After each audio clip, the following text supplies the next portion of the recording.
big decision. This is Varsity Rugby. Dying moments of the game. Online and on 12:51 AM. This is Raw.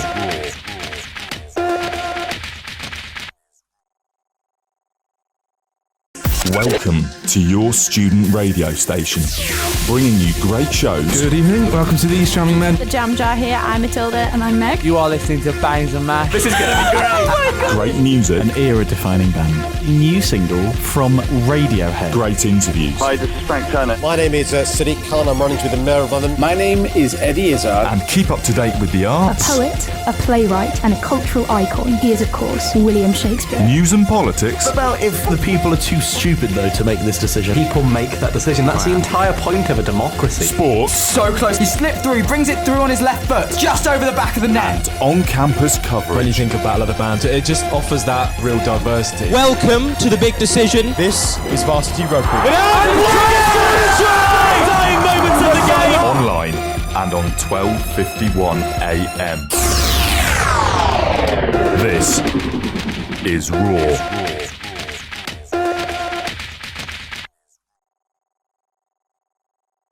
Welcome to your student radio station, bringing you great shows. Good evening, welcome to These Charming Men. The Jam Jar here, I'm Matilda and I'm Meg. You are listening to Bangs and Mash. This is going to be great. Great music. An era-defining band. New single from Radiohead. Great interviews. Hi, this is Frank Turner. My name is Sadiq Khan. I'm running through the Mayor of London. My name is Eddie Izzard. And keep up to date with the A arts. poet, a playwright and a cultural icon. He is, of course, William Shakespeare. News and politics. What about if the people are too stupid, though, to make this decision? People make that decision. That's the entire point of a democracy. Sports. So close. He slipped through. He brings it through on his left foot, just over the back of the net. On-campus When coverage. you think of Battle of the Bands, it just offers that real diversity. Welcome to the big decision. This is Varsity Rugby. Dying moments of the game. Online and on 12:51 AM. This is Raw.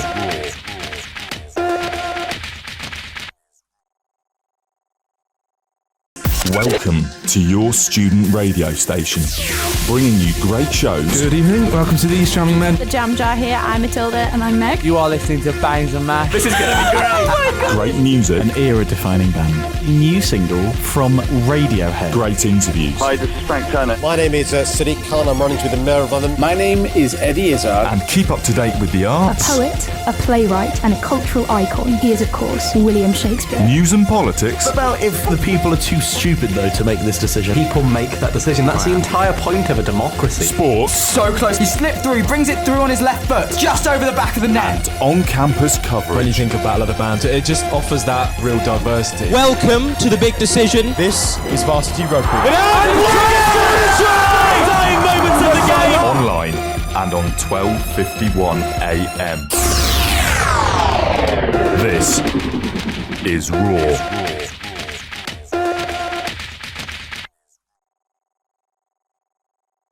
Welcome to your student radio station, bringing you great shows. Good evening, welcome to These Charming Men. The Jam Jar here, I'm Matilda and I'm Meg. You are listening to Bangs and Mash. This is going to be great. Great music. An era-defining band. New single from Radiohead. Great interviews. Hi, this is Frank Turner. My name is Sadiq Khan. I'm running through the Mayor of London. My name is Eddie Izzard. And keep up to date with the A arts. poet, a playwright and a cultural icon. He is, of course, William Shakespeare. News and politics. What about if the people are too stupid, though, to make this decision? People make that decision. That's the entire point of a democracy. Sports. So close. He slipped through. He brings it through on his left foot, just over the back of the net. On-campus When you coverage. think of Battle of the Bands, it just offers that real diversity. Welcome to the big decision. This is Varsity Rugby. Dying moments of the game. Online and on 12:51 AM. This is Raw.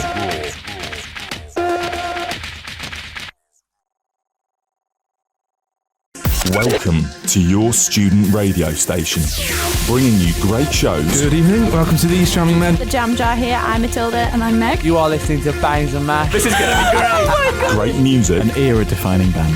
New single from Radiohead. great interviews, Hi, this is Frank Turner. My name is Sadiq Khan. I'm running through the Mayor of London. My name is Eddie Izzard. and keep up to date with the A arts, poet, a playwright and a cultural icon. He is, of course, William Shakespeare. news and politics, What about if the people are too stupid, though, to make this decision? People make that decision. That's the entire point of a democracy. sports, So close. He slipped through, brings it through on his left foot, just over the back of the net. on-campus When you coverage. think of Battle of the Bands, it just offers that real diversity. Welcome to the big decision. This is Varsity Rugby. Dying moments of the game. Online and on 12:51 AM. This is Raw.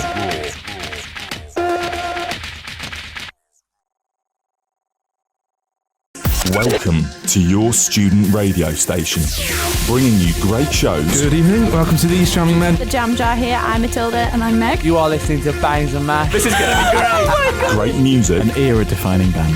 New single from Radiohead. great interviews, Hi, this is Frank Turner. My name is Sadiq Khan. I'm running through the Mayor of London. My name is Eddie Izzard. and keep up to date with the A arts, poet, a playwright and a cultural icon. He is, of course, William Shakespeare. news and politics, What about if the people are too stupid, though, to make this decision? People make that decision. That's the entire point of a democracy. sports, So close. He slipped through, brings it through on his left foot, just over the back of the net. on-campus When you coverage. think of Battle of the Bands, it just offers that real diversity. Welcome to the big decision. This is Varsity Rugby.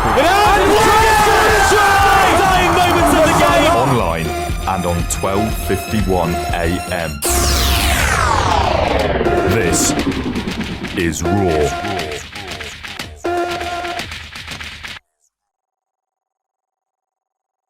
Welcome to your student radio station, bringing you great shows, Good evening, welcome to these charming men. The Jam Jar here. I'm Matilda and I'm Meg. You are listening to Bangs and Mash. This is going to be great. great music, An era-defining band. New single from Radiohead. great interviews, Hi, this is Frank Turner. My name is Sadiq Khan. I'm running through the Mayor of London. My name is Eddie Izzard. and keep up to date with the A arts, poet, a playwright and a cultural icon. He is, of course, William Shakespeare. news and politics, What about if the people are too stupid, though, to make this decision? People make that decision. That's the entire point of a democracy. sports, So close. He slipped through, brings it through on his left foot, just over the back of the net. on-campus When you coverage. think of Battle of the Bands, it just offers that real diversity. Welcome to the big decision. This is Varsity Rugby. Dying moments of the game. Online and on 12:51 AM. This is Raw.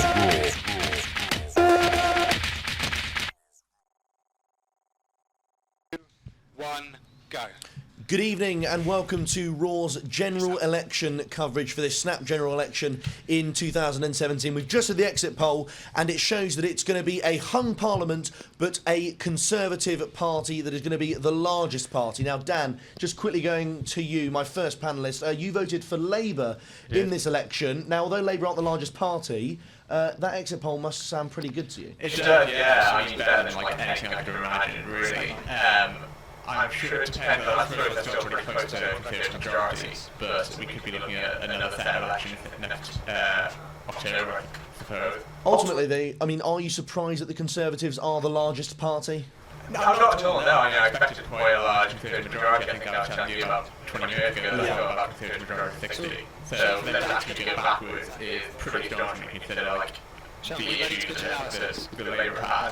Clara, Conservative largest party, but it doesn't look like it's going to be a majority. What are your initial thoughts on that? See, I think that's crazy that Conservatives... Well, currently they don't have a majority because they called the snap election. Majority? How long is it? They must have thought that they were going to win a landslide and that they were going to be in government for 5 more years.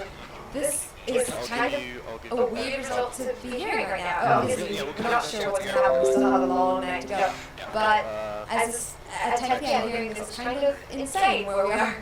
What do you think about then Labour? Although they haven't been the largest party, it looks like it's going to be a hung parliament. Do you think it's a decent... Does it look like it's going to be a decent night for them? I think so. I also think it's going to be a decent night for the people between the ages of 18 to 24 who voted. I really want to see what the voter turnout is going to be. I think having a hung party right now shows that the people, especially those who are inclined to vote, Labour, they have gone out to vote, and I think it's going to be very interesting to see what the actual results are. Now, Nathan, you voted Conservative in this election. I think we'll get your thoughts on the exit poll. Indeed. What are your initial thoughts? Well, I'm not surprised. I've been saying this for about 2 weeks now. You've been noticeably kind of modest. I have. I've been, I think the problem is even many Tories just weren't happy with Theresa May. It turned out that she wasn't as good a leader as she made out to be at the start. She can't run an election campaign. As I said a couple of weeks ago here on Raw, complacency and trust in Theresa May's character ultimately is what's screwed over for them. But I mean, the Conservative Party are the largest party. Labour don't look like, although exit polls can sometimes be wrong, it doesn't look like it's going to be Labour as the largest party. You must be fairly pleased from that perspective. I am fairly pleased because, some deal's going to happen and we're not going to have Jeremy Corbyn as Prime Minister. So, I'm happy that we're not going to have Jeremy Corbyn as Prime Minister. But, I think that I thought making this election was the wrong choice in the first place. Now, of course, we're going to go kind of into the exit poll in a bit more detail later on with our analysis. But on the kind of stats that we have at the minute, Dan, if it is a Conservative minority, do you think they'll try and govern as a minority government? The Lib Dems have ruled out a coalition. Do you think they'll try and seek a kind of confidence and supply arrangement, or do you think they'll seek to govern as a minority? I think that would be completely impossible because without the DUP, they could get Labour to vote for them on Brexit-related issues, but the Brexit negotiations die in like 2 weeks, and they would be severely constrained in the kind of deal they could get if they were relying on Labour or Lib Dems on back to hard Brexit. So it would be, I'd imagine that they would probably end up getting rid of May and going for another general election, because I feel like May is probably completely finished now, if this is true, or even like remotely close to true. Now, Cara, the rhetoric in this election was kind of strong and stable for the Brexit negotiations. It now looks like it's going to be a hung parliament, no overall majority. I mean, from a kind of objective point of view, that's going to kind of massively hinder the Brexit process, isn't it? Yeah, obviously. It's so funny that that's something that was so big during the election. Well, during this past few weeks, we need someone. Would you trust Jeremy Corbyn to do these Brexit negotiations, or would you trust Theresa May? I think that was something that many, media outlets were saying. And now it looks like which one, not even which one would you trust, but can you trust a government that isn't in the minority right now? Can you trust them to represent the views of the people? I have no idea what's going to happen, but coming from an EU country, it's kind of funny. Now, Nathan, I don't mean to attack you on this as our sole Conservative in the room, but the Conservative Party haven't really been in government on their own for a while. We had the 13 years under Blair. They couldn't get a majority in 2010. In 2015, they got a majority. It's only lasted for 2 years. I mean, are the Conservatives in Britain finding it hard, from this kind of current standpoint, to ever get a majority again, do you think? Well, to be honest, I thought that in the Brexit climate that we've got, I thought they could have done a hell of a lot better. I don't think this is indicative of the Conservative Party's failings as a whole. I think that it is directly indicative of Theresa May's campaign. I mean, the entire reason that she called this election was because she wanted to increase her majority so that she'd have a stronger hand with Brexit. Now it's looking like she's not got a majority and she's going to have a weaker hand in Brexit. And for anyone that's voted Leave, such as myself, this is quite a worrying result when it comes to actually for anyone really, actually getting the job done. What we don't need is a minority government, and a minority government isn't going to work. They can't go in coalition with the Lib Dems really just because of the Brexit issue, so I'm not sure what's going to happen. I mean, it seems like a bit of a shambles at the minute. If it is a minority government or a coalition, as someone who, you just admitted you voted Leave, how worried are you that things aren't going to get passed? We've only got 2 years because Article 50 has been triggered in which to leave. I mean, that's going to put a massive kind of constraint on any prospective deal, isn't it? That's very true. I mean, we've still got the Conservative Party as, probably the majority party. So there is some consolation for Leave voters in that. But the problem is, when we look at Labour's Brexit policies, they've been so vague. Jeremy Corbyn himself has been so vague. I think on an interview a couple of weeks ago, he refused to actually say that he would take Britain out whatever happens. So yeah, as a Leave voter, I'm quite concerned by this poll, very much so. Yeah, now, Dan, look at, again, we don't want to go into the stats too much on this because our analysis team will look into that later. But one thing we haven't seen, we haven't seen any resurgence or any kind of maintained consistency from the Scottish National Party. It looks like it's going to, because there was always these rumours that the Tories were going to gain in Scotland. You spoke to me before the election and said you thought the Lib Dems could nick 1 or 2 seats in Scotland. A couple of seats there in Scotland there for the taking. Do you think that's what's happened? That's what happened, but I'd imagine that a lot is, for Labour to be getting, for Parliament to be gaining 30 of those seats, that means that they're probably gaining quite a few in Scotland. So I'd imagine that they must be doing considerably better, because even the polling which had them ahead of the Tories in Scotland had them nowhere near winning any more seats. So clearly there's been a Labour fight back in Scotland, literally the least expected event. So. Well, thanks for that, Dan. I think what we're going to do now is cut to our analysis. So we're going to discuss the exit poll in a bit more detail. Right, we've got the exit statistics, and it looks like the Conservatives, despite being the largest party in terms of the seats they may have won, haven't got the required number that they need for a majority. So currently the statistics are, for the exit polls, the Conservatives are on 314, Labour on 266, the SNP have plummeted somewhat on 34, gained 5 seats with 14, UKIP have gained 0 seats, the Greens have won 1, Plaid Cymru 2, and other parties, including independents, are on 18. So it seems that the majority that expected election has materialised, and the Labour have done better than they expected as well. Done rather less well than they did last time.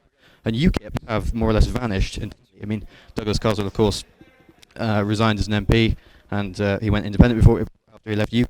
Now UKIP have won, it seems, 0 seats, not even perhaps the seat that Paul Nuttall ran for in Boston and Skegness. So, as the exit poll says, it seems that the Conservatives haven't won the majority that they may need, so we could potentially be facing a hung Parliament.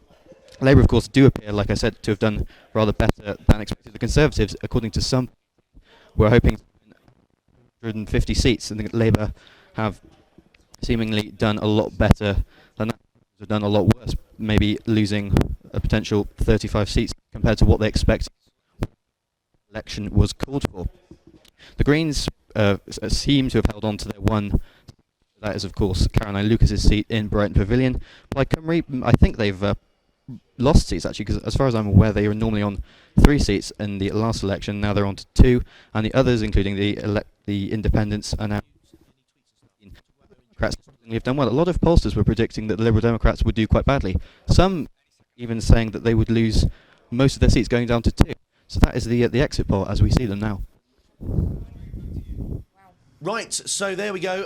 One thing we want to talk about very quickly is the Liberal Democrats. Now, of course, the 2015 result was disastrous for them. They went down from the high 50s in terms of MPs to just 8. They have 9 at the minute because obviously they won that by-election in Richmond Park. But this exit poll suggests they're going to get 14. Now, it isn't quite the Lib Dem fight back that many of their supporters have talked about. But bearing in mind, Dan, we've seen, quite a lot of Lib Dem seats in danger. People thought Nick Clegg could lose a seat. People thought Norman Lamb could lose their seat. They may well have, but it looks like it's been a fairly decent night for the Lib Dems. Yeah, I mean, the exit poll last time did overestimate the Lib Dems by a few.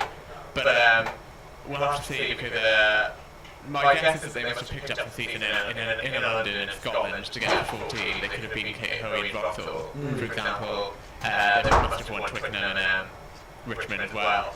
So yeah, it is quite surprising for the Lib Dems, because I didn't think that you would be able to have Labour gains with the Lib Dem gains, because obviously quite a lot of their seats are Lib Dem Labour marginal.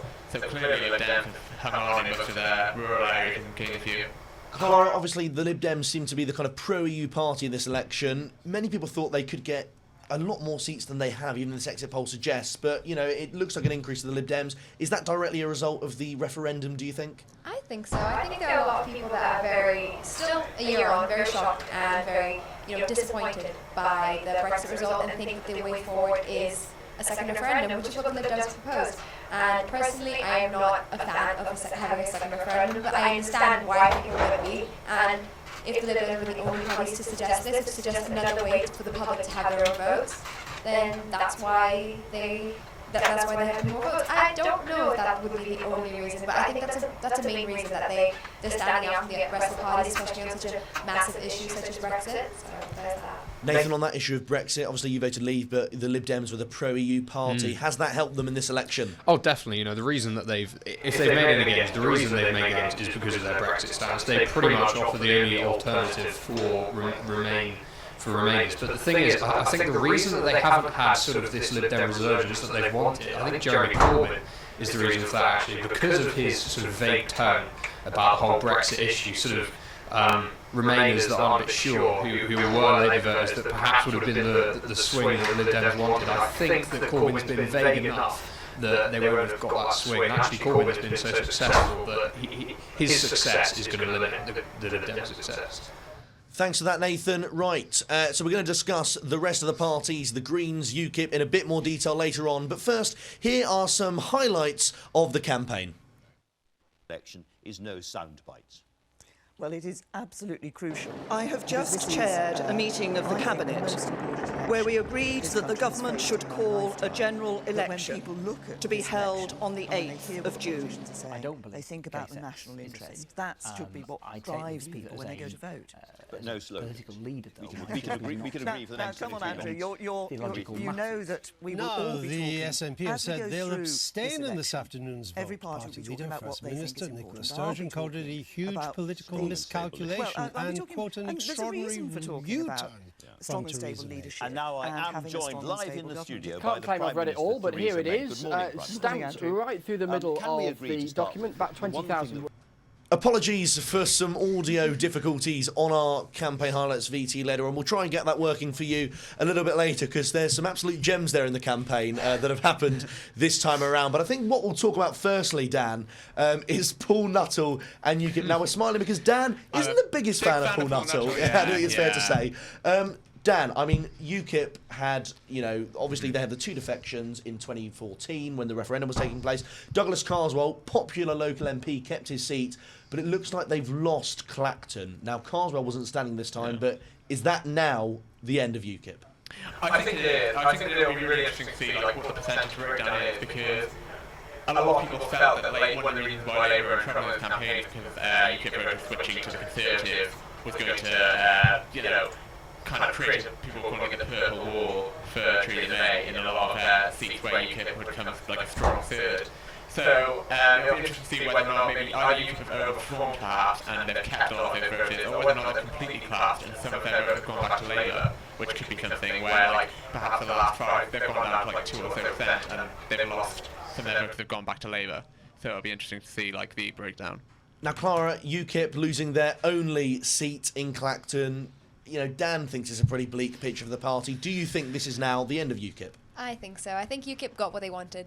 They, with the referendum last year and with everything that went around and Nigel Farage and just the whole conversation that was happening in the UK, that's it for UKIP. That was basically everything that they wanted as a party. So now that has happened, I don't see the point of the party anymore. I understand what they're standing for, and I've seen their campaigns, and I've seen obviously the local candidates here in Coventry South and Warwick and Leamington, and I understand them as candidates, but the party itself, I think it has collapsed, or it will have to stay. Nathan, we had elections in May, council elections. Now, we won't talk about the Conservatives there because they did very well. But UKIP lost, I think it was 150 seats. They lost, so many of their council seats. They've now lost their only seat in Parliament. From a Conservative point of view, that's good news, right? It is good news, and to be honest, it was inevitable. A lot of mainstream UKIP policy of the last 5 years has become Conservative mainstream policy. A lot of these things that were deemed controversial is now mainstream politics, and so actually pretty much Nigel Farage and UKIP have achieved what they want to achieve, and the only real UKIP vote that's ever going to come is safe Labour seats, staunch leavers and safe Labour seats that just want a protest vote, really. Apart from that, the only real alternative for any Brexiteer was the Conservative Party, and I think UKIP have finished, and I don't think it hurt British politics if they finished, to be honest. Thanks for that, Nathan. I'm sure we'll come back to UKIP and Paul Nuttall a little bit later on, but here again is the campaign highlights video. I have just chaired a meeting of the Cabinet where we agreed that the government should call a general election to be held on the 8th of June. I don't believe gay sex is a sin. I take the view that as a political leader, though, my job is not to pontificate on theological matters. Now, the SNP have said they'll abstain in this afternoon's vote. Party leader, First Minister Nicola Sturgeon, called it a huge political miscalculation and, quote, an extraordinary U-turn from Theresa May. And now I am joined live in the studio by the Prime Minister, Theresa May. Good morning, Prime Minister. Morning, Andrew. Can we agree, to start with, that the one thing that voters deserve in what you yourself have said is going to be a very, very important election is no sound bites? Well, it is absolutely crucial, because this is, I think, the most important election that this country has faced in my lifetime, that when people look at this election and when they hear what the politicians are saying, they think about the national interest. That should be what drives people when they go to vote. But no slogans. We can agree for the next 23 come on, Andrew, minutes. you know that we will all be talking, as we go through this election, every party will be talking about what they think is important. I'll be talking about strong and stable leadership. Well, I'll be talking, and there's a reason for talking about strong and stable leadership and having a strong and stable government. Can't claim I've read it all, but here it is, stamped right through the middle of the document, about 20,000 words in total, draft confidential. In other words, they hadn't quite anticipated me waving it around on the telly, but I can do because we've received this leaked draft. So have the Telegraph and the Mirror. All of this ahead of a meeting tomorrow when the party is due to sign it off ahead of its formal publication next week. It means making Britain a country that works not for the privileged few, but for everyone. A country where it doesn't matter where you were born, who your parents are, where you went to school, what your accent sounds like, what God you worship, whether you're a man or a woman, gay or straight, or black or white. And as I said at the start of my speech, we are determined that a child's future is not decided by the place of birth, that a child's future is not decided by the underfunding of their primary school. A child's future is not decided by the poverty of their community. A government that invests for all. A government with the vision to ensure that the brilliance and imagination of every child can be fulfilled during their lifetime. Our proposal is a government for the many, not the few.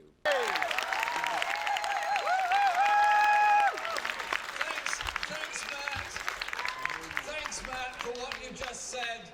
And I'm sorry if our support for a particular football team causes any controversy. But you know what? You have to stick to your beliefs.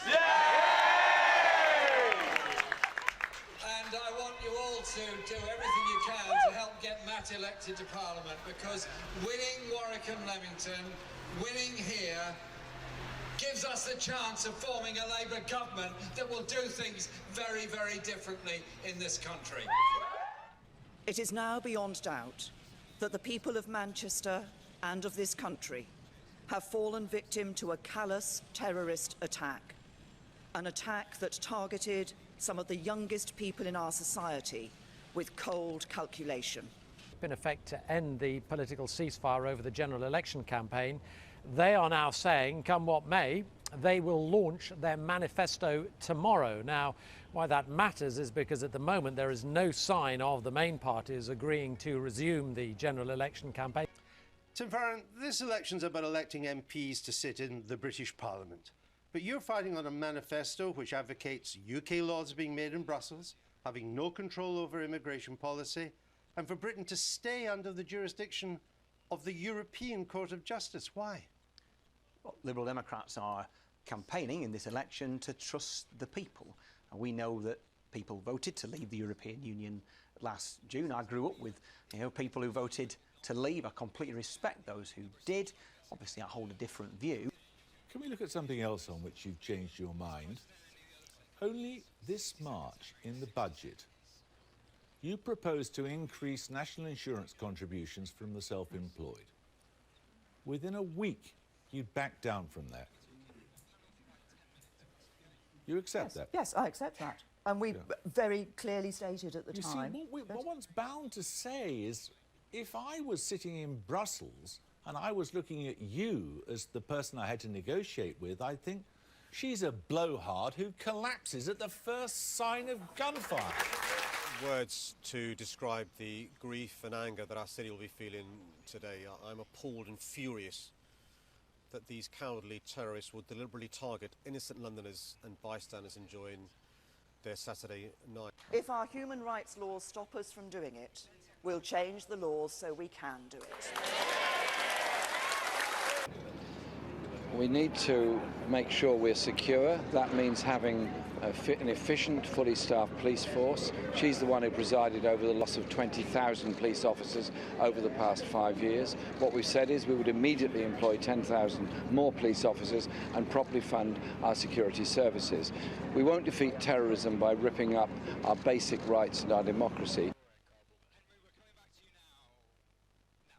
Well, the big talking point, obviously, is still that exit poll that has been revealed. The Conservatives, just to remind you, the largest party, but not enough for a majority. According to that exit poll, they're going to get about 314 seats, which will, of course, leave them in a minority position. Now, this gives them a kind of range of options, fairly limited, but the DUP, Dan, whilst it won't give them a majority, the DUP in Ireland are kind of naturally aligned to the Conservatives.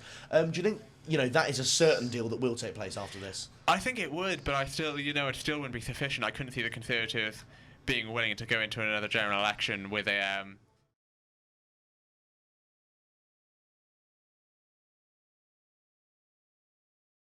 put in somebody like Boris Johnson and go for another election and and hope that Labour have some kind of infighting over whether Corbyn would lead them into another election.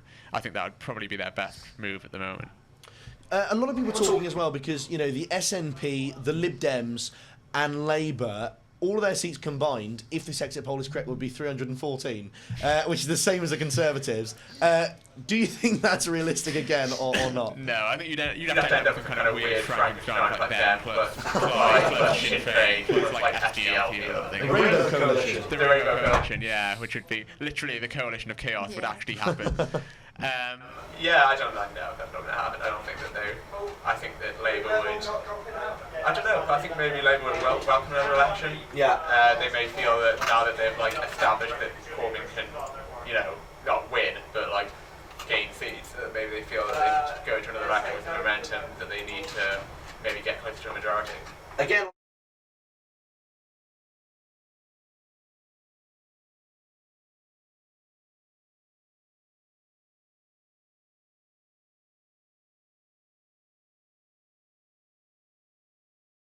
Exactly. I don't think that's actually in their plan. I don't think they would like to do that.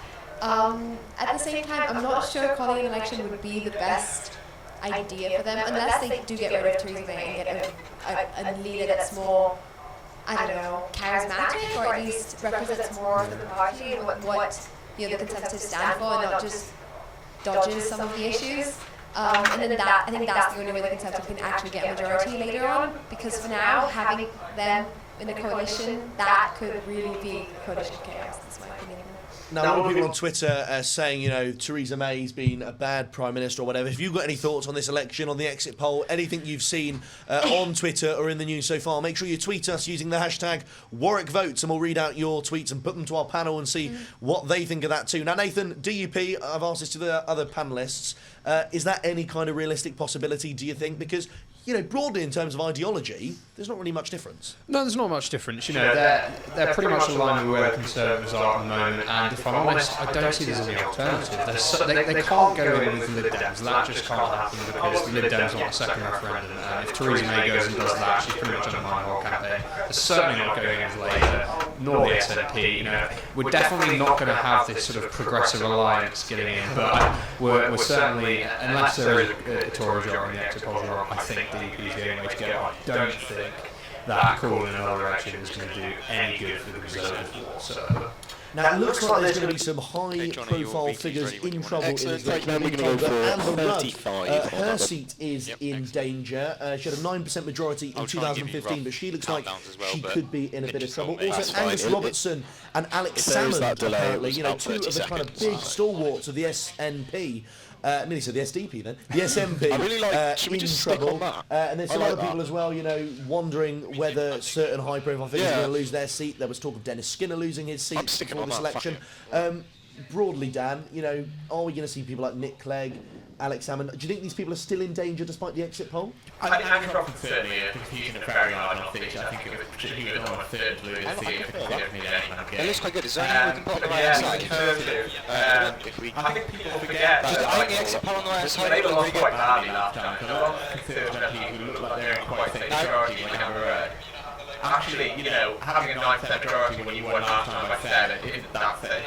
So it's not shocking that quite a lot of these MPs could, you know, suddenly find their majority clapping, especially if there's been like a big shift in like demographics, like Labour doing much better with young voters than last time. If you're in like a certain seat with lots of young voters, you could see a majority like fall quite fast. Dan, is this a little bit calmer for the Conservatives? Because I seem to remember in 2015 when Ed Balls, who was the Shadow Chancellor at the time, got a lot of stick for losing his seat. Amber Rudd, the Home...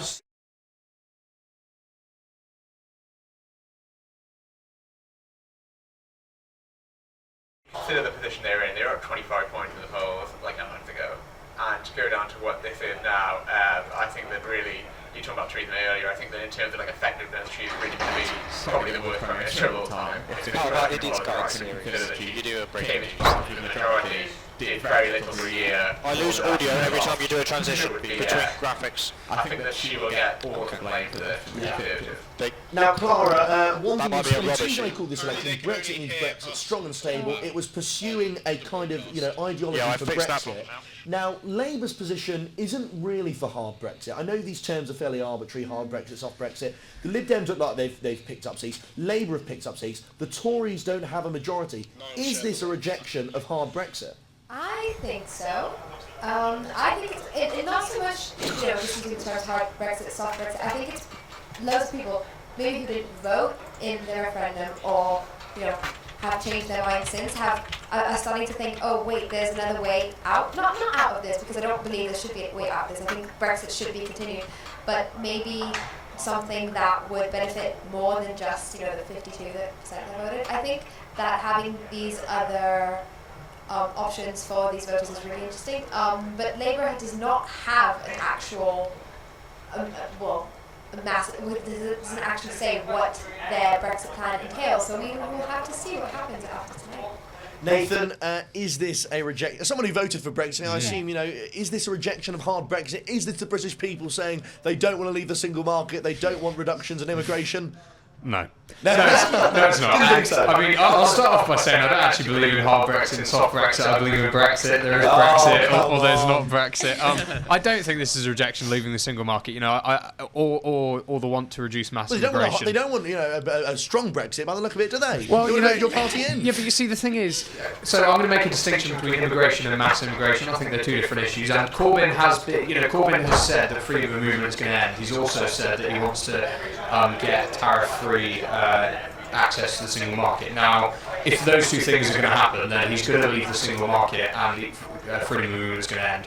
That, coupled with the democracy argument about regaining control of, the supremacy of our courts in this country, I don't think this is a rejection of hard Brexit. I think that it's a rejection of Theresa May's manifesto and her, pretty much. Fair enough. Dan, your opinions on this kind of rejection of have I gone a bit far, you know, is this a rejection of Brexit, of hard Brexit, or not?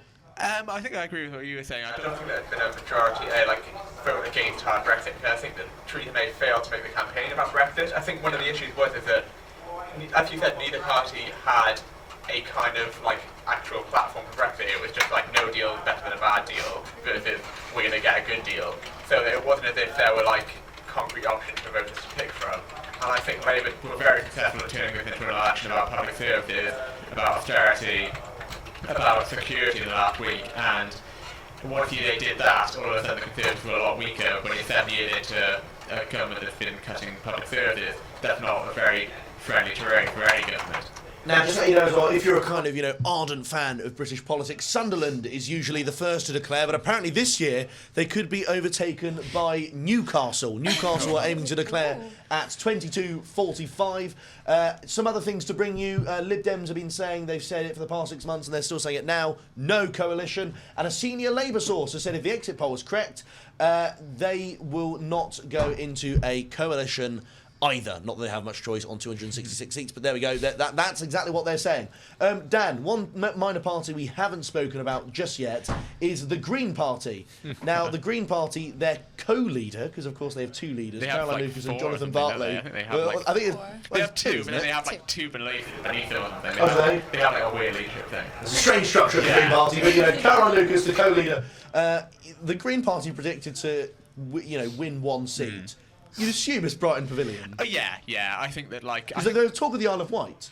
They're second place in the Isle of Wight. They only needed quite a small swing in Bristol West last time. I know the exit poll last time had them winning like 2 or 3 seats because there are a few they were close in. But I think there was a poll out of Brighton Pavilion by like the Brighton newspaper that had her at like 25 points. I think that she is a very good constituency MP.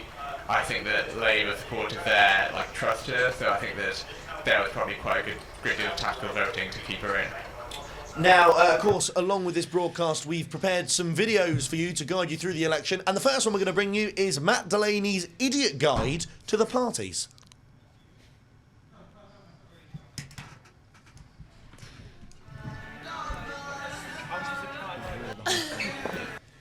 So here's everything you need to know about the political parties in the UK. I'm going to use the analogy of a real-life party to explain the intricacies, the ins and outs of the parties. Much like a real party, political parties are full of alcoholics, sexual predators, and those people that come up to you saying they want to change the world. Unlike the real parties, political parties want to get your... The UK is a multi-party pluralist system, which means there are 2 or more parties competing for your votes. Just like Milton Keynes, every night of the week. The main goal of every party is to ensure they win enough seats to have as many members of parliament as possible in government. The budget number of seats is 326. Every party has their own style and ideas that they want to implement if they get in power. Here they are in order of successfulness at the minute. First of all, you have the Conservative Party, led by Theresa May. Now, Theresa May took over from David C, who resigned over Brexit because he wanted to remain, whereas the UK left. Theresa also wanted to remain, but now she wants a red, white and blue Brexit, because she is strong and stable.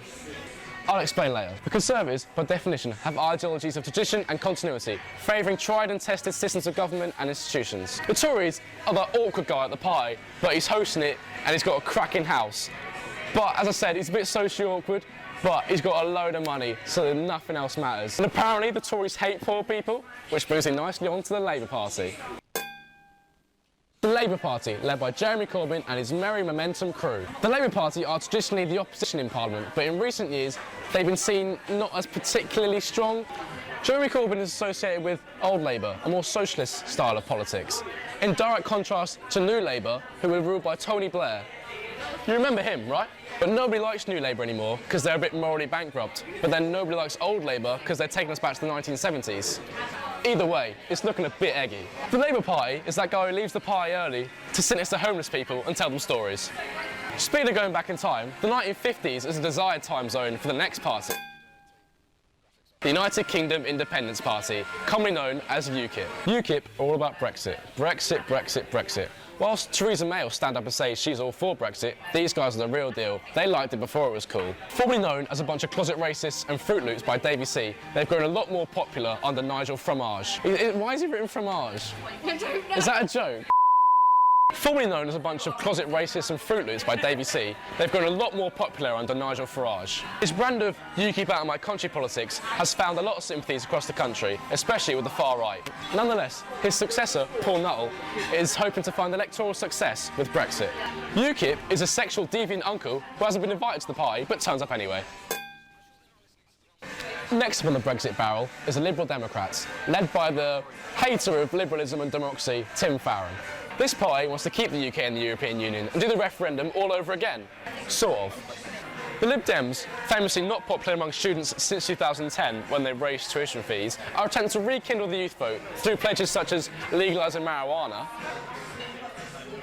The Lib Dem at the party is the type of guy who smokes loads of weed and is really fun until their parents show up, pick them up and then shut down the entire party. And finally, the Green Party. Is what it says in the tin. If you like green things, vote for the Green Party. These guys are hippies who have decided to become squatters on the site of your party. If you're Scottish or Welsh, you have a few bonus party options. The SNP or Plaid Cymru. What? What? Plaid Cymru? Plaid Cymru. Plaid Cymru. But both are equally irrelevant to me, so it doesn't really matter. So there's your guide to parties. I hope you've chosen wisely. Cheers.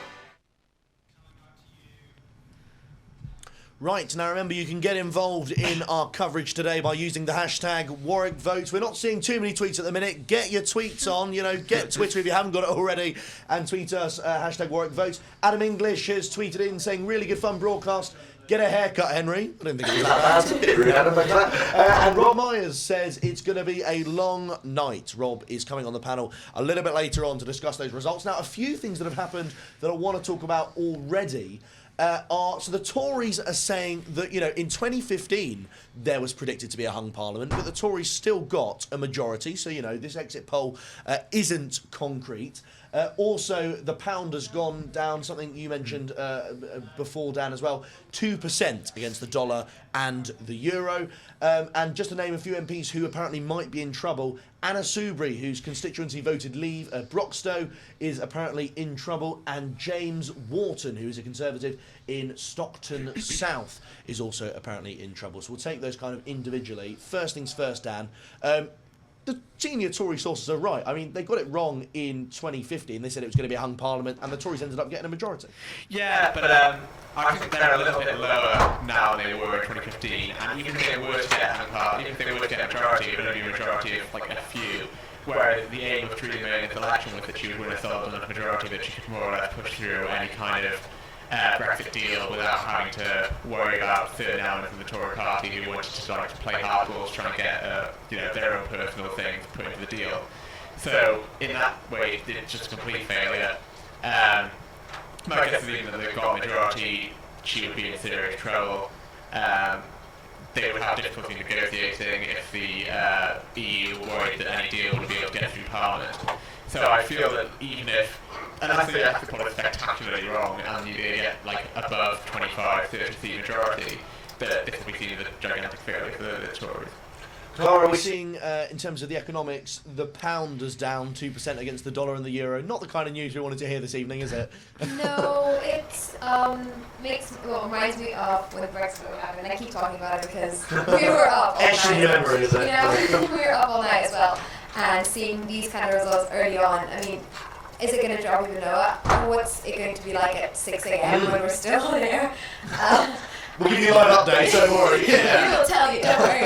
Actually, I just realised that I'm quite happy about like Labour winning, but I am also moving to Australia every year. I have not got my money yet. Unlucky Dan. So I am now probably going to go into massive amounts of debt. In Australia because of the pound price. Well, if you think you've had a bad evening, Theresa May, you're not as bad as Dan, No, so bear that in mind. yeah. Sorry, Clara, what are you No, I saying? think that was it. It's just kind of, we don't think about these things when we're voting and when we're talking about, you know, who to vote for, who to.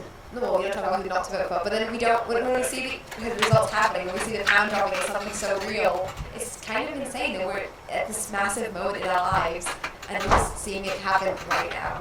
Just let you know as well, some other kind of senior sources from both parties are saying that they are the kind of elites among the two parties are sceptical about the poll. They don't fully believe the poll and its results. Now, Nathan, coming back to you on that point of the economics. I mean, Indeed. as Clara said, you know, after the Brexit vote, it seemed to go down, but it doesn't seem to have. It wasn't the kind of, you know, financial utopia that Remain said it could be. It was fairly stable. Is this actually much of an issue, do you think? Or do you think it's going to pick up in the morning? I don't think it's much of an issue. The Tory in me just wants to say, oh, well, you know, it's Jeremy Corbyn's socialism and straight. I mean, it is that, but, you know, the pound dropped after Brexit massively, much more than this is, and, you know, we've been perfectly fine, to be honest. I think this is a major over-exaggeration. I think, you know, this is just how the markets react. But going back to the exit poll and not being quite as reliable, I think something that exit polls don't do well is take into account the shy Tory factor. And I think that with Theresa May's campaign and her manifesto as it's been, the shy Tory factor is just going to skyrocket. You know, people are so reluctant. You know, I'm so reluctant to vote Tory because of Theresa May and her campaign and her manifesto. So I think actually the shy Tory effect might be increased. I don't know if that will be enough to slip it over to the majority, but you never know. Dan, I mentioned just then Anna Soubry could be in trouble. Her constituency Broxtowe voted to leave. Now, she's famously, you know, among Ken Clarke, one of the Europhiles within the Conservative Party. She loves the EU. Is that why she's in trouble, do you think? Well, I mean, you'd have to see, because you would expect if she'd lost because she was too pro-EU that her voters would have gone to the UKIP, but obviously UKIP appeared to be falling apart. So, I really don't know. I'm not sure what kind of majority she had. It could simply be a case of Labour just gaining and taking out like a more marginal seat. But yeah, it will be interesting to see, I think, some of these more Remain Leave seats. I know Vauxhall is one which people have been looking at. Could be interesting. We've had some reports in as well that Kill University, you know, I think it's near Stoke, have had problems with voting. Students have apparently been turned away from polling stations. It does make you think, you know, get out of bed earlier and vote then. But, you know, these kind of problems that arise every single year with elections, do you think someone needs to properly look into this and see if we can actually do online voting or something similar? Yeah, I read that before I came in. It's kind of insane that people would be turned away at this point if people that have done all this research, people that are ready to vote, and, you know, it could have easily happened here as well.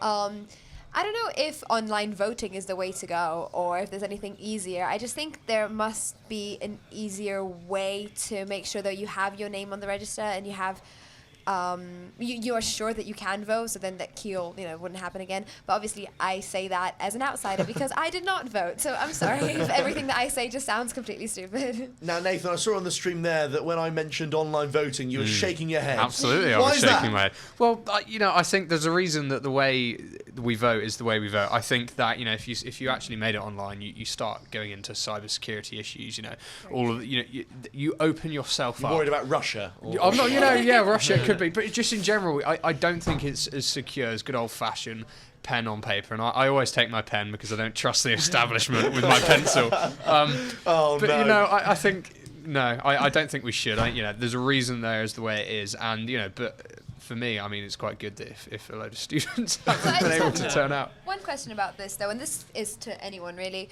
Why are we voting on a Thursday? I think it's just traditional. But not a clue. I think Well, I don't know. I think it's just a tradition. I suppose, you know. Could be interesting. A few more things that have kind of broken. The turnout in, I'm probably going to get this wrong, in Sunderland South and Houghton, no idea. Okay. Somewhere up north. The turnout in Sunderland South has gone up apparently from 56.6% in 2015 to 61%. Wow. So, you know, whether that is kind of more Jeremy Corbyn enfranchised voters getting out there and voting, or whether it's, you know, people who previously voted UKIP or didn't vote now siding with the Tories because they believe in Brexit, that remains to be seen. Sir David Butler has highlighted that that the exit polls don't take into the last hour of voting. So if you think there was a kind of dramatic swing in one way in the last hour of voting, that obviously doesn't take into account that, according to Sir David Butler. But on that point there, Dan, about, you know, this northern seat that has, you know, increased turnout, I mean, that's remarkable, isn't it? It is, considering that at the start of this campaign, I probably would have bet that turnout would be down, given that people would be sick of elections, and I didn't expect it to be a very inspiring campaign. My guess is that, combined with the exit poll, what must have happened is that Corbyn has actually done it and managed to turn out young voters, some non-voters from 2015, which is, again, pretty remarkable, considering that, like, he ran, and that was his campaign promise when he ran for the Labour leadership. Everybody said it was impossible because they don't vote for a reason, because they're not engaged in politics, and going after them is impossible. But yeah, I think the fact that we had the EU referendum last year has helped a lot for youth voters, especially. I wouldn't be shocked if a lot of people who registered to vote in 2015 or registered last year figured that since they didn't have to register again, they just turned up and voted. So my guess would be that that had an effect of maybe driving up youth turnout above what it usually is. Right, just let you know as well, Caroline Lucas, the leader of the Green Party, co-leader of the Green Party, has come out and said she will support Labour on an informal basis if the exit poll is true. And Sinn Féin have come out and said not a chance that they'll go into coalition with Labour. But now I'm going to go to another video, this time explaining the expected time we can expect those key battleground states and local seats to come in. Okay, so we've now got the map of all the 650 constituencies here on my right, and you'll have noticed that it's all been wiped clean. Now we'll be filling in those maps constituencies with each colour as the results come through. On the subject of which, we've got some expected declaration times and the order in which we expect the declarations to come through. Now, the timings may not be quite right, but the order we can rely upon fairly well, because, of course, one of the differences between this election and previous elections is that we've got no council elections to get in the way of the counting for the general elections. So it is a potential outcome that the general election results will come through in a slightly different order because they haven't got the impediment of the council elections. Now, obviously, Newcastle, according to this chart, is coming out first. Now, this is unusual because ordinarily Sunderland South and Houghton, which you see in second place there, comes out first. It did in the EU referendum, it did in the 2015 election, so it's unusual for Sunderland to come second like this. We've also got some local constituencies and the times that they're expected to be announced. So we've got the constituency of Nuneaton, very close by, a Midlands constituency, expected at 1 in the morning. Then we've got Kenilworth, very close, represented at the moment by Jeremy Wright, or up until the election was called by Jeremy Wright for the Conservatives, who of course had a fairly strong majority of upwards of 20,000. Then we've got Warwick and Leamington, in which a lot of the students at Warwick live, represented up until the election was called by the Conservative Chris White, who was on a majority of 6,600. And now we've heard from Sky News that there is the potential chance that Chris White has been replaced by Matt Weston, the Labour Party candidate. Now, in addition to those very important local constituencies, we've got some national constituencies on a sort of more party political level to be looking at. We've got Hastings and Rye, which is of course the constituency of the Home Secretary Amber Rudd, who appeared on the Leaders' Debate only just over a week ago. We've also got Islington North, held by Jeremy Corbyn, of course, a seat that he's held since the 1980s, so he's one of the longest serving MPs. That is expected to be called at 2:30 in the morning. And then of course we've got Maidenhead, the seat of the incumbent Prime Minister Theresa May, expected at 4 in the morning, so she's got a bit of waiting to do. Anyway, we'll be sort of feeding you into those results as they come through, and of course we'll be filling up the map to my right as and when the results come through, and we'll also be giving you the statistics. And of course, like we said, the statistics could be interesting, because we could have Matt Weston, people like Matt Weston coming out with a majority for Labour. This is, of course, was considered a safe Conservative seat before the election, but now, according to Sky News, there is the chance that it could swing.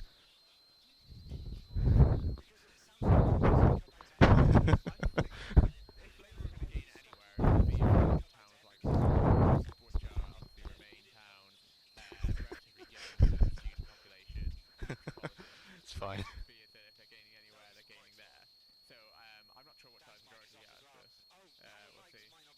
Because, I mean, from someone living in Leamington, Dan, as we both do, it seems that, you know, although Chris White has a majority there of 6,000, you know, significantly up from his majority in 2010, which I think was about 2,000, is there a bit of complacency there? Because all we've seen around Leamington is Matt Weston signs. You know, Jeremy Corbyn visited Leamington famously. Labour seem to have run quite a lot of stalls near the town hall most days. Is there complacency from Chris White? Yeah, because I live in Northern Lem, and the area that we live in is somewhere that you would think would be quite a Tory area in terms of, like, you know, the house prices, really. But we have quite a few Matt Weston signs on our road, nothing for Chris White. Yeah, I was going to say, I remember walking on your road, and there's actually an SNP sign. So, yeah, you know, where you live is quite a bizarre area it's a really of diverse UK area, politics. Yeah. Maybe they have a postal vote, I see. Yeah, postal vote. They wanted to show their support. Yeah, so I think that there may have been some complacency. I mean, the thing is that if you look at where Theresa May has been visiting the campaign, they've been visiting some bizarre places. I mean, they're up in Bolsover in Dennis Skinner's constituency, where he had a 16,000 seat vote majority. So, you know, it looks in retrospect a lot like kind of Hillary's campaign, where she was visiting seats she couldn't win. And they seem to have missed the fact that a lot of these marginals were slipping away. Now, some pollsters, including Amanda Veal and also Gordon Brown's pollster, are saying that the exit poll doesn't actually include postal votes. Now, Nathan, postal votes traditionally go to the Conservative Party, or, you know, it seems they do tend to. Could that, you know, perhaps give you, you know, a light at the end of the tunnel for this election? Yeah, it could well do, but you know, I'm a bit sceptical as to how much of a swing there'll be. There'll certainly be pro-Tory, but I don't think it'll swing it for them, to be honest. And I think going back to the Warwick seat, I think it really depends on the local Conservative constituency. I don't actually know how complacent they've been, but if they've been as complacent as Theresa May has, then they might well lose it. Part of the problem was that, I used to say things like, Jeremy Corbyn, great at preaching to the converted, great at talking to his own, momentum, hard left group, but can't talk to anyone else. But actually what we've seen in this campaign is Theresa May and Jeremy Corbyn have completely switched roles in that. Theresa May is the one that's going around preaching to the converted. She's not appearing in front of media. She didn't go on the election debates, and you're just kind of like, she's screwed up. And if that complacency has spread throughout the whole of the Conservative Party, particularly in seats like this, that might be marginal. And if they are doing the whole preaching to the converted thing, then they might well lose it. Clara, what do you think about the kind of Conservative campaign in Warwick and Leamington? Does it look like it could be a seat that Matt Weston gains based on what you've seen on the kind of ground? I think Matt Weston could gain this, and most importantly, I think Chris White could lose it, because I went to quite a few hustings in Leamington specifically, and Chris White did not answer the questions as well as he could have. It didn't look like he was as prepared, or didn't look like he knew what the audience, not what they were expecting, but what to bring up. So like an example that I have said with my friends and with people that were around is that they talked about, it was an education hustings a couple of weeks ago, and it was something about costing. I don't remember exactly what the question was, and Chris White just brought up free breakfasts just out of the blue, and everyone just looked around like, oh, okay, that was not the question at all.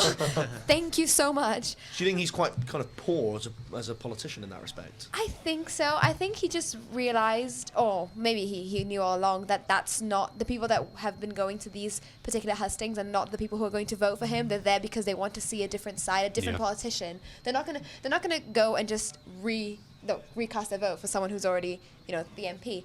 And then especially, I live in South Lem, and there's nothing about Chris White there. It's just Labour, just Matt Weston. And I've seen Matt Weston around quite a few times, and the Labour campaign. But then again, we have to think that the seat is called Warwick and Leamington. Matt Weston is from Leamington. Chris White is from Warwick. We have no idea, personally. I don't think the three of us have seen what it's like there. Fair enough. Just to give you some more news coming in, Mari Black, who of course is the kind of famous young SNP Member of Parliament, I think she was still at university when she got elected. I think she beat Douglas Alexander, the former obviously high-profile member of Labour's cabinet in 2015. She looks like she could lose. I assume that's to Labour.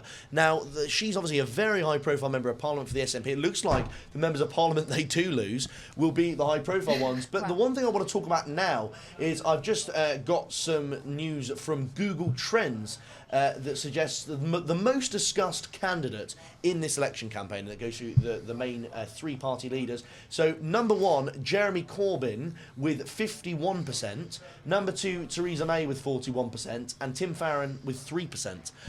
So, on that, has Corbyn kind of benefited from increased discussion, sometimes negative, about him and the Labour Party? I think he has, yeah. I think that one of the things which made him seem such a weak leader of the Labour Party, well, I think he was until about a month ago, was the fact that he didn't actually do much. He didn't really tend to appear on the daily politics shows. Labour very rarely pushed a message about anything that was going on. They seemed to just kind of sit on the sidelines. Whenever he was in the news, it was usually because he had gone out and just said something weird and just damaged his credibility. And I think that the fact that he has had a platform to, go out and push, it's a platform that he clearly believes in, and I think that he's completely at home doing these big rallies, has really transformed him into the kind of campaigner that we saw in the leadership elections in Labour, where he was obviously so strong. So it doesn't shock me that people have seen how strong he can be in these kind of situations. Now, we'll get back to this talk about who's been discussed most in this campaign and whether it's beneficial in a minute. Just to give you a few other things, George Osborne says if the exit poll is anything like accurate, this is completely catastrophic for Conservatives and for Theresa May. Chris Mason from the BBC says they asked the Conservatives if they could describe the mood at CCHQ, and they politely declined to offer a description, apparently. Now it's time for Ed Farrer's video, the second edition of the Idiot's Guide to Politics. This is the polling station for students on campus who are voting in Coventry South or the Kenilworth and Southam constituencies. Now I can tell you, one is a hotly contested seat and one is Kenilworth and Southam, where the Tory majority is 21,000. If you're in Lakeside, Heron Bank, Cryfield and Redfern will be counting Kenilworth and Southam, and everyone else will be voting in the hotly contested seat of Coventry South, where Jim Cunningham, the Labour candidate, will be trying to defend his 3,000-seat majority. Right, so there we go. Thanks to that, Ed. I love these idiot guys in politics. They're fantastic. A few other things. Apparently, we're expecting the result from Sunderland in very shortly. Of course, we spoke just then about the increase in turnout. It looks like it's going to go down to the wire to see, who declares first, Newcastle or Sunderland. And when we do get that result, it will appear on my side. Also, as I keep saying, if you want to get involved in the conversation today, use the hashtag #WarwickVotes and we'll read out your tweets and get the panel's opinions on what they think of that. ITV News are saying that apparently Labour will hold Newcastle upon Tyne Central. Not a huge surprise, is it, Dan? No, I think that if they came back saying they were going to lose it, you would start having serious concerns. Just to tell you as well, sorry, it's a confirmed result, so it's just come through that apparently that is confirmed. Newcastle has been held by the Labour Party, as you were, Dan. Yeah, I think that if it had come back with them losing in Newcastle, and you would start to think that the exit poll had been a bit wrong. Yeah, I think that's about what you'd expect. Obviously, you have to look at the swing, see how Labour did. I think that was an area that was kind of a traditional Labour area where UKIP did all right last time. I think that was one of the things in the exit poll last time where that was the first one back and UKIP had come a strong second and people started to see that the UKIP surge was real. So it'll be interesting to see how they've done. Now, Clara, a lot of people, we need to talk about UKIP up north because they did so well in 2015. And we look at it, and a lot of people were describing, UKIP as being the gateway drug from people, who voted Brexit with Labour to go over to the Conservatives. But they've gone back to Labour, these traditional working class voters. Are you surprised by that? I'm a bit surprised, and also with this, we only have one result so far, so let's see what's actually going to happen by the end of the night. I'm a bit surprised that they didn't, vote for Conservatives, or the majority didn't, because from what it sounded like, the UKIPers, Is that that's the name. Oh, yeah, okay, there you go. The UKIPers seem to have a lot of things that would align with the Conservative parties. Not all, obviously. They're different parties. But if you look at the main policies and how broad, and look at them in a broad term, they do not align so much with Labour as they do with Conservatives. So it is kind of surprising that they have gone to that. So is that the first result then? That's the first result. So Newcastle. No Sunderland. It's currently on the screen now. So Labour 24,000, Conservatives 9,000, Lib Dems just short of 2,000, Greens about 500, and UKIP close to 1,500. So UKIP a complete collapse. Conservatives in a kind of strong second place, Nathan. But these votes that were UKIP before not going to the Tories. We spoke about this quite a lot. I remember that they could go to the Tories. Is that a really bad sign that you're not picking up those votes? I think it's a slightly bad sign. I think there's two reasons to it really. I think that the first reason is Theresa May and Jeremy Corbyn. I think the leader factor of Corbyn actually getting people out. What we found is Jeremy Corbyn's a rubbish leader, but he can lead a campaign really well. And Theresa May's a great leader, but she's absolutely awful at running election campaigns. And so what I think what we'll see is in the UKIP vote is I think it's part of the pull of Corbyn's leadership and the sort of socialist tendencies in general of the working class, as it were.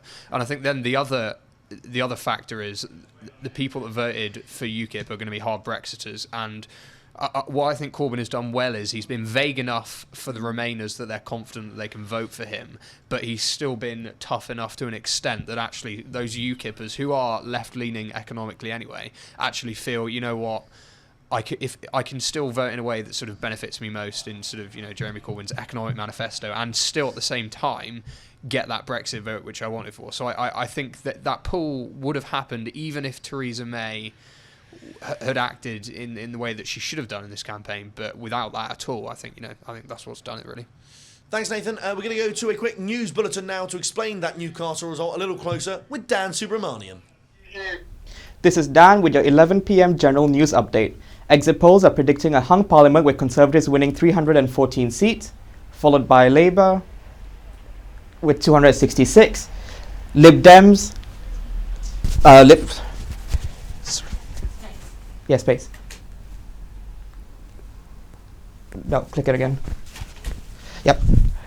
Just short of the 226 seats needed to form a majority. This is followed by Labour with 266 seats, the SNP with 34, Lib Dems with 14, Plaid with 3, Greens with 1, and the remaining 18 seats split amongst other parties. UKIP, however, are predicted to lose their only remaining seat. Sources from the Lib Dems and Labour have both said that they will not be looking at forming coalition if the results lead to a hung parliament. Locally, Sky News are predicting that the Warwick and Lamington seat currently held by Conservative Chris White will switch to Labour's Matt Weston. We are expecting the first official results to be coming out at any moment, so stay tuned on Raw for all the latest news. This has been Dan with the Raw News team. We'll be back at midnight with your next general news update. And great analysis as usual. We want to talk a bit close. We'll look a bit closer rather at that Newcastle result. Now, if we look at the stats, Labour have gone up by 10% in Newcastle. It's a Labour landslide. They got 65% overall. The Tories in second place with only 25% of the votes. Lib Dems on 4.9%, narrowly missing out on a deposit, and UKIP down to fourth. Wow. 4%. They've gone down by 11%. Dan, as we were saying earlier, this kind of just highlights the collapse of UKIP. Is it slightly worrying for the Lib Dems, though, that, you know, they wanted this pro-European vote, even in constituencies that voted Leave, and they haven't got it? They've gone down. I don't think it is, because I think like areas like Newcastle were never areas that are going to be Lib Dem. I feel like any of left-leaning voters there are going to be solidly Labour. I think that Lib Dems would be aiming for areas like metropolitan areas like middle of London, constituencies there that are like, you know, places that are 70-80% Remain, where there would be a, you know, sizable contingent of hardcore voters for whom, you know, remaining in the EU is going to be their number one priority, and I don't think there would be a significant number of those in places like Newcastle. Breaking news coming in as well. Apparently, Labour have held Sunderland. Not sure how shocking that is if you're a politics fan, but Labour have held. Sunderland must be quite annoyed because they didn't declare first this time. Newcastle bit them to the post. News. I know, it's going to put Sunderland on the map, but it hasn't happened. But yeah, as I say, Labour holding Sunderland. I wouldn't be surprised if it's a kind of similar share of the votes, you know, UKIP going down, Labour going up, Lib Dems perhaps going down, and Conservatives maybe going up a little bit. Clara, with these northern seats, do you think it's worrying from a Lib Dem point of view that they're going down, or do you think, you know, that's not really where they're targeting? No, I agree. That's not really where they're targeting at all. I don't think you have to worry right now with two constituencies being called. Yeah, fair enough. I feel like it's 100% seats for Labour at the minute. That is true, so you should be worried. No, I think this is not their demographic, and if you're not a UKIPper, as I have learned that term, you don't need to worry right now. I've just been reminded as well that the swing to Labour in Newcastle is less than the exit poll suggested. So just bear that in mind. Yeah, Nathan's pleased. Bear that in mind as well. Clara, I wanted to stay with you. So on these kind of northern working class seats, Labour have increased their vote. One would presume in Sunderland, but, you know, evidently in Newcastle. Mm-hmm. Do you think that's Corbyn reaching out to the working class people? I think so. I think Corbyn has done so well. His team, especially, have done so well. They've pulled together, it They seems. have. I was talking about this a couple of days ago. His media team, they've definitely briefed him more. Mm-hmm. He's become more of a leader. He's really grown into his role. And I think not only with his his tour around the country and, you know, talking to all these towns, and I think it was also just the Labour Party in general and how they've managed to reach out to so many people who maybe would not have voted for them. And I think that's really impressive. So late in the game, especially with, you know, a snap election being called, that Labour has been able to turn this around into, you know, although not a majority, like a massive win. Yeah. Yeah. Now, as we were saying about Jeremy Corbyn then, he got criticised for being, you know, part of an Islington bubble, you know, London metropolitan elite. You know, Conservatives were expected. The talk in this election was, you know, the UKIP vote will go to the Conservatives. Does Jeremy Corbyn deserve quite a lot of credit for, you know, increasing the Labour vote share and really reaching out to northern potential Labour voters? Oh, absolutely. Jeremy Corbyn has run one of the best election campaigns we've seen in this country for a very long time. And no doubt he has been helped by his Momentum fan group. You know, I mean, the whole Corbyn cult, as some people call it, is pretty... They've done well. And, you know, it's part of this whole, and I'm going to use my standard phrase here, the moral superiority. Moral superiority of the left. You know, there's this whole moral superiority of the left, and what they've done is, and what Momentum have done. I mean, you look at some of their campaign videos online, and it's very much, you know, I mean, there's this one video where there was this bloke, and and his daughter was saying to me, you know, oh, you didn't vote for Jeremy Corbyn. Do you hate me, Dad? And then the dad just went, yes, I do. And I was like, but I mean, we laugh at that, but actually, it's kind of worrying that we're framing that one party is the morally superior party, everyone else is wrong. But unfortunately, the British public have just gone along with it, and you know, I think in part it's part of the de-intellectualization of politics. You know, we're becoming more like America. It's becoming more about rhetoric, less about real policy. But I mean, it's worked for him, so yeah. I mean, that's probably the reason that's happened. You've got a tweet in from John Veal. Not sure of its relation to you, It Nathan. is, Could be my dad. potential. He says, "Is the younger Labour, have Labour basically captured the younger voters in Warwick and Leamington?" As we said, you know, from the kind of ground, it looks like Labour have really reached out to those to those younger Labour voters. Is it kind of Warwick Uni that swung it? Do you think for Warwick and Leamington? Well, I mean, we haven't got the result in yet. Well, potentially. Potentially, yeah. I think that if you looked at the polls, because people kind of see Labour as being a very young party, but in 2015 they only won young voters by like 10 points. Yeah. And almost all of that was because they won young women by quite a lot. Whereas in some of these polls they've been winning them by 30, 35, 40 points. So clearly Labour has managed to tap into something about young people. I think also that Theresa May is almost uniquely repellent to young people. I think in terms of she just kind of reminds a lot of people of the headmistress that they didn't like. Whereas I think Jeremy Corbyn had like an appeal to younger voters. Obviously his policy platform was aimed quite strongly at younger voters, and I also feel that a lot of younger voters are quite disillusioned with politics. I feel that there was quite a big option there for a protest vote for lots of young people who felt that it was time for a change, and I think that Corbyn tapped into that. Yeah, I won't give you the kind of full analysis of the Sunderland result because we'll have that on the screen in a minute and go to our team who will break that down for us a bit further. But what I can tell you is that UKIP have gone down by 16%. Wow. So it looks like a kind of similar trend that we are experiencing there. But I want to talk now about Jeremy Corbyn and Theresa May kind of broadly. Clara, who do you think has come off best generally from this campaign? That's not even a question. Jeremy Corbyn by far, and it's not even in the campaign. You know, when you read what they're saying in their party's manifestos, it's how they present it. So when we look at things like the question time events and just in general what each leader has been saying and how they've been, you know, engaging voters. So I think Corbyn has done something so well where he's engaged, not only him, obviously, Labour Party's been engaging all these young voters. And I was saying this to someone today, there was a Snapchat filter that said, I voted Labour. Yeah. And I thought that was so interesting. You know, you have to think about new and engaging ways. Oh, I've said engaging so many times. You have to think of these new ways to get voters or people who wouldn't vote or just people that are disillusioned or don't know enough, and that's exactly what I think the Labour Party has done. And what you were saying about, you know, Matt Weston, he has bought his team has bought Facebook adverts, Instagram adverts. It keeps showing up on my feed as well, and it's a different type of campaigning nowadays. Because of this, we can't really see who's doing better because, as we were saying, we walk down the streets in Leamington and we can see vote Matt Weston, but, you know, now that's not the only way that we can tell that he's going to win or not.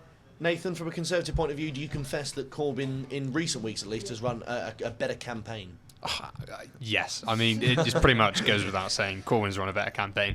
But I think, again, this is part of something that's bigger. I think this is part of the whole, you know, socialists and Marxists essentially taking control of university history, humanities departments, really influencing culture to a level where pretty much every young person, you know, you are slashed online if you put your voting Conservative. You know, there's people who do not vote Labour feel very, very alienated from this election, particularly young people. You know, I mean, I was one of the only people here that actually predicted a hung parliament this evening. Yeah. But the reason I predicted a hung parliament is because I'd spent quite a bit of time on Facebook this week. I mean, I've been revising and stuff for exams, and social media is a massive, massive, massive echo chamber for the left.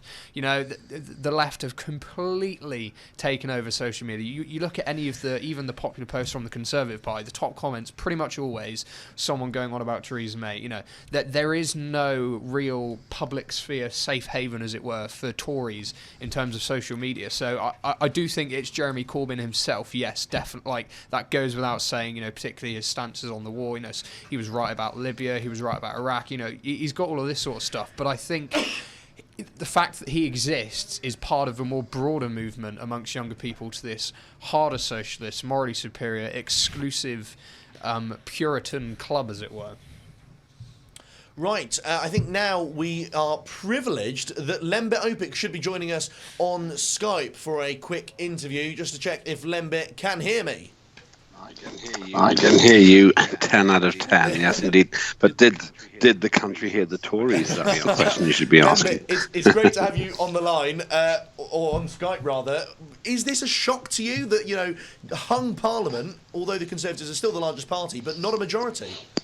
I doubt that this is correct. I think that the Tories will have an overall majority because UKIP have traded places with their votes giving them to the Tories. So I think there'll still be a Tory majority. If there is a hung Parliament, yes, I'll be absolutely astounded and I'll laugh my head off because Theresa May then therefore called an election to whip the bottoms of the Labour Party, and she's had her own bottom whipped instead, metaphorically speaking, of course. Now, Lembit, the Lib Dems, many people predicted their kind of demise tonight, going down to, you know, 4 or 5 seats, but it looks like they've made a modest increase. Does that fill you with hope? No, they haven't made a modest increase yet. The problem here is I've gone through all of the individual seats. Because the Lib Dems are so small, you can do that. They used to say the great thing about standing as a Lib Dem is after the election you could go around and thank everyone who voted for you personally in an afternoon. And back in those days again. And by an amazing coincidence, the very first election result declared Newcastle Central. That was the first seat I ever contested for the Lib Dems. Yeah, that's right. In 1992, and I got in 1987 the party got 13.7%, and I built the party's vote in 1992 up to 11.7%. So I lost a couple of percent, and that was regarded as a pretty dismal result. They're now on 5%. I will be pretty impressed if the party really does increase its numbers. I would expect a contraction. I could be proved wrong. But either way, this is not going to be the Lib Dems' day. One of the problems for Tim Farron now, and he's a friend, and I'm saying this to you as an exclusive, live on Raw, the problem here is that Tim Farron has promised not to do a deal with anybody, and he made a very big deal of staying away from the coalition last time. What's he going to do? What happens if it depends on the Lib Dems' handful of seats, whether it's 6 or 14, to do a deal when he has made a commitment not to do it? Nick Clegg destroyed the party not because of the coalition, but because he was so inept at managing it. Tim Farron would be better at that. But having pinned his commitment to not being in a coalition, what happens if the Lib Dems are the kingmakers and then they decide to act Republican? So you think a coalition would actually have benefited the Lib Dems then, despite the fact that they lost so many MPs in 2015? You think if they'd gone into a coalition, if they'd promised this, they would have done a bit better? They may not have done better, but the point is we're not dealing with this election in terms of whether the party goes into coalition or not. We're dealing with the next one.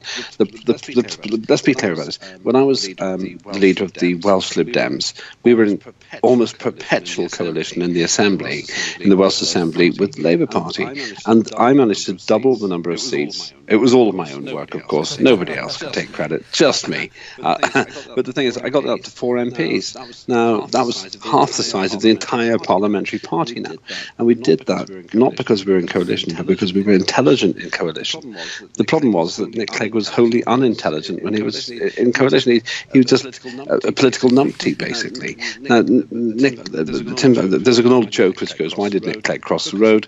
Because he promised not to. Tim Farron wouldn't do that. He's a smart cookie. But I think that it's a really compromising situation for him if he ends up being a kingmaker. And why would you be in politics if you didn't want power? I have no problem with coalitions. Most of my friends aren't in the Lib Dems. I'm sure the Lib Dems would agree. But the fact is, if I was offered a position of power, I would do it because ultimately politics is more about what you can do rather than who you're doing it with. And I think We'll that's talk about Labour in a minute, but just a last thing on the Lib Dems. Quite a lot. Obviously, a lot of the key figures in the party were wiped out in 2015, but there's talk that Norman Lamb, Nick Clegg could lose their seat. Vince Cable, Ed Davey won't win their seat again. Do you think this is actually a possibility? Yes. My judgment is that I'll make a prediction, and I could be wrong. I think the party will end up with something like 7 seats. That's my prediction. Definitely going to lose Southport because the incumbent had a big personal vote, and there's no way. John Pugh, I think. John Pugh, yeah, and he won because he was John Pugh, more than because he was Lib Dem. So that'll be lost. North Norfolk looks like it's gone down. If Norman Lamb wins that, fair play to him. Very difficult. Carshalton and Wallington and south of London, very, very difficult situation again. You've mentioned Twickenham and you've mentioned Kingston Surbiton. I think Vince Cable might be a gain, but that's not enough to overcome the losses. And what about Richmond Park, a famous victory for the Lib Dems in the by-election, but we had thousands of people there for that. Will the Lib Dems be able to maintain it with a normal clientele of supporters? I don't really know. I think that Zach Goldsmith's got a very good chance of winning it because he was punished. As long as he was contrite in the campaign, I don't know if he was, then he could win it back. So it's very hard to see where the 14 are actually going to come from. Maybe Cambridge could come back. There could be a few sly victories here and there, but as I say, it's Twickenham, but the numbers don't add up even to 14, and that's the issue. And I wouldn't blame Tim Farron for that. I would blame Nick Clegg because he didn't listen when brilliant political strategists like me warned him. Lembit, on the Labour Party now, it's fair to say, although you were a Lib Dem MP, you had quite a good relationship with Gordon Brown, with various Labour MPs when you were in Parliament. Are you pleased that Labour seem to have, they haven't been annihilated or wiped out, as many people predicted? It's not so much about being pleased or displeased, but I think that the Labour Party was being maligned in an unfair way. I know Jeremy Corbyn personally, I know him well. No one is as bad as he was portrayed, and that was the mistake of the Conservative Party. By the way, I'm only whispering. I'll explain why I'm whispering if you ask me in a minute. It's a very interesting reason I'm talking quietly, but you have to ask me about that in a moment. As far as Jeremy Corbyn's concerned, they portrayed him as the biggest idiot in Christendom. And, of course, he was going to get a lot of coverage during the election, and people realised that he wasn't an idiot. Even if people thought he was only average, it was better than what people were saying about him. So therefore, Corbyn didn't have to perform too well to impress. Also, he played a blinder with some of his policies, abolished tuition fees, being quite clear about the international consequences and the terrorist consequences of Britain's foreign policy. He's right about that, and most reasonable people understand that. So therefore, the fact that there were 2 terrorist acts and he was honest and clear enough and brave enough to stick by his guns and that, those things helped him. So you're asking me if I'm happy? Yeah, I'm happy to the extent that I don't like it when anybody is run down unreasonably. And just as in the European referendum, which I voted to remain in, I was not dissatisfied with the outcome because the Remain campaign was the most pathetic campaign I have ever seen in a referendum. Since the proportional representation campaign, which Nick Clegg was leading. Lembit, you mentioned that we should mention why you are whispering. Why is that? I think I know, but why? Because I'm in a hospital ward at the moment, and my daughter was born 5 days ago. Yes. and so I'm sitting here on baby watch while my girlfriend's having a shower. So you know what? I almost felt like saying, I don't care what the outcome is. I've got a baby. But that's not true. Now I'm a stakeholder in the future. And if Jeremy Corbyn can deliver everything he's promised, we are going to be living in Eden if he becomes the Prime Minister. I'm talking quietly because I don't want to wake up all the other babies. You'll hear screaming if I get this wrong. That's fair enough. And Lembit, just quickly, do you think Theresa May will have to resign after this result? You keep saying result. Let's be clear. By the way, I hate the phrase "let's be clear," and I've used it 3 times in this interview. I think I should resign. I didn't leave politics. I was left by it. But if Theresa May doesn't get a substantial increase in the majority, by which I mean at least an increase of 10 or more, and it might have to be nearer 30. She's got to go. If the party loses a net amount of even one seat, she's completely messed it up. She started with a 20 percentage point lead, and we're talking about hung parliament. I'm not very trusting of this exit poll. I could be wrong. I'm not trusting of it too much. But if Labour gain and the Conservatives lose any amount, she made a terrible call. And then, like David Cameron, she made a judgment. She made a promise for a national plebiscite, and she got it wrong. She'll be out the door before the end of Friday. And Lembit, just before we let you go, and care for the baby and have a nice evening. Just quickly, when we next going to see Lembit Opik? Is he gonna come back to politics, or are you keeping that quiet at the minute? I have no plans to stand for Parliament, but if called to serve this country in that way, it would be my honour to give the roar. But a peerage is simpler because you don't have to knock on doors. And if Tim Farron does get 14 seats, think of me. Please, mate. I'll be loyal. I'll buy you a curry. I think that's the way you do it. Not £1.5 million curry, but a £10 curry in Cafe Shack, somewhere in Kennington in London. Oh, fair enough. Well, Lembit, it's been an absolute privilege having you on Skype. Thank you so much for joining us. Don't be a stranger. Call me anytime. I'm always willing to give my views at the usual fee, which, in case you're wondering, is absolutely nothing. Thanks, Lembit. Now, we just go to a quick interview with the Cone, apparently. So, what do you think of the exit poll?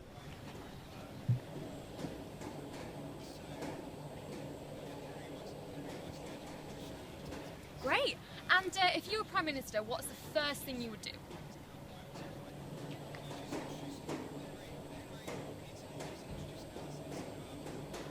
Yeah, totally agree. And finally, what is the naughtiest thing you have ever done?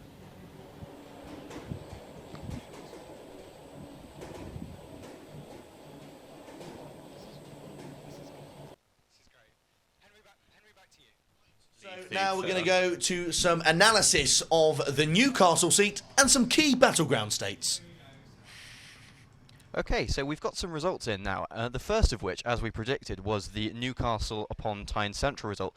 The victor in that seat was the Labour Party's Chi Onwurah, who held the seat with a 15,000 vote majority, beating the Conservative runner-up by 15,000 votes. We're now going to talk a little bit about the different battleground constituencies and the seats that could help decide which way the election goes, whether it's a decisive victory for the Conservatives, a hung parliament, or maybe even a decisive victory for Labour. Anyway, so here to my left we see the seats that the Conservatives need to attack, the marginal seats, most notably of which are of course in Scotland, that could really help swing this election in favour of the Conservatives. Ruth Davidson has of course been enjoying record levels of popularity in Scotland, hitherto unseen by any Conservative Scottish politician before. So of course Aberdeenshire West, Allen and Deesdale, Angus, Berkshire, all Scottish seats that the Conservatives have probably attacked with great intention of winning them and defeating the incumbent SNP. Of course Clacton, Douglas Carswell's old seat, he of course resigned from UKIP and became an independent and then announced his desire to stand down at this election. And of course Clyde South and Delyn, which are two seats that the Conservatives could take from Labour, two marginals, and yet more Scottish seats, Dumfries and Galloway, a very well-known Scottish seat, Moray, a very large Scottish constituency, Perth and Perthshire North, another SNP seat that the Conservatives could very well gain, as well as Wrexham, which is a marginal Labour seat. Now, also, Labour have the opportunity to steal certain seats from the Conservatives, and of course there is the lone SNP seat there in Edinburgh North. Now, Bedford's a southern seat which Labour could potentially gain if they've campaigned there hard enough. Bolton West, a northern seat that Labour could potentially gain. Of course, Labour are traditionally known as being the party that are more successful in the north of England. Bury North, a more southern seat in Anglia that could go to Labour. Croydon Central, obviously a London constituency. London seats do tend to go towards Labour, especially those in the less affluent areas like Croydon. Derby North, a more northern seat which could well go to Labour, a marginal for the Conservatives. Enfield Southgate, yet another London seat, and Finchley and Golders Green. Keighley in Yorkshire, another seat up north that Labour could well win. And of course some more northern seats like Warrington South, and of course Worcester, a more southern sort of rural town which could be interesting if the Conservatives lose it, because of course it is a marginal seat, and the Conservatives would generally be expected to perform better in southern seats. Anyway, it is of course worth mentioning that a lot of MPs, Labour veterans and Conservative veterans, will be standing down at this election or haven't bothered to run at all. Examples of this include Alan Johnson of Labour, and other examples include Sir Alan Hazelhurst, the old Speaker, who is a Conservative MP, and George Osborne, the MP for Tatton. He, of course, took up a rather controversial position with the Evening Standard and has been rather critical of the current Conservative Party in its current guise under Theresa May. Eric Pickles, another Conservative Party forefront member who will no longer be running for a seat. So yeah, those are many of the MPs who aren't running. So we'll be bringing you the results, more results as they come through. We have heard that another result has been announced in Sunderland and Houghton, and we'll be bringing you that once we have discovered further details about the result. Thanks for that, Sam. It's significantly brighter in here. We've had a bit of a climate change, but we're going to quickly take you to Tilly, our head of music, who interviewed Compass News. Hi, I'm here with Steph, Jemima and Gaia from Compass News.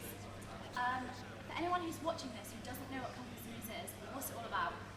So Compass News is the Spotify news. It gives you free access to newspapers like Economist, Politico, the Wall Street Journal, all into one place. And did you guys create Compass News? No, we're brand ambassadors. Ah, so is it exclusive or inclusive? Are you trying to scout for people to come and join you? No, for now we just want to get out there to the student body, and later on we will expand to the general population. How do we find Compass News at work? So our main platform is obviously Facebook, and then from there you can just download the app and have that. Okay. Now, as we know, it is a general election tonight. How do you think? What direction do you think the night's going to take? Okay. I think Labour campaign's been great. They've done a lot. They've done really well. But Tories are still winning. Tories, yeah, because people are still too conservative to vote for such a radical candidate. Yeah. Honestly, the dream is red. Yeah. Yeah. If you were running to be Prime Minister, all three of you together, what's one policy you'd like to enforce? Yeah, staying in the EU. Staying in the EU. But my judgment's biased because I'm European. Yeah. I'm European and Italian, so I'd love the UK to still be in the EU. But yeah, it was difficult. We were talking about it earlier because Labour's a bit wishy-washy on the EU, but at this point it's kind of anything to not be Tories. I feel like everyone's a bit wishy-washy because no one really wanted it. Well, obviously, a few people did, but it's hard. It's hard. Yeah, I don't really like the Labour manifesto for that on EU policies because they're saying, oh yeah, we want to keep the free market, we want to keep free access to our country and let people go everywhere. But then you don't want to pay for Europe, so you're basically trying to get the advantages of being EU but not paying for being EU.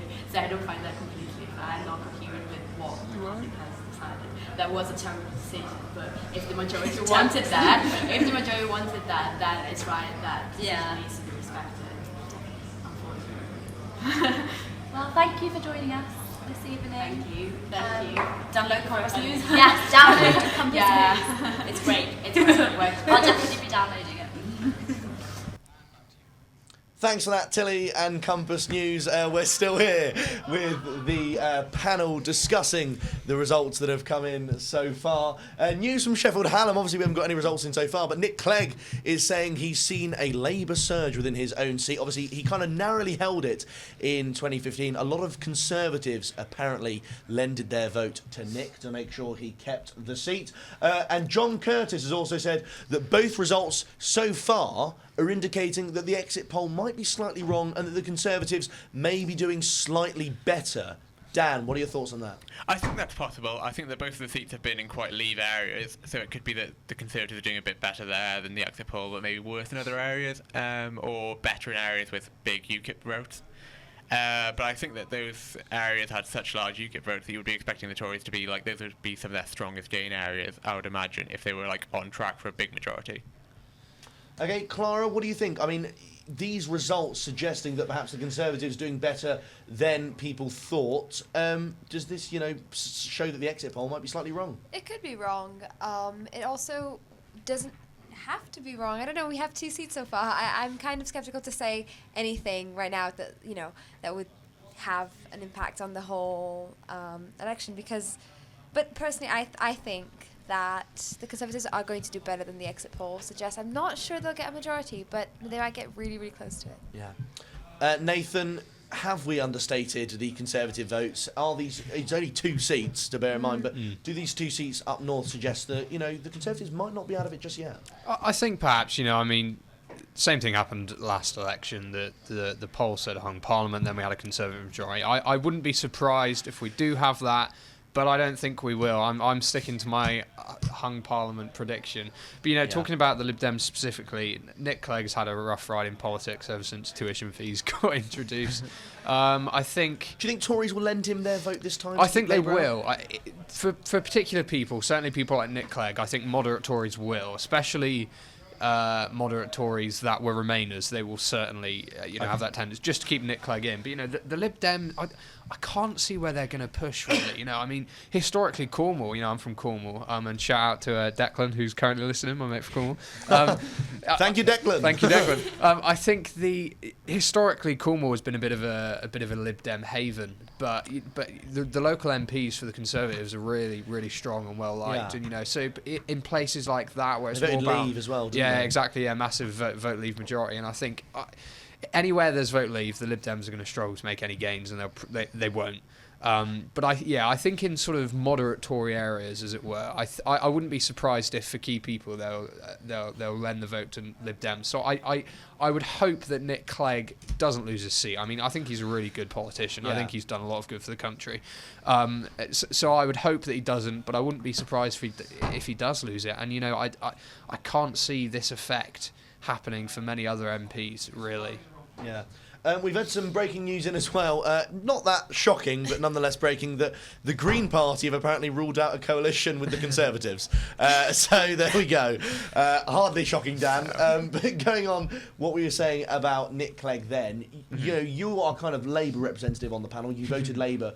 Would you be sad to see someone like Nick Clegg lose his seat? Kind of. Although not as sad if it was something like Norman Lamb leaving his to the Conservatives. I think that Nick has been, he was on track to lose his seat in 2015. He was saved, I think, by Conservative voters going for him to keep Labour out.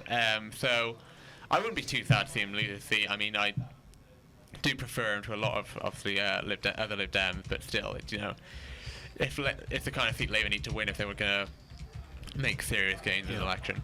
Yeah. Clara, would you be sad to see Nick Clegg leave politics?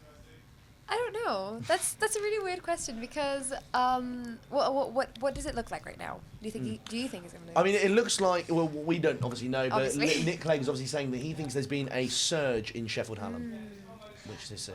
See, I don't know because on one hand it does disappoint me because I think that even though I can't vote, and I keep saying this again and again, I can't vote in these elections, I would be more of Lib Dem / Labour, depending on what the candidates themselves would be in the local parties. So it does make me sad that Lib Dems would have lost this, but then it would go to Labour so at the same time. Pitch the scene. Date. Not that. Yeah. Nathan, do you think? I mean, you mentioned the kind of Cornwall seats. Then the Lib Dems, if they do make modest gains this time around, 14 seats or slightly less. Do you think they're narrowing themselves in the long run, though? Because Cornwall was such a safe Lib Dem area. And if they have voted Leave, if the Lib Dems are just going to be the party of pro-Europeanism, of Europhiles, then can they ever win these seats back?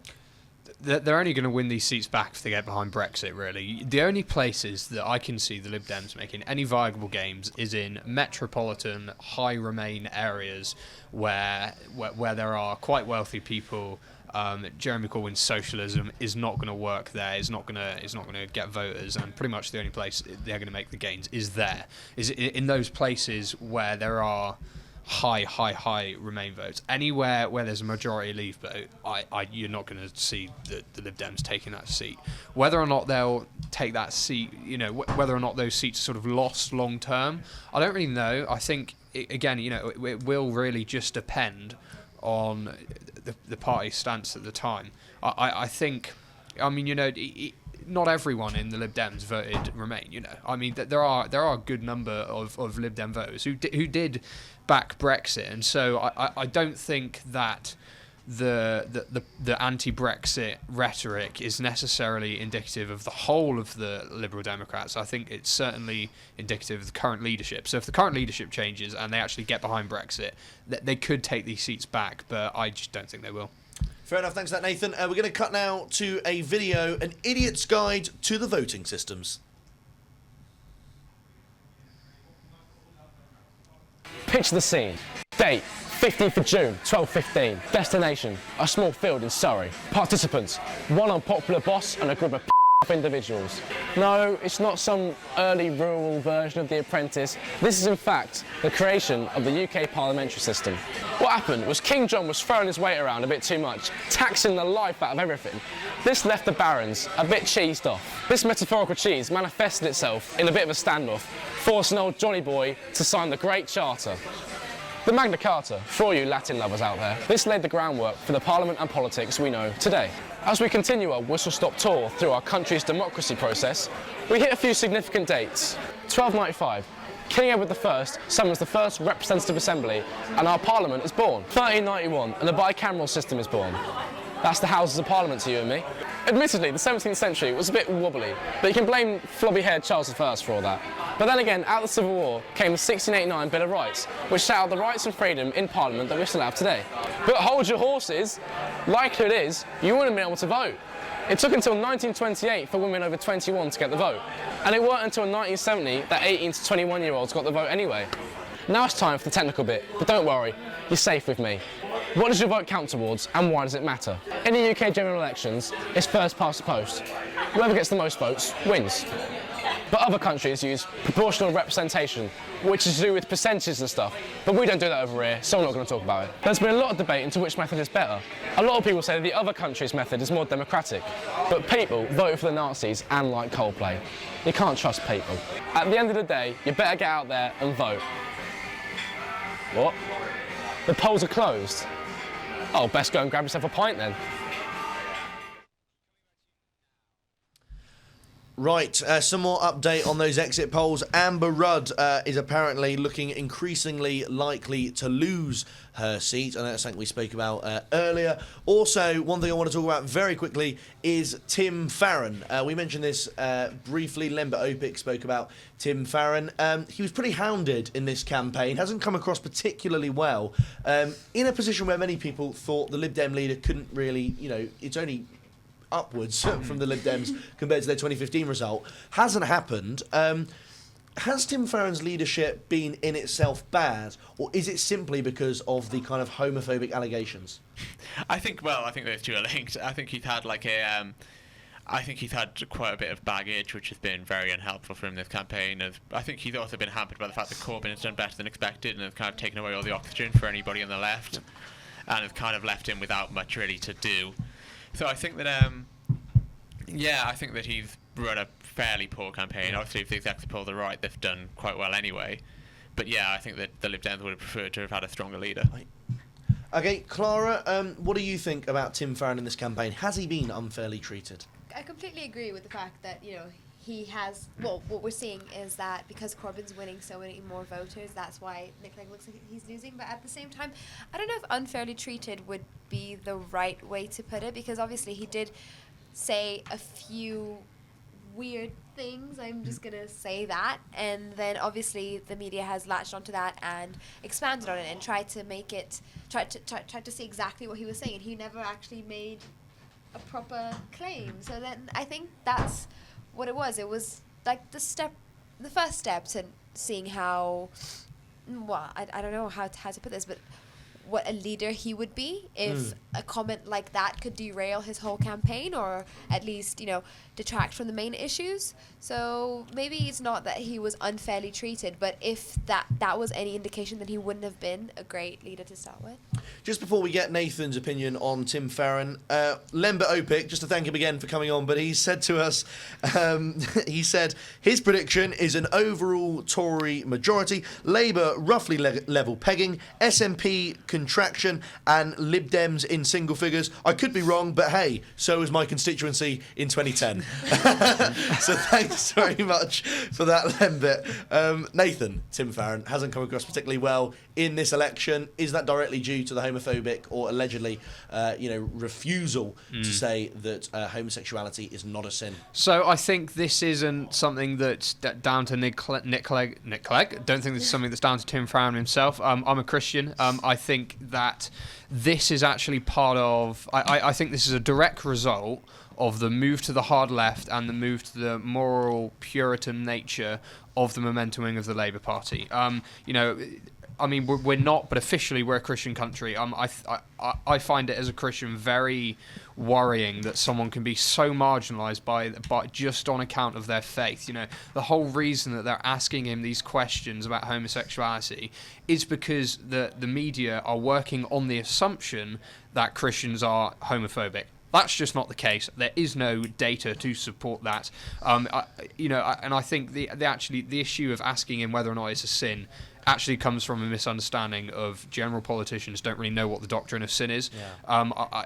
The whole thing of the doctrine of sin and public policy are completely separate things. And I think that anyone that uses government in order to push a moral agenda, I think that's what the definition of fascism is. And so even as a Christian, I don't think that you should use government to push a moral agenda. And Tim Farron has been overly clear on that right from the start. Yes, he was hesitant to say it was an actual sin, but that's in part because, he's not...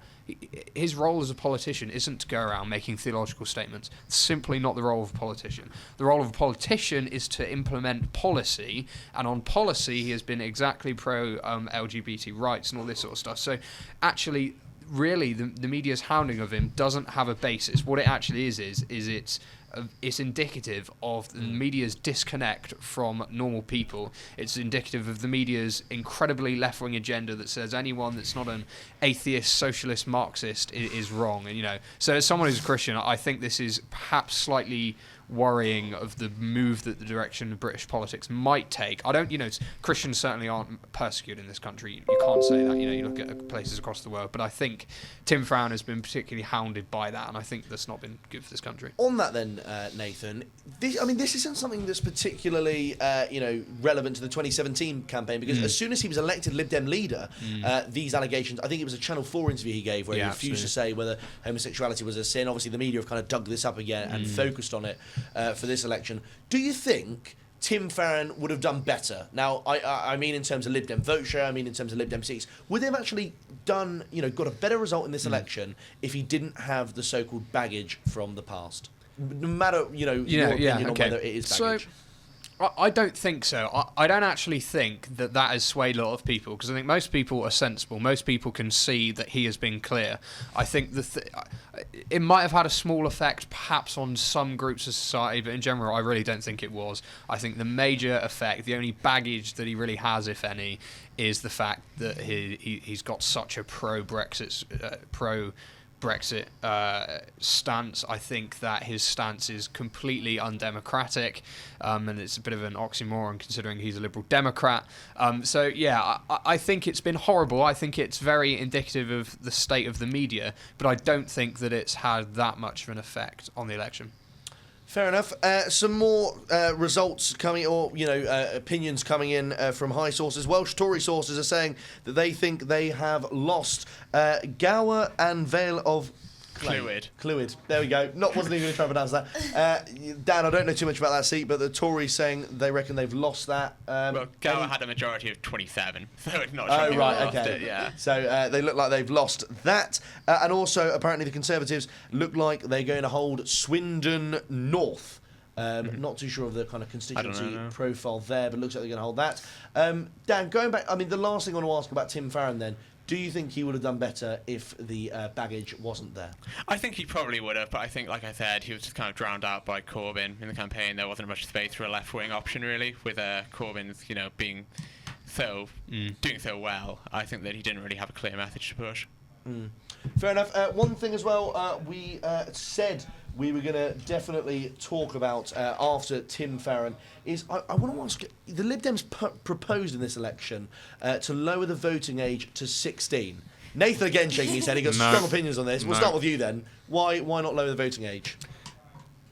I mean, where do you draw the line is the question. And if people, well, what if you're going to make the case? Oh, why not vote at 16? Why not vote at 14 or 13 or 12 or 10? I think there comes a point where it just gets stupid. I think some people might say, oh, the only reason you don't want that is because you're a Tory and you don't want young people to vote. Yes, probably that's probably the case in part, but it's also I look at how I was when I was 16 and I look at how I am now.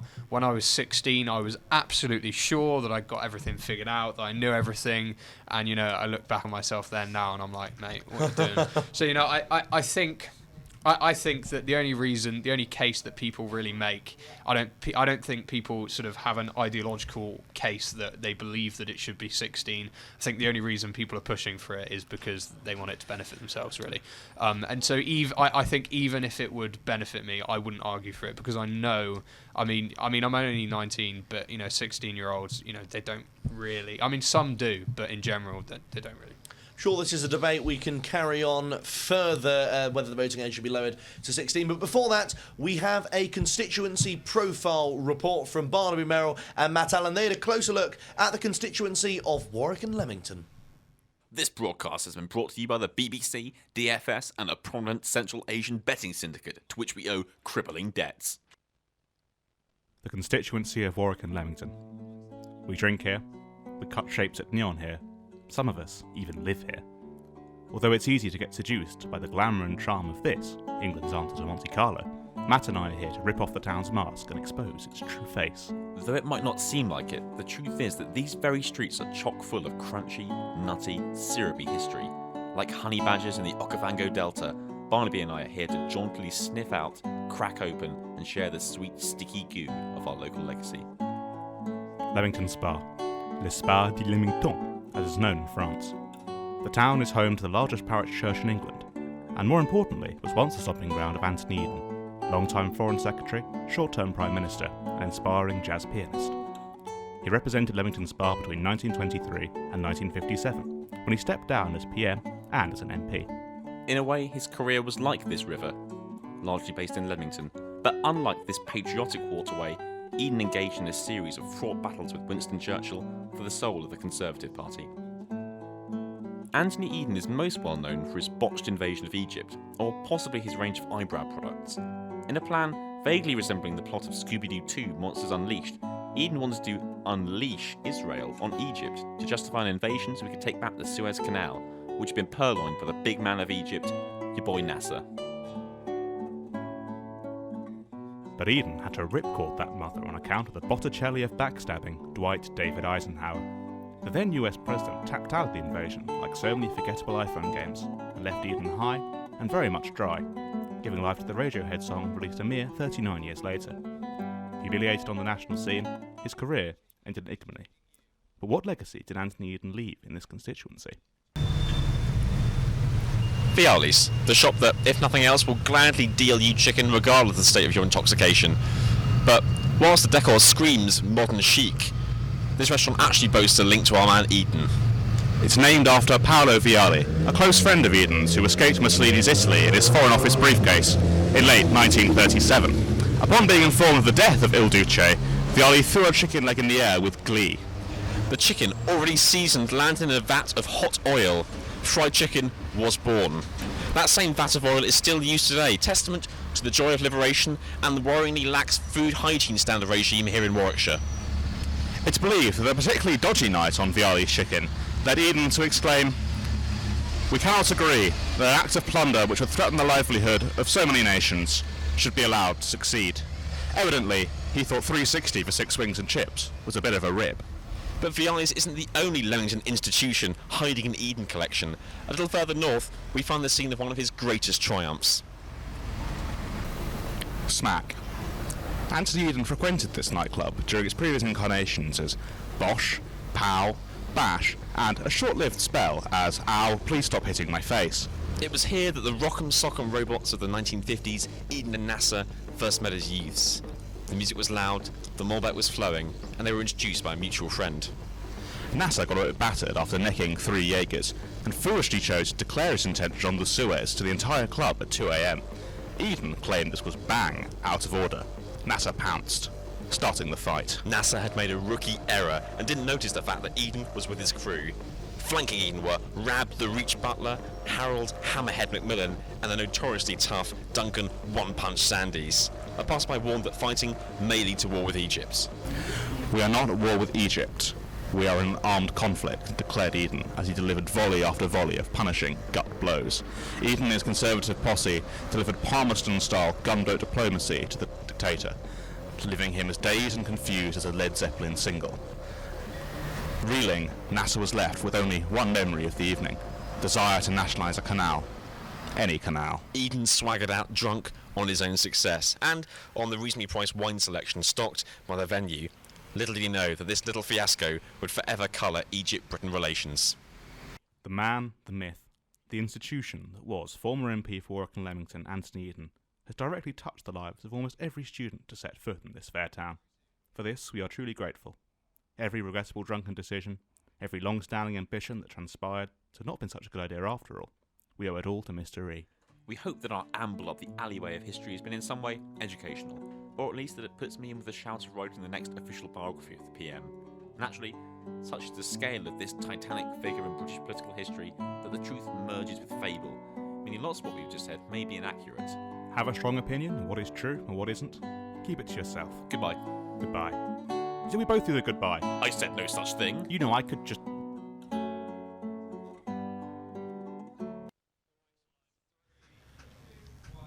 Very insightful guide to Warwick and Leamington, the constituency there. Don't fact check a lot of the things you heard there, because you might be disappointed to learn things like Paolo Vialli.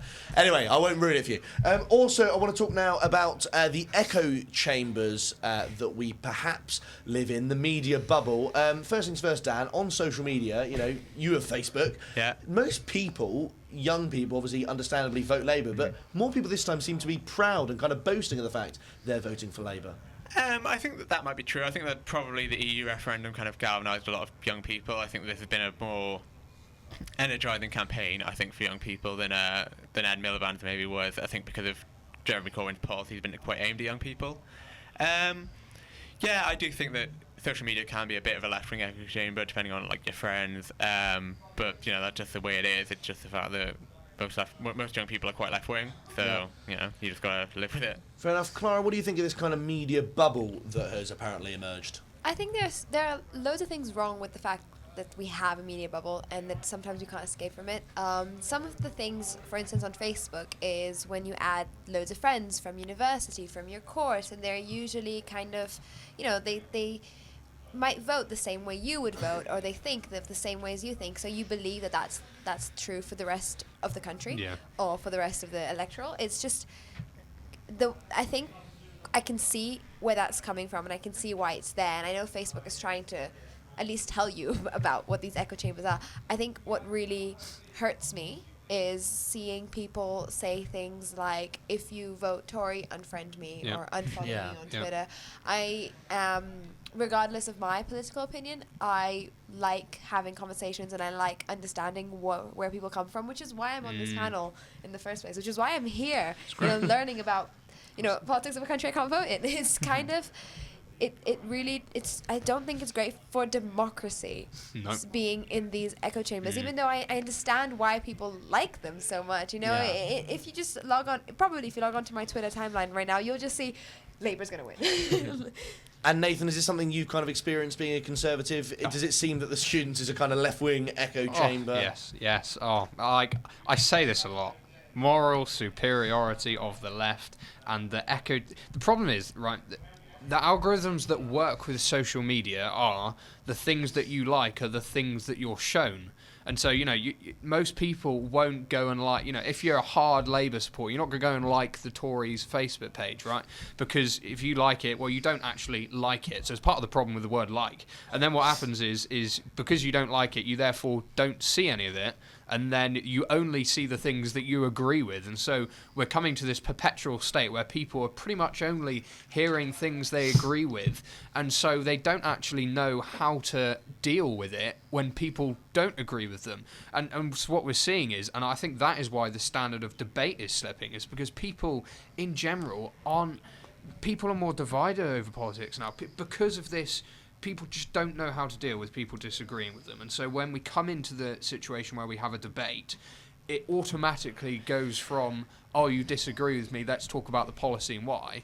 But because people don't know how to do that, they latch on to the, oh, you must be a bad person, therefore. I put on my Facebook earlier that I'm going to vote Conservative, and I was almost afraid to do so. I think it's stupid. It's so annoying that that's the situation that we're in. But it is the situation we're in.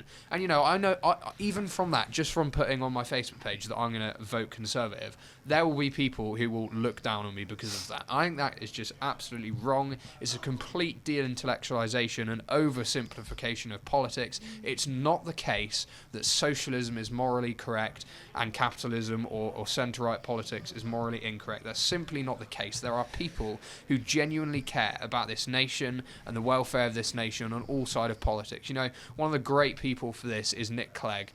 Nick Clegg repeatedly, when he's on panels, he will always make an effort to, when people attack politicians personally, even if they're on the opposite party to him. I mean, I don't know if I'm going to quote him word for word here, but he said he doesn't know that he's met one person in politics that isn't in it for the right reasons. And I think that because of the echo chambers, we're gonna perpetuate that moral superiority. Thanks for that, Nathan.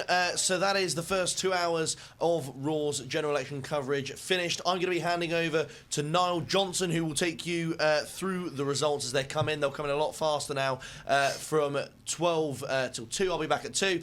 But now we're going to go to a quick news bulletin from Raw's very own Lucy Cooper.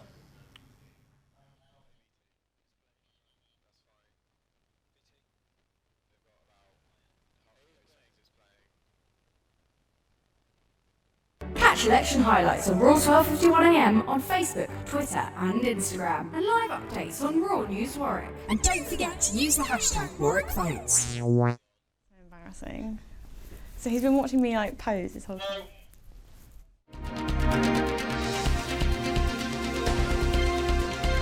This is your hourly Raw News Bulletin, rounding up all the events of this evening so far.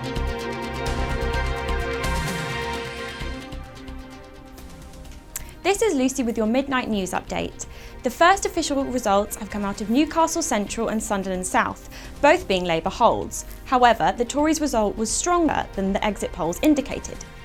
Exit polls have suggested a hung parliament, with the Tories ahead with the most seats.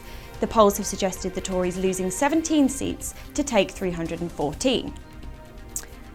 We will have more results coming in with our next bulletin at 1am. Back to you in the studio.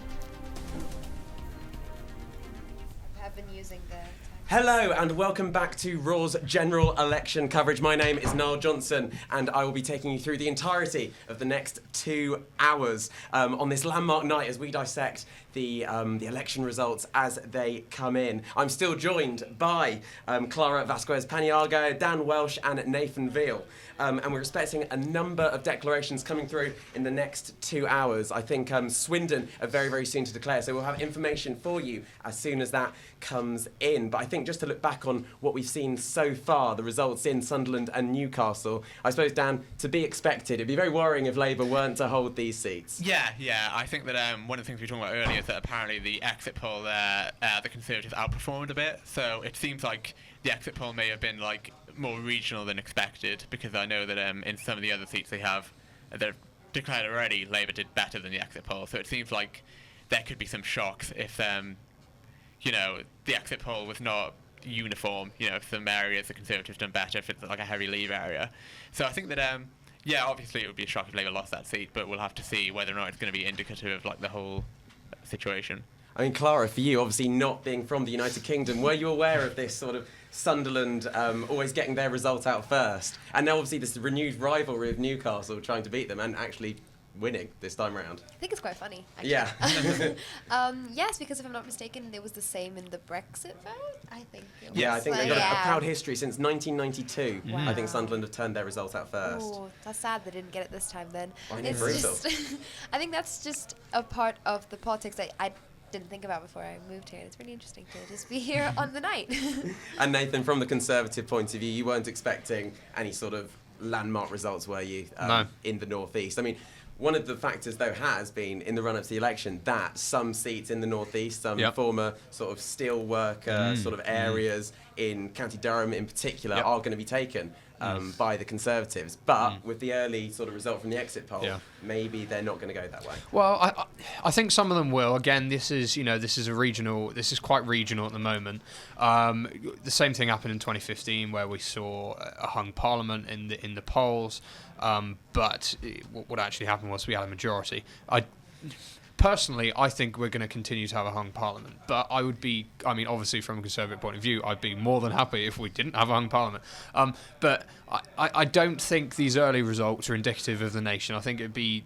I think we might be extrapolating a bit too much out of that. You know, we've still got the postal votes to think about. We've still got the shy Tory factor that I think has been enhanced because of Theresa May's campaign, which has been pretty naff. Yep. I think the shy Tory factor would have only have enhanced. I don't know if it'll be enough, though. I don't know if it'll be enough to swing it. I hope that it will. I'm not sure that it will, and I think these early results aren't necessarily promising, but they're certainly not the other way either. I think that's one thing I'd quite like to pick up on is shy voters in particular, because obviously shy Tories has been something that's been about for a while. I think it was very widely discussed at the 2015 election. But something I've been hearing about and a number of political commentators have brought up is shy Lib Dems. Yeah. Which I think it's Hugo Rifkind in particular believes that it's going to have a particular effect in London. And with the result of the exit poll, the Lib Dems 5 MPs up. Dan, do you think this may be a new phenomenon we're experiencing? Yeah, I mean, I think that the Lib Dems are projected to gain mostly in Scotland, so maybe it's just like shy Lib Dems in Scotland. Yeah. I don't know. Maybe it could be I can't really think of much reason why people would be shy to admit they were the Lib Dem, though. It's not really like a very shameful thing. I actually thought that there could be like more shy Labour voters in terms of like people who, you know, maybe are traditional Labour voters, don't really like Corbyn, weren't sure which way they were going to go, but end up going for Labour in the end anyway, as they usually do. I'm a bit sceptical on shy Lib Dems, but I think you could see shy Labour voters. I mean, I wonder is the shy Lib Dem phenomenon perhaps something to do with Jeremy Corbyn's surge to the left? Is it seen as sort of Jeremy Corbyn's brand of politics is now the purest moral high ground, perhaps? I think that's some of the criticism it has received. I think I'll go to you firstly on that, Nathan. Yeah. If the Lib Dems have this shy factor, I think the main reason it will come, I don't think it's because of the moral superiority element. I think that if they're going to come in the metropolitan areas, it's going to come from the rich metropolitan progressives that are really pro-Remain. I don't think we'll have that effect in London, though, because, you know, I use the classic Brexiteer phrase, the metropolitan elite. I think that there are major socialist tendencies within metropolitan areas, particularly in wealthy metropolitan areas, and in the complete other end of the spectrum, in the working class metropolitan areas. So in places like London that were so pro-Remain, I think that, as I said earlier, I think Jeremy Corbyn's rhetoric has been vague enough on Brexit that even the staunch Remainers will see the opportunity in getting their brand of politics in, and perhaps what they see as their only opportunity maybe of getting this hard left brand of politics in. I think that will trump any sort of Remain fears. So perhaps, but if we're going to see them, it's going to be in places more like Scotland and not in London, where Labour is probably the clear alternative for those people. I mean, Clara, for you, you're obviously an international student. You're very pro-Remain. Are you, in a sense, disappointed with the way the major parties have treated the issue of Brexit? Both Labour and the Tories now saying that they accept the result. They're going to go through with it. There's going to be, obviously, a different approach on either side. The Lib Dems saying that they would have another referendum on the terms. Do you feel let down as an international student by some of the parties? I completely agree. Well, last year, if I had voted, I would obviously have voted to Remain. Yeah. I think I would have a stake in this. But now, I think that we should go through with it. I don't think there's any possibility or chance for us to go back. And also, I think what you see from the international press that you don't really think about when you're here is how much of a bargaining chip the UK gets. Yeah. How much we can actually, I say we as in we here in the UK, how much we can ask for, how much we can bargain for. It's the EU that's going to set a few of these rules. So a hard Brexit and a soft Brexit might not get either, you know? And so I understand why these main parties haven't talked about it, because in one sense it's all up in the air.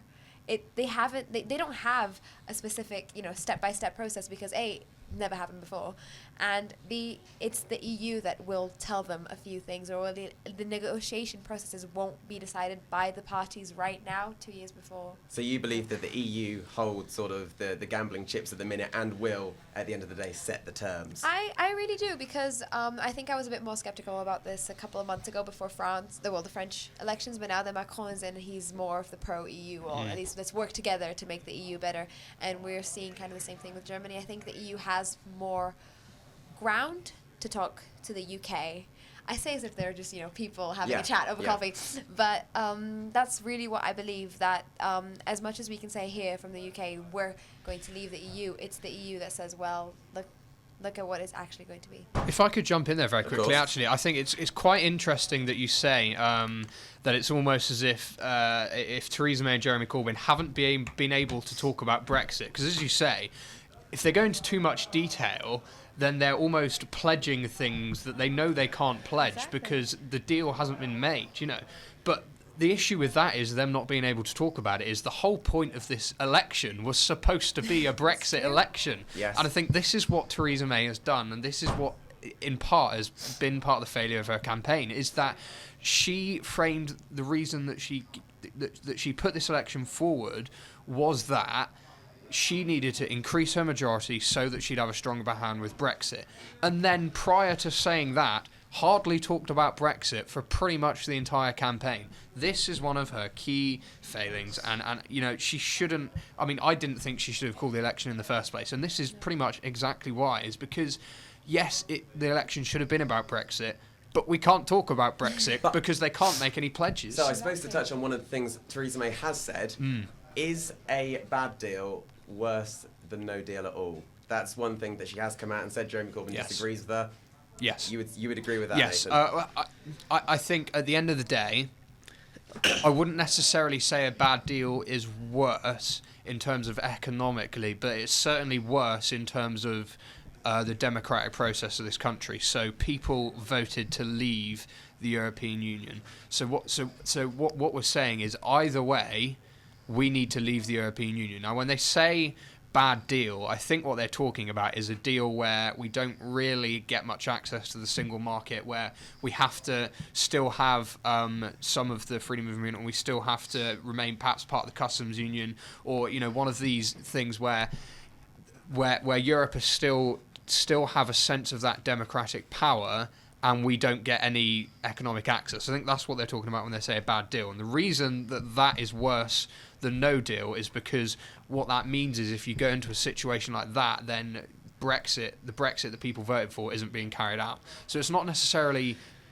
worse in an economic sense, but in terms of actually carrying out the process of the vote that we made, I think it is worse. And I think this is part of the reason that the Lib Dems have failed, is because they've said that they're calling a second referendum when actually then on the deal. So that part of their campaign is the second referendum is on the deal. No, their referendum is either they have two options: either we accept the deal or we stay in the European Union. That's not a referendum on the deal, that's a second referendum. If you're going to have a referendum on the deal, then the options are we accept this deal or we don't accept this deal, and in which case we leave anyway. So I think, if just before we touch on the intricacies of the deal itself, a few declarations coming through. Labour have held Newcastle East and the Conservatives have held Swindon North. So currently 4 seats with Labour, 1 with the Conservatives. Reactions coming through. One of the senior Labour figures, goes unnamed, says that they are gobsmacked with the results that have come through. Clearly very happy with Labour's performance in the exit polls. They don't know what's happening. The Lib Dem press office has issued a statement saying we are getting a lot of calls. So just to be clear, no coalition, no deals. Very interesting standpoint. Wonderful. The Lib Dems have been clear about that the whole way through. And a Labour gain in Kensington and Chelsea is now expected. Which would be a very, very interesting shift in West London. But heading back to the intricacies of the deals, I think the Lib Dems' point of view has changed. I think it's become a little bit more radical with this second referendum point put in place. I think originally it was to maintain as close a relationship as possible, and I think that perhaps Jeremy Corbyn has now filled that intermediary spot, Dan. I think he has, yeah. I think that Corbyn has been able to put forward kind of not necessarily like any concrete ideas, but like just a general trend of how his Brexit negotiations, how he would approach them, in that he would try and be like as close to the EU as you could get while still, you know, fulfilling the ideas of the Brexit negotiations, so sovereignty and you know, control over immigration. And I think that the fact that a lot of people have perceived, from the fact that Conservatives seem to be okay with a, you know, hard Brexit, possibly no deal, it's left quite a lot of space for Corbyn to move in and say, you know, actually I'm going to try and be a bit more conciliatory and try and like make a deal with the EU, so that even if people don't, you know, I don't think people are thinking about like the actual mechanics of that. I think people are just simply thinking that Theresa May and the Tories are going to go in there and just kind of make their demands and put them on the table and walk out. So very, very interestingly, before we go to some analysis with Sam Keeling, from each of you, I'm very interested to hear, what do you think was the main issue that people voted on when they voted for Brexit? I'll start with you, Nathan. I'll go down the line. What was the key issue? I think it's some regional. Say migration, some say sovereignty. No. Before I answer, I'd like to sort of challenge that, Mark, and I think this is indicative of the part of the reason that it happened is people voted against mass migration. I think mass migration and migration are two completely different issues. I think a lot of the arguments people give for migration aren't arguments for mass migration. So I'm going to have to hold your answer. So you got one sentence. Personally, it wasn't the case when I voted Leave, but for everyone else, I think it probably was mass migration. Okay. An international perspective, Clara? I agree with the mass migration, but as well as that, I think just immigration in general. I understand why we would, you know, separate, here in the radio, I understand why we would separate, but I can see so many people would not separate those and would say, you know, they're taking my jobs. And obviously that's not why everyone voted, and I know that, and I understand the reasons why you would vote, but I think that's the number one reason. Very interesting. Thank you, Clara. And finally, Dan? Immigration and just a general desire for change, I think. Just a general kind of anger at what was going on and a desire that it could like change something, even if they weren't sure how or what that would be. Fantastic. Well, we do have plenty more time this evening to discuss the varied reasons why the UK decided to leave the EU. But now we're going to head over to Sam Keeling, who has some analysis of the results that are flying in. Over to you, Sam. This is very exciting. We've now had 6 results and only 644 left. The first of which or two of which we're now going to discuss in some detail with regard to the percentage won by each party. Now, Swindon North was a Conservative hold. You can see the Conservatives have got a 53.6% share of the vote, and Labour are following on with 38.4%. Lib Dems down 3.6%. UKIP on 2.8 and the Greens on 1.6. Now, the turnout is actually quite high. Remember, of course, the referendum enjoyed very high turnouts, higher turnouts than we've ever seen for any election in this country before. So this kind of turnout does actually approach what we saw earlier on in the referendum. A lot of people initially going into this election were worried that because of the repetitive nature of these elections, that turnout would actually fall. So thankfully, turnout doesn't seem to have been affected too badly. Now, one of the earliest results that we received was the Sunderland Central result. Now, this was, of course, a solid Labour seat, and Labour can be seen there on 55.5% of the vote. However, the Conservatives aren't doing too badly for a northern seat on 33.4% of the vote, especially when Sunderland is considered one of the Labour heartland seats, and the majority there is only 9,997 on a 62% turnout. Anyway, we'll be bringing you a few more of those individual constituency analyses as they come through. We're now going to talk a little bit more about individual MPs who are and aren't going to be standing in or haven't stood in this election. The first of which is, of course, Mr. Douglas Carswell, who was a UKIP MP, and then he resigned from UKIP after the referendum result, became independent, and then declared that he wasn't going to stand for his own constituency of Clacton in this upcoming election. Now, the forecast is a Conservative gain. It was, of course, a Conservative seat when Douglas Carswell was himself a Conservative. He then defected to UKIP and retained the seat as a UKIP MP. Edinburgh West was held by an SNP member called Michelle Thompson, who went independent. She resigned from the SNP, and now, like Douglas Carswell, she went independent and will no longer be talking, or will no longer be sort of standing as an MP. That is, of course, a predicted Lib Dem gain, which is interesting because Lib Dems had a strong following in Scotland before the rather disastrous May 2015 result. Now, a lot of MPs in May 2015 were also displaced, MPs who had long histories of holding particular seats, one of which was, of course, Vince Cable, the Liberal Democrat MP for Twickenham. He was, of course, a member of the cabinet in the Clegg-Cameron coalition. He was usurped by the Conservatives in 2015, and he's hoping to reclaim that constituency for the Liberal Democrats. Now, Zach Goldsmith has had a pretty rough time over the last couple of years. He was, of course, a Conservative MP for Richmond Park, a very affluent constituency in London. However, he campaigned very hard for Brexit, and the constituency in which he was an MP was very much pro-Remain. And when the mayoral election happened and he failed to be elected as the mayor, he also made a pledge that if Heathrow went ahead, he would resign from the Conservative Party and run as an independent. He then lost to Sarah Olney of the Liberal Democrats, and now he's running again as a Conservative in the hope of reclaiming his Richmond Park constituency. Other MPs that is worth mentioning who aren't standing include Andy Burnham, the Labour MP for Lee, and of course Gisela Stewart, the Labour member for Edgbaston in Birmingham. She, of course, was a very strong proponent of the Brexit campaign. So I'll be bringing you more of these results, more of these constituency analyses as the night goes on, and more results come in. Thank you very much, Sam. Welcome back to the studio. I think one of the points we're going to touch on now is education, which has been a really key battleground in the election. I think we've got a very excited Conservative in the studio. I think we'll start off with higher education and with university tuition fees in particular. The Labour Party under Jeremy Corbyn has vowed to scrap tuition fees, formerly popularised by the Liberal Democrats. That one didn't work so well, formally indeed. But the Conservatives have been criticised, their record with higher education, their attempts to increase tuition fees beyond 9,000. And Nathan, I wonder how you would respond to that criticism. So I think it comes down to, the country has got a massive deficit. We've got a 40 billion deficit. We've reduced it loads. Yes, we haven't got to, the Conservative Party haven't made the reductions they needed to make, but they've certainly made a lot of gains in that. I think the problem is when it comes to tuition fees, the rhetoric that's used about it is a major over-exaggeration. Like, the thing is, tuition fees are pretty much a glorified tax. That's pretty much all they are, I mean, my sister's paying off her university tuition fee now as a teacher, and she is pretty much like, she's pretty much, it costs less than her phone contract, right?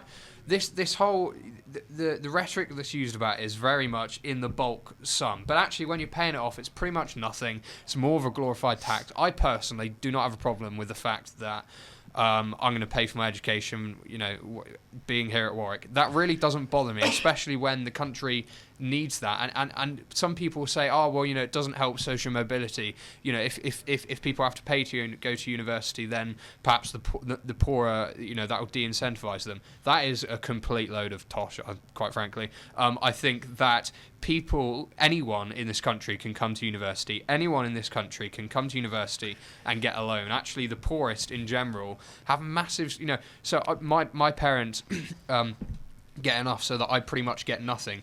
Whereas, many of my friends who are sort of perhaps considered poorer get a hell of a lot in terms of the loans and stuff. And to be honest, it doesn't bother them that much that they have to pay it back. But the loan system does not de-incentivise people. In fact, I would even postulate that it de-incentivises sort of the more middle class, because it works on the basis so that, say, perhaps I get less than someone who is poorer than me, but that is on the basis that my parents earn enough. But that assumes that my parents are going to support me. my parents, my parents do support me, and I'm very thankful for my parents. But not everyone across this country who is middle class, not all of their parents support them. So actually, I think that the loans in some way should go up in that everyone should be able to claim exactly how much they want, and it shouldn't be based on your parents' income. Or if it is, it should be given to everyone to the same amount, because otherwise, it works on the basis that people's parents do that. So okay, so we've heard the first perspective Sorry, on the potential rises. We'll go over to you, Dan Welsh. Firstly, do you agree with Corbyn's idea of scrapping tuition fees? Well, I did vote for Labour, but I didn't. That was one policy that I didn't agree totally on. I would have preferred to have seen tuition fees either reduced or to have the rate of interest reduced or the rate of repayment, because at the moment they are a tax, but they're also, about a 10% tax on all graduates, and this is not exactly a fantastic time for wage growth with graduates. So I think that it was obviously inevitable that there's going to be a pushback to try and get it, what is effectively a tax reduced, like there is usually with all taxes. But as you can probably guess my name, I am Welsh, so I only pay £3,000 a year because the Welsh government subsidises it. Keep that quiet around here, Dan. Yeah, so I've always thought that being quite unfair that people from certain parts of the country get different pay different amounts. I believe that's probably going to change in Wales in the next few years.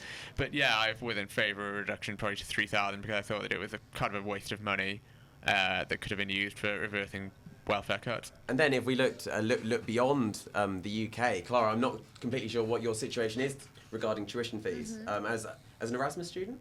Well, I'm studying here for the 3 years. Yes. And thankfully I'm EU, so I can do the same systems here. But my opinion on tuition fees, especially regarding selections, is I don't think they should be scrapped as a whole. And I can so see my friends just nodding, just shaking their heads at me right now. But at the same time, I don't think that's where the country should go right now. I don't think you can really go from a 9,000 a year to 0. Yeah. Even though I understand the logistics behind it, I understand why you'd want to and why so many people would vote for that.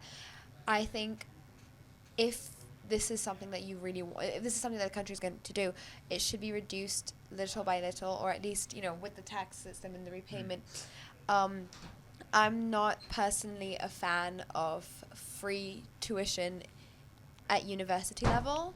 That's just how I feel about what higher education should be. But I'm also not a fan of $9,000 a year, so... Well, I tell you what, we're going to stay on this topic. But in the meantime, due to the magic of telecommunications, we're going to head over to Dan Welsh with The Welsh View. Traditionally, general elections in Wales have been fairly predictable affairs.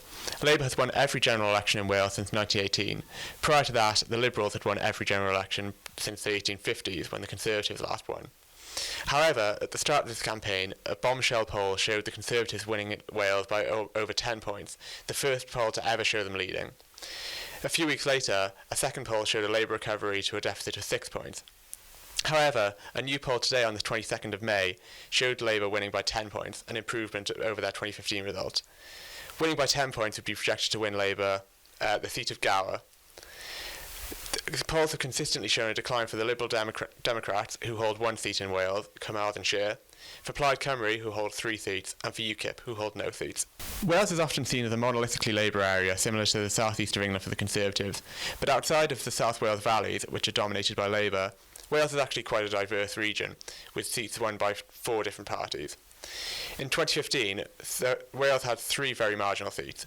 The Vale of Clwyd, won by the Conservatives from the Labour Party by 237 votes, Ynys Môn, held by Labour over Plaid Cymru by 229 votes, and the Gower, won by the Conservative Party from the Labour Party by just 27 votes, making it the closest seat in the United Kingdom. Following their poor performance in the early polling, Labour has revised its campaign to focus specifically on Welsh issues, using the name Welsh Labour rather than simply Labour, and featuring First Minister Carwyn Jones instead of Jeremy Corbyn. Despite the success on the national level, in order to win in Wales, the Conservatives will need to win areas that have been solidly Labour going back for generations. In fact, the founder of the Labour Party, Keir Hardie, was first elected in 1900 for Merthyr Tydfil in the South Wales valleys. Welsh Labour is betting that its historic roots in Wales are strong enough to prevent a Conservative breakthrough, although of course this was what Scottish Labour hoped before their 2015 wipeout. added a unique three-way marginal between Labour, Plaid Cymru and the Conservatives. In 2015, the seat was won by Labour with a tiny majority over Plaid Cymru, but in earlier polls this campaign, the Conservatives were projected to win it. Plaid's candidate in 2017 will be Ewan Wyn-Jones, the former Deputy First Minister of Wales, who represented Ynys Môn at Westminster between 1983 and 2001, and in the Welsh Assembly between 1999 and 2013. The local authority of Ynys Môn is at 56% Welsh-speaking, the second highest percentage in Wales. In the 2016 EU referendum, it narrowly voted to leave the EU. The Conservative candidate, Thomas Dafydd, a Welsh speaker from Aberystwyth, will be hoping that the Conservative victory in the general election will allow him to take control of the seat last won by them in 1983. Despite Wales typically being seen as a monolithically Labour area, in this campaign, both national issues, the Welsh language, and the EU will be major parts of the campaign. As the volatility of the early polls have shown, anything between a Conservative gain of 10 seats in Wales or a Labour gain of 3 to 4 seats is possible, and in the last few weeks of the campaign, anything could happen. If you enjoyed this roundup of the Welsh angle to the general election, please check out our interviews with the local candidates of the area surrounding the university, which are available on our YouTube page. Thank you very much, Dan, and of course you join us in the studio right now, I which is just run back in from doing that. fantastic. You've really done well analysing the Welsh angle. Do you expect any radical changes to take place in Wales? In Wales, well, I was quite lucky actually because we recorded that a few weeks ago, and I've ruined the magic, but. And since then, there's been like a few polls, and we were all worried that they were going to change dramatically, and there has literally been zero change in the polls.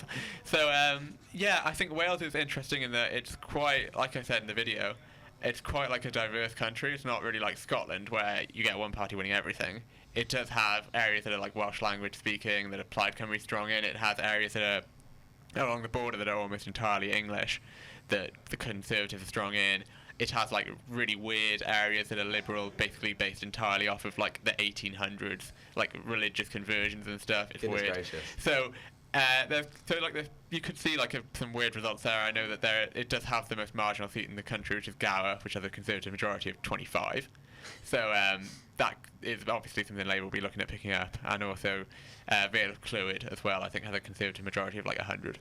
So before we touch back, a few more results we've had in. Conservative hold in Kettering is one. Their vote share going up to 6.1%. A Conservative hold in Nuneaton and a Labour hold in Middlesbrough. So the results keep coming in very quickly. Interesting news coming out of CCHQ as well, that apparently Theresa May was coerced into an early election. She did not want to hold one herself, but the powers that be, CCHQ obviously having a lot of power within the Conservative Party, decided on this election, and Ken Clarke has described what is potentially going to be the hung parliament as the worst possible outcome, which I'm sure from a Conservative perspective you very much agree with, Nick. Oh, absolutely. I completely called this. If it is true that Theresa May has been coerced, I think that is a smite on the Conservative Party. I think it was the wrong thing to do, evidently. When the election was called, I was almost certain it was going to be 100-plus majority. About 2 weeks ago, I was thinking 30-plus majority, and this evening we've had a little spreadsheet of what we thought the result was, and I was the only person who predicted a hung parliament, and it was, and I could see this coming, and it's not great if she's been coerced into that. I mean, yeah, potentially a big issue. The man who wrote the Conservative Manifesto also under pressure in Ipswich, potentially using his seat, Ben Gummer. So it would seem that CCHQ have perhaps had an awful lot of control over this election period and not given much control to the politicians, which could be problematic, Dan.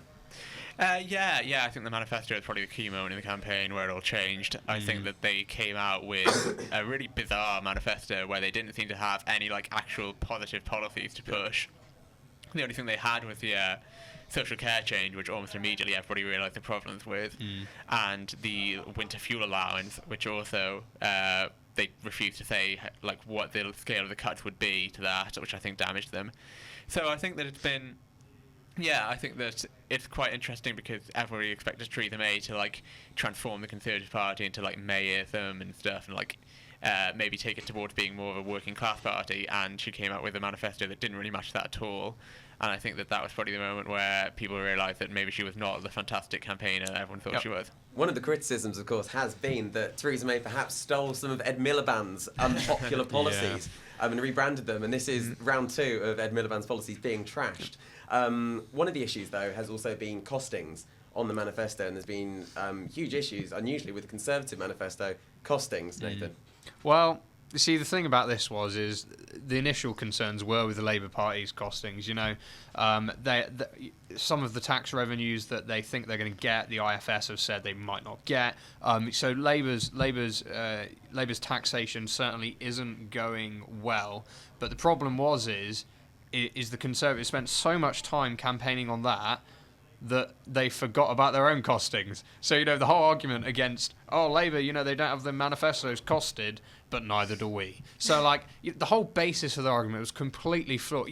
This has been the mantra of this election campaign. Theresa May has had the right rhetoric, but when push has come to shove, she has just underperformed. She hasn't been what people thought she was going to be.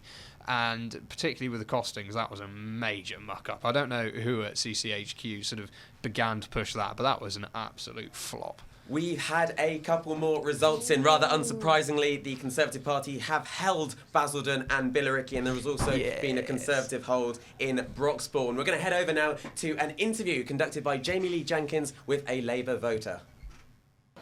Okay, so I'm here with Alex, who is a social sec of Warwick Labour. So we have had the exit polls, and we've had some pretty key things to see. Yeah, how are you feeling? Really, really great. We've done so much work in Coventry South to know that we're going to hold it. Well, the polls predict we're going to hold it is fantastic. And to gain Warwick and Leamington would be another great result for us. We've had lots of activists on the ground in Warwick, so that's going to be fantastic. I think everyone in the Warwick Labour camp in the SU is very proud of the exit polls, and that hopefully, Theresa May doesn't get the majority that she's been striving for this whole time. Just so fantastic to know that the campaign they've run, based on being smart, based on thinking that they can win, has backfired, and that Labour really have a chance to make something different in this coming years. So what's been your favourite bit about that campaign?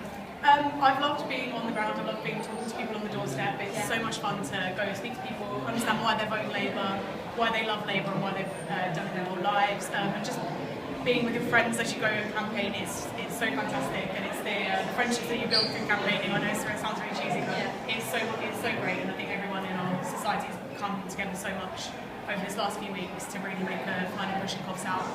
So what are your plans for the rest of the night? Are you going to be here? We'll be here in the SU watching them all. Okay, and finally, what is the naughtiest thing you've ever done? I don't think I can say it on radio. Everyone's saying that. Well, so not running through a Wheatfield. Well, I have done that, and sorry, Theresa May and the police, that I have run through Wheatfields illegally. Scandalous. Okay, thank you so much. Very much, Jamie. What's the naughtiest thing you've ever done? I think it's a question we're all asking ourselves all of a sudden, and all seemingly unable to answer. I don't think it's a very easy question. It's a bit insipid. I think it was described as the Boar co-editor, Cameron. But touching back on to education, we've touched on higher education thus far, but looking into secondary education and the highly controversial grammar schools, which the Conservatives want to reinstate by mass. Obviously, Labour thoroughly opposed, as are the Lib Dems, to grammar schools. Dan, I'll start with you. Is this a sort of draconian measure by the Conservative Party that is there to undermine the education system? I've always found it kind of surreal that grammar schools still existed, since they don't have them in Wales, and I knew that they still existed, but I assumed that there were 3 of them, and then I came here and every other person I speak to went to a grammar school. I self-proclaimed to go to a grammar school. I live with a lot of people who went to grammar schools, and it's always been quite bizarre for me. The evidence on them in this country is pretty clear that they damage poor students' performance in school. The international evidence is the same. They don't produce any kind of educational mobility gains, and I think that it's I come from a family of almost entirely teachers, and I think that it's when you hear the stuff they talk about and the problems that they have, it is not the lack of grammar schools. It's cuts that they have to make. Quite a lot of schools are now having to fundraise off parents to pay for stuff like textbooks or like new chairs and stuff like that. The education, there are severe problems in the education system at the moment, and I don't see how grammar schools would fix any of them. I mean, Clara, I'm going to go to you. Where do you stand on selective education, the sort of segregation of children at the age of 11 into grammar schools, and I suppose a comprehensive school system, which Conservatives would favour? The only thing I know about grammar schools, to be honest, is that some people here at uni have gone to them. I know nothing about it, and I feel so stupid being on this panel because obviously you guys have such passionate opinions about these things.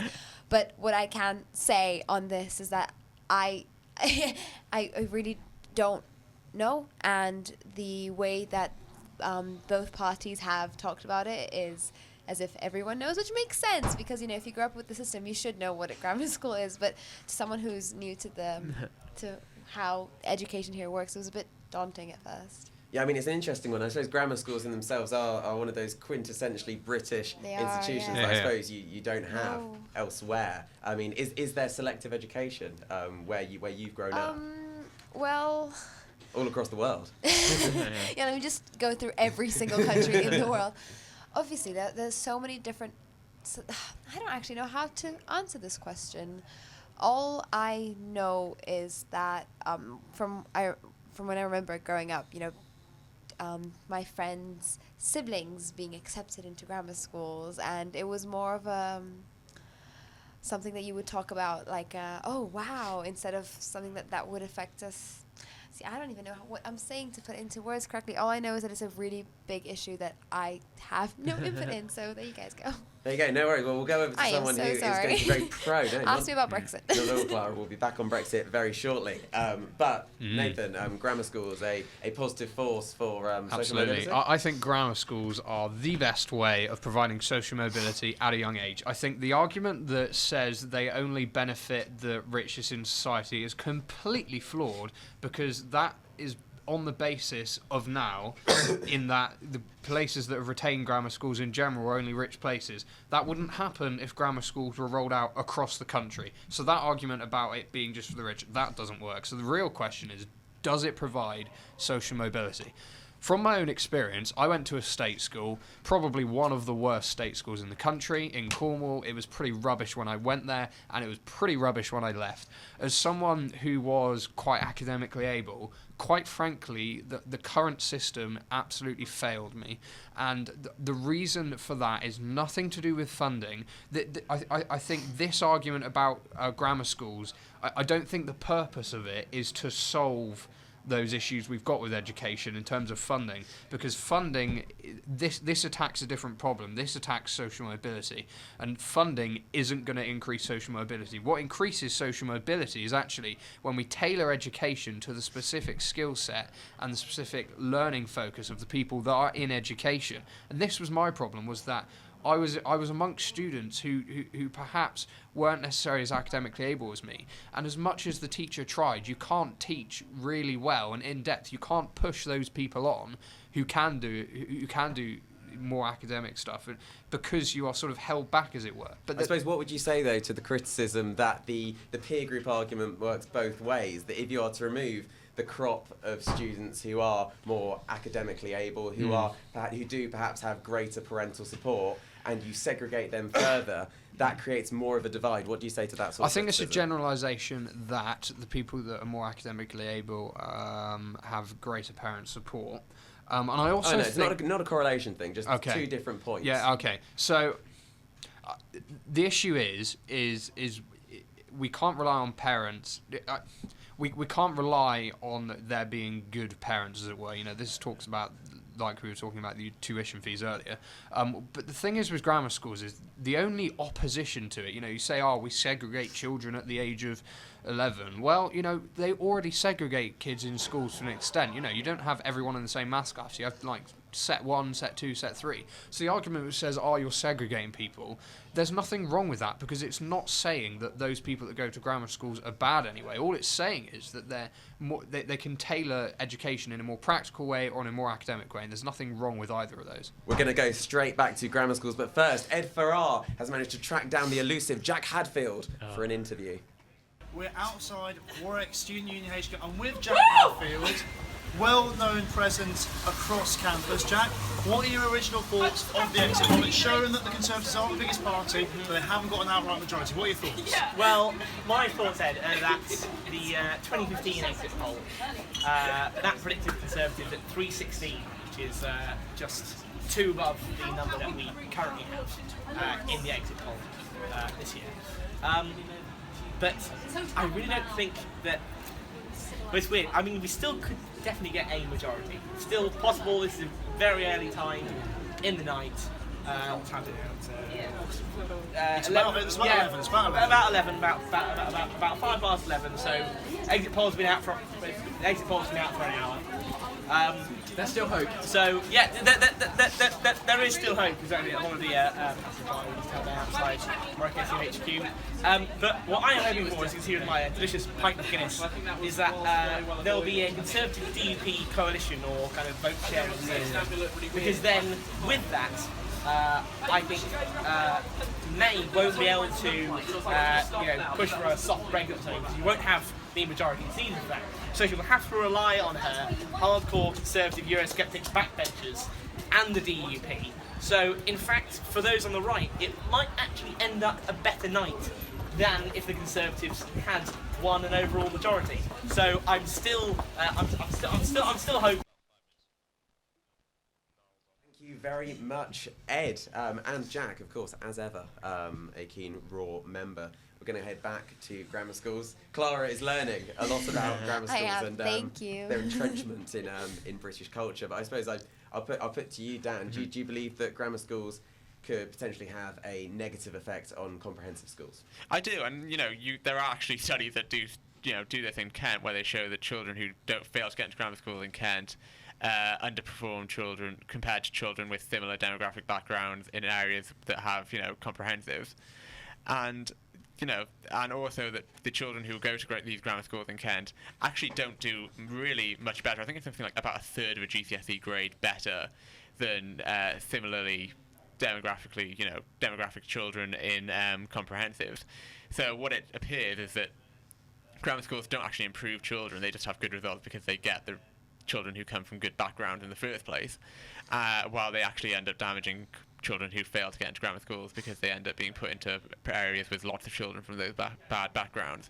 So yeah, I think that there's clear evidence in this country that they don't really work either to promote good results for anybody really, or to improve educational mobility, and they don't work in other countries. If you look at the countries that have the best education systems in the world, the vast majority of them don't use selective education in the grammar school system.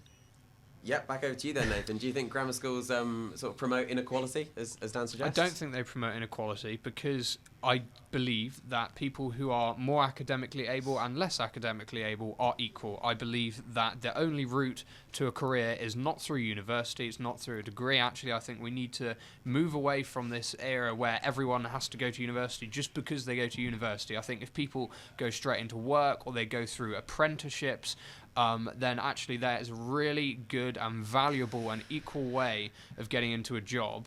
And I don't think that actually tailoring education for specific people's needs, that's not saying they're unequal. Actually, it's celebrating the diversity of skill sets that we have in this society. And therefore, yes, it in many ways sort of it might not do as well for comprehensive schools because you will get sort of the clever kids, as it were, will go, but it's only worse in terms of what might be seen as academic grades. But sort of the whole point of that is that the more academic children will be pushed and be able to be pushed in a more academic way, whilst tailoring education perhaps in a slightly different, perhaps a slightly more practical sense for those that don't. But the argument that says, we can't have grammar schools because comprehensive schools aren't very good, That's a load of rubbish. That's just that's not an argument against grammar schools. That's an argument against comprehensive schools not being good. What you do is you reform comprehensive schools so that you still have that same standard of teaching. There's still the same standard of education, but it's got a slightly different focus where those who are sort of more academically able just have an education that is tailored to push them more. And you don't, by introducing grammar schools, it won't automatically mean that teaching standards within comprehensive schools slip down. And if they do, then you fix the problem with the comprehensive schools. You don't stop people from going to So you would grammar distinguish schools. very few sort of relations between, I don't know, societal effects and the relationship between grammar schools and comprehensive schools. Yeah, absolutely. And, I mean, I think you said earlier that our kids from the better backgrounds. No, there are really clever, academically able kids from the poorest people in society. You get people going to Oxford and Cambridge from all different backgrounds, from all different walks of society. I believe that we in this country should have a meritocracy. So we should have, you are judged simply based on your level of input, whether you are the best, if you are the best person, as it were, for the job. I think that it shouldn't matter where you come from. If you are really academically able, you should be in an environment where you are pushed. And the problem with comprehensive schools and the way they are at the moment, and I've experienced this myself firsthand, is that they can't push the people that need that sort of academic rigour and pushing because they are held back. That doesn't mean that those that need pushing are sort of better. It just means they need an education in a slightly different way. Dan Welsh, closing remarks on the issue. Are grammar schools a pathway to a meritocracy? Are they the fairest way to promote this? They're not, because if you look at the children who, as you said, the children who end up going to Oxford and Cambridge, most of the time they get there through comprehensive schools anyway. The children from poor backgrounds who get into grammar schools, if you look at them, tend to be either A, towards the higher end of the poor spectrum, so they're not the poorest of the poor. B, they tend to be people who have received free school meals for like a shorter period than average, so they tend to be people who have been through a bad period in the first place. And C, they're already usually performing at a high level in primary school, and there's no reason to believe that they would fall back in comprehensive schools, and in fact they usually don't if you look at the record that they have. Fantastic. Well, we are very shortly going to be heading over to Sam Keeling. We've had a few more results in. Labour have held Workington. They've also held Middlesbrough. They're very confident of taking Northampton, and apparently there is going to be a recount in Hastings and Rye, the constituency of Amber Rudd. But we're going to head over to Sam Keeling with a roundup of the election results.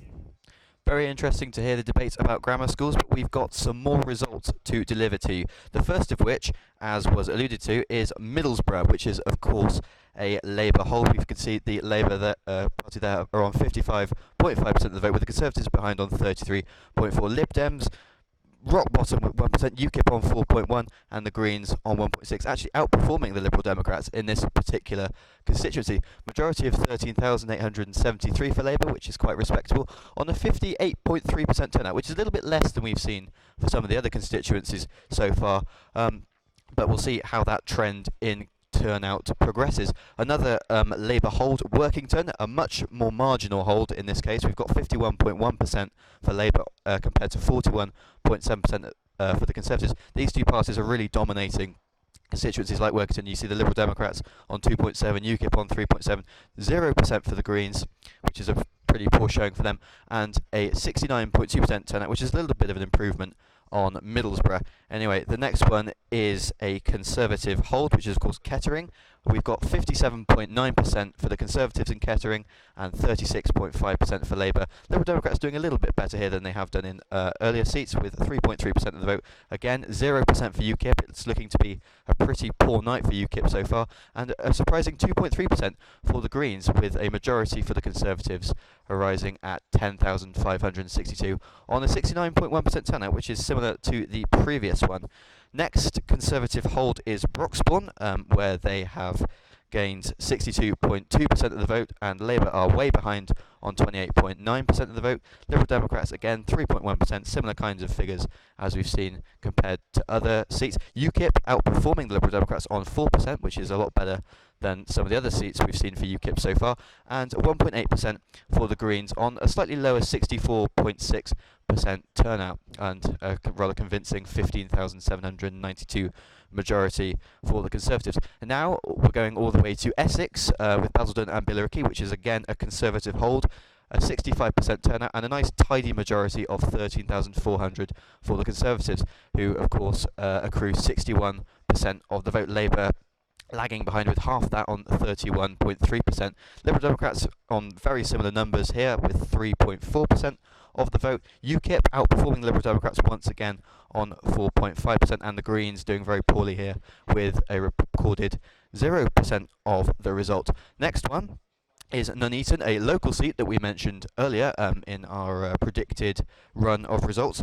It's a very marginal seat by the looks of things. It's a 51.6% share for the Conservatives compared to 41.3% for Labour on a majority of only 4,739 on a 66.6% turnout. So a much less convincing win for the Conservatives in Nuneaton than it was in Basildon and Billericay. Looking north, moving away from Essex, we're going towards the Tyne, and we've got Newcastle North. Obviously, Newcastle upon Tyne Central was one of the first results to be declared, and it was a convincing hold for Labour, who held a 15,000 vote majority. Here, however, their majority is slightly less at 10,349 on a slightly higher 72.8% turnout, which I think is one of the higher turnouts of the evening that we've seen so far. Labour possessing 55.4% of the vote here, the Conservatives on 33.9%. Liberal Democrats have actually done a little bit better in Newcastle North than they have done in other more southern seats, where the Conservatives have done better on 5.2% of the vote. UKIP on 3.7%. Presumably there are still some old-fashioned Brexiteers in Newcastle North, and the Greens on 1.6%. Anyway, that was it. Those were 7 results. We'll bring you more when they come through. We expect the rate of results coming through to rapidly increase as we get further into the morning. So please stay tuned, and we'll look forward to delivering those for you. Thank you very much, Sam. You really do have your finger on the pulse out there, and great to see a high turnout, supposedly high turnout. Across the country so far in this election. I think just before we let this panel go, very sadly, off into the wilderness or the Boer office, as it may be, I wondered if we could discuss some of the more local elections to Warwick, perhaps starting with Warwick and Leamington, and which direction we could see it going. It seems to be a very close 2-horse race in Warwick and Leamington between the incumbent Chris White and the Labour candidate Matt Weston, Clara. Yeah, we did talk about this before, how we actually have no idea because Leamington looks like it's going to go for Labour, but do we know about Warwick? You know, it's a Warwick and Leamington seat. That's the constituency. That's what it's called. And we were saying that Leamington is Matt Weston, like as in he's from there and he's local councillor there. He campaigns there, has lived there, and Chris White is more of the Warwick side. So obviously, I see from walking around, from talking to people in Leamington, that could go for Matt Weston. But then again, we'd never know because we don't know the other half. Personally, I met all the candidates, and this is why the local election is so important to me, because I've seen them all and they've been here, and it's kind of interesting putting the politicians and talking to them. You know, there's a face to everything that says. It's very different, you know, on the national level. Yes, I mean, I suppose personally, did any of them particularly impress you? I mean, I'm going to say that I was very impressed by Bob Dylan of UKIP. Because fantastic name. No, exactly.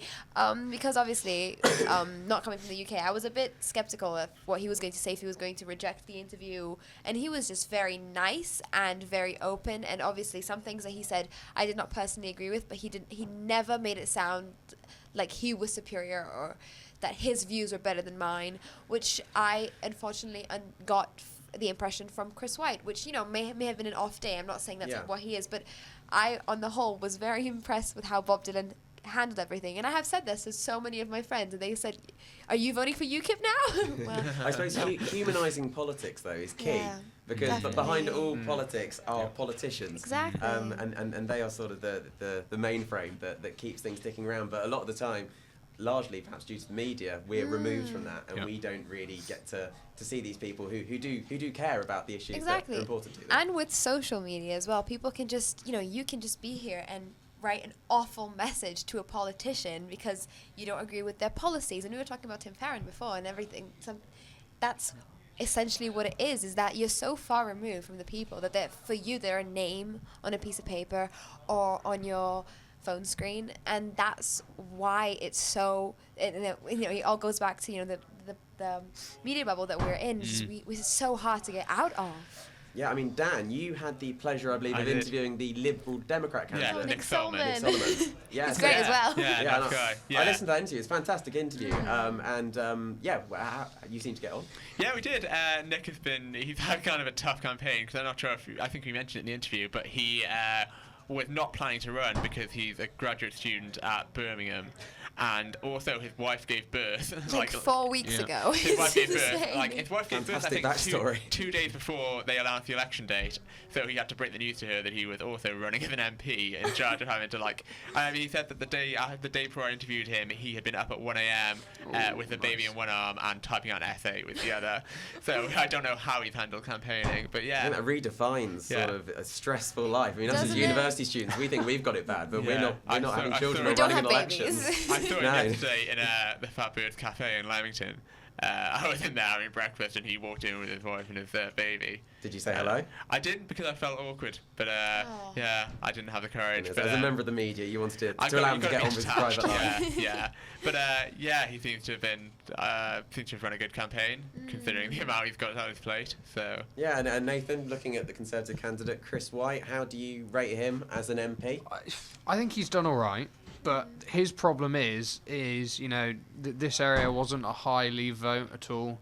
The Corbyn factor, the whole moral frame to this argument. I think that he might lose it. It's difficult, especially when you've got the university and you've got all the students and stuff. As we were saying earlier, you go down through Leamington and you don't see any Conservative posters. You don't see anything that's pretty much not hard Labour sort of propaganda machine, as it were.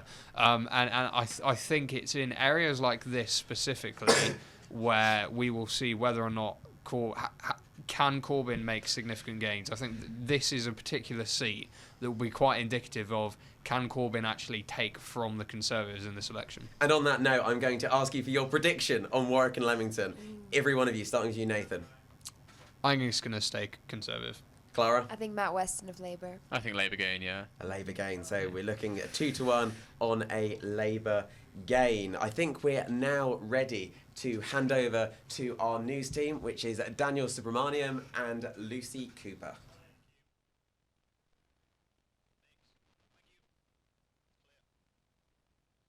Catch election highlights on Raw 12:51am on Facebook, Twitter and Instagram. And live updates on Raw News Warwick. And don't forget to use the hashtag WarwickVotes.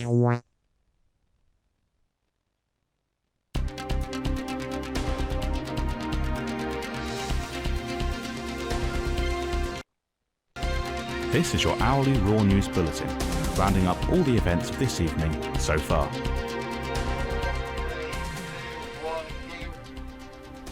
This is Dan with your 1 a.m. general election news update. In the last hour, we've seen more results come in, and they are as follows. The Conservatives are holding on to Broxbourne, Basildon and Billericay, Nuneaton, Newcastle North, Kettering and Swindon North, while Labour has held on to Washington and Sunderland West, Sunderland Central, Newcastle East, Middlesbrough and Workington. This brings the total result up to Labour with 8 seats and the Tories with 5 out of a total 13 seats declared so far. To recap, exit polls have shown a hung parliament with the Conservatives ahead with 314 seats, followed by Labour with 266 seats.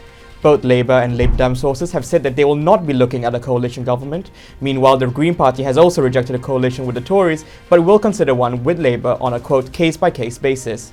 Meanwhile, Shadow Foreign Secretary Emily Thornberry has continued calls for Theresa May to resign should these exit polls hold. A recount is also currently underway in Hastings and Rye, where incumbent Home Secretary Amber Rudd has been speculated to lose her seat. In the foreign exchange markets, the pound slipped following the exit poll's suggestion of a hung parliament. However, it has strengthened slightly following the initial results, showing a swing away from the exit poll results. Stay tuned with us as we count down all 650 results that are expected tonight. Your next general election update will be at 2 a.m.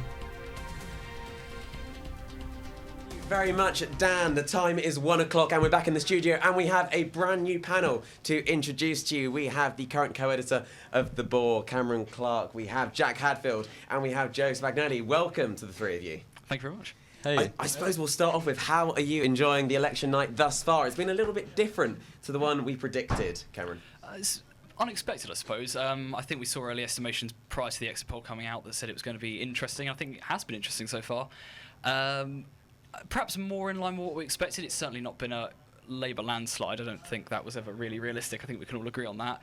But I think for us especially, it's kept it an interesting night. If it had been a majority guaranteed either way, it'd be quite boring. And now we get to sit back and watch the individual constituencies and see what happens. Without a doubt. I mean, from a neutral perspective, Jack, which I'm sure you will not be able to give us, Yeah. it's an entertaining one to see at 1 o'clock. It's no foregone conclusion.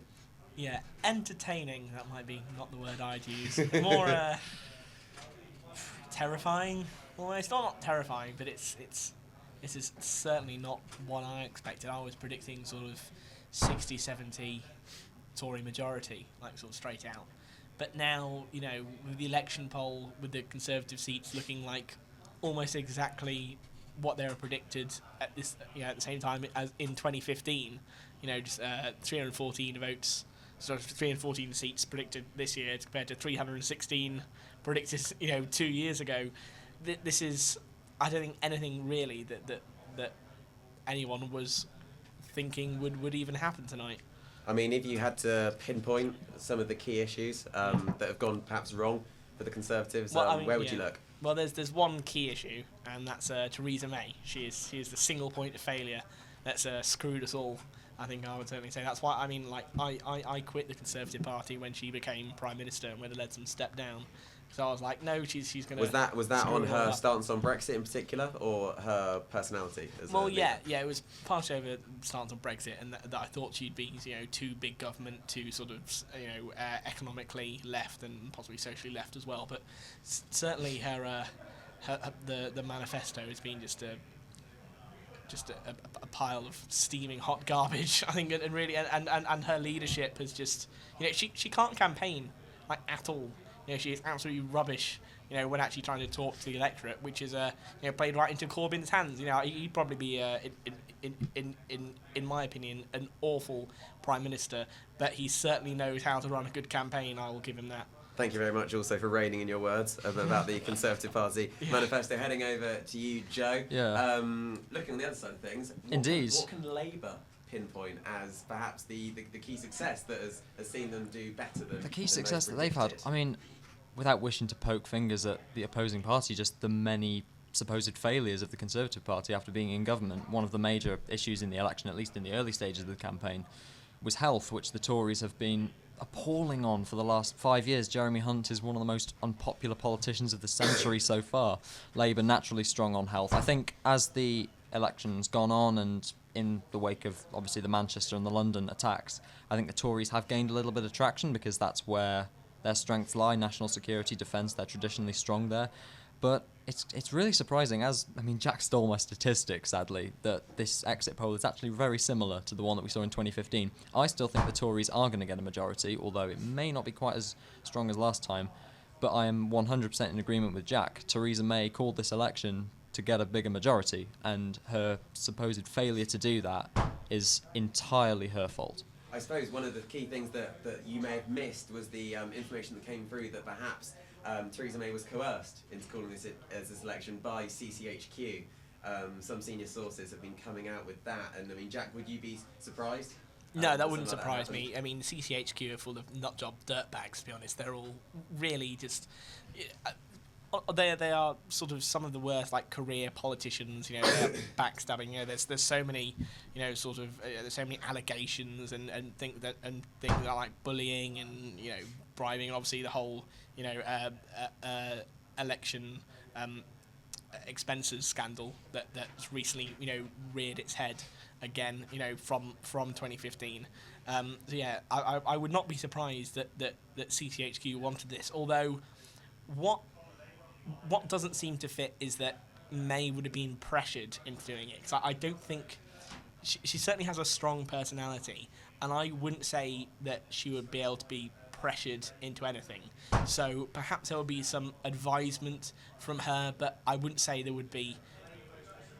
It must have been, her own decision, and she would have at least felt that it would have been her own decision to call an election.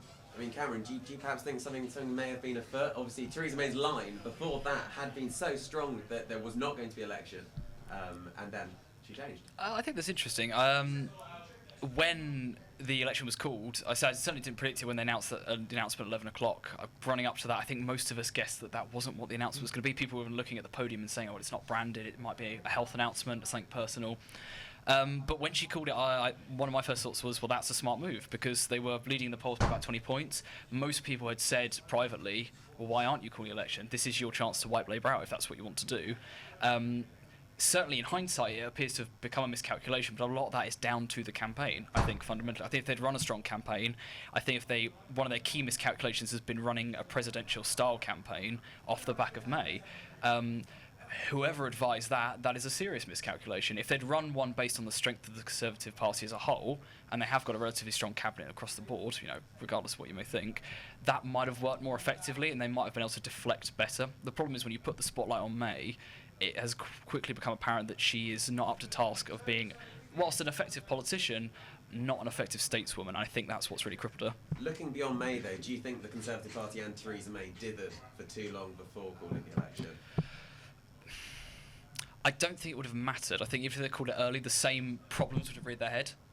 So ultimately, I think maybe they should have waited longer and recalculated their strategy. If they'd gone with a different strategy, it wouldn't have mattered when they called it. They hit an opportune time when Labour were weak. So I don't think the timing was the issue. I just think the strategy was the problem. Jack Hadfield, is Theresa May does she have the credibility to continue leading the Conservative Party after this election? Disaster, one may describe it as. Yeah, disaster. I mean, if she has to pull a coalition deal between, sort of people like the DUP or UUP or someone to get a government together, she'll definitely have to resign. But if she keeps majority, there's a possibility that she'll stay on. But given the all the slogans this election was strong and stable, she seems to be looking more weak and wobbly, this time around. And the Conservative Party has a history of regicide in that they're always the ones to get rid of their king or in this case queen and chuck them out. But I really think now the party is going to be gunning for May after this, because she's basically really screwed them over. Very interesting. We've got plenty more results coming in, and we'll get to them very shortly. But first, we have an interview Jamie Lee Jenkins has conducted with other Warwick voters. Okay, so I'm here with Elliot and Ryan. So, where did you guys vote, and who did you think would take it? I voted in Coventry South. I probably did a Tory majority. Yeah, voted for Coventry South as well. I mean, Coventry South is quite close. To Jake,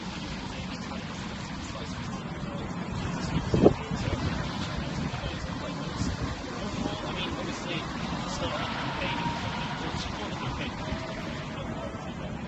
As we've seen in the past few years, it's actually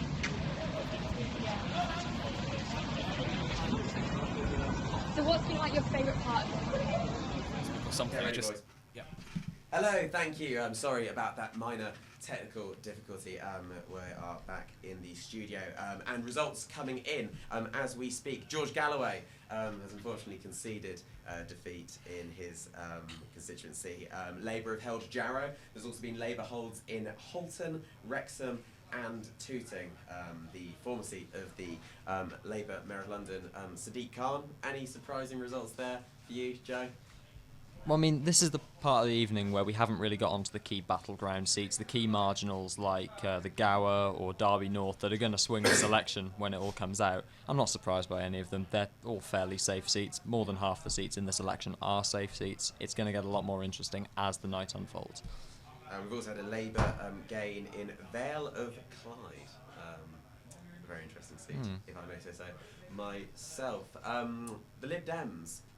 There's been a supposed Lib Dem fight back coming over the issue of Brexit, yet to win a seat so far, but as we know, there is certain battlegrounds that they are targeting. The exit poll puts them on 14 seats. Karen, I'll go to you first. A good result so far for the Lib Dems, who feared they may in fact lose seats. I think it depends on where you place that in perspective. I think going into it, certainly with the exit polls, prior to this with the estimations, yes, it is a good result. In the grand scheme of things, going into this election, I know a lot of people who began this election very much wanting to vote for Lib Dems. I remember chatting to someone early on and saying that I expected them to win 40 seats or so, taking them back up to levels of 2010. They had a lot of momentum going in with things like Richmond Park. They had won a lot of local elections, council elections. They had good momentum, and they appear to, maybe not to the extent that it could have been, but they've squandered that somewhat, I think. So it will be a better result than people were expecting the other day, but in the grand scheme of things, not as good as it could have been.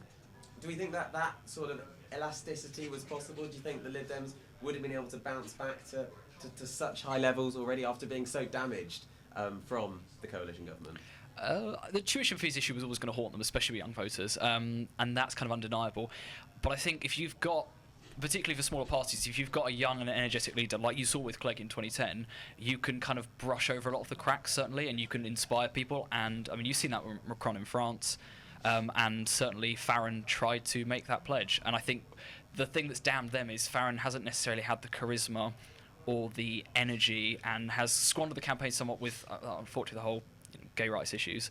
I think that's damaged him somewhat. It made them lose momentum. It made them seem non-committal. So I think, yeah, there are certainly issues in place that I think had they maybe had a different leader, I think they could have done better. A rebrand to get rid of the issues, a different leader who was more youthful and energetic would have fixed that problem. It's an interesting point, actually. We discussed the inadequacies of all the three main party leaders thus far. Joe, would you agree with Cameron in saying that Tim Farron in the end held back the Lib Dems in this campaign? To be honest, I feel incredibly sorry for Tim Farron. His manifesto was, I mean, it wasn't the most imaginative or interesting of them all. However, there were some very interesting policies in there. However, this whole gay rights issue, these comments that he made several years ago, that's all that the papers have been talking about. He has been almost as victimised by the mainstream media as Jeremy Corbyn has, and that has no doubt squandered the Lib Dems' fight back. Although, what I will say is that the results that are coming in for the Lib Dems, I would not call it a good election for them. And if the interview with Lembit Opik is anything to go by earlier, they could lose Clegg, they could lose Norman Lamb, they may even end up with fewer seats than they have now. So we'll hold off saying it's a good election for them for now. Jack, do you feel sorry for Tim Farron? Do you think he's been targeted by the mainstream media, or do you think that he should have been, you know, a lot more polished in his ability to deal with difficult, sensitive questions? Yeah, I mean, he certainly should have been a bit more polished when it comes to responding to these things. But I also do agree that he has been demonised. I mean, really, you know, like holding the personal views that he does, you know, like as a committed Christian, like as he's mentioned, you know, so many times before in interviews, but then not applying that like within his policy. That's almost like the classical definition of what it means to be liberal. You know, like holding personal views yourself, but then not forcing your ideas on other people. So I think really, you know, and like he wasn't commended for that enough. You know, I think you'll find, you know, there are a lot of politicians, you know, who have deeply held beliefs, but then, you know, will then like apply that, you know, when it comes to their campaigning and their ideas and their ideology. And yeah, you know, Farron, you know, with his respect for the people, that really put the Liberal back into Liberal Democrats.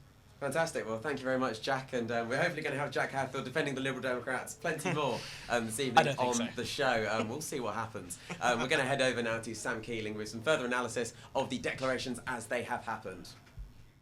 Thanks very much, Nye. Yeah, we've had quite a few declarations come through over the last couple of minutes. We'll be updating you with those as we can. But a couple to begin with. Darlington, another Labour hold. No seats have been gained or lost so far. It's just been a case of holding.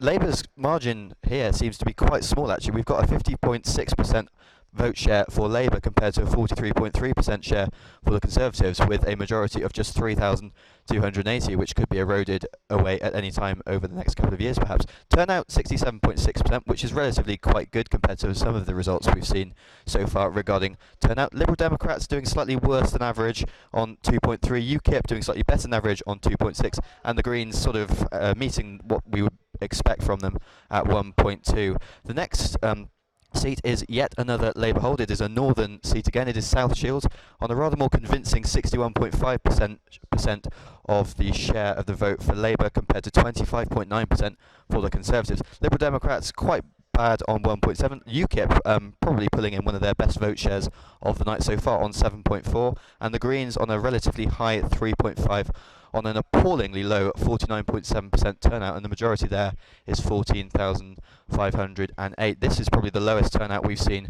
so far all evening.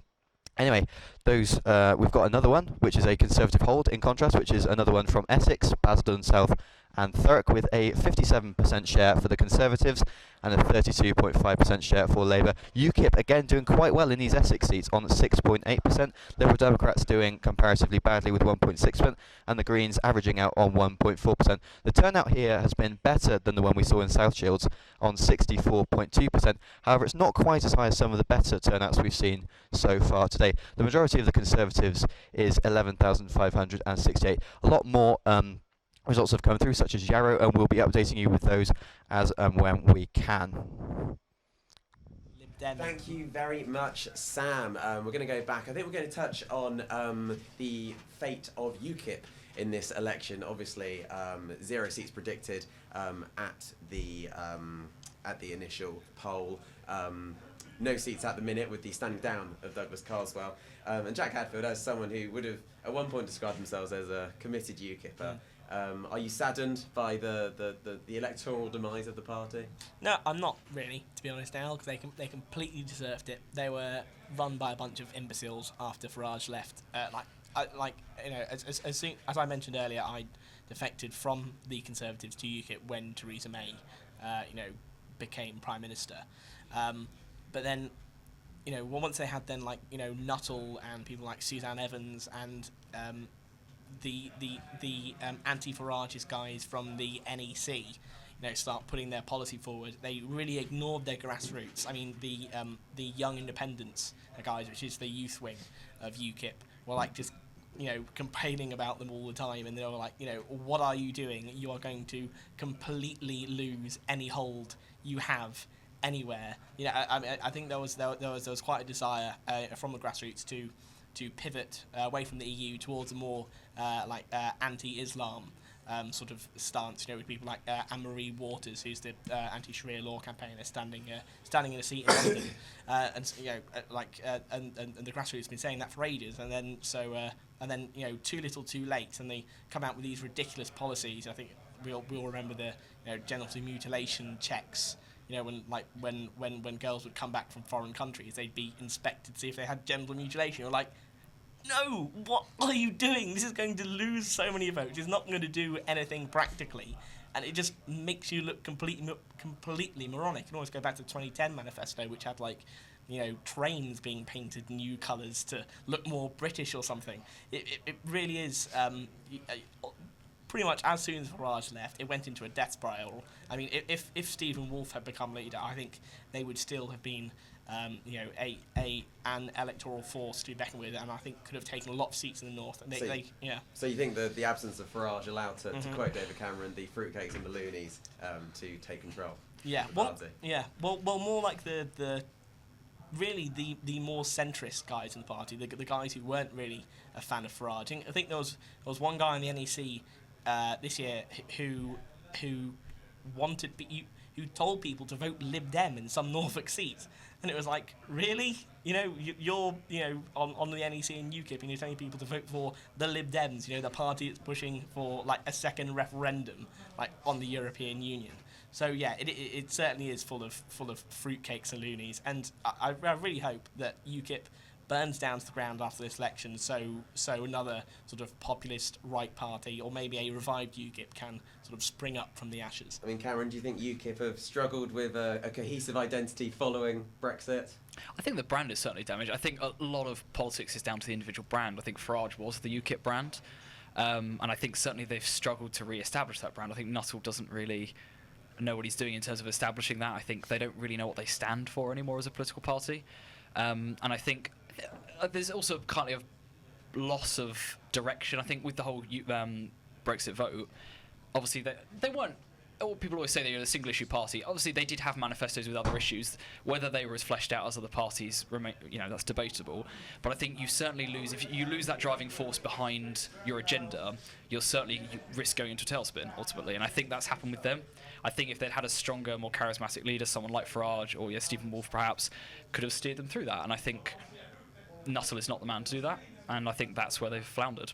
So what next? I mean, Jack alluded to hoping that UKIP burns to the ground and a new sort of far-right party, populist, not far-right, sorry, excuse me, pardon me, a new perhaps populist party could rise from the ashes. Do you foresee that happening? Do you think that we're in the right political climate in the UK for a new party to enter the fray?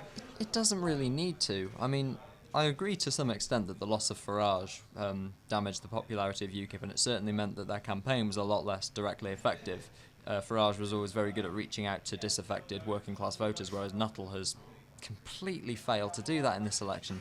However, they have just been completely outmanoeuvred by the Tories. So much of what was UKIP fodder a few years ago and deemed as extremist, far right, is now deeply set within that Conservative manifesto.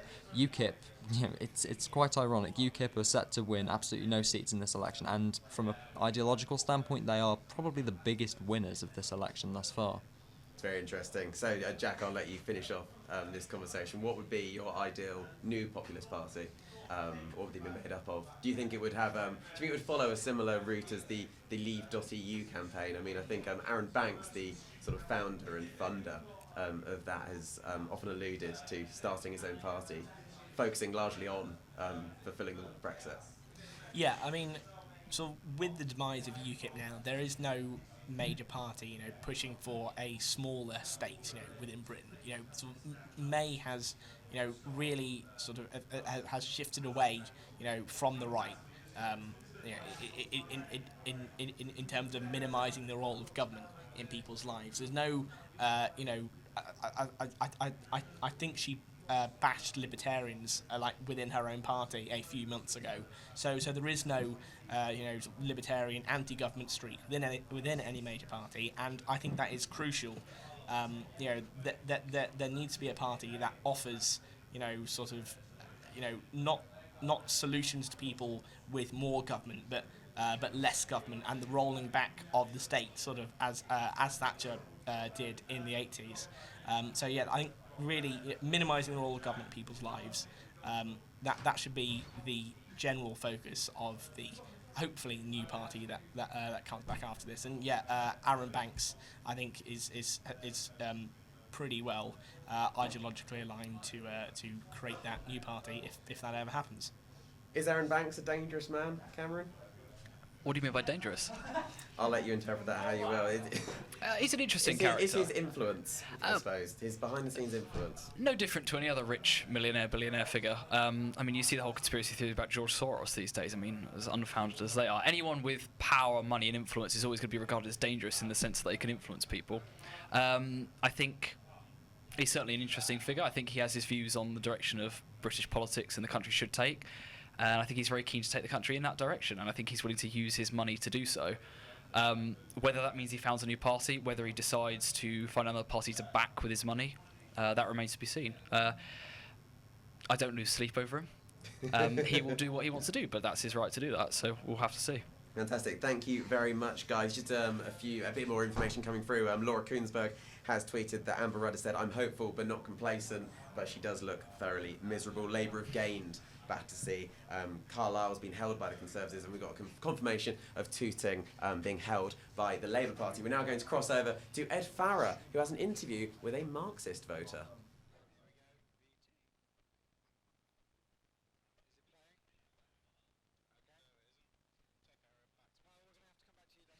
Oh, unfortunately, we weren't able to get to the interview with Ed Farrer and the Marxist voter, which is thoroughly disappointing. I'd be interested to hear where he voted as a Marxist, but fortunately we have found the VT and we can head back over there now. Over to you, Ed.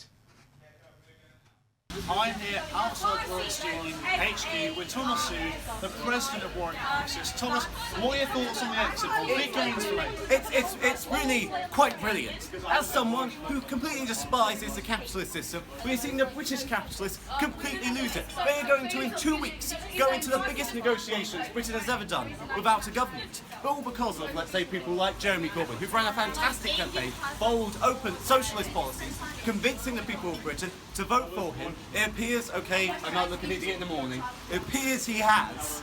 And this is the kind of situation we're in. British capitalism unravelling. In Marx, there's this very tenuous idea of the base and the superstructure. Well, the economics of lower wages, of cuts in public services, of attacks on the working class is now completely unravelling the political superstructure. The Tories are in crisis. The Labour right wing is in crisis, who wanted to oust Corbyn after this election, and all of people like Marxists are very optimistic of the situation at this current point. What is the next step for Jeremy Corbyn, assuming, let's say, that the Conservatives go into minority government? What's Corbyn's next step? Well, I think this is it. It's going to be very dependent on what actually the Labour right does. Now, ever since the Brexit result, we've seen mutterings within, let's say, the right-wing papers, The Economist, the Financial Times, quite serious publications, effectively saying, well, look, if you ignore the racists in the Tories, and if you ignore the lefties in Labour, we've actually got quite a nice working centre party here. I mean, even The Economist backed the Lib Dems on the basis, as an endowment, they said, for a radical centre, something to, let's say, Macron has done. Well, I think as we speak, there are probably conversations happening within, let's say, the Labour, Valera, Jess Phillips of the world, with perhaps those softer Tories presenting this idea, seeing if we can get something to go out. I think we see a genuine possibility of, if not an open split within the Labour and the Tories, perhaps a tentative where Labour right goes in and backs the Tories for effectively the national interest. We need a strong government to get us through the Brexit negotiations, to defend jobs, the economy.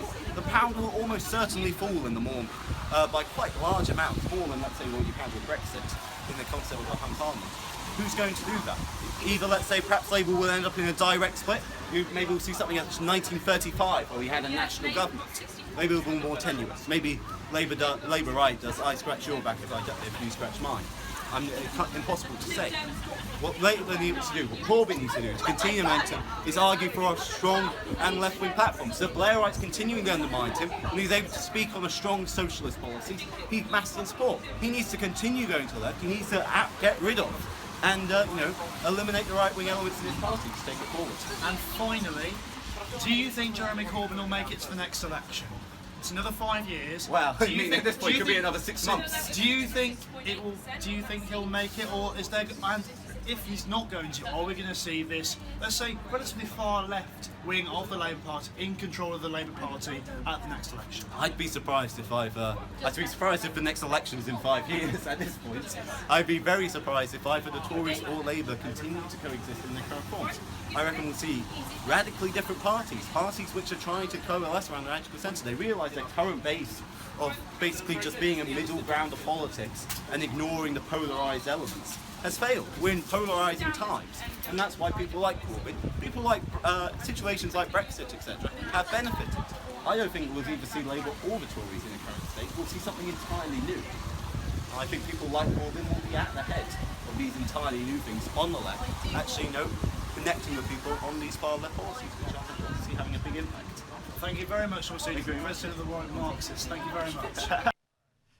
Thank you very much, Ed, and thank you for that party political broadcast from the Marxist Party. Looking back, we've had a tweet. Well, we've seen the tweet from Katie Hopkins. She's packing her strong and stable suitcase, which has been met by some cheers in the studio. Some sadness, though, I'm sure, from others. Yeah, Jack Hadfield's got a thumbs down on. But it's an interesting one that Jeremy Corbyn is now the odds-on favourite to be the next Prime Minister. We're between us trying to work out how that may be the case, Cameron. Yeah, I think as we were just discussing, the possibility of Theresa May's potential resignation then kind of floats the idea of who would succeed her. And from a polling point of view, from betting statistics, that leaves it quite wide open. With Corbyn being second best, that automatically puts him in the position of most likely to be PM. So I don't know if it's not a reflection of polling numbers, but rather just insecurity on the part of the pollsters. I mean, Jack, do you agree with this? I mean, I imagine it's something when you woke up this morning you didn't expect to see Jeremy Corbyn so close. Yeah, well, I can tell you something. I'm certainly glad I didn't place a last-minute bet now on a 60-70 seat Tory majority. That would have been a disaster. It would be like my Marine Le Pen bet all over again. That was I lost like 15 quid on that one as well. But yeah, I mean certainly the Betfair things, yeah, it's I don't think it's really reflective of him actually being able to form a government. But just, you know, May really collapsing like through the night. I'll be surprised if she really can sort of pull it back now. But it really opens the question: is who's going to be the next Tory leader? Because I mean, I really don't think May. I can't see a situation really where May can survive this. I mean, like, I hope Jacob Rees-Mogg steps up to the plate or something. I think that'll be a great we'll PR. run with this actually. The new Conservative leader, if Theresa May's position does become untenable, which sort of characters do you see coming out of the woodwork? I've heard a lot about the potential of Michael Gove stepping back into the limelight. Joe, how would you analyse that? Michael Gove. In fairness, he has got a few statesman qualities. I know there's the Conservative MEP, Dan Hannan, is a huge fan of Michael Gove, and he raises some good points about him. But Gove is just so toxic among large swathes of the British electorate, especially the public sector, teachers especially. I would be less surprised if a Philip Hammond kind of character, or maybe a Michael Fallon, but really, after Theresa May, I don't see many potential leaders in the Tories, and I see more potential leaders following a Corbyn resignation than a May resignation at this point. Michael Gove, is there an issue with his popularity? As I've won again. I said before, it was such an honour to be elected to serve the constituency I've spent my entire life in. It's an even bigger honour to manage to get re-elected, and that's the most important thing, and I'm so proud to have achieved that. I'd like to thank the returning officer and all the staff involved for conducting the election and getting us to the count very quickly again. I'd like to thank the police for keeping us safe. Events recently, in particular events at Westminster, have highlighted just what the police do to try and protect the public, and I don't think we should forget that. Nobody should ever go to their job and lose their life and not return home to their family, and we've seen that happen to too many police. So I'm really grateful for the job they do in protecting the wider public.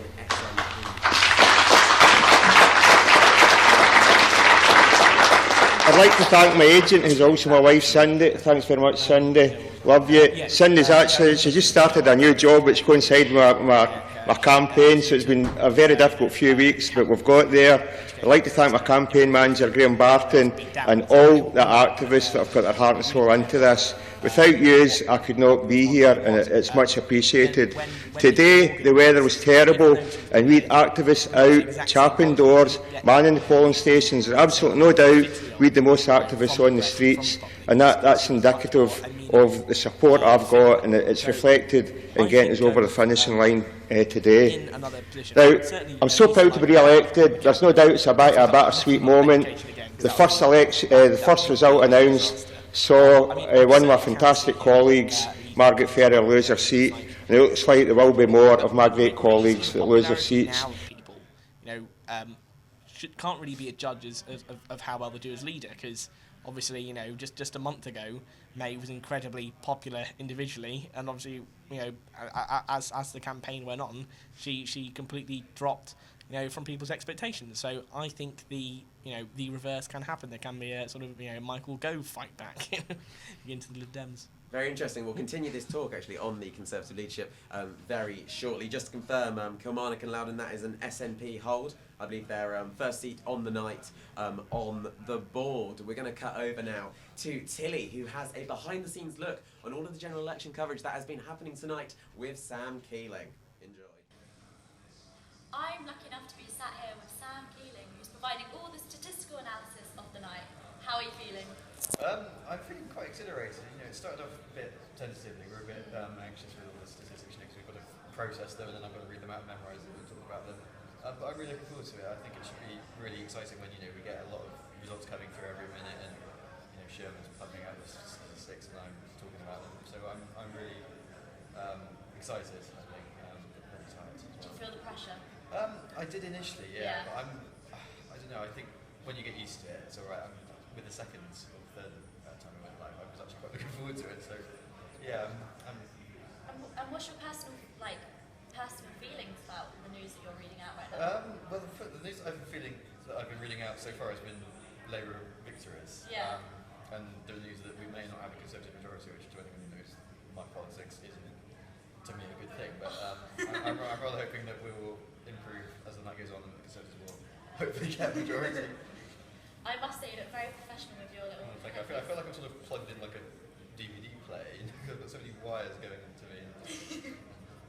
Well, thank you for having a chat with us, and good luck for the rest of the evening. Thank you. It's nice to sit down. Yeah.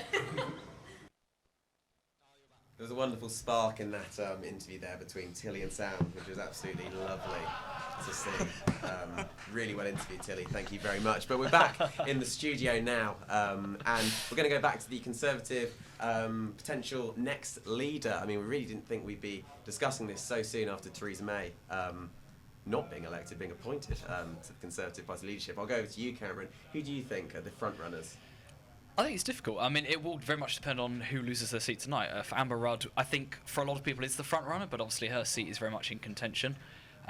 If she retains it, she will definitely be a contender. I think, as we said earlier, I think Michael Fallon is a reasonable suggestion.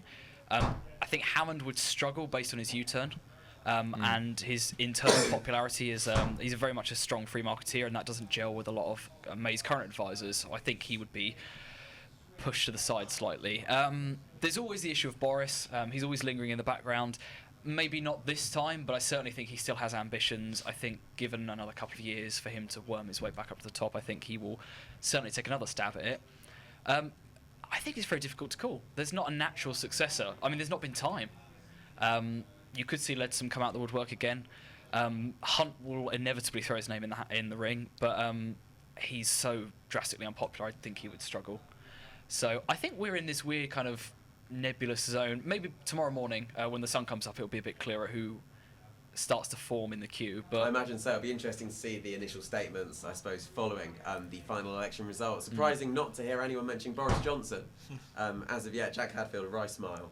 Yeah, well, I mean, Boris is he's kind of the Conservatives' Corbyn in that he is a great campaigner. You know, sort of great, big brash political figure. Everyone loves him. But sort of he's pretty much the antithesis to May, in that he knows how to get people to like him.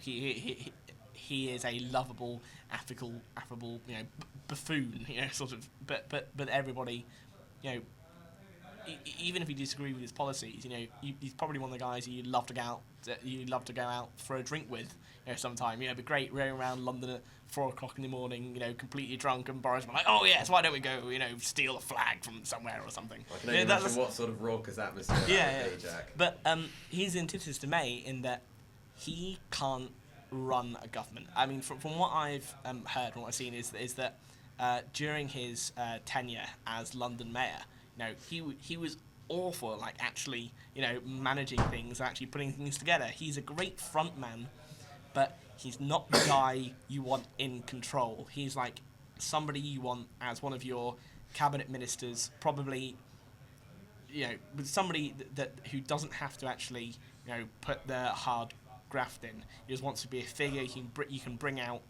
on the campaigns, be like, "It's Boris Johnson, everyone," and we're like, "Yeah," rather than representing a mascot it on the world rather stage. than a leader. Yeah, a mascot rather than a leader. I think that's right. Yeah.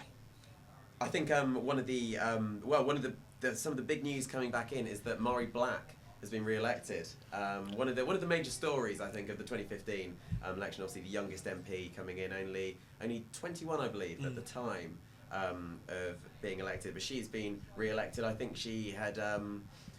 She'd become quite apathetic. I think she found her first 2 years in Parliament quite difficult, and she felt quite removed from the process. But she stood again, and she's held her seat, which I suppose is a triumph in itself for her, because it was, Labour believed it was neck and neck, I believe, and I suppose it's tricky as well for a 21-year-old. There have been a lot of accusations of coming in on the wave of SNP popularity, but she's held her seat, Cameron. I think, I think her apathy, or growing apathy, certainly is unsurprising. I think you would be a fool to go into Westminster and not expect that to formulate. I think that's the environment that it breeds. I'm surprised she was standing, actually. I'd heard that she was talking about stepping down, so that's come as a surprise to me, certainly. Probably the nature of the snap election. I think it's very difficult to... No, I think that's admirable that she stood again. She has a certain personality cult to her, being young, being very passionate. I think you've seen that her speeches in Parliament often go viral because she's a very passionate speaker. Her Trident one most recently. So it doesn't entirely surprise me. I think they see her as very much part of the new generation. So I think if anyone was going to get re-elected, she definitely had a good chance of doing that. So I'm not surprised. Hopefully that apathy doesn't continue to kind of insidiously seep into her beliefs moving forward. Fantastic. And we've got news through that Tom Watson, the Labour deputy leader, has also been re-elected. No surprise there, Joe? No, absolutely no surprise whatsoever. A shame not to have another a major scalp, an Ed Balls-like scalp, Jack. Yeah, no, that would have been fun to watch, but yeah, certainly in this election, this point, I don't think the Conservatives are gonna get any major scalps soon. Maybe later on in the evening we might see some sort of minor cabinet figure somewhere get ousted from Labour, but nothing of the likes. And nothing of the likes of Morley and Outwood in 2015. Actually, it'd be interesting to watch that because it was a relatively small-ish Conservative majority that Andrea Jenkins got. So yeah, that'll be one to watch later on. That may swing back the other way. But I've heard she's been a pretty decent MP. So yeah. Fantastic. Well, we will keep our beady eyes on that. We're now ready to go over to Ed Farrer, who has an interview with a Lib Dem voter. Right, here with Nicholas Marsh as a Lib Dem. The exit polls just come out. You've made a 5-seat gain. What are your thoughts, actually? I think it's an absolutely extraordinary result for the Lib Dems. All throughout this campaign, people did something like a net loss for the Liberal Democrats. It's saying that Tim Farron's leadership hadn't cut through the general public. I think this exit poll comprehensively disproves that. I think it suggests that the Lib Dems are going to add 5 seats to their current tally, which is an absolutely extraordinary result for us in history, of course. And are you expecting a big leap in vote share? Not a huge leap, but percentage-wise, perhaps 4 or 5%. I think that would be consistent with the traditional exit poll. And do you think your rise is mainly down to your opposition to leaving the European Union and your dedication to having another referendum? It has to have something to do with that. I think we've attracted a lot of Remain supporters to our vote. We've felt perhaps disillusioned with both of the main established parties at the moment, so it certainly has to do a great deal with that. What's your favourite part of the campaign? My favourite part of the campaign? Essentially none of it. I haven't enjoyed it at all. I spent the entire campaign thinking that Lib Dems are going to lose seats. But honestly, I think right now, very, very happy. And do you think Tim Farron's leadership has been effective over this campaign? Do you think he's been a positive move forward for the Liberal Democrats? I mean, if this exit poll is correct, then we have to conclude that his leadership has been very effective for the Liberal Democrats. It's signifying a net gain for us. I think that would signify that his message has cut through with 48% of us voted to Remain, and those of us who want to avoid a disastrous hard Brexit. Now you're here in War Against CHQ. I assume you're going to be staying here all night? Oh, of course, yes. Absolutely. Finally, you've got one big question. We're asking this to a lot of people. What's the naughtiest thing you've ever done? Oh dear God. Very Labour ones. Oh goodness me. Thank you very much. Thank you. Very much Ed Farrer.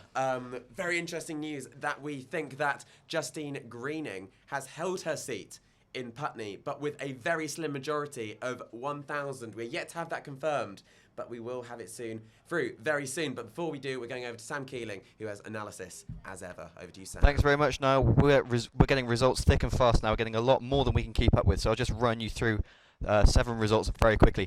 The first result that we want to talk about is Tooting, which is of course Sadiq Khan's old seat.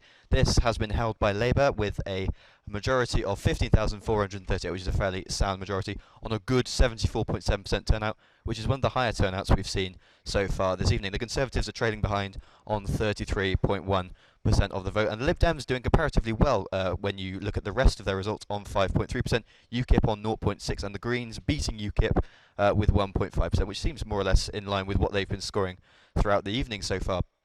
Next one is Halton, another Labour hold. Labour held this with 72.9% of the vote, as you can see on the screen. The Conservatives trailing behind with 21.6% of the vote. Liberal Democrats sort of maintaining the status quo with 1.8%, UKIP on 3%, and the Greens actually doing comparatively well on 3.5%. The turnout was slightly less good for Halton than it was for Tooting on 67.4%, but the majority for Halton is larger than the Tooting majority at 25,405. Another Labour hold is Birkenhead. Again, this is a very convincing majority for Labour with 76.9% of the votes and a majority of 25,514 votes next to the Conservatives' 18.4% of the vote. This is a reasonable turnout on 68%. Liberal Democrats 2.6%, UKIP absolutely nothing, and the Greens on a relatively good 2.2%. So that is another Labour hold. On to the Conservative holds. We haven't seen any gains so far this evening, not from our perspective anyway. Chelmsford, another Essex seat held by the Conservatives with a reasonable majority of 13,572, with 53.7% of the vote next to 29.8% for Labour. And the Liberal Democrats doing very well here on 12.2%, UKIP on 2.9%, and the Greens on 1.4%. And a reasonable turnout there of 70. Another Conservative hold, Harlow, a slightly less convincing hold in this case, 54% versus Labour's 38.4% on a 66.2% turnout, which seems reasonably average compared to what we've seen throughout the evening. Majority of 7,031, maybe on the small side compared to some of the Labour majorities we've just seen. The next Conservative hold is Carlisle, northern seat. It's unusual for the Conservatives to be doing well in the north, although as we can see here, this is hardly a convincing victory for the Conservatives. It's a 49.9% share of the vote next to Labour's 43.8% share. Liberal Democrats down on 2.9%, UKIP beating Liberal Democrats on 3.4%, and a sound turnout of 69.1%. Next Conservative hold, a more southern seat, Swindon South. Again, it's a similarly marginal hold for the Conservatives, 48.4% versus 43.6%, 4.1% for the Liberal Democrats, 2.5% for UKIP, 1.5% for the Greens on a 70.8% turnout. That's all we've got so far. We will be hitting you with more constituency analysis as we get them, and we will be updating our map as soon as it goes live. So thank you very much. So yeah, just over 1,000. Thank you very much, Sam Keeling. Fantastic analysis there, and very interesting to see the Conservatives not gaining seats as of yet. As the results come in, I'm finding this news from coming from Putney, my home constituency, very interesting actually so far, and I wonder if it's going to be indicative of what we might see in some of the West London, South West London constituencies where the Lib Dems are historically strong. Perhaps there is a fight back of sorts happening there, and certain MPs, I know Ed Davey, Tom Brake, and Vince Cable all fighting for their seats down there. We might see positive results as indicated in the exit poll, Cameron. Yeah, I think if anything that was going to be a given, if Lib Dem was going to secure a fight back, then it was going to be in London, certainly, or very strong Remain areas. I mean, that's been the crux of their campaign. So I think it would be more of a shock to see if they were doing badly, to be honest. Putney is very interesting. Seeing Justine Greening's majority slash considerably is a surprise, particularly because she's not, I don't think, a particularly inflammatory figure within the party. She's probably not tremendously popular, but she's not vilified in the same light. So it's very interesting to see her lose what was a very healthy majority down to something that is quite small within London. So it's surprising in that sense. Yeah, and I mean, Justine Greening, the major proposer, obviously as the Education Secretary of grammar schools, Jack, do you think that might have had an influence on people's decisions, unpopular in London, perhaps, metropolitan elite? Yeah, I mean, obviously it's rather well known that the metropolitan elite, despise the concept of inequality. So yes, the grammar school. To be fair, I don't think that would be the thing that have done it. I mean, like grammar schools across the country are one of the most popular sort of conservative policies. So maybe in our own home territory it wouldn't have served us so well, but overall I think there's definitely it's on both sides. Both sides of the argument get really passionate about it because it's really about the future of the nation. Like education basically. I personally am very in favour of grammar schools. See the tiredness starting to slip in there. We'll keep going till the end.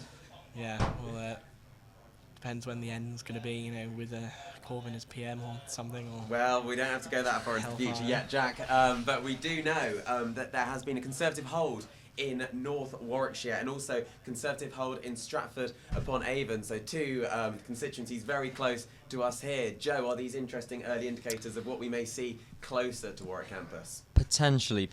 I know that Warwickshire North was Labour's main target in 2015. It was before then, I think, 50 seats held by the Conservatives, and then in 2015 the Tories got it by several thousand.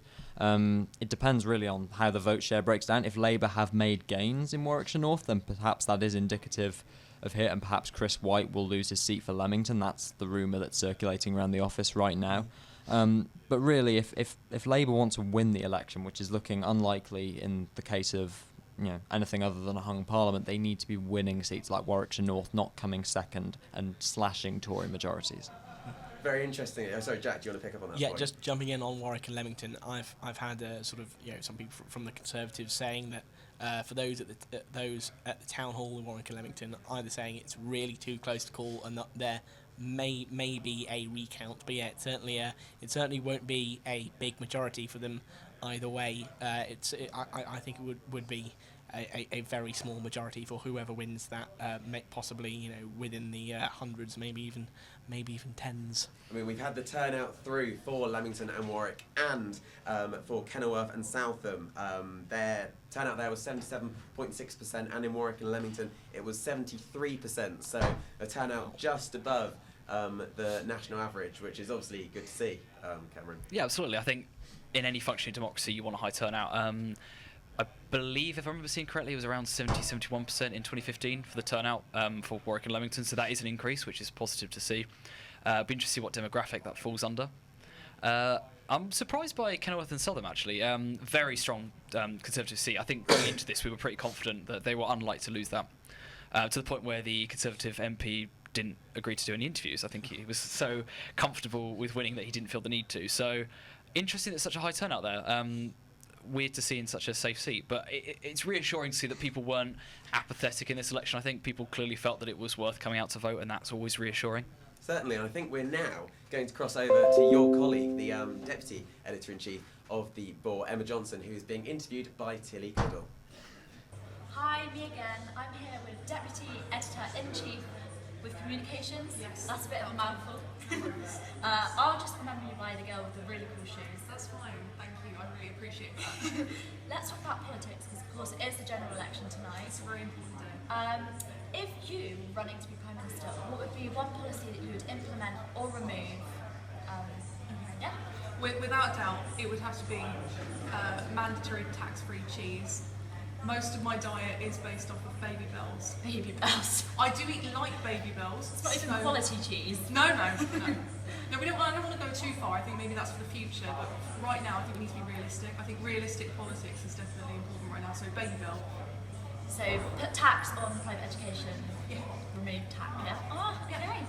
Tax I like everything. it. Tax everything. But don't tax cheap. In fact, just give it away. And could you please explain your shoes and your lovely socks? Oh, thank you so much. So when I woke up this morning... You stand morning, out. Thank you.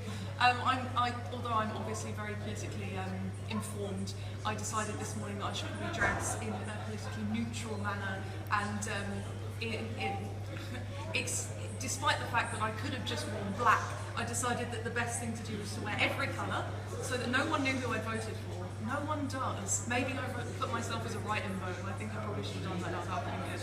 And these are the Boar shoes. We have a Boar costume. They're basically just sandals, but they're very comfortable, so I like to wear them around. I like the Boar costume. When's the Boar costume used? Very infrequently, because it's very hot, and it does have an internal cooling system which is broken. Well, thank you for joining us, Deputy Chief Editor of Communications. Thank you. Thank you, Tilly. Wonderful insight as ever, and a very colourful costume. Really brightening up spirits at 1:55 a.m. 73% turnout in Warwick and Leamington. Do we think that indicates perhaps a strong student turnout in the area? Cameron, I'll go to you first. There's certainly been a strong drive for it. I think Matt Weston's clearly run a very pro-student campaign, and I think there's been a lot of activity around campus really pushing for student involvement. I'd like to see, to be honest. I would genuinely like to see. I would hesitate to guess that it might be, but at the same time, you don't know. For example, Warwick, as a town, a very small student population, notoriously high for having quite a high turnout in general. So, and they're not demographically, they skew quite old. So actually, it could just be quite a politically active constituency. So I would like to see. I'm not going to jump to any conclusions, but it's certainly interesting. Do we think there's a bit of a divide between the Warwick area and the Leamington area? Obviously, a lot of students living in Leamington. I think Matt Weston's campaign has been quite visible. There seems to be a lot of support from posters around houses, Jack, but do you think that Chris White, as the incumbent, still has the advantage? Well, I mean, Chris White wasn't really a sort of, sort of fantastic, really charismatic MP, so, there's no real, no real personal connection, sort of with the constituents. I'm not sure if he did, really, well, I mean, I certainly know that most of the campaigning was mainly focused in the Coventry seats, which the Conservatives hoped they could flip, which certainly doesn't look like that now this evening. That was obviously only been under the landslide idea, which I think when you picked up them. Was Professor John Curtis. John Curtis basically said that given that there's not much change between the exit polls and the current seats, that a landslide is pretty much confirmed not going to happen. I think maybe complacency, but I mean he only did have a sort of 3,000-4,000 majority. He wasn't a strong enough personality to sort of retain that incumbent advantage. And I think obviously what I've heard is that Matt was a strong challenger towards him. So it may really be Chris White's fault if he does lose the constituency. Do you agree with that analysis, Joe? Do you think that it's Matt Weston's to win? More or less. I'm optimistic for his chances, I have to say. Although what I have heard is that there is a big divide in the constituency. You go to Leamington, you see Matt Weston signs everywhere. But if you go to Warwick, you see Chris White signs everywhere. I wasn't aware of the fact that Chris White had been an unpopular MP. I thought he'd been one of the Tories' more popular victories since 2015.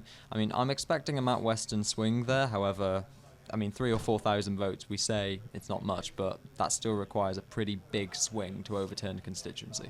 Certainly, and I suppose, one of the big places that Labour are winning at the minute is Scotland. Mm. The SNP have currently lost 2 seats, and I think there's a lot predicted more to be lost in Scotland. Is this the real win for Labour today, Joe? Well, it was what was necessary. If we want to have any chance of coming back, we needed to win back those seats in Scotland. Unfortunately, the exit poll saying roughly 34 SNP seats, that's not really good enough. And for Mhairi Black to hold her seat as well, that's not looking too optimistic. However, it definitely puts us in a good position ahead of whenever the next election is. And, Scottish Labour is currently a bit of a toxic brand ever since the independence referendum. We have been, and Kezia Dugdale hasn't been a great leader for Scottish Labour. But, optimistic. Fantastic. Well, thank you very much, Joe. And we have now reached 2 o'clock, which means it is the end of me for 2 hours. I'll be welcoming back into the studio Henry Riley. He'll be with you after this news broadcast. I'll be back at 4 o'clock, bringing you through even more election results as the picture begins to really come together. But we head over to the news team now with Dan Subramaniam and Lucy Catch Cooper. election highlights on Raw 12:51am on Facebook, Twitter and Instagram. And live updates on Raw News Warwick. And don't forget to use the hashtag WarwickVotes.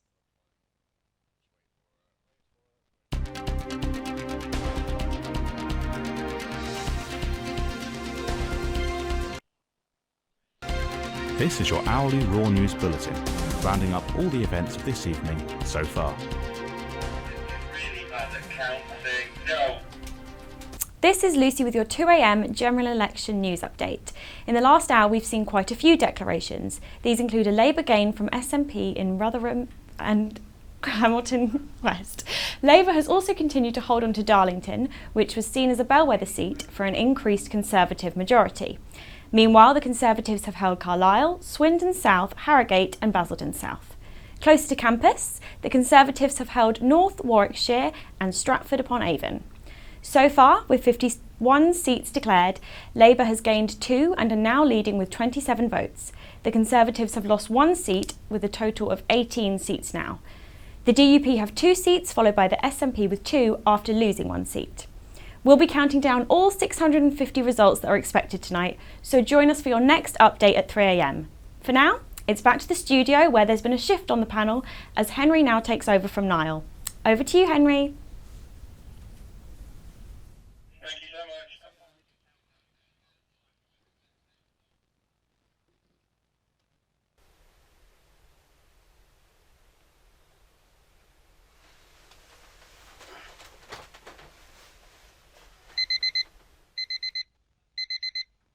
We've just gone past 8 AM on a Thursday, and you're listening to Indecisive on Raw 12:51 AM. It's General Election Day, so to make sure you all get out of bed and vote, here's some Radiohead.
The 18th of April, Theresa May called a snap general election for the UK. Tonight we'll find out whether she's done enough to remain as Prime Minister as part of an increased majority or as part of a hung Parliament, or whether Jeremy Corbyn has done enough to become the next Prime Minister. Tonight promises to be Raw's most ambitious live broadcast ever. We'll be analysing all of the results as they come in, led by Sam Keeling. That's absolutely right, Henry. Here I'll be doing my very best impression of Jeremy Vine, and we'll be using our very own analytic tools to be bringing you the stats and trends as they unfold throughout the night. We'll also be using these to predict, hopefully, who will win the election and which of the major parties will be occupying number 10 very soon. To my right is a map of the United Kingdom from the 2015 general election, with each constituency divided up into a colour which represents the party that it was won by. Soon we'll be wiping this clean and colouring it in when the results come through. As well as on Twitter and Facebook, we're going to have an increased presence on there using the hashtag Warwick Vote, in addition to the streams on radio and also on TV. In our newsroom, we're going to have bulletins every hour talking you through the results as they come in. And in here, in the gallery, we're going to give you a unique insight into the production team and what it is they do on our YouTube, our secondary YouTube stream on the Warwick TV channel. It will give you a unique insight into what the team do. This is Raw's live general election coverage. Roll VT. I have just chaired a meeting of the Cabinet where we agreed that the government should call a general election to be held on the 8th of June. Forming a Labour government that will do things very, very differently in this country. You should have the say over whether Theresa May's Brexit deal is right for you, right for your family, in a referendum. Scotland will have a choice at the end of this process. Well, it doesn't really matter how many MPs that you have. Well, hang on. This election is about what kind of future we want for our children.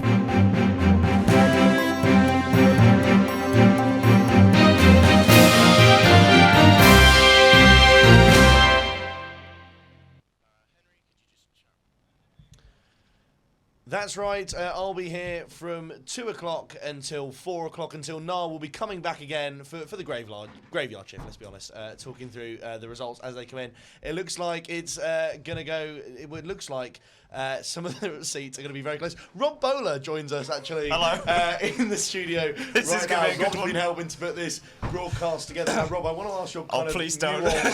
your nuanced analysis of the Labour results. I'll be completely honest, I haven't got a clue what is going on.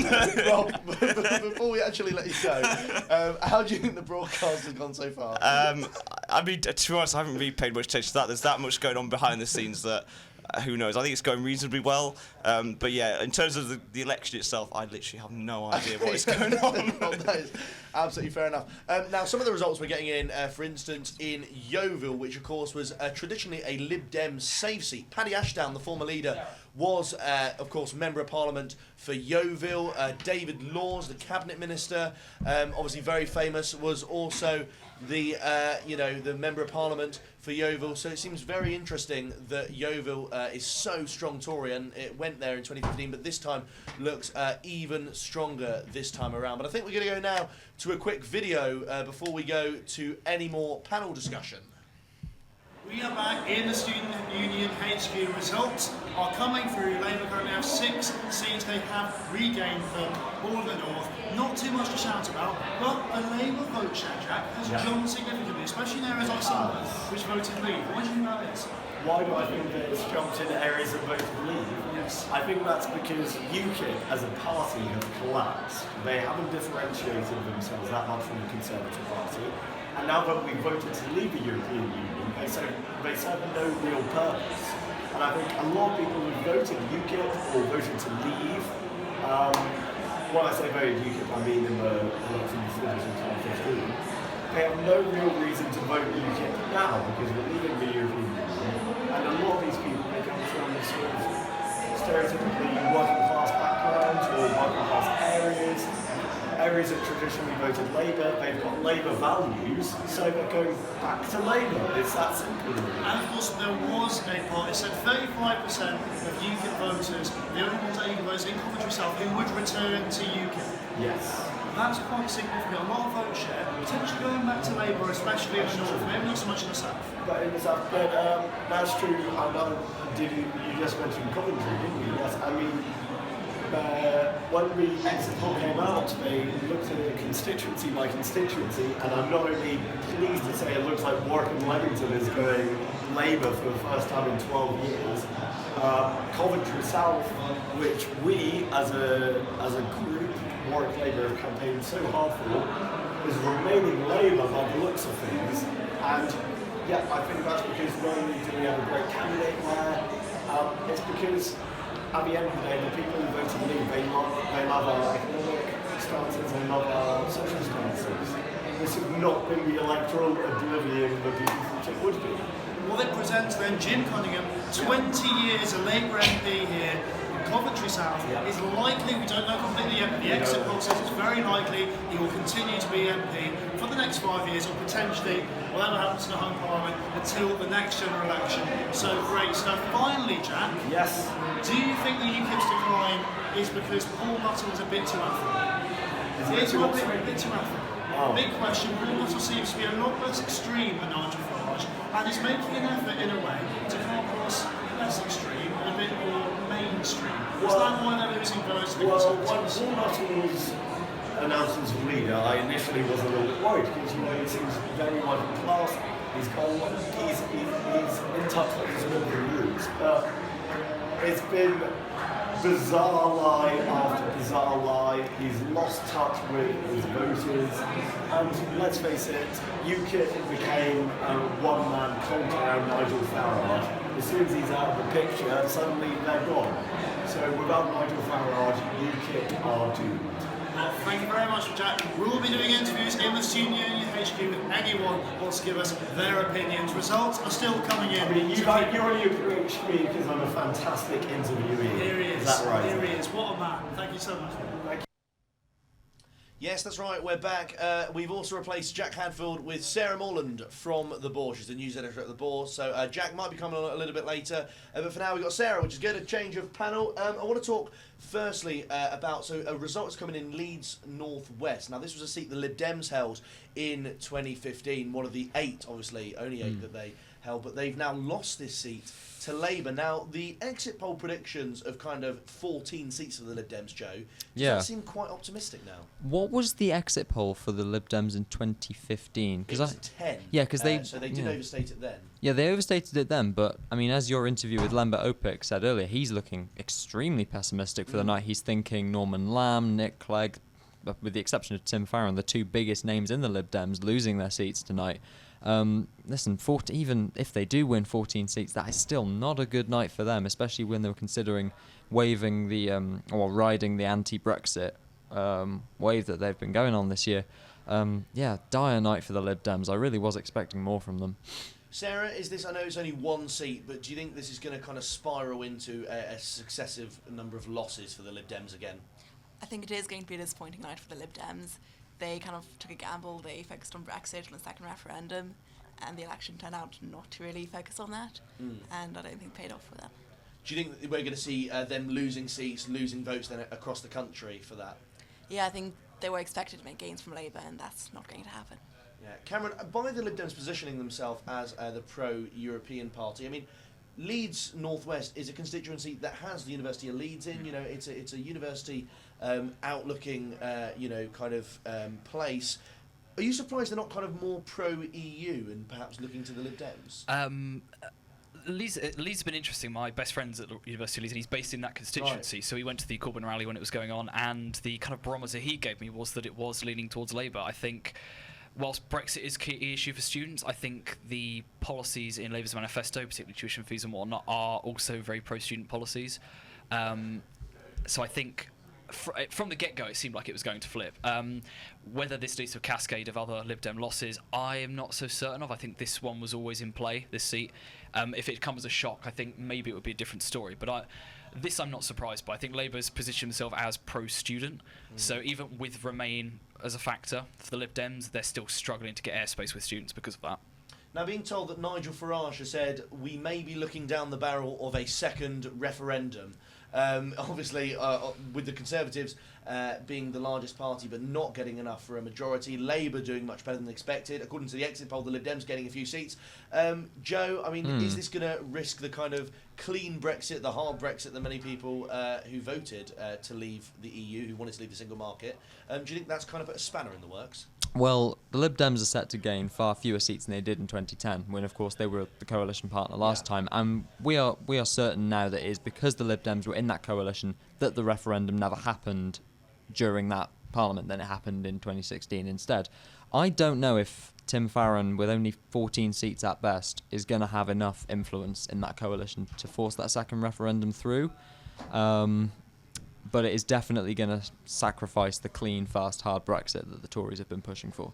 Now, Sarah, obviously we voted to leave the EU on the 23rd of June last year, but does this kind of renewed support for Labour suggest that people don't necessarily want to rush into Brexit? They perhaps want to look into it a bit more before they make their final decision? I think people are cautious about Brexit.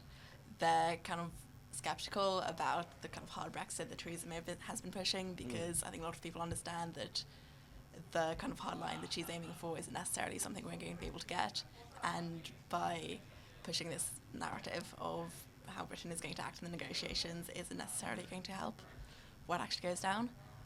Do you think this election is going to kind of mitigate Brexit then? So we're not going to, because of the result we've had so far, we're not going to see a hard Brexit, do you think?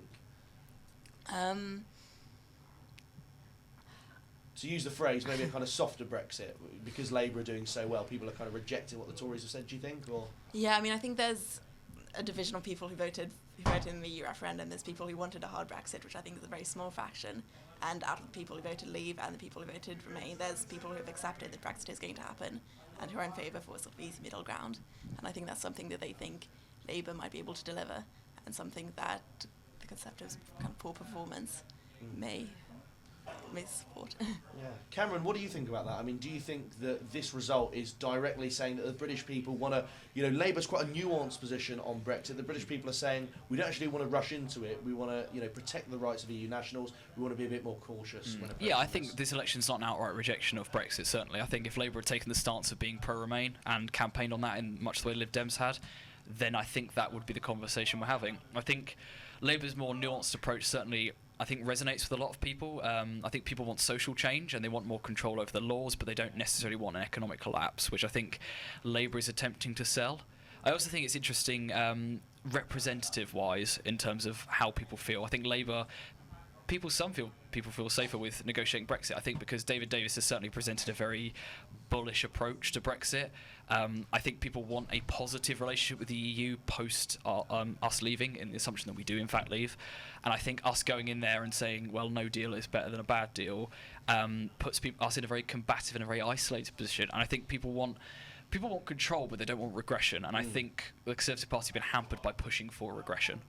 Now, quite a few people will know the name Philip Davies. He's, of course, quite a famous Conservative Member of Parliament. He's been accused on multiple occasions of being sexist, so much so that the Women's Equality Party have chosen to stand against him this time. Now, results coming in, I don't know if it's fully confirmed, but he has lost his seat. Now, it was a safe Conservative seat, or at least considered to be, Joe. Yeah. He's lost his seat to Labour, despite the Women's Equality Party standing in the same race. Yeah, makes you wonder how much Labour could have potentially won had the Women's Equality Party hadn't even stood. This is a major scalp. I know Philip Davis isn't particularly high in the party because he's such a renegade, but I don't think anyone was expecting this kind of shift. But as we've alluded to, Philip Davis is a very toxic MP, very, very controversial. And even if it doesn't sway the outcome of the election, I think Labour will be very happy with that result. Just so you know as well, Joe, sorry to interrupt you, we're getting some breaking news that Conservatives have gained from the SNP, and Angus Robertson has apparently lost his seat. So the SNP leader in the House of Commons and the deputy leader of the SNP in Britain, Angus Robertson, has lost his seat to the Conservatives. Cameron's smiling. Is that good news for you? No, it's more a smile of shock, I think, more than anything. I think that we'd heard speculation earlier on the night that he may lose his seat, but it was very much speculative. That's a huge blow to them, massive blow. I think that really damages. I mean, clearly people are rejecting the independence referendum too, which I think Sturgeon's pushed very heavily in this election. I think in a way this election is its own referendum on a second independence vote. I'm very surprised. That's another major scalp. So Joe's probably better to talk to it than me. Your reaction was more aggressive than mine, I think. I didn't see that. Yeah, much more aggressive. I was just in utter shock. He's so high in the SNP. He's such a powerful speaker in the House of Commons. Every PMQs he gets questioned, and he never fails to challenge Theresa May. I'm not a fan of the SNP, but he's brilliant to watch in the House of Commons. He's really entertaining, but the SNP, they're just getting, with the exception of Mhairi Black so far, just lined up and shot at this point. It seems like it's going to be a tough night for them. Sarah, why do you think the SNP look like, at least with Angus Robertson here, that they're going to lose out in this election? Do you think the Scottish people are saying we don't want to continuously pursue an independence referendum? I think when they were elected in the first place, it wasn't necessarily on a lot of people who did support the SNP in the last election didn't necessarily support Scottish independence, and I think what we're seeing now is a rejection of Scottish independence more than a rejection of the SNP of a lot of other policies which some SNP candidates stand for. Do you think we're going to see a continuation of SNP seats lost tonight then? Do you think we're going to keep seeing SNP lose more and more seats as it goes along? I think it's likely. It's likely. Well, fair enough, thanks for that. We're going to go now to a quick bit of analysis of those recent results that have just come in. Thanks very much, Henry. It is indeed interesting to see that Angus Robertson has, of course, lost his seat. Mhairi Black, another prominent SNP MP, came very close to losing her seat of Paisley and Renfrewshire South.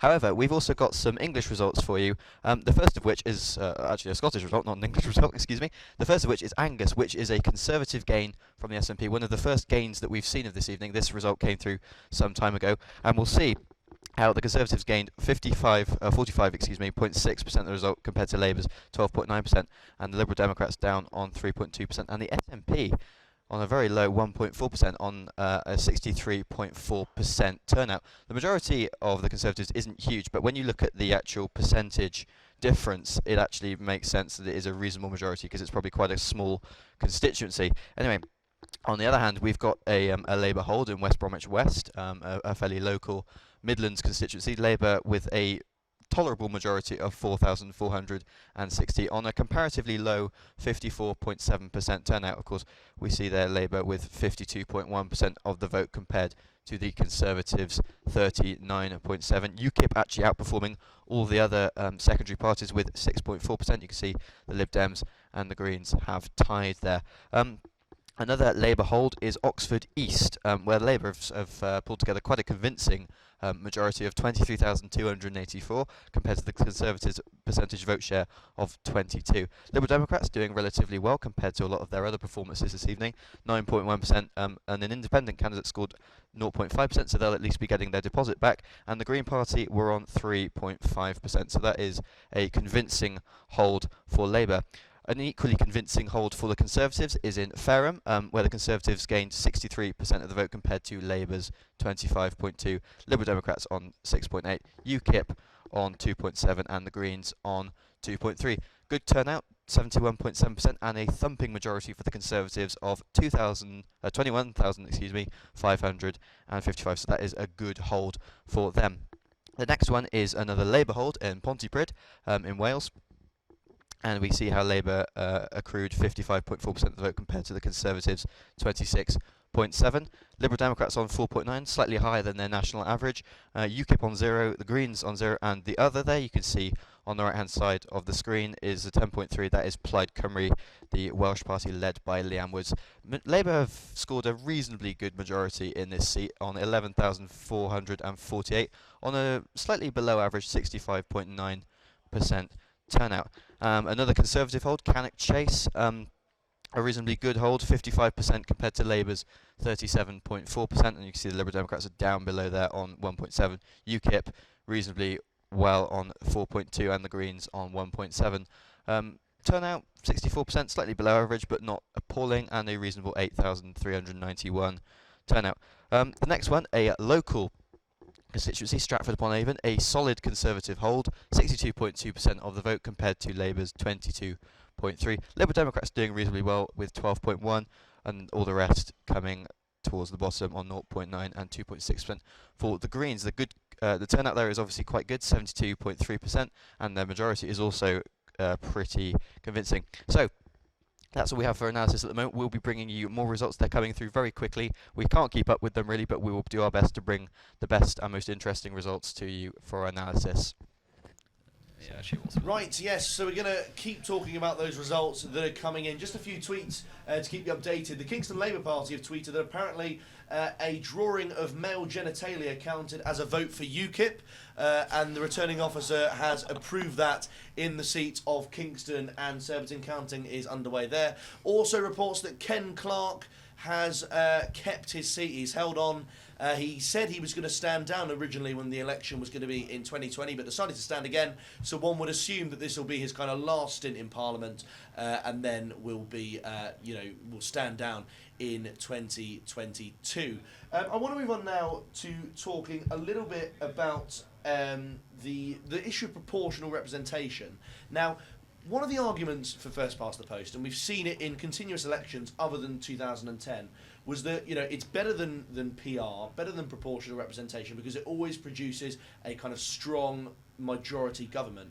Now, we're seeing examples here of 2010 and again in 2017 where that just hasn't happened, Cameron. Do you think we're likely to... I mean, we had the referendum on PR in 2011. Do you think we're going to see something similar soon, a kind of increased desire for people to have their votes counted proportionally? I think potentially so. I mean, certainly UKIP's been pushing it for a long time. I mean, one of the arguments in favour of first past the post is it suppresses extremist parties, or more hardline parties. One argument I would say in favour of proportional representation is as you're seeing more extremism or more factionalism forming, you're seeing more partisanship forming, that proportional representation creates coalition governments that perhaps put the clappers on something like that and allow for better discourse.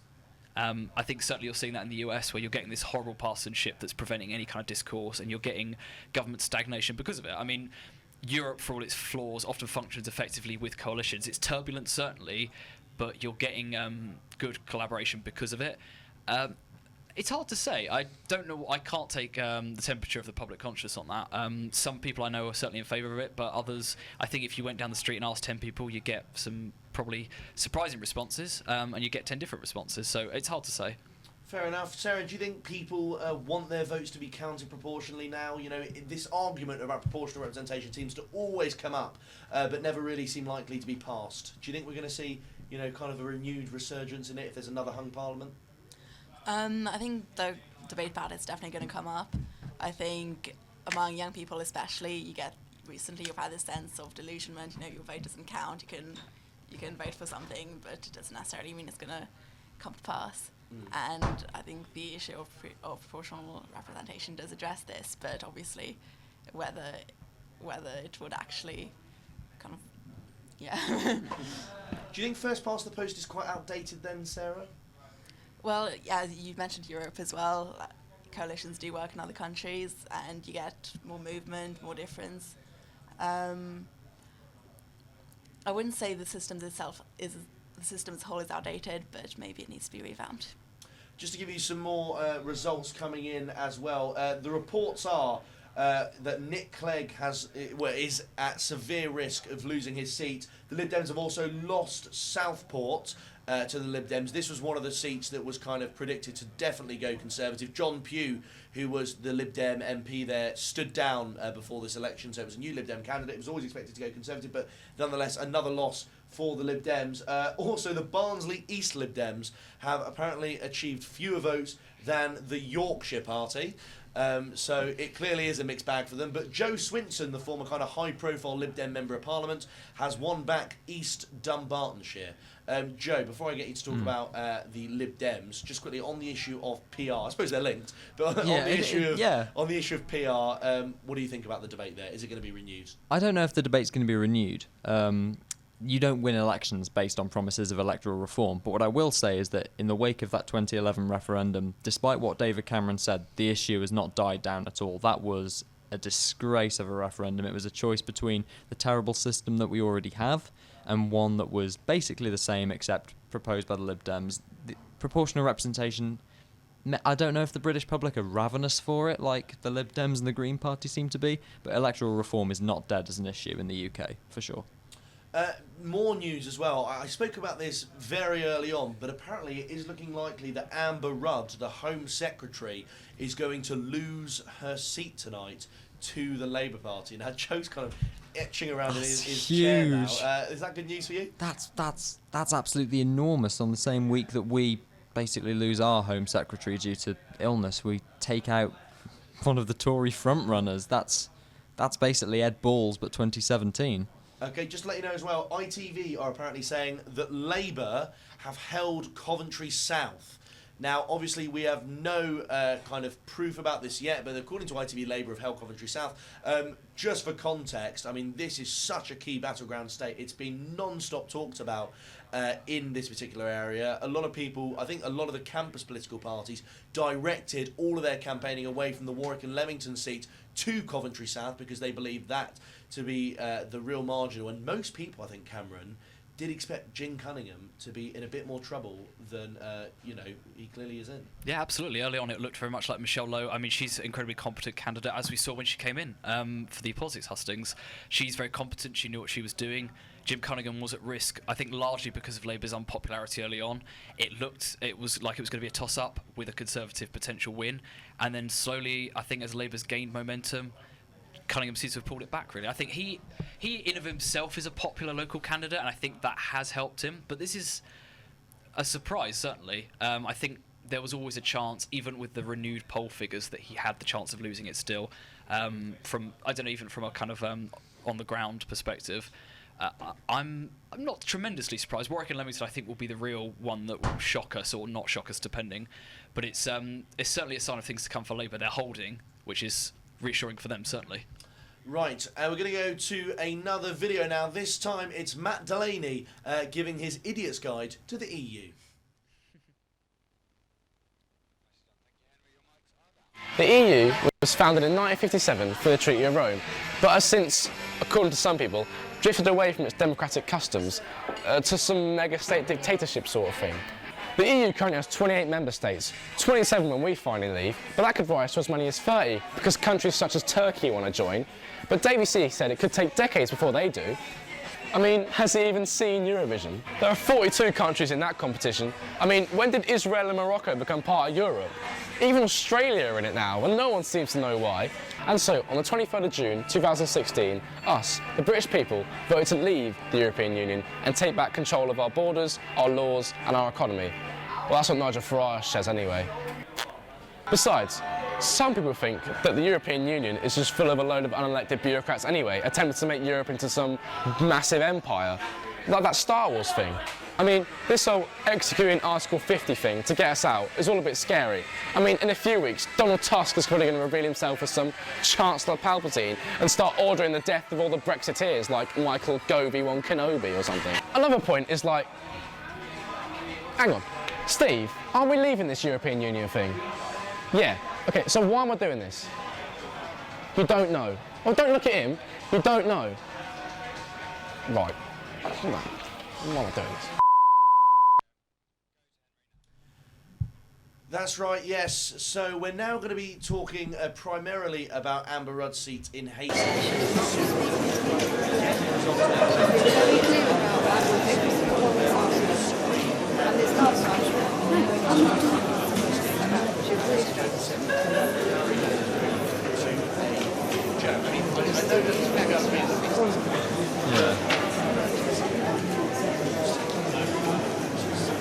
didn't think that Ed Balls would lose his seat as Shadow Chancellor in the last election, but it happened.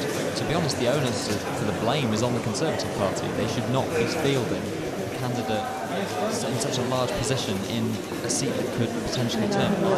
I'd still be shocked to see Amber Rudd lose her seat, but it's just looking more and more likely, and I'm very excited.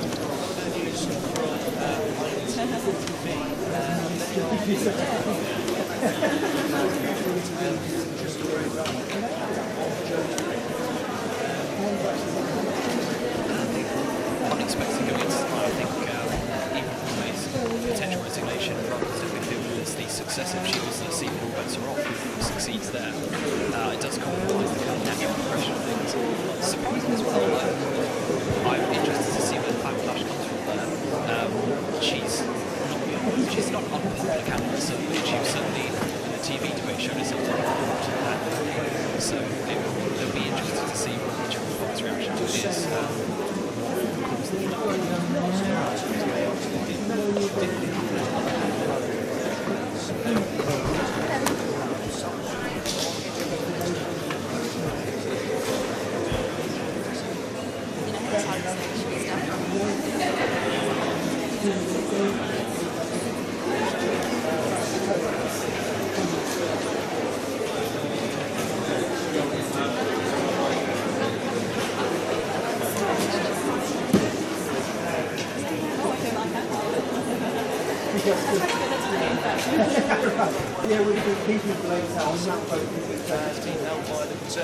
Shock horror. I don't think anyone knows the majority. I think it's about 25,000. 18,000. 18,000. So yeah, it did look like that was going to be a seat. I mentioned earlier that was a swing seat, Coventry South. The political parties on campus seem to really heavily focus on that seat. That must be a massive result for Labour holding on to that seat, Coventry South. Jim Cunningham.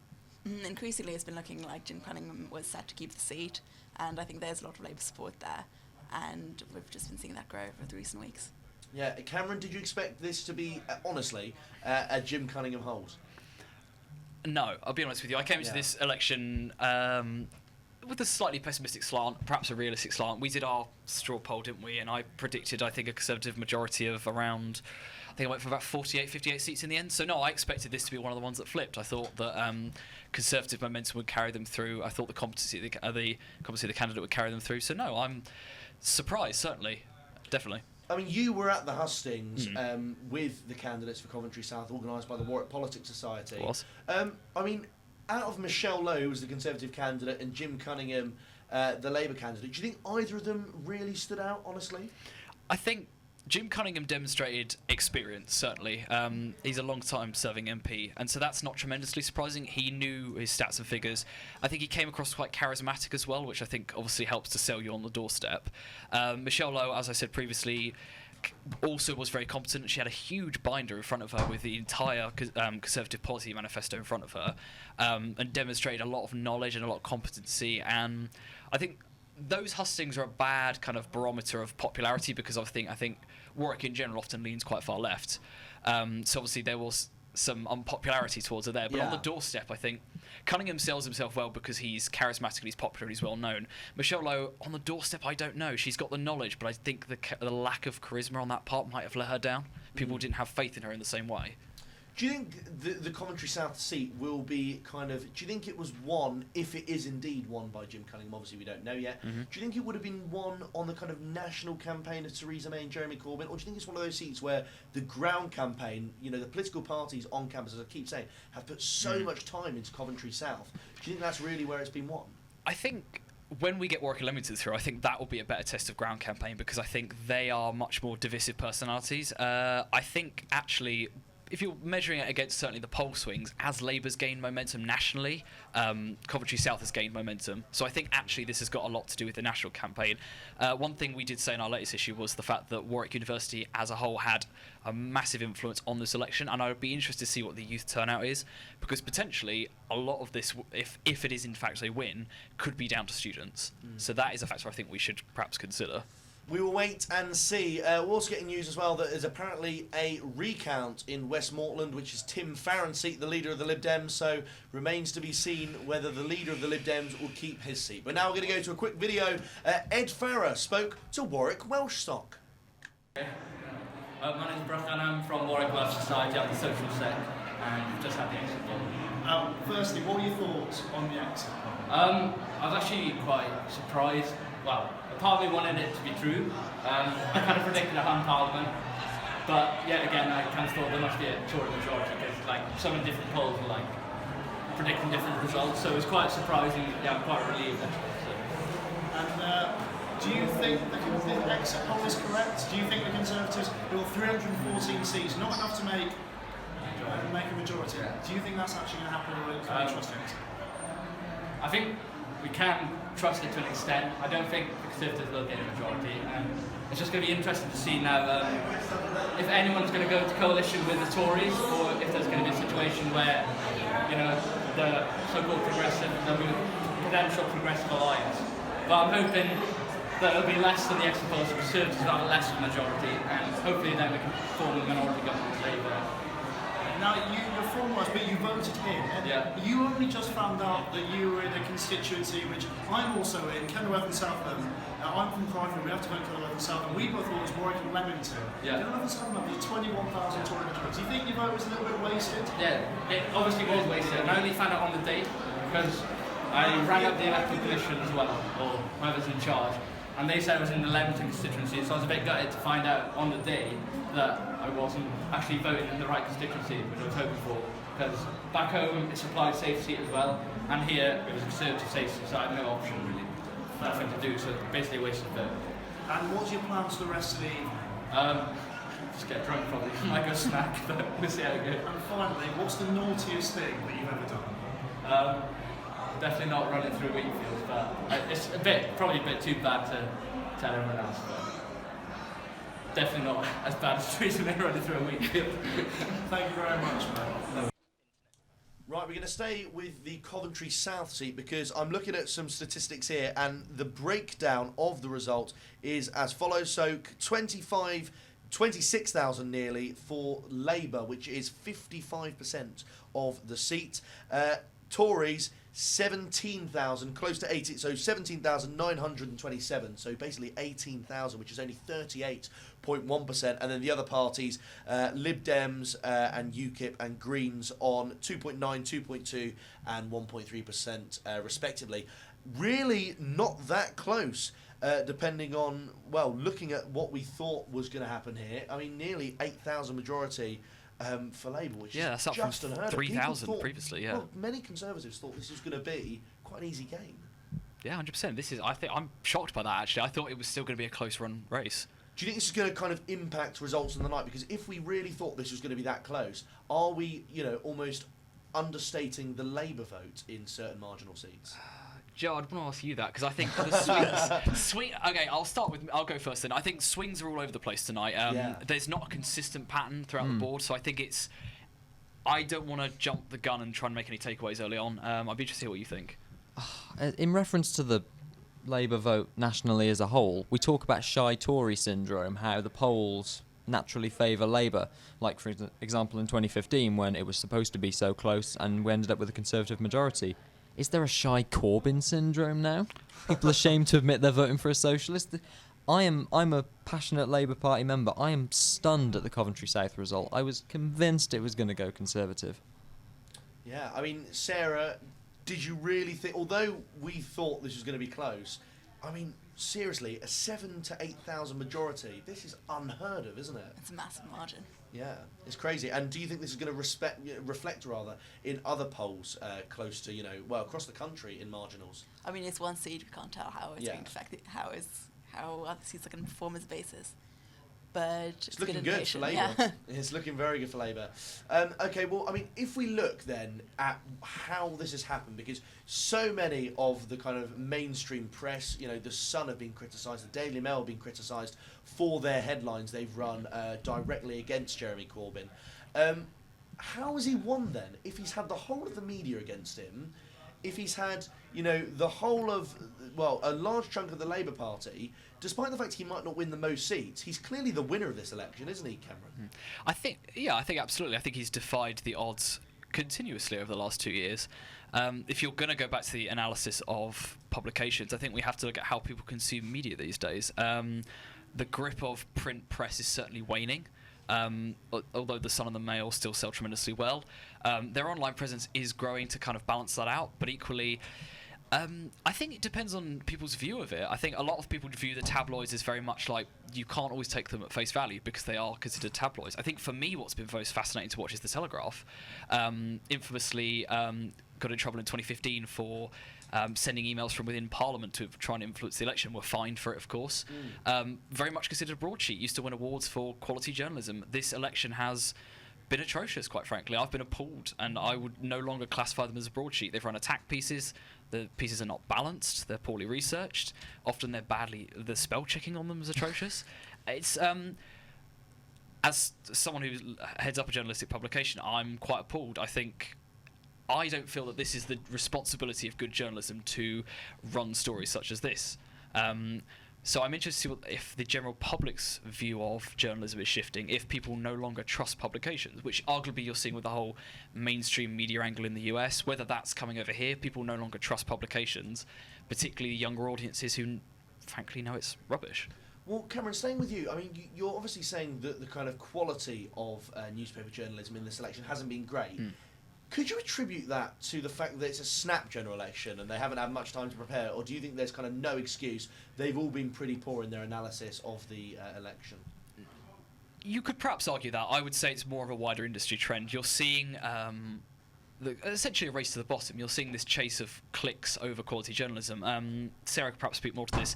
Owen Jones recently put out a report from inside the BBC claiming from one of his sources, and we immediately flagged it as a problem because it was a single source, and as we were discussing how poor it was for him to publish that, The Independent immediately picked it up, and that's a classic, and it did very well traffic-wise because of course it was a breaking story, but that was a reflection of poor journalism. It wasn't corroborated. There was no proof that the claim was true. But ultimately, The Independent will be happy because they got the clicks and they got the ad revenue through that. So we have to kind of look at wider industry trends and the fact that we're no longer pursuing that sort of thing. Sorry to interrupt you. Breaking news, apparently Nick Clegg has lost his seat.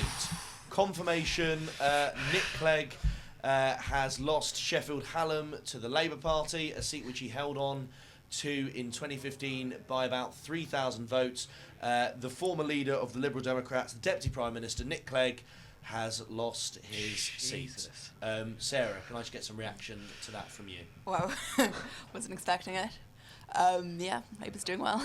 Yeah, I mean that's massive that a former Deputy Prime Minister has lost his seat. Why do you think that is? Is that his past, do you think, or do you think it's just a kind of a uniform swing against the Lib Dems? I think it's a swing against Lib Dems. We've been seeing this nationally. Lib Dems are going to see more losses tonight. Okay. Joe, what do you think about the news that Nick Clegg has lost his seat? I don't know if it was necessarily a surprise. I think it's one of those cases of Labour came so close in 2015. The student vote almost got them the seat in Sheffield Hallam. Yeah. And it's just swung over this time. Maybe it'll swing back at the next election, but yeah, I feel bad for Nick Clegg, in all honesty.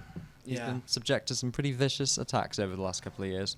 Well, we'll maybe come back to discussing Nick Clegg a little bit later on. But for now, here's another video to keep you occupied. Tilly interviewed Joe Spagnoli.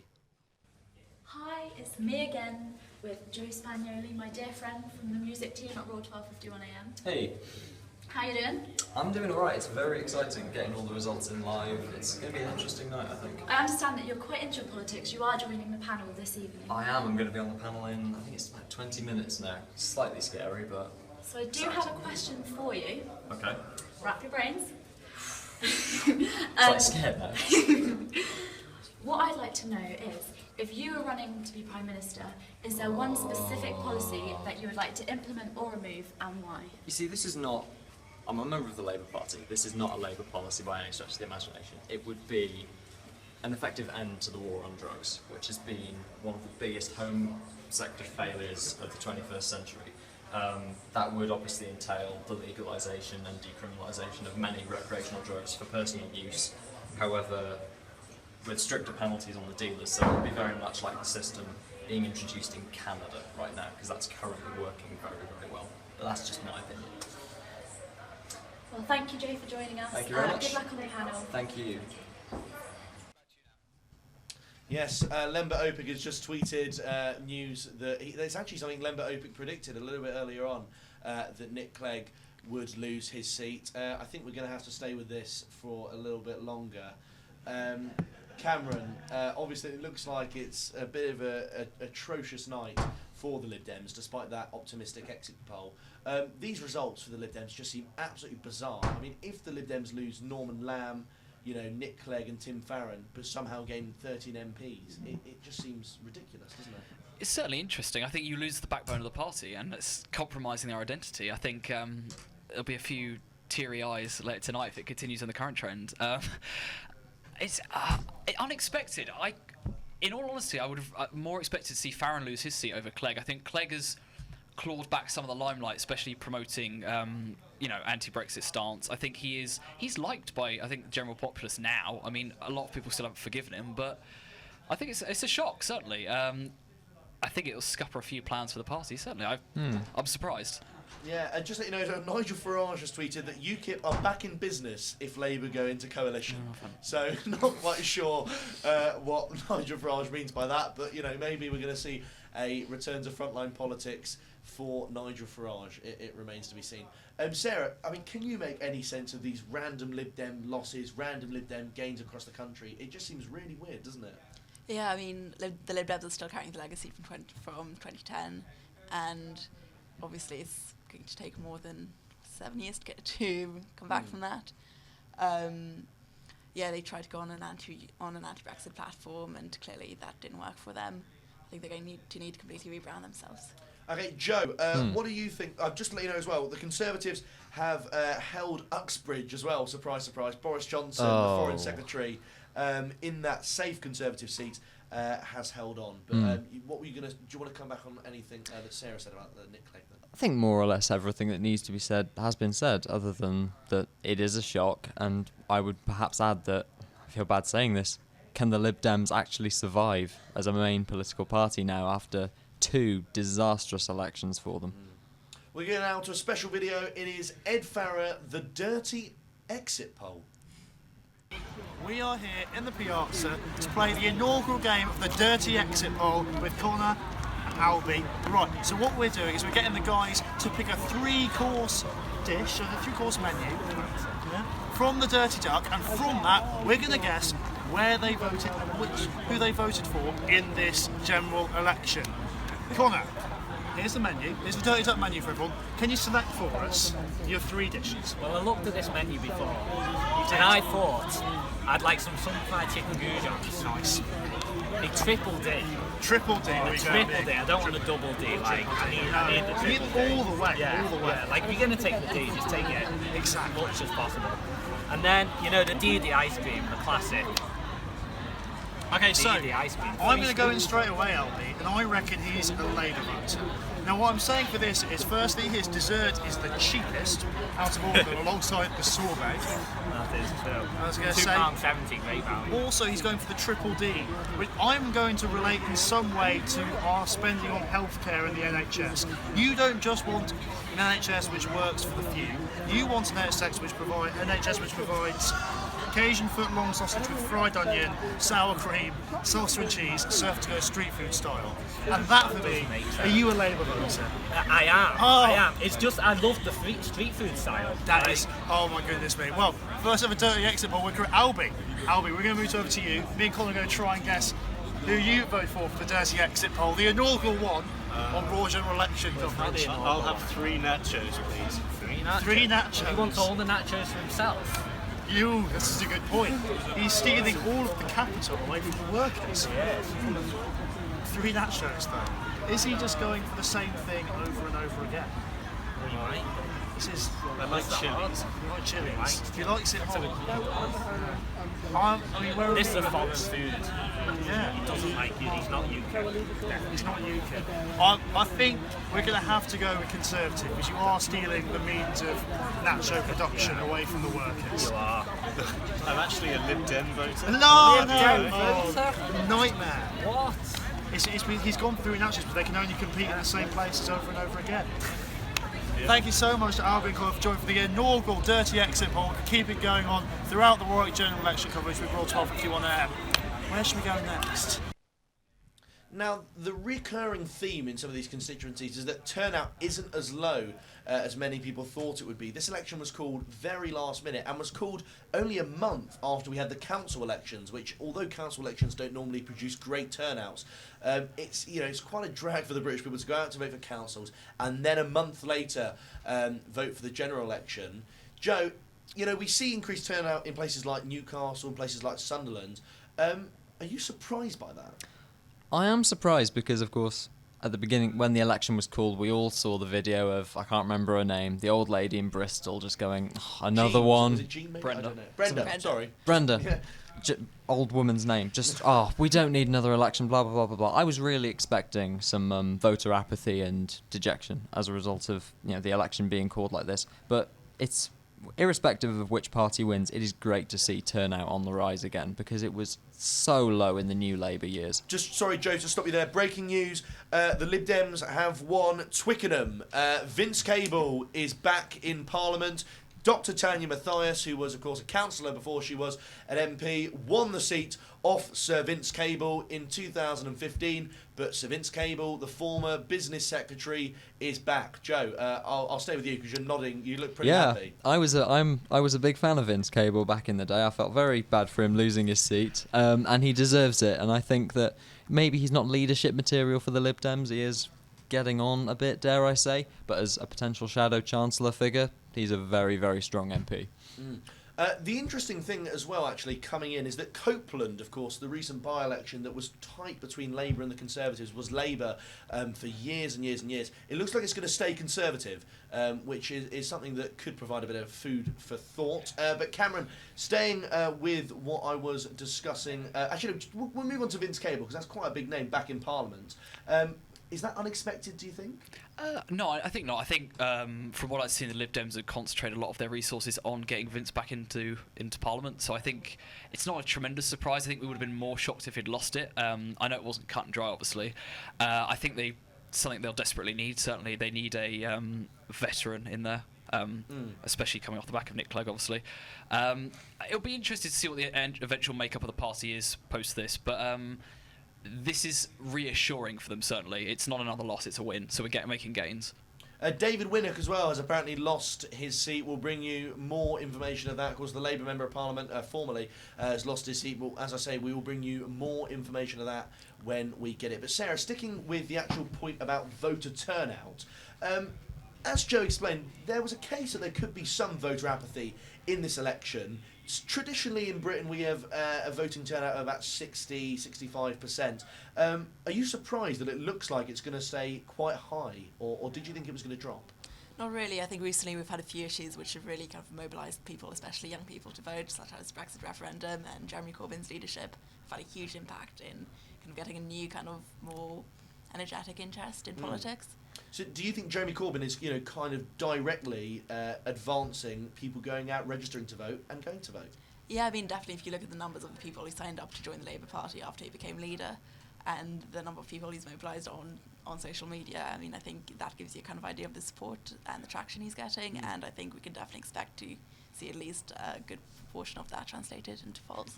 Fair enough. Cameron, obviously, as I said earlier, we're seeing, mid-60s turnouts in general elections these days. But when people got a bit apathetic with the election in 2001, we saw, the Tony Blair election, I think the turnout was about 59%, which was one of the lowest it's been.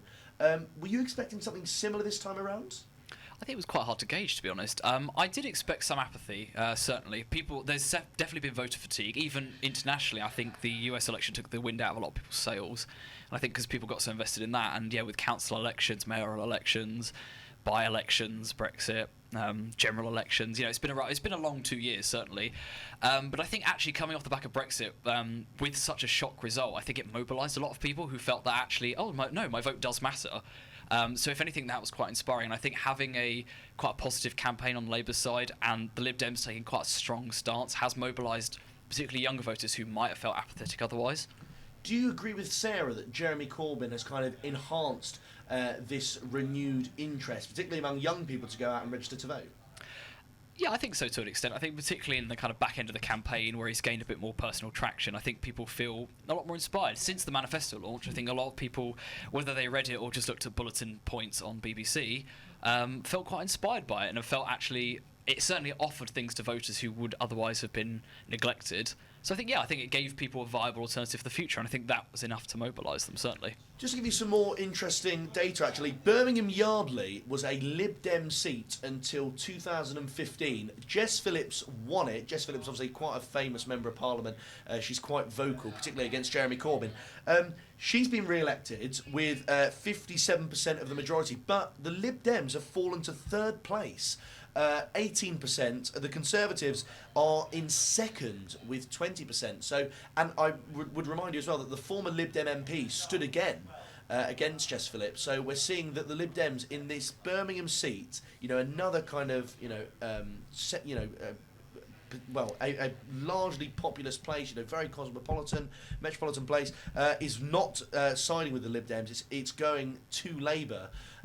Joe, do you think that reflects more on the Lib Dems kind of losing that support base, or do you think Labour are kind of just hoovering up all the Lib Dem votes in these inner cities? Labour are getting very, very popular in the inner cities, especially those with a high ethnic minority proportion like Birmingham. However, I will also say that the statistic we're forgetting is that Birmingham was the only major city in the UK to vote in favour of leave. That was the big shock during the referendum. And obviously with the Lib Dems taking such a pro-EU stance, anti-Brexit stance, I'm actually not surprised that they fell to third. Just to let you know as well, Labour have gained Glasgow North East from the SNP, and also apparently Emily Thornberry looks like she's going to be safe in keeping her seat. But it's 3 o'clock now, so we'll go to the top of the hour news bulletin.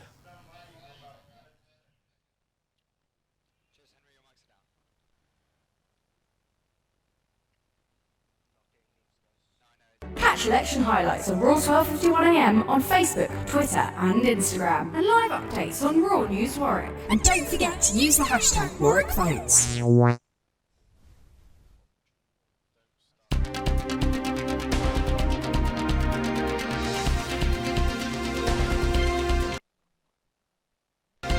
This is your hourly Raw News Bulletin, rounding up all the events of this evening so far.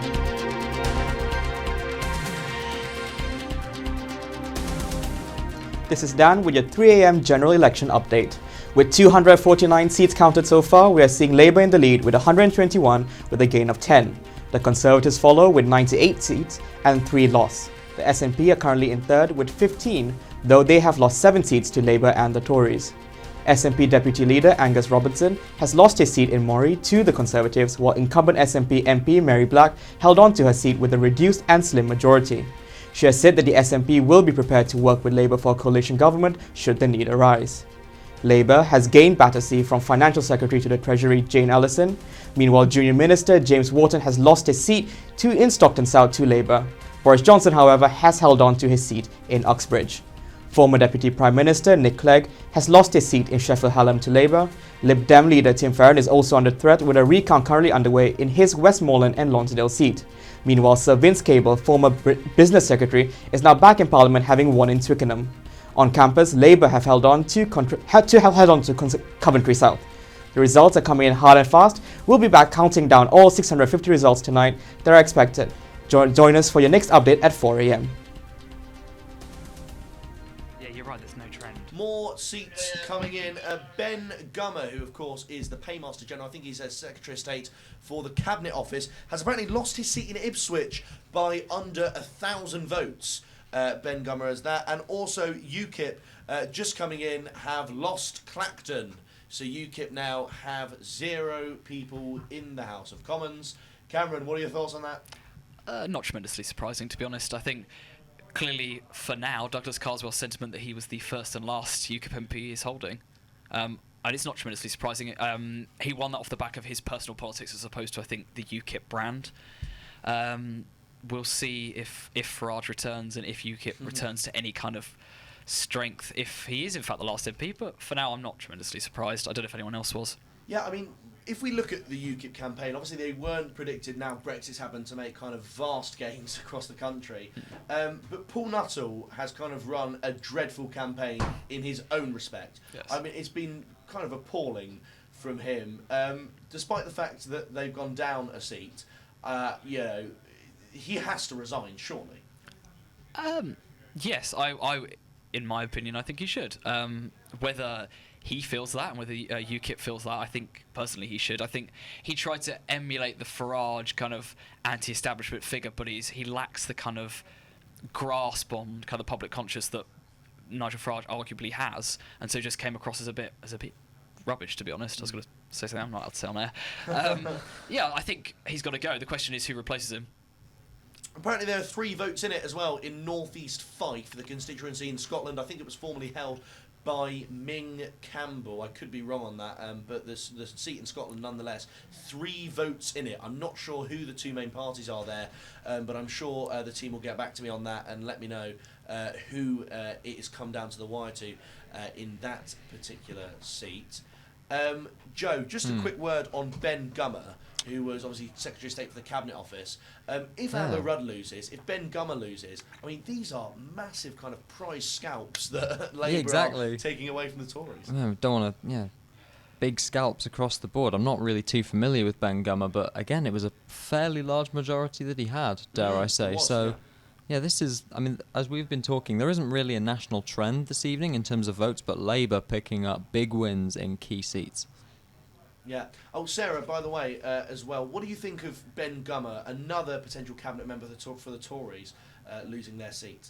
I mean, nominally the selection has been called as to kind of reinforce Theresa May's mandate, and I think the results that we're seeing among top figures in the cabinet is showing that the public have kind of refused to grant that mandate, which she's been looking for. The fact that these MPs, though, who have kind of, you know, they have famous names, maybe not Ben Gummer, but people like Nick Clegg, you know, everyone knows who they are, but they're losing their seat. Is that a protest, do you think, Sarah, against him in particular? Do you think people look at the ballot paper and think, oh, that's Nick Clegg, or they think, oh, that's the Liberal Democrats? No, I don't think I mean, obviously Nick Clegg has a legacy which he probably will never completely live down, but I think it's more than that. I think it's a general trend against establishment, which we've seen everywhere. We've seen in Europe, we've seen it in the US, and we're seeing it here as well.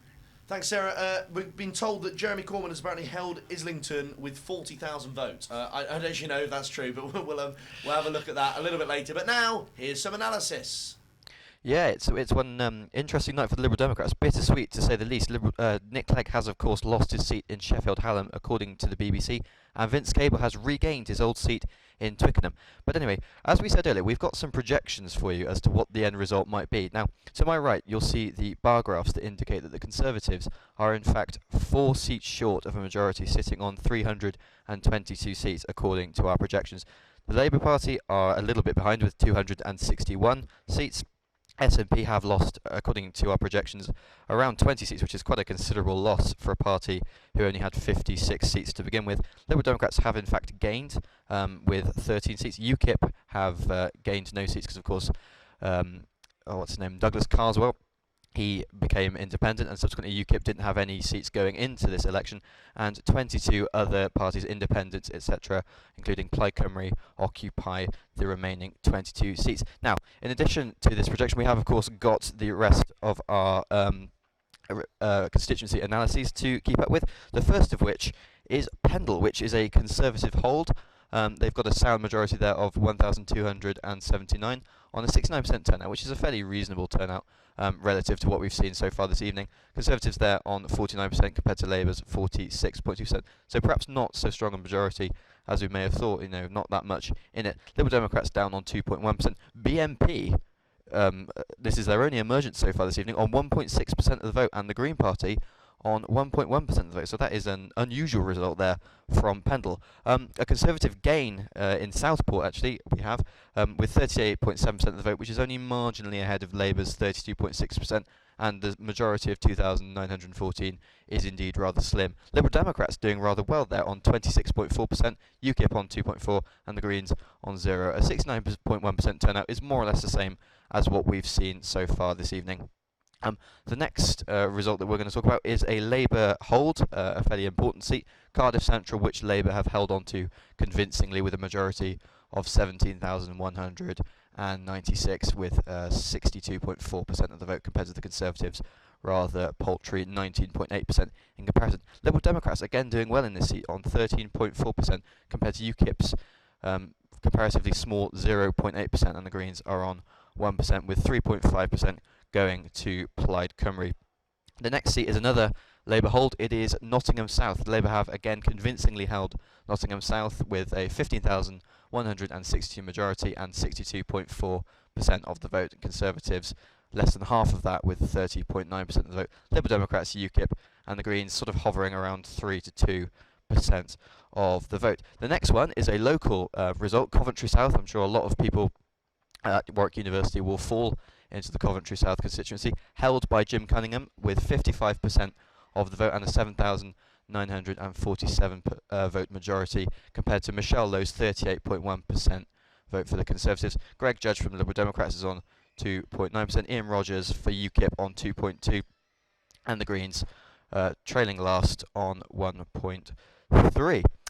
Next one, Renfrewshire East, a Conservative gain from the SNP. This is probably presumably one of the many seats that the SNP are set to lose, one of the 20 seats they're set to lose in Scotland. 40% for the Conservatives, followed by 31.2% for the SNP. Now that's actually a reasonable majority for Scotland, because Scottish constituencies can be quite small. Labour are on 26.7%, nowhere close to the Conservatives there, and the Liberal Democrats are on 2.1%. On a 76.7% turnout, which I would say is on average higher than what we have seen so far this evening.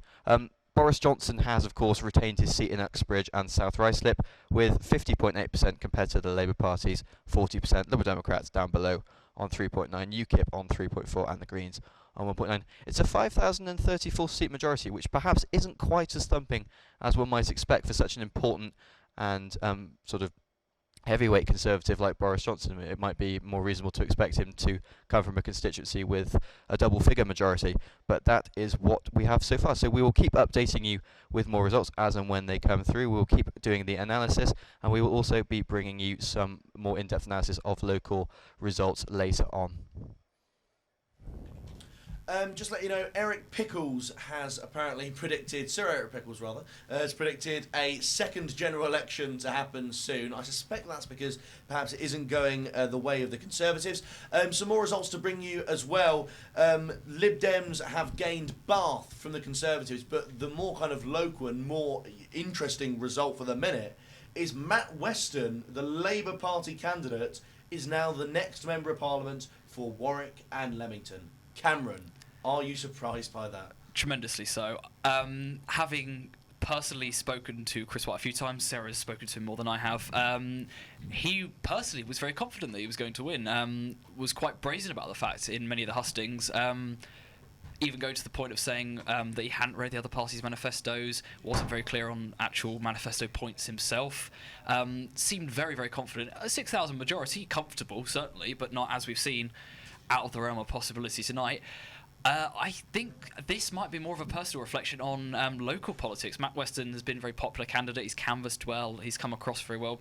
Chris Wright has been arguably quite arrogant, I think, and I think it's cost him.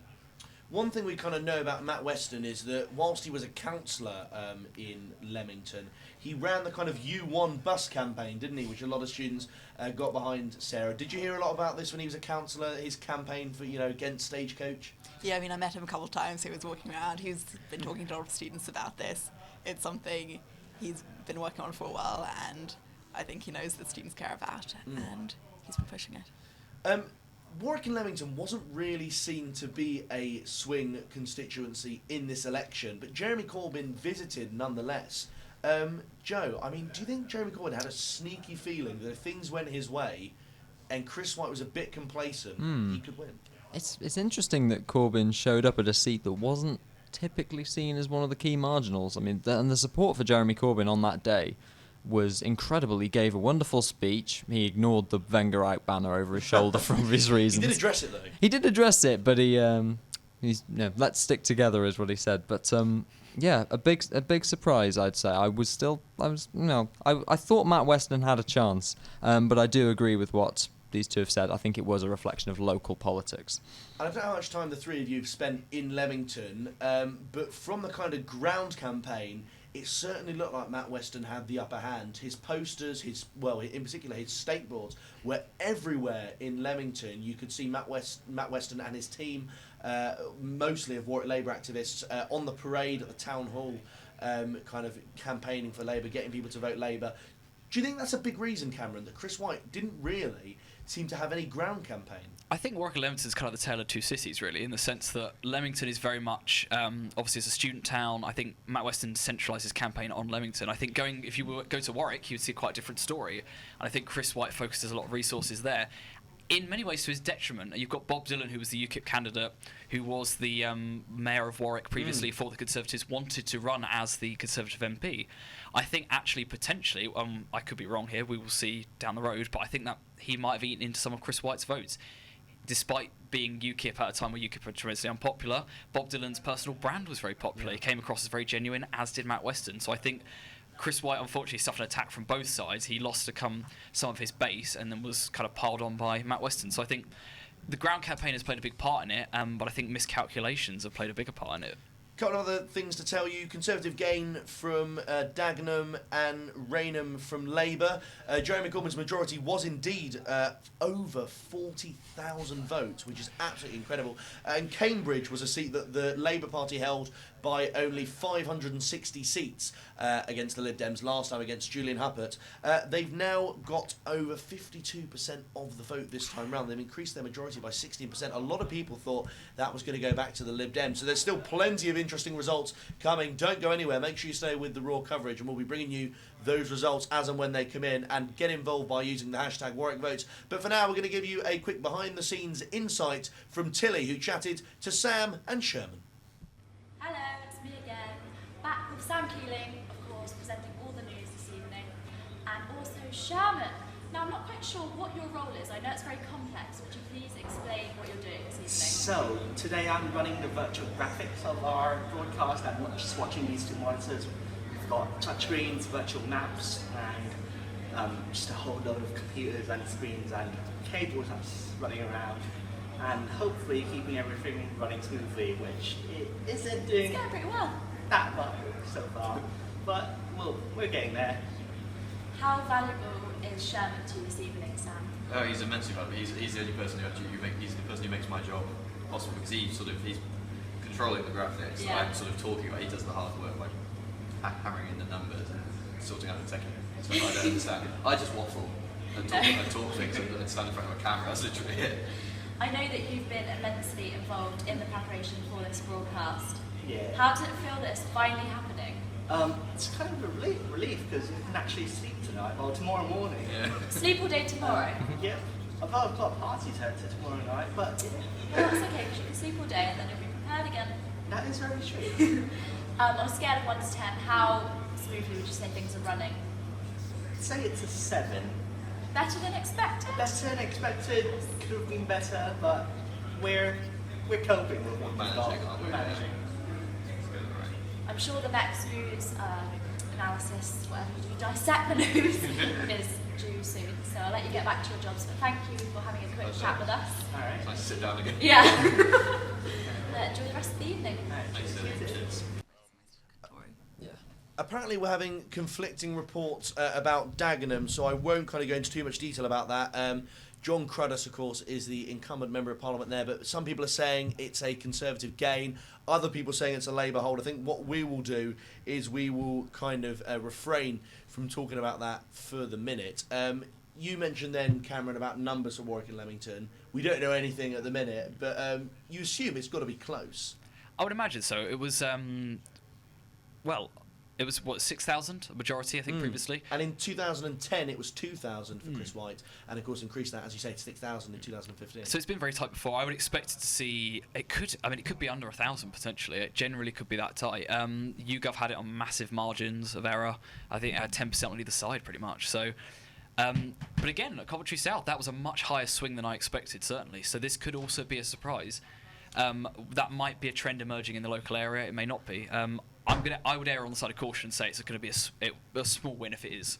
So I've got the stats there now. Oh, okay. Chris White had a 6,600 majority in 2015. Matt Weston has a majority of 1,206 this time round. Sarah, was that bigger than you expected, the majority for Matt Weston? I mean, I wasn't expecting him to win, so yes. Yeah, that's fair enough. This looks like quite a comfortable, not a comfortable seat for Labour to win in the future, but they must be pretty enfranchised if they can win these university places along. You have areas like Warwick, which are traditionally quite conservative, but if Labour can start winning these areas, they must, be pretty optimistic about the future. Mm-hmm. Especially, I mean, a lot of Warwick students from the university live in Leamington, but Matt Weston's campaign really wasn't specifically targeting Warwick students. It was more aimed to older residents in the area, and I think the fact that even without specifically targeting Warwick students, they still had the victory. Joe, what are your thoughts on that majority? Just over 1,200. Not massive, but I mean pretty impressive considering what he was up against. Yeah, it's not. It'll be a Conservative target at the next election, whenever this election is. I mean, the way it's looking right now, it's probably going to be in October, but. Yeah, an impressive game for Labour. I was thinking maybe if it swung the majority, well, I was hoping the majority would be a little bit bigger, but even so, to overcome a 6,000 vote deficit, that's impressive. Is impressive indeed. It's looking like a mixed bag across the country for the Lib Dems, but staying with the Conservatives. I mean, the polls, even if you look at kind of the least optimistic polls for the Conservatives, there was that poll that Survation did, which had Labour on 1 point behind. Many people kind of mocked this poll and thought that it couldn't be the case. I know we're getting kind of random results in here and there. We don't know how it's going to go. But Cameron, how have Labour done this? Is it Jeremy Corbyn leading from the front, or do you think it's Labour organisations from the ground really kind of uniting, or both? I say it's 6 1, half a dozen the other. I think certainly Corbyn's personal brand has helped to promote it. I think he gained a lot of momentum from the manifesto. He personally has become a lot more, I think, affable, a lot more charismatic as the time's gone on. But I think also he's run against a candidate who is, frankly, quite weak on a public platform. May is not a good stateswoman. She doesn't hold up well in debate. She has run from debate. That has damaged her profile, certainly. And miscalculations on the Conservatives' part and unexpected improvements on Labour's part, I think, have kind of reached this confluence point that's created the situation we have. I mean, I came into this saying that YouGov's poll was nonsense and that was going to be way out and they're going to leave with egg on their face. They may now be one of the few who don't. Arguably tonight, I think, if I had to put a prediction out, that I think Conservatives will limp across the line with a small majority, as we saw in 2015. But it's been a shock, certainly. That exit poll was a big surprise. Even if Theresa May is victorious in this election, Sarah, and is the largest party, I mean, she's the real kind of loser from this election, isn't she? She called this, for an increased majority, and it's massively backfired, hasn't it? Mm-hmm. Even if she had increased her majority during the whole election campaign, it's been frankly disastrous. There's been a lot of gaffes, a lot of mistakes that have been made, and it really hasn't. She's trying to show herself as strong and stable, as a powerful person to negotiate the Brexit deal, and she hasn't really done that during this campaign. One of the surprising holds that I'm just being told now is Norman Lamb in North Norfolk, who was widely expected to lose, has held on to North Norfolk. UKIP, of course, stood down in that constituency to endorse the Conservatives, but the Green Party stood aside for the Lib Dems, so it was kind of an alliance on both sides. But Norman Lamb has been elected back to Parliament, and Hilary Benn as well has been returned to Parliament. But for now, if you're interested in a bit of Northern Irish politics, I spoke to Francie Malloy, who is standing again to be Member of Parliament for Mid-Ulster.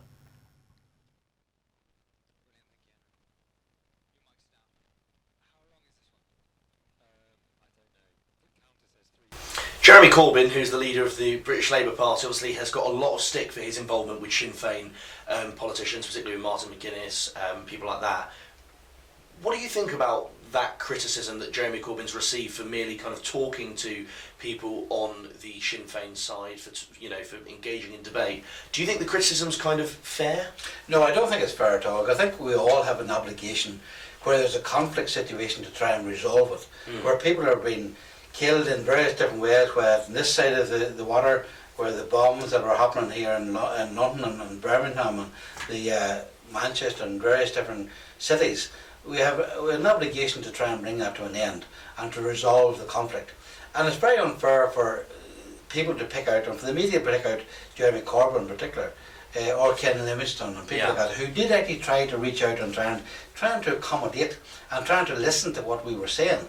And whenever you consider that Margaret Thatcher also talked to the IRA, and whenever her security people were talking behind backs to the IRA, so Martin and Jeremy Corbyn were meeting, and Gerry Adams were meeting quite openly and having discussions and political discussions and trying to bring out our politics, because one of the reasons for the IRA was because people weren't listening to the politics. We had a one-party state in the north for 50 years. There was no involvement with the nationalist community. There was discrimination, and so the IRA reacted. The civil rights campaign started off looking for very basic demands of one man, one vote, and a job and a house, and those are things that the British state couldn't deliver. And so the IRA reaction to all of that there led to a conflict. Now, we were trying to resolve that conflict by political means, and people like Jeremy, Ken Livingstone and others went out on a bit of a limb at that particular time and said, well, we want to understand. Tony Benn was another person who, Sir Anthony Wedgwood Benn, who actually met with Republican leaders and tried to accommodate. Those are things that actually, and it shows that there's no big difference between people at the end of the day. And at the end of the day, Maggie Thatcher decided that the Good Friday Agreement and other institutions could actually be of benefit, and it is very important that we actually move the situation into politics. And we also have to make politics woke. And politics should be not a dirty word, but a good word in young people's minds. Just before we let you go, Francie, as well, obviously I appreciate the Westminster election, other than the Northern Irish part, isn't of too much interest to you, but how do you think it's going to go from a personal point of view? Well, I think we are underestimating the vote of Labour.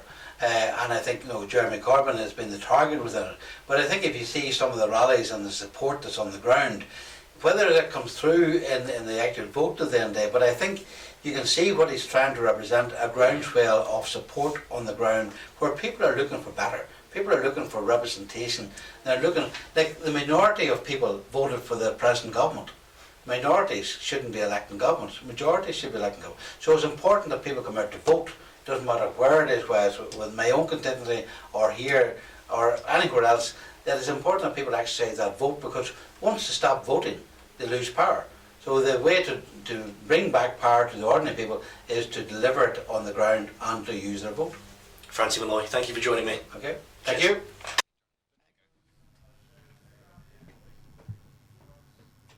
We saw, of course, the majority for Jeremy Corbyn was 40,000. Diane Abbott has held Hackney North with a majority of over 35,000 in that constituency. To let you know as well, obviously, I've mentioned a few times, there was some confusion even among Britain Elect, the BBC and Sky, about Dagenham and Rainham. I can tell you the confirmed result is Labour on 50.4%, Conservatives on 39.5%, so it wasn't actually that close in the end. One of the people safe in this election as well, someone who we actually thought would potentially lose their seats, is Tim Farron. So the leader of the Lib Dems has hung on in Westmoreland. He is still the Member of Parliament there. Joe, just very quickly on that before we talk about Theresa May. The fact that he's come so close to losing his seat and he's the leader of the Lib Dems, I mean, he can't really be expected to continue to lead the party from the front, can he? Well, after the, it seems to be, failure of this election, you would think that Tim Farron's going to stand down, although in fairness, Nick Clegg did come very, very close to losing his seat at the last election. I think Tim Farron's troubled, really. I think I said earlier, may even have been when you were presenting, I think the media have been just as unkind to Tim Farron as they've been to Jeremy Corbyn. There has been almost no coverage of the Lib Dem manifesto. It has entirely been about his gay rights comments, which were made several years ago. He never really stood a chance. Yeah. Theresa May has held Maidenhead. I don't think that's a particularly big shock to some people, particularly people here in the panel. She's held on. Apparently, I obviously can't hear it, but a lot of people on Twitter saying she sounds understandably quite annoyed, quite croaky in her voice, doesn't seem very comfortable. What do you honestly think, Sarah, is kind of going through Theresa May's mind now? Do you think she's, at this stage in the night, she must be fearing the worst, surely? I mean, I think she went into the campaign very confident. Yeah. And despite the obviously mistakes that have been made, she's kind of kept up that confidence. And it's only really when the exit polls came out that the seeds of doubt were sown. What do you think of her kind of persona, the image she's given off in this campaign, Sarah? She used the slogan "strong and stable" and was heavily criticised for kind of repeating the slogan, but still appeared quite prime ministerial. However, in recent weeks, it's been a kind of, I was going to say a slow downfall, but it's been pretty drastic. I mean, she's lost kind of all credibility in recent weeks. Can you pinpoint an exact moment in the campaign when that was, do you think? Or do you think it's, just Jeremy Corbyn simply impressing more? No, I think it's lots of little things. I mean, she kind of ran the election on a personal basis. She attacked the opposition, Jeremy Corbyn, as a leader personally, and as a result of that, she kind of promoted herself personally as a strong and stable candidate. And we didn't really see much of her personality, which was what she was kind of counting on, and kind of backfired in her face. Just to let you know how kind of close it was between Tim Farron and the Conservatives, Tim Farron won by 777 votes in Westmoreland, so the leader of the Lib Dems. It went to a recount, but looked very, very close there.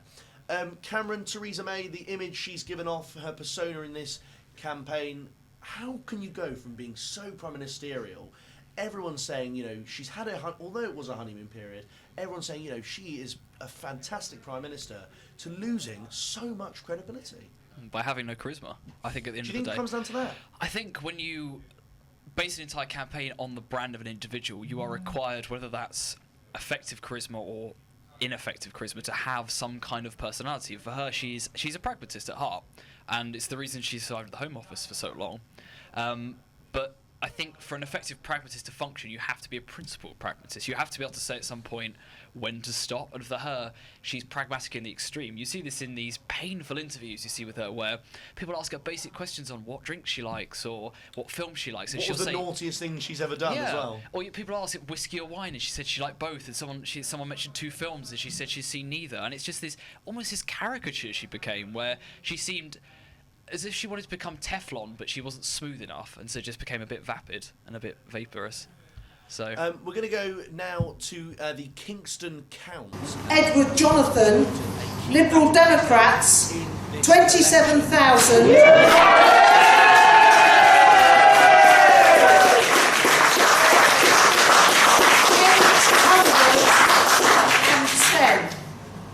Matthews Graham Charles, UK Independence Party, 675. South, Lawrence Charles Jesse, Labour Party, 9,203. Walker Christopher John, Green Party, 536. The number of the ballots papers rejected was as follows. B, voting for more candidates than voter was entitled to, was 27, and D, being unmarked or wholly void for uncertainty, was 60. And I now hereby declare that Edward Jonathan Davey is duly elected. As is customary, I will now invite the first three candidates to say a few words. Edward Davey, James Berry and Laurie South.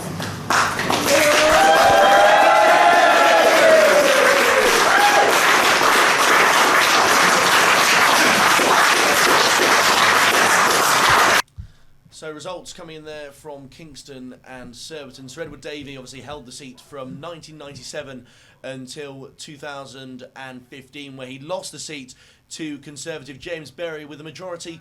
James Berry had a majority of 2,800, but it's looking like, we've just had it confirmed that Ed Davey is the next Member of Parliament for Kingston and Surbiton. The Lib Dems have won there.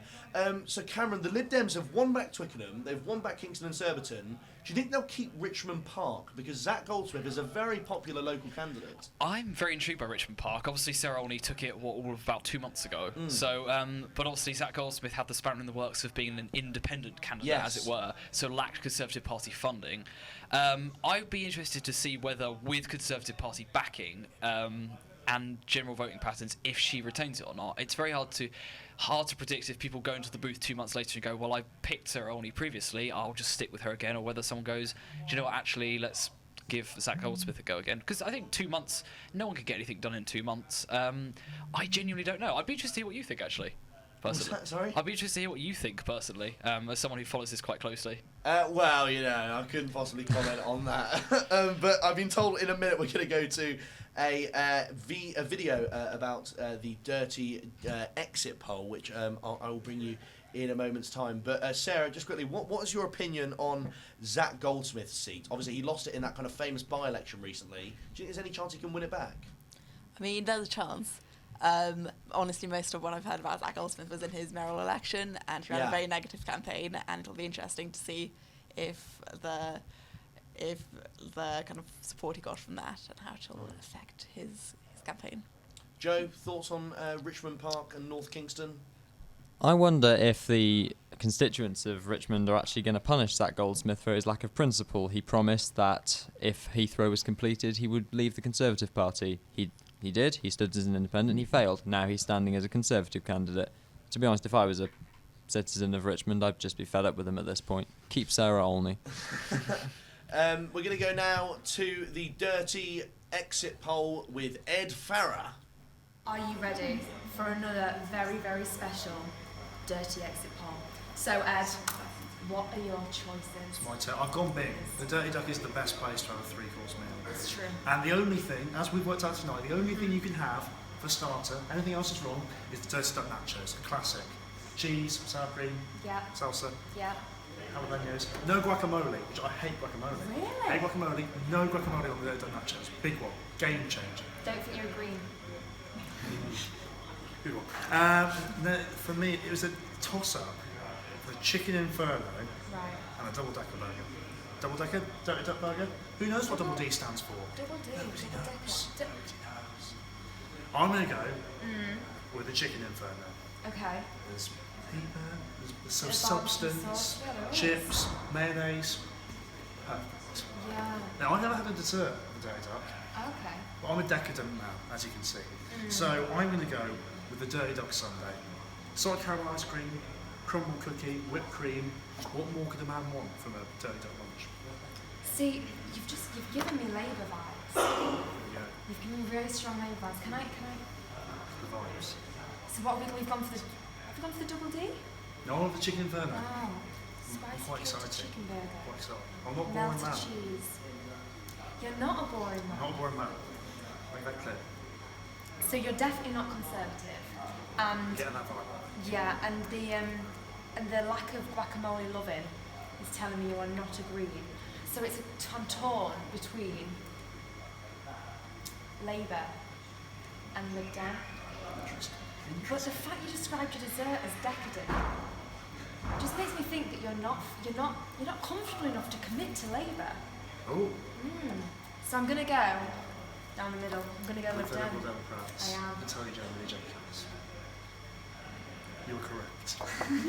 What can I Voted say? Liberal What Democrats in can this I election. say? Some might say that me and Jamie knew who we Some already might voted say for. that. Some might say that, but that's fake news. Fake We don't do news. this. This is real competition Mhm. on Raw 12 of UNM's general election coverage. Mhm. Hashtag War Votes. Tell us what your three courses Hashtag are and who you voted dirty for. exit poll.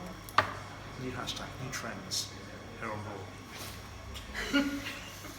Tom Brake, who represents the constituency of Carshalton and Wallington, that voted heavily to leave. Apparently, he has held on to his seat. Now, a lot of people had written that off as a certain Conservative win. The kind of sister seat of Sutton is very kind of Conservative at the minute. They won that as well, and it also voted to leave. So, does this suggest, Joe, that the Lib Dems could win some kind of Brexit voting people in the southwest? Potentially. I mean, the Lib Dems lost a lot of their foreground in the southwest in the 2015 election after Nick Clegg's tuition gaffe. I'm not really sure, because I'm not sure how the demographics work in the southwest as for how many people actually voted for Brexit. However, it seems like this election it's basically overwriting the last two elections. The Lib Dems resurging in the southwest, UKIP absolutely collapsing, and the SNP doing very much the same up in Scotland. It's bizarre so far. Labour have also won Canterbury from the Conservatives, which is the first time, I think I read, since the early the early 1900s. I'm not actually too sure about that. We'll get that source to you when we find it. But the breakdown of the vote is 45% for Labour, 44.7% for the Conservatives. So it is really, really close there. We're going to go now to our interview with Matt Weston.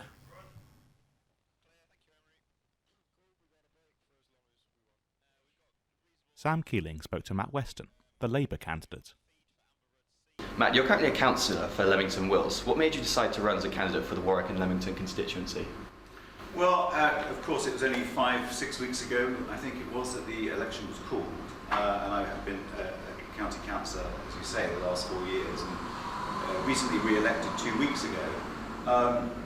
The reality is that I was asked by a lot of residents who urged me to stand locally because of the work that I've been doing as a councillor, and thought I'd be great as an MP or as a representative of the community. So it really came from them. I've got to say that I've never imagined that I would be a politician. It was never on my kind of career horizon. But I have enjoyed what I've done as a councillor and have really made, I think, as I was told, quite a difference locally. Leamington is a town with quite a high proportion of students, so what will you do specifically to help students in the area? Well, I'm very conscious that there is a very large student community. I mean, I think Warwick and Leamington and the whole area benefits greatly from the university. We're very lucky in that respect. And I think you could say that in some respects that Leamington is almost like a university town. It's quite unusual because the university, of course, is Coventry located, but I think a lot of the community that work or attend the university live down in Leamington. So yes, what will I do? Well, I think I've already started, and I think the student community and many others will recognise that. I live right in the heart of Old Town in South Leamington, and I do a lot of casework for students. One such piece of casework was actually on bus passes. I don't know if you've heard about that campaign that I've been running, which is about urging Stagecoach to to reverse their decision to replace a bus pass with a simple admin fee, and back in October they changed it so that you now have to pay the full amount as a replacement value, or a proportion of it depending on what stage you are through the academic year.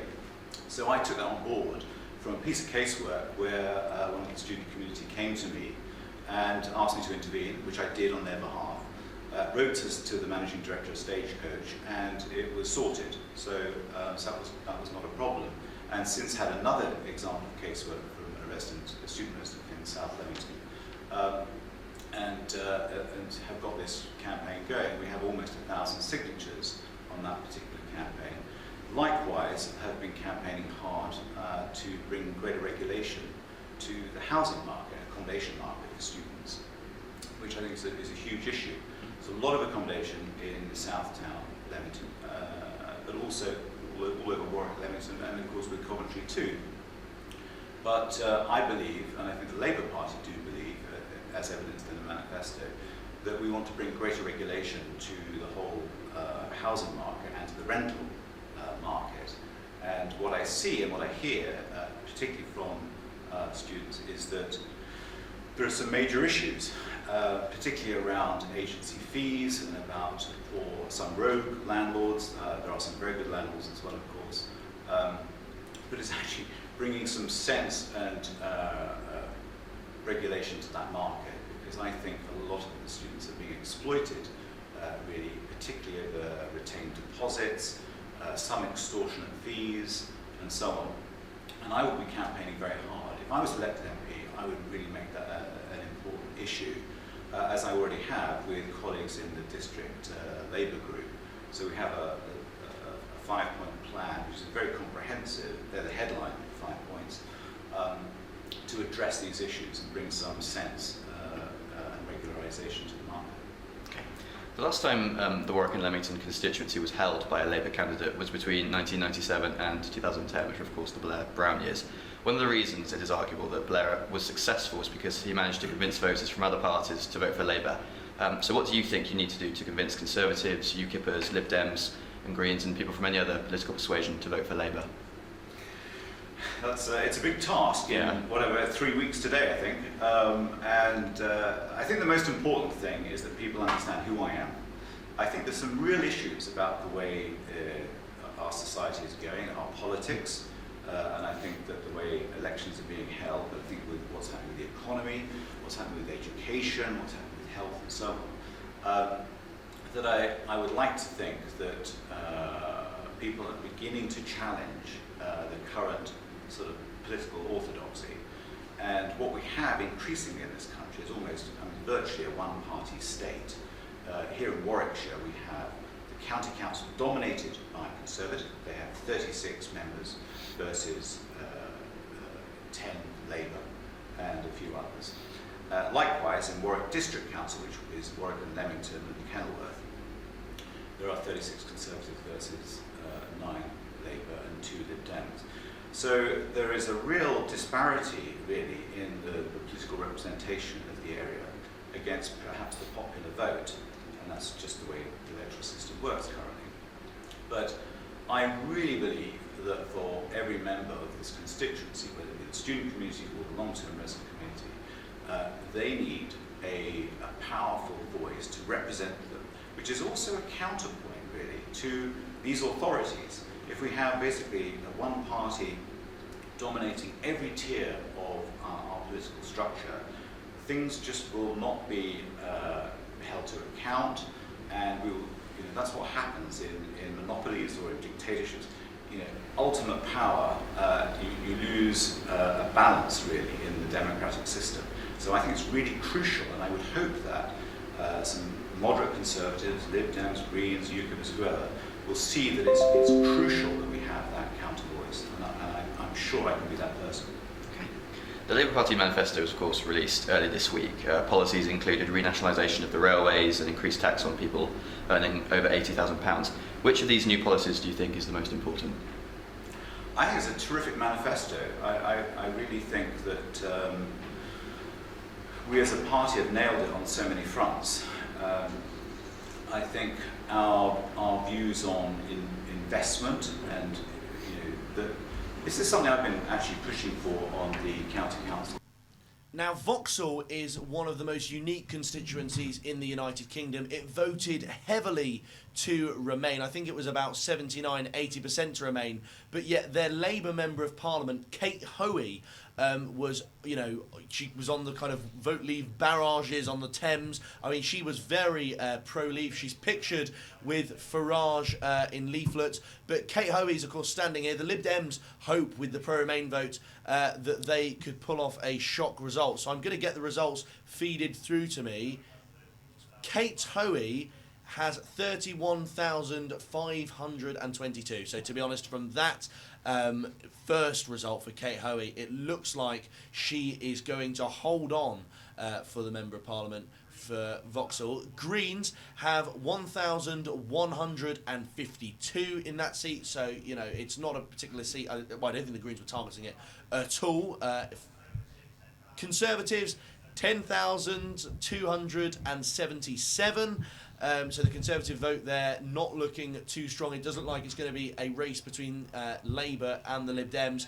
But Kate Hoey has won it pretty comfortably. Lib Dems fallen way behind on 11,000, just over 11,000. I think the Lib Dems came fourth there, so they'll be pleased that they've come from fourth to second this time around. But in such a pro-Remain constituency, Joe, when you're basing your whole campaign on having the second referendum and arguably trying to stay in the EU, they should really be winning Vauxhall, shouldn't they, against Eurosceptic Kate Hoey? If not winning, definitely eating into Kate Hoey's lead a lot more than they did. I'm surprised that she managed to maintain, what was it, a 20,000 seat majority? Yeah. I mean, I don't think Vauxhall's are traditionally, it's a Labour safe seat. I don't think it's one of their ultimate strongholds, if I may coin that term. But yeah, Kate Hoey, obviously not very much in line with the foreign policy view of many of her constituents, although I have heard that she is a pretty good constituency MP. Theresa May is now apparently returning to London. Cameron informs me that Alex Salmond has apparently said that she will be gone within 48 hours, although, from Alex Salmond's point of view, he might be gone in a matter of hours as well. Minutes more like. Yeah. Do you kind of share that sentiment that Theresa May will have to go? These results are appalling. If it's moving along current projections, if we are seeing accurate exit polls or within that general sphere, even if they crawl across the line with a slim majority, yeah, she's gone. I think absolutely. Sorry to interrupt you, Cameron. Labour have won Weaver Vale from the Conservatives and have also gained Croydon Central from the Conservatives. Joe's doing that. Joe's very happy about that. That was our main target, I think, so Croydon Central. You're pleased with that, are you? Yes, obviously. Sarah, coming back to the Lib Dems point on Vauxhall, I mean, I think it was the second most Remain constituency in the country. The Lib Dems are against one of the most prominent people who campaigned for Brexit and still couldn't win. Does that kind of show the weird nature of the Lib Dem gains tonight? Not really. I think the issue the Lib Dems are having is that this was not a Brexit election. It was viewed as a Brexit election, but I don't think we're seeing a Brexit trend here, and Brexit definitely hasn't been the main issue which has been talked about during the campaign. Other seats to let you know, Tom Breaker's held on in Carshalton and Wallington. The Lib Dems have apparently gained Caithness from the SNP. There's a recount in Hastings and Rye, which of course is Amber Rudd's seat. Apparently the margin there is minimal. We're going to try and bring you some sort of live feed or at least live coverage as soon as the results come in, so I can tell you what has happened and if Amber Rudd, the Home Secretary, is going to remain as a Member of Parliament. Clive Lewis has said that Theresa May will be a laughingstock at the Brexit negotiations. Joe, do you think that's fair enough? Oh, well, she hasn't been particularly strong already. The whole rhetoric of no deal is better than a bad deal. Well, I mean, I think we should be aiming for a little bit more than that. And if this referendum if this election has been at all based on Brexit, it is not necessarily a rejection of Brexit in itself, but it's definitely a rejection of the hard, very minimal negotiation Brexit that Theresa May's been pushing. And honestly, she came into this election, this was hers to lose, and the current results, she's only got herself to blame for them. Also, reports coming in that Derby North is a Labour hold. I think, gain rather. Derby North is a Labour gain. It was Conservative, has gone over to Labour. So that's a very interesting result indeed. Joe, do you want to come back in on that? Yeah, it was held by about 40 seats, but 40 votes by the Conservatives, so hardly a surprise. Yeah. And apparently Lib Dems, being told, have gained Edinburgh West as well, another seat in Scotland. Cameron, I don't think the Lib Dems were particularly targeting Scotland, or didn't really seem to. Is this crumbling SNP support something that was likely, do you think? I don't think anyone really considered it. As you said, Lib Dems weren't really targeting the area. It seems to me more like a reflection of kind of pro-unionist sentiment. Yeah. Obviously, the SNP have themselves pushed the desire to remain within the EU, remain within the single market, explore those avenues through an indie referendum.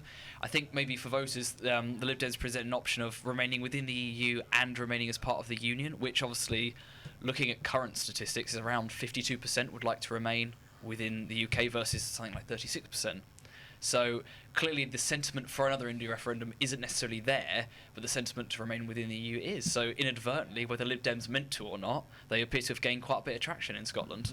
And just final word, do you think this is the start of the demise for the SNP?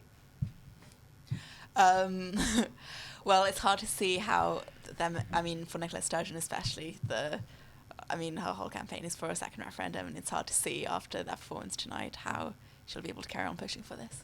Yeah, we're going to go now to another edition of the Dirty Exit Poll with Ed Farrer, I believe. Okay, it's Dirty Exit Poll time. So, hit me with your order. Okay, I'm thinking I'm going to start with nachos, because even though they're not sharing great here at Dirty Duck, just nachos in general. Yeah, you know. And I am going to say that if it is a nice summery day here at Dirty Duck, I would get a Caesar salad, because it's just nice to eat when you're outside. Okay. So. Okay, I'm getting a green vibe. Yeah, well, you'll see. And then for dessert, probably this chocolate fudge cake, because that sounds incredible and I've never heard of it. Like all three of them are giving me hints of different politics. So the first, the nachos, the sharing, the Labour, the salad. The salad was green, yeah, and then the chocolate cake we've firmly decided is On no evidence. on no evidence, but it's a conservative dessert. So what do you It's say? decadent. It's decadent. It is decadent. For £4 as well. That is, well, if you got your Warwick eating at Warwick Club, like, £3 it's not so is not decadent. bad, not bad Same as the at all. nachos. So I mean, are you just completely trying to throw me? No, Actually, I'm not. like, This is like 10. Are you actually just? Oh, you know what? I'm gonna stick. I'm gonna go. My first choice. I'm gonna go Labour. The nachos and the sharing. That did it for me. I'm judging you a bit for the Caesar salad, but I can let it slide. It's just so good in the summer. But anyways, I think you were right in both counts, because obviously I can't vote, so I don't have a proper, for the general election. But I probably would have voted Labour this time. This is the big question. You're right. Big political question whilst we celebrate, Jamie. Yeah. Does the Dirty Duck nachos, has that caused this? So Ed Farrer was in that video right at the very end. I wasn't completely wrong, but yeah, don't worry. Ed Farrer hasn't kind of taken the image of Jamie Lee Jenkins. That was what you saw there. Now we have an exclusive, obviously borrowed Dirty Duck menu in the studio with us that I'm sure they've consented to us having. We're going to ask Cameron firstly to choose a starter, main and dessert, and then I'm going to have to work out who you voted for apparently, or we can all try and work out who you voted for. Well, I like to think of a bit of Theresa May in this situation. I switch it up quite a lot in terms of what I order, so I don't know if this is going to work for you. So starter, Cameron, we'll go with that.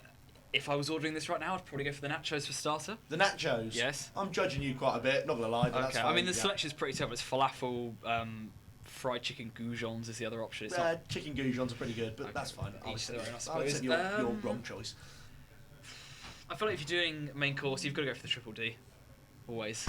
The triple D? Gonna go for the triple D. Right, fair enough. You choose that. And dessert? I mean, who doesn't enjoy a triple D every now and again? Yeah, certainly. And the desserts? You've got to go for the fudge cake, haven't you? The fudge cake. Strong, reliable, strong and stable. Strong and stable fudge cake. Are you willing to reveal who you voted for on air? So we got to guess or not?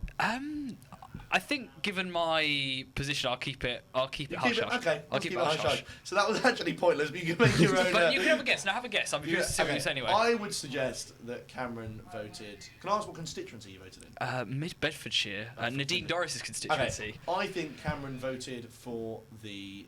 I'm going to say Lib Dems. But Cameron's not going to say anything. But we're going to go around. Sarah, who do you think he voted for?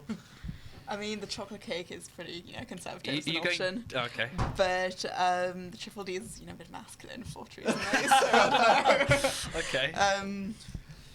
So who are we saying? Oh. Go for Lib Dems. Lib Dems, wow, goodness me. Joe Spagnoli, this is on you now. Who did Cameron vote for, do you think? I think chocolate fudge cake is a staple socialist dessert. I reckon he may have just swung towards Labour in this election. Swung towards Labour, there we go. Sarah, is there anything there that catches your eye? Can we try and work out who you voted for based on that? I like some nachos. Nachos, fair enough. Yeah, I mean, it's a See? good choice. For my main, I'll go for the falafel wrap. Fair enough. Am I being judged? And for dessert, not being judged, just not what I would have chosen. And Alright. dessert? I'll go for the sundae. Double D sundae. Right, well, I'll leave that up for you at home to decide how you think Sarah voted. But for now, we've got some analysis to bring you. Right, we've got a lot of analysis of some very important and very interesting seats to go out with you. Lots of party heavyweights, political leaders, and very important politicians. So the first of which, Hayes and Harlington in London, John McDonnell's constituency, which he held on very convincingly with a majority of 18,115. On a 65.2% turnout. You can see here his lead over the Conservatives in terms of percentage is fairly convincing, 66.5% over 28.6%. Liberal Democrats down on their standard 1.3, UKIP on 2.4, and the Greens on 3.5. Anyway, next one is another Labour hold. Jeremy Corbyn seat, Islington North. 73% of the votes went to Jeremy Corbyn, a stomping majority of 33,215 on a reasonably high 73.3% turnout. Conservatives down on 12.5%, Liberal Democrats on 9%. Corbyn was never ever going to lose that one. A Conservative hold, Tonbridge and Malling. 63.6% compared to Labour's 22.3%, a good solid majority of 23,000 based upon a good turnout of 73.7%.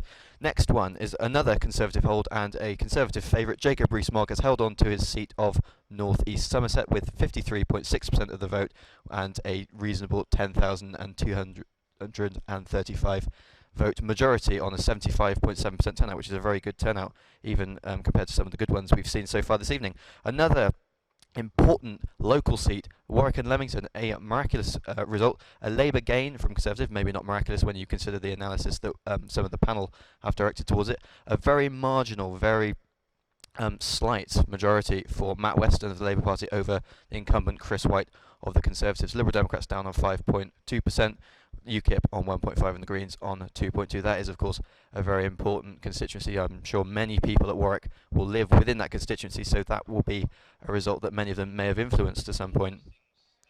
Anyway, a result that is, in fact, personal to me, a constituency I live very close to, Gloucester, has returned a Conservative candidate with 50.3% of the result compared to Labour's 40.1% on a 65% turnout, which actually isn't that much compared to what we've seen from some other seats so far. Anyway, another seat is a local seat, Kenilworth and Southam, a solid Conservative hold, majority of 18,086 for Jeremy Wright on 60.8% of the vote compared to Ballysingh's 25.6%. You've got Harry Cossam from UKIP who got 1.8%, and I think it's Rob Ballantyne from the Greens on a less than impressive figure there, and Richard Dixon from the Liberal Democrats on 9.6. It's a good solid result for the Conservatives, and one of which I'm sure Jeremy Wright will be very proud. Maidenhead, one of our final analyses for this particular slot is of course Theresa May's seat, which she has held convincingly with a 26,457 vote majority on a 76.4% turnout. She is of course dwarfing the Labour and the Liberal Democrat shares of the vote with her 64.8%. Anyway, results are coming in thick and fast. We will continue to analyse them and deliver them in bar graphs, so please stay tuned and await further analysis. Sky have said they're pretty confident it's going to be a hung parliament. I've also been told that Labour have held Ilford North, which is of course West Streeting seat, and Warrington South has been gained by Labour from the Conservatives. Just very quickly, we've changed panel rather, but we're going to be changing presenter in a minute. Rob, has tonight panned out the way you expected it to in terms of seats? Not at all. Not at all. What were you expecting, Rob? Well, I was expecting like a lot of people, a pretty large Tory majority in the 60s or 70s, but That hasn't happened. Callum, just a quick line. Is tonight what you expected? Are you pleased? I'm wonderfully pleased. I thought this was going to be the death of the British left, and this is like the best thing that I think could have happened. Yeah, and Dan, one line quickly. Are you pleased with tonight? Is it what you expected would happen? It's not at all what I expect, and I think the most shocking thing actually is what's happened in Scotland. So that's it for me. Noel Johnson's going to be now here until 6 o'clock, bringing you through the last results as they come in. You've got on the panel Rob Myers, Callum Sinclair and Daniel Rubin. But for now, here is our news update. Catch election highlights on Raw 12:51am on Facebook, Twitter and Instagram, and live updates on Raw News Warwick. And don't forget to use the hashtag WarwickVotes.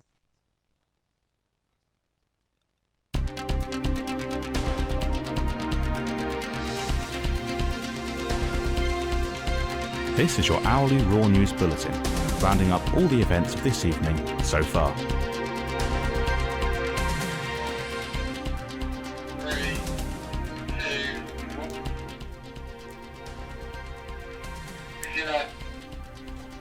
This is Lucy with your 4am general election update. With 448 seats counted so far, Labour is still in the lead with 199 with a gain of 20. The Conservatives follow closely with 192 and 9 lost. The SNP are currently in third with 27, though they have lost 15 seats. The Lib Dems are now with the highest second with a gain of 5, returning a total of 10 MPs. Around campus, Labour candidate Matt Weston has won Warwick and Leamington from Conservative Chris White. Meanwhile, Coventry South has been held by Labour Jim Cunningham with a 55% majority.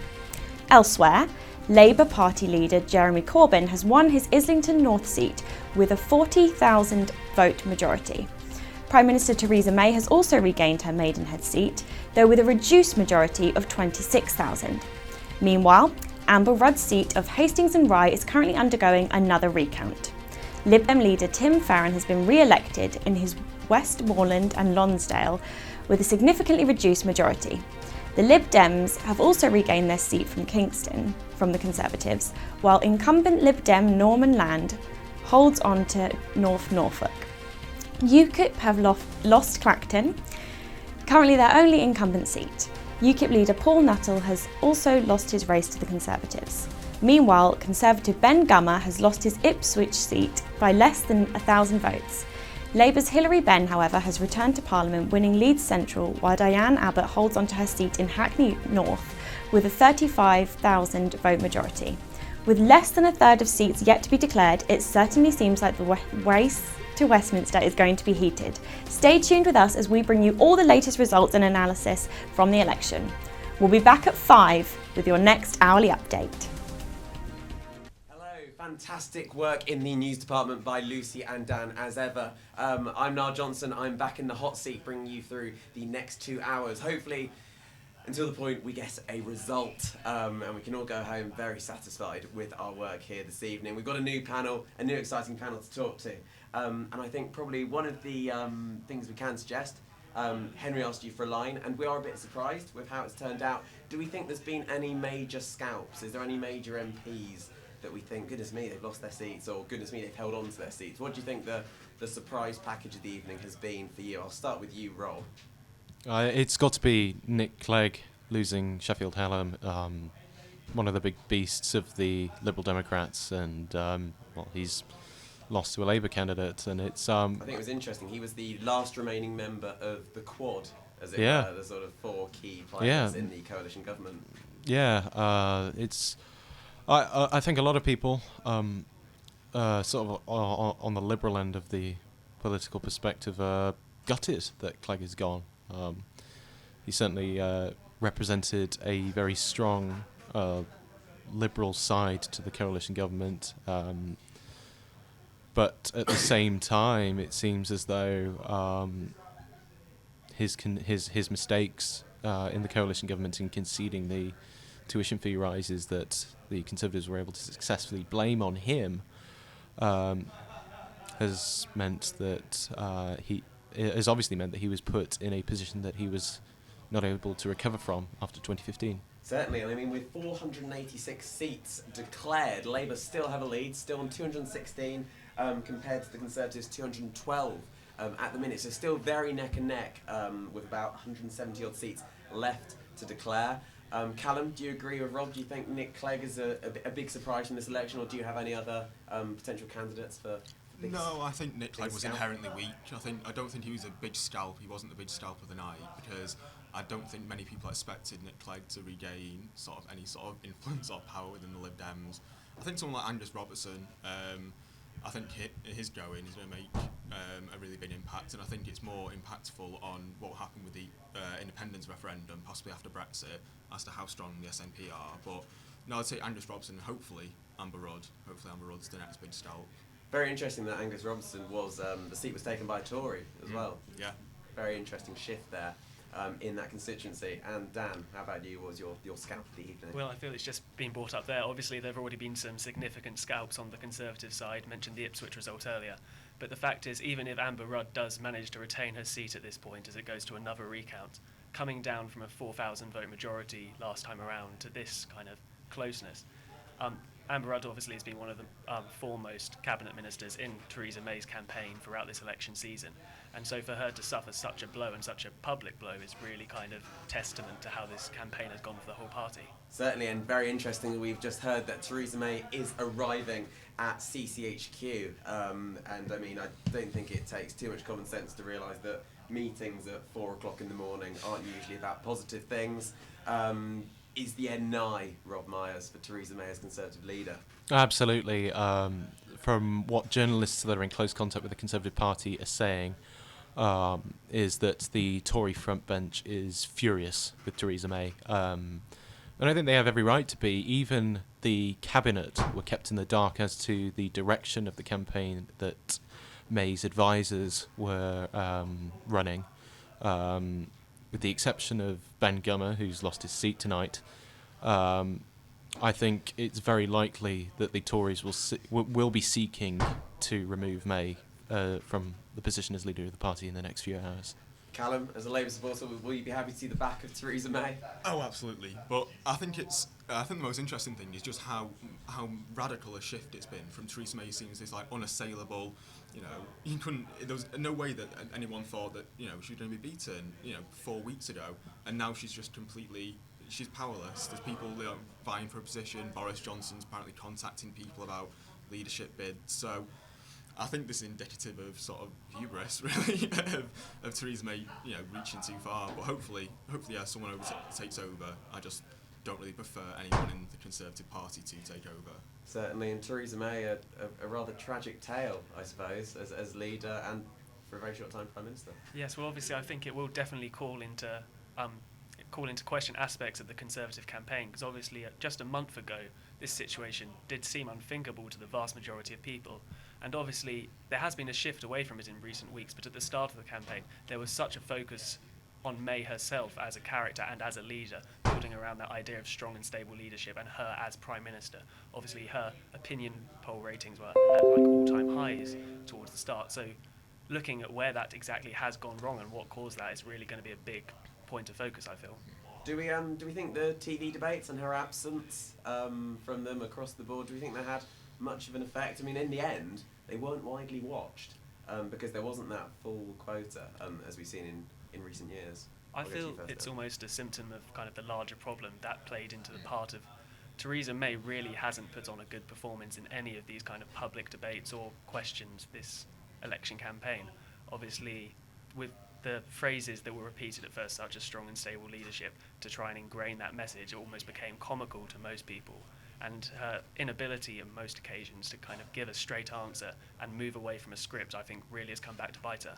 Certainly, and we're seeing Labour holds in Ilford North. We've got a Conservative gain in Berwickshire from the SNP, as well as Aberdeenshire West. Conservatives not doing too badly in Scotland this evening. But I think we're going to cross over to an interview. Ed Farrer has caught up with some Conservative voters, I believe. Maybe some Labour voters. We'll see. In Warwick Senior HQ for Raw's coverage of the general election broadcast. I'll tell you what, Warwick Labour are bubbling with excitement. There's lots of smiles. What's been happening? So the Kettering result was just announced. Like, Conservatives still held it with a 10,000 majority, but our vote share increased by 10% with a swing of about 2%, which is like really remarkable for an area which we don't really like fight for, or like are considered to have a strong presence in. Especially as we resulted in this, because it was so strained, the campaigning, masses of campaigning into the places that were just should be Labour, maybe in different ways. The fact that we're gaining in places that we didn't have much presence in is fantastic. And do you think this is finally breaking the perception that Corbyn is a popular leader? We've seen now he is gaining votes across the country. Do you think he is now a plausible option for the next general election? Obviously, he's not going to win this in a majority. Not sure if he'll be able to form a government. Looks like the Conservatives are likely to be able to do that. Do you think this holds promise for the Corbyn movement? I think it's a combination of Corbyn's performed better than expected, May's performed far worse than expected. I don't know if he'll be able to secure us. Well, we haven't been elected. I don't know if he'll be able to secure us a full, but I think he's certainly done better than I mean, it'll be interesting to see if May does get kicked out of the leadership, who will come next, and then if they actually do call another general election, if they have a minority, whether the narrative of Corbyn not being able to be a leader will hold up, or whether it will just be that the Conservatives needed a better campaigner. We can say right now, as the odds are, all the odds being released by betting companies, Boris Johnson is 2-1 to become the next Conservative leader and likely therefore the Prime Minister of Great Britain. We've also got the wonderful Michael Gove, 18-1. And I can't remember his first name, but Javid, I can't remember his first name. It's 12-1. So it looks like the Conservative Party are falling apart. Obviously it's all conjecture, we don't know what's going on. Labour currently only have 1 seat at this point. We'll keep you updated for the rest of the broadcast. Marauding work from Ed Farrer there, down in the SU Atrium talking to Labour voters. I think one of the things we want to touch on is the very small majority in Warwick and Leamington for Matt Weston, only 1,000 in the end, but a big shift all in all from the Conservatives to Labour. And I'll go to you first, Dan. Does this really indicate a big swing and the importance of the student vote? I think maybe before you came to university in 2015, Warwick students were named the most powerful students in the country in terms of their electoral promise across a number of different constituencies, but that's really shown out today. In terms of the impact of my own vote, I'm in the unfortunate situation where I'm in Lakeside, so I was part of Kenilworth, so it didn't really have the same impact. But yeah, with such a small majority and obviously the high turnout we saw today in Warwick and Leamington, I think it does really play testament to the impact that Warwick students have had on this vote. I definitely feel that Matt Weston can attribute a large part of his success today from the support he's received from Warwick students. And also I feel that kind of student issues will continue to become an increasingly important factor in future elections in the area. Rob, you're looking downcast. Do you think that Chris White ignored the student vote? Do you think he's been unable to, relate and sort of access the University of Warwick Conservatives? Well, I think it's quite telling that if you pay attention to any of Warwick Tories, they won't make mention of Chris White at all. He was an MP that refused to engage with the student community, and it's completely unsurprising that a much more passionate Labour candidate is unseated in tonight. To be quite frank, Chris White's defeat today was his own fault, and it's solely his own fault. I doubt it. I actually think it's got relatively little to do with the national campaign.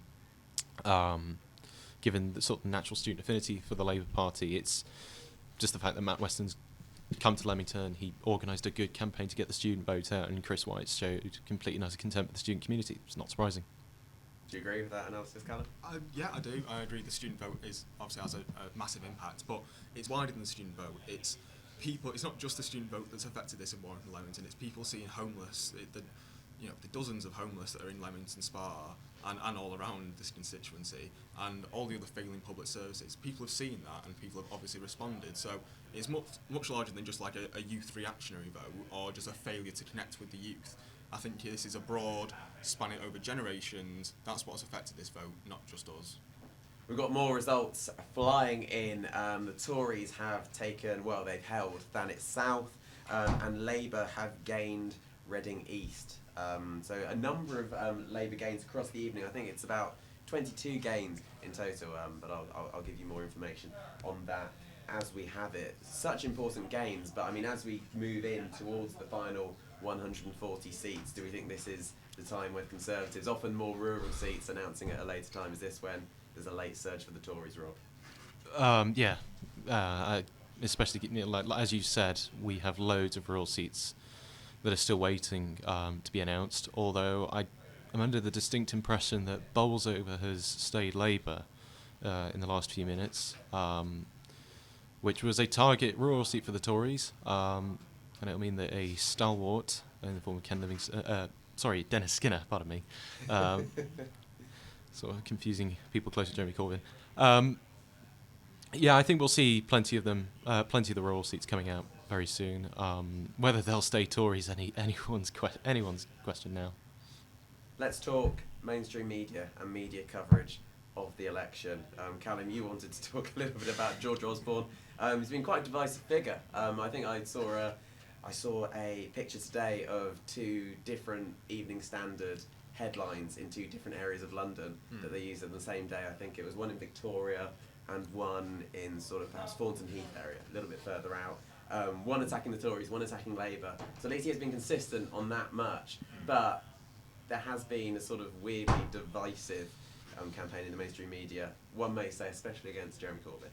Oh yeah, I think, I mean, just to preface, Corbyn was my second choice first leadership vote. I voted for Owen Smith the second time round. I've never been a huge Corbyn supporter, but it's undeniable that these past 4-6 weeks have been a game changer for Corbyn. I don't know what exactly has galvanised it. I don't know what aids have been behind it, or whether it's just pure, the election's been called and he stood up to it. But you have to respect it, and I think that he's really come through as a personal candidate that can really connect with people. And I think as soon as you get past that, and as soon as you get past like the biased media that doesn't come in an election season, you start to get more of like people understanding his views and understanding him as a person, and not just being portrayed as some sort of terrorist sympathiser. We are hearing, just so we know, there is 100 votes between Amber Rudd and the Labour candidate in the constituency. We will let you know when we have full confirmation of that result. We're back to you, Dan. How divisive do you think the media have been in this election? Do you think it's been a fairly fought election on those terms? I feel obviously that Jeremy Corbyn has undoubtedly received a lot of negative press in this election. I do feel that quite a lot of it was unwarranted. But I think it's also interesting to consider perhaps whether, because at times it did go to almost hyperbolic extent with calling him a terrorist sympathiser and a threat to national security and the country, whether in a way that hyperbole may have backfired, because it does in a way come across as ridiculous, and whether it was taken as such that even then perhaps slightly more valid concerns may have been lost in that hyperbole. We will touch back on that very shortly, but I think we're now going to the Boar office to see what's going on. We've got a very tired, raw presenter laying on the sofa in there. Come on.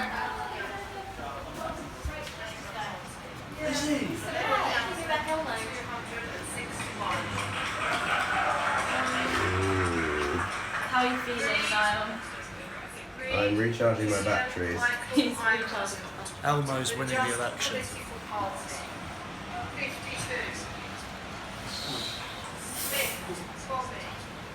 Hello. Hello.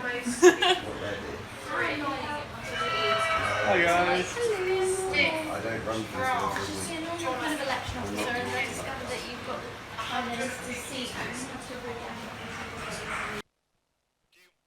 Was enthralling. Really good to see what is and isn't going on in the Boar office.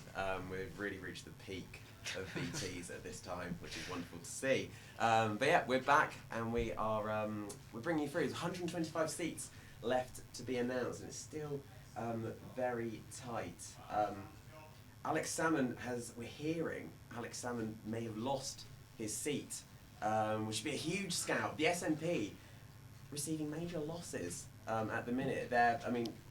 Nicola Sturgeon came on, defended a record, say Scotland, they're still by far the biggest party in Scotland, but definitely eating into their majority in this election now. Yeah, one thing that I found interesting as well, off the top of my head I must admit I'm not entirely sure of the exact number of gains they've made, but it's also how the Lib Dems have benefited from this decline in the SNP as well as the Conservatives, because obviously it was going into this election seen that the Conservatives were the typical unionist vote, and if you were against Scottish nationalism you would vote for the Conservatives. But however, I think you have seen the development of this other trend where obviously a big point has been made that the majority of Scottish people voted to stay within the European Union, that you've seen the Lib Dems be able to capitalise on this other strand of people who want to remain in the United Kingdom but also remain in the EU. Very, very interesting.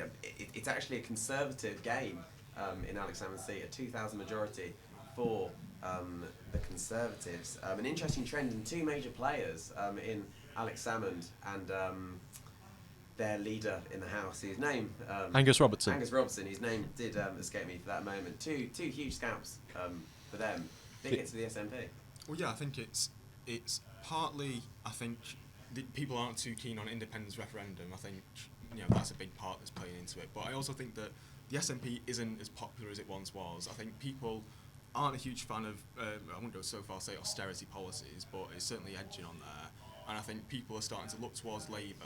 They've started to become a more credible idea. The fact that the Conservatives took a gain just highlights more how much the SNP's kind of dissolved from what it became in 2015. Rob, I'll just let you touch on that before we head to some further analysis. I think credit should also go to the positivity that Ruth Davidson has sort of represented in her campaign in Scotland, a very stark contrast to the negativity of the May campaign. I think she's definitely galvanised a lot of the Scottish Tory vote. Fantastic. Well, we are going to head over to Sam Keeling, who's going to show us a little bit more analysis into why the SNP have failed so badly. On the subject of Scotland, we've got some very interesting results concerning SNP losses. We have, of course, heard that the former leader of the SNP has, of course, lost his seat. That is, of course, Alex Salmond. In addition to Alex Salmond losing his seat, the SNP have lost several other seats. This is, of course, in line with predictions that were made earlier in the exit polls. They predicted that the SNP would lose around 20 of the formerly 56 seats. The ones that we have here, so for example, Ochil and Perthshire, Moray, Aberdeen South, Angus, Renfrewshire East, Ayr, Carrick and Cumnock, Aberdeenshire West and Kincardine and Stirling have all gone to the Conservatives. Some of those, such as Angus, were Conservative battleground states that have been successfully claimed by the Conservatives. 3 at the bottom here have been claimed by the Liberal Democrats. Those include Dunbartonshire East, Edinburgh West, Caithness, Sutherland and Easter Ross in the very north of Scotland. And going to Labour, we've got Coatbridge, Christone and Bellshill, Kirkcaldy and Cowdenbeath, Rutherglen and Hamilton West, Midlothian, Edinburgh South, Glasgow North East and East Lothian. So those are the losses that the SNP have incurred today. And as you can see, most of them have gone to the Conservatives. Despite this, the Conservatives don't seem to be making the kind of progress that Theresa May would have hoped for when she called the election. Labour have reclaimed a lot of the Scottish seats that they lost in 2015, which they lost to the SNP. So maybe we're seeing a return to more traditional politics in Scotland. I think one of the things that we can really take out today is there's been some quite fierce regional differences between what we see going on. I mean, in Alex Salmond's seat, Gordon, we've seen a huge surge in Conservative support and a real drop-off in Lib Dem support, clearly perhaps signalling, as we said, the sort of pro-union outlook and perhaps also a pro-Brexit outlook if we look there. But then we look down to London, we've seen a completely different outlook today. So, I mean, looking at sort of national trends is perhaps a declining way of analysing things, Rob, at this election at the very least. Yeah, I think it is definitely much more useful to look at regional trends. For example, in the north, whilst there are plenty of Labour holds in some of the northern seats that have already been declared, there were still just slight swings to the Tories, which is surprising given that these are traditionally Labour strongholds. And yet in London, you've got these massive pro-Labour turnouts, almost unprecedented. You've got I think Stella Creasy now has one of the largest majorities in the Commons or something like that. It's like 90% of the vote in Walthamstow went to her or something like that. So it's. I think if we want to look at this academically over the next few days, we are going to have to take a regional approach. Certainly, I'll bring the pair of you in on this. I'll start with you, Callum. Well, yeah, obviously regional has a massive effect, and I think even now with such a divided country, regional kind of highlights those differences greatly. But I also think in a national context, sort of the national place of Labour and where Labour's come from, and also sort of the rank of Conservatives, and how their standing is within the media and the national press, is going to be a massive issue these next few days. And I think especially that Corbyn's really sort of set himself up as an actual legitimate threat at this point. Certainly. And Dan, is this the signs of a divided country? I think definitely yes. Well, obviously, there's always been the stark divides on the election map between Labour and Conservative, but I think they've almost been exaggerated here as well. And going back to what Rob mentioned earlier, it was very interesting earlier in the night when the first results were coming in Sunderland and Newcastle. We were still looking at the exit polls kind of tentatively, and obviously they were looking at these Conservative swings in the north and saying, oh, these mean that the exit poll may very well be wrong, we could see a much larger Conservative result. But how they were almost the opposite then down south, I think it does really show that there is a much more regional divide developing, and also it's kind of interesting of all the different strands of people that parties are attracting and the kind of inherent differences between them. Very interesting stuff indeed. On the cusp of a new form of identity politics within the UK, we're now heading over to a dirty exit poll, whatever that may be. Please enjoy. Okay, so it's now time for another round of dirty exit polls. So we're here with the founder of this game, Tilly. Go on, hit me with your order. Okay, right. I would never actually usually be able to complete 3 courses. Really? So we've had a lot. I struggle with just eating the main meal alone. Oh wow. But if I were to pretend that I could do it, Yeah. I would go for the southern fried chicken goujons. Okay, nice. And then for main, I'd go for more chicken. I'd have the chicken strips with the chips. Double chicken, that's adventurous. Yeah. I don't think you're green. Practically eating the whole chicken. Right. But I'm going for that because the sauce is so good. It's honey mustard, lemon and mayo. Highly recommend. Absolutely divine. And then for dessert, I would have gone for the sundae, but I don't like salted caramel. Ooh, Okay. I feel like everyone likes salted caramel. I hate I'm a it. big fan of salted caramel. I don't like the sweet and the salty. Salty. Yeah. So I'd probably go with the 3 scoops of ice cream with a toffee sauce. Double chicken. Okay, yeah. It doesn't scream vegan, It does obviously. not scream a green party. I'm not getting that. It screams quite a conservative choice, though. It's basically the same meal. And I'd probably have a rosé as well to And drink. I feel like ice cream is a pretty conservative dessert choice. Do you think so? It's not very adventurous. Strawberry granola. Why? No, I thought strawberry granola would like be. the back of I my thought hand. strawberry granola would be conservative. I just feel like that's a little bit more out there. It's granola and a cheesecake. You're just going for ice cream. Is it vanilla ice cream? Yes, probably. I'd go There we with go. vanilla because it's with toffee. But then, what do we go for main? Chicken strips with chips. Double chicken. It's, Yeah. it's scary. It is. Comes with a bit of coleslaw and a side salad. Does it? Yeah. In fact, I had it for dinner today, and the other day, and the day before that. Okay. This has made my decision. The same things. Very. I'm gonna have to say, conservative. Tilly. Although I was originally conservative, but Theresa May is rubbish. So maybe like your diet hasn't quite evolved Yeah. yet to your. It's a very Theresa May meal. I assume that she just eats the same thing every day. She loves cooking. She has 100 recipe books at home. The fact you know that. I read that today.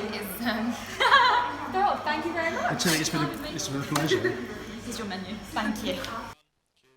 There we go, more fine candy floss political analysis from our reporters in the field. I hope you stay with us for a little longer. We're almost at the 100-seat countdown, 102 seats left to be declared. We're hoping a lot of them will come in this next hour leading up till 5 o'clock and our next news broadcast. We hear that Simon Hughes' seat, Simon Hughes' supposed seat, his seat for a very long time, Bermondsey, is soon to be announced. And we've also had a Labour gain in Colne Valley from the Conservatives with a very slight majority of 978. Those Labour gains still flying in at this time, Callum. Yeah, and I think I'm the most surprised of anyone. I think even though I'm a Labour member, I'm incredibly surprised with how Labour's done. And I think again that's not only just Corbyn. It gets reduced down to Corbyn so much by the media and people. But it's about those individual constituency seats where Labour's showing an actual new option and a different choice to the Conservatives. And I think that's where all these small ones that people didn't expect to come through, like Warwick and Leamington, are coming through now. Are you surprised by the results in the local area specifically? Rob, do you think there would have been more Conservative gains? I was a little bit. Coventry seats in particular. I was surprised at the Coventry seats, given the chatter from the media concerning the Conservative campaigns in Coventry, especially given what the polls before today were suggesting, that the Conservatives were going to sweep up the West Midlands, and that now looks like it's no longer the case. Just to interrupt you very quickly, Rob, I can confirm we're at the 100-seat countdown as we speak. The Conservatives are currently in the lead, although having lost 11 seats, they're on 253, Labour 233 seats, and the SNP on 33 seats, Lib Dems and the DUP both on 10 apiece. But the Conservatives, the major losers, well, the Conservatives and the SNP on -11 and -19. But 100 seats left to go, a lot can still happen. Back to your point though, Rob. Yeah, as I was saying, the polls before today were suggesting that the Conservatives were going to make great inroads into both the East and the West Midlands, and that's just not happened today. Yeah, a real shame. So in the Midlands, I think, on the whole, it's been a little bit of a victory land for Corbyn's Labour. Yeah, and I always unexpectedly so. Yeah, I always thought the Midlands should be Labour. I'm surprised a lot of it's gone to Conservative, but yeah, I'm enjoying seeing the Labour creep back into the heartlands. I think especially after the West Midlands mayoral election and Andy Street winning that election on what supposedly should be, as you say, a Labour heartland. It seems to be a weird shift. Yeah. Well, it seems to be a shift that's come about in the last month or so. Yeah, and is that because of Corbyn? Then? Well, obviously there would have been worrying trends earlier on for Labour supporters. Obviously we had WMG's own Lord Kumar coming out to basically support Andy Street in the lead up to that mayoral election. But I think obviously it's interesting that to narrow it down to Coventry South specifically, that was quite early on in the election campaign earmarked as a potential Conservative scalp. How the polls have shifted in the past couple of weeks, and they have reflected national changes. But at the same time, I think you definitely have to take into account the immense amount of activity that's been undertaken in the area by local campaigners. Obviously, we've seen them around campus, going out from campus. And I think it's the way that campaign has managed to engage with the local community that the Conservative campaign hasn't really been able to replicate. Can we trust polls again? Can we grow to trust the polls after 2015, Callum? I think we can, because I was all for dismissing the polls completely leading up to this, just thinking that it was not going to be true and we'd shown it was wrong. But I think as the methodology of polls improves, and as especially how polls reach young people, because pollsters try to phone young people. They don't have a landline. They often don't pick up the phones people that they don't recognise the number from.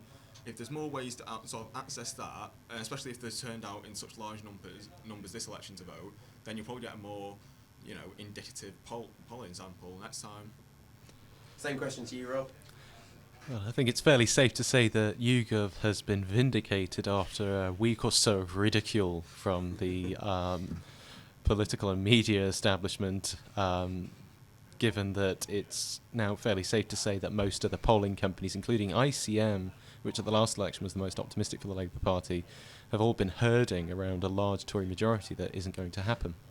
So I think it's once again the polling industry's taken another awful setback. We can't ever sort of dismiss the concept of polling, but I think there needs to be an inquiry into polling methodologies, given that they've just failed so miserably over the past 3 years now. Very interesting. Dan, you're nodding along as news editor of the Ball. I would agree with that.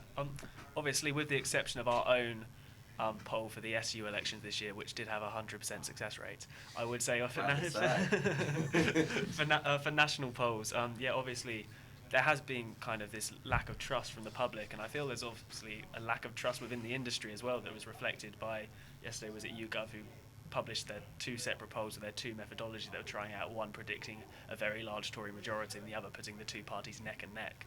So I feel obviously this election, well, it will be interesting to see how people reflect on this, but there's definitely going to need to be further work into obviously the methodologies of how they're undertaken, and I think it is going to be some time before people come to fully trust them again. Yeah, fascinating times in the world of changing polling in the contemporary British democracy. We're heading over to a VT now, which Henry has done an interview with a Warwick law professor, who formerly ran as a candidate for the Green Party.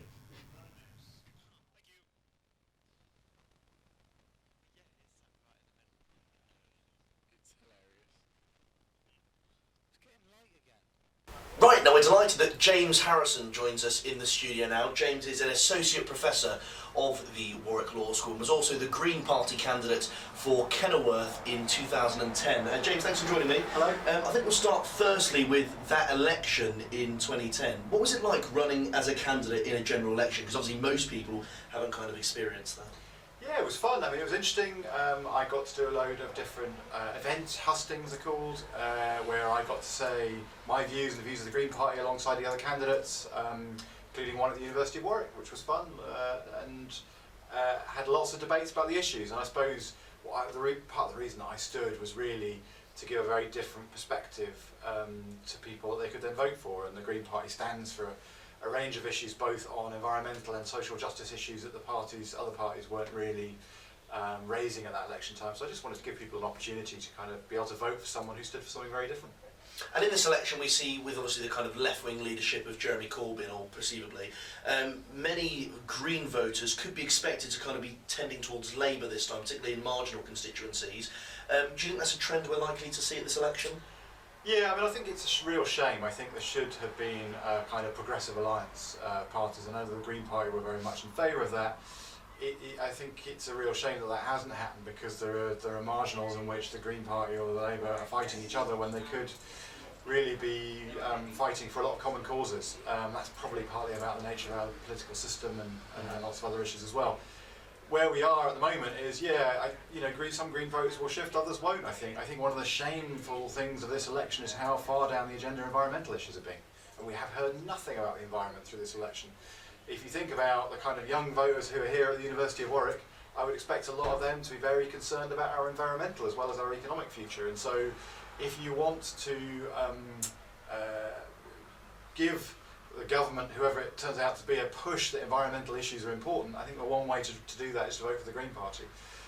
I think in another, obviously there's a set of social justice agendas where the Labour Party looks closer, although not exactly the same as the Green Party these days. Do you think it's ever going to be the case that kind of environmental issues are vote winners or not? Sadly and tragically, I think it depends on how bad our environmental crises get. And all the evidence that I have seen suggests that the environmental crisis that we face at the moment, those episodes of extreme weather and issues that climate change bring, are going to get worse in the future. So I think the sad truth is that the seriousness with which the population takes environmental issues is probably going to be linked to how bad those kind of environmental events are, and we just somehow, I hope, still can get ahead of the curve on that one. Now, I appreciate you were the candidate in 2010, so arguably you're not as involved this time in the campaign, but from a kind of outside perspective, how have you seen the election going? Obviously, Theresa May was at one point, 20 odd points ahead in the polls. It looks like that is closing. What do you think that is?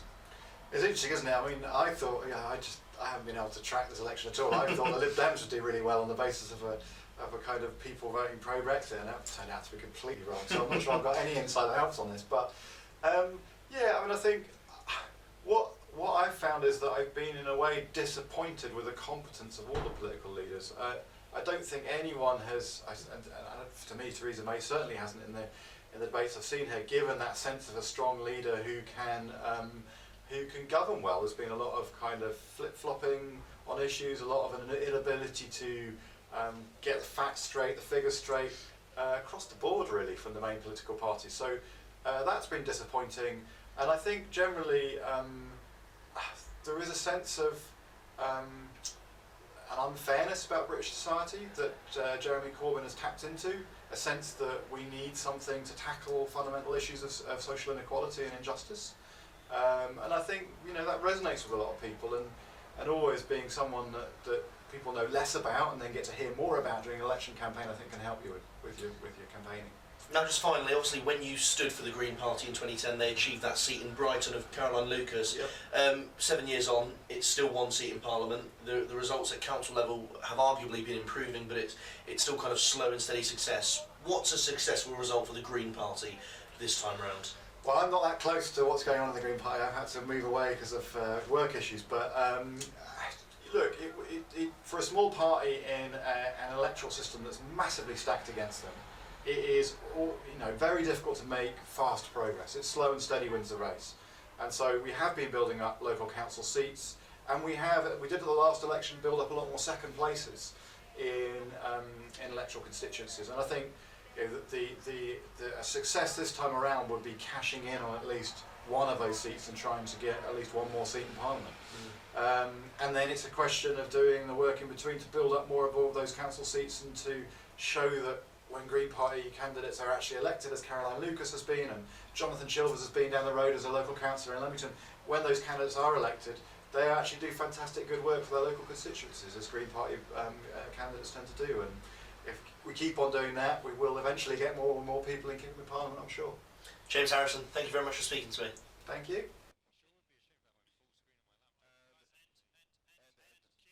Thank you very much, Henry. A fascinating interview there. And there is fascinating work going up in North East Fife.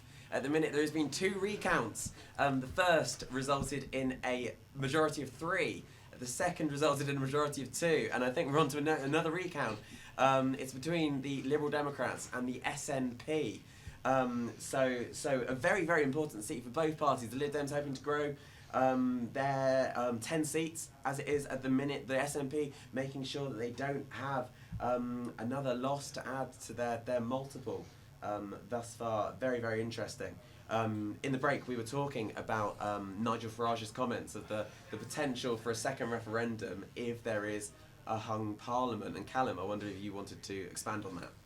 Well, yeah, I think this definitely calls into question, regardless of who comes into power now, it calls into question how Brexit will go forward and what's the mandate for Brexit. And David Davis said that it's possible that this doesn't give them the absolute mandate they wanted for leaving the single market and leaving the customs union. So I think this is very interesting now of what happens with the Conservatives as to Brexit. How does the negotiations go forward? I think this throws into question pretty much all they've said so far. I mean, yeah, would you say this election result, Rob, indicates that people aren't looking for Theresa May to be at the negotiating table, arguably negotiating for a strong Brexit? Well, I'd argue actually that this election, regardless of voter intention, has inadvertently turned into our second referendum, because it's now looking increasingly likely that we are going to be led by we're going to have a government that will not take us to a hard, or as May put it, a clean Brexit. If someone as ardent a Brexiteer as David Davis has been tempered by this election tonight, then I think it's fairly safe to say that that the negotiating team in Brussels, on behalf of the European Union, will be feeling fairly pleased with the result tonight. Labour have gained a seat in Brighton Kempton from the Conservatives. Another gain, a big one as well, 58% to 38% in that one. So that's another Labour gain. I'll go over to you, Dan. How much does this disrupt the Brexit negotiations that calls into question? I think we spoke to Clara, the editor of the Boro, and she said that at the end of the day it's going to be the EU holding all the cards anyway. This has surely just weakened the UK's bargaining point further. Well, yes, I agree with that completely. Obviously, at the moment, depending on when Brexit negotiations actually get underway, obviously there is still that 2-year deadline looming over the negotiations. Whether the Conservatives or maybe Labour try and undertake them as a minority government, whether that will give them what was already admittedly a weak position, if that will make it even weaker, or whether we have to wait for perhaps another general election in 6 months' time to see if anybody can try and build a stronger mandate to undertake these negotiations. Obviously, it's a delay that nobody really would have wanted, and it makes a already weak position even harder to deal with.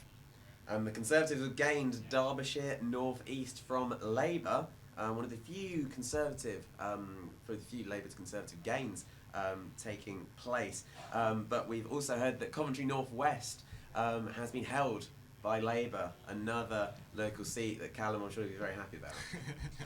I'm happy with any Labour seat that's gained or held, really, at this point. And Coventry North East, so a sweep across the board for Labour in Coventry. Yeah, they've done really well here, and again, I think that's indicative of the larger point. You know, Coventry isn't a wealthy area. I think it's Labour's really starting to appeal to people who really feel the brunt of austerity, and understand that 5 more years of Theresa May will ultimately mean a lower quality of life for them. 74 seats left to be declared.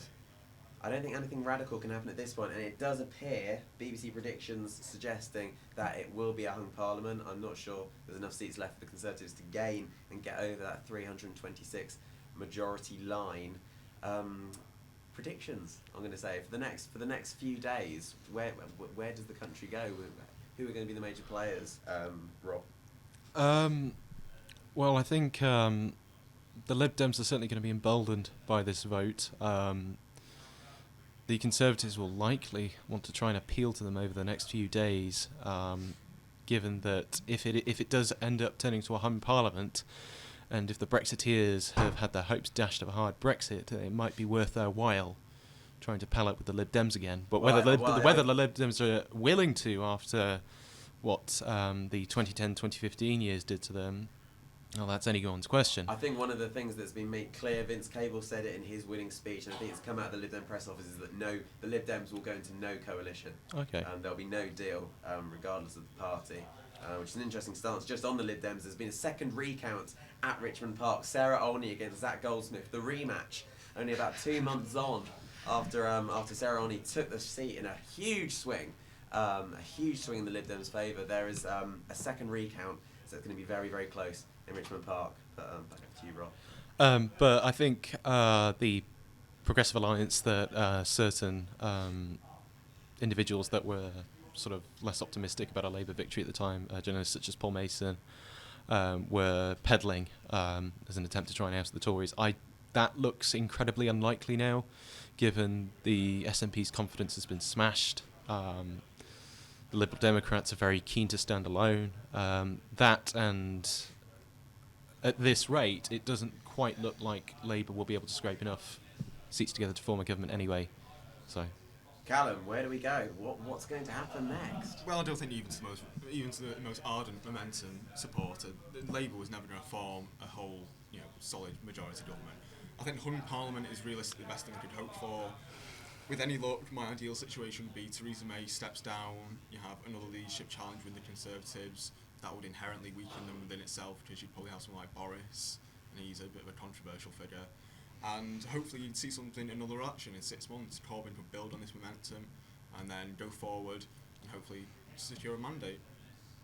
We're due a Hastings declaration in about 10 minutes, which I think we'll be able to bring you live on Raw. Over to you, Dan. What's happening next? I think obviously the first thing that needs to be addressed is the issue of the Conservative leadership. All confidence in Theresa May will have been completely destroyed by tonight, and I think it's already become clear that her position as party leader and Prime Minister may indeed become untenable.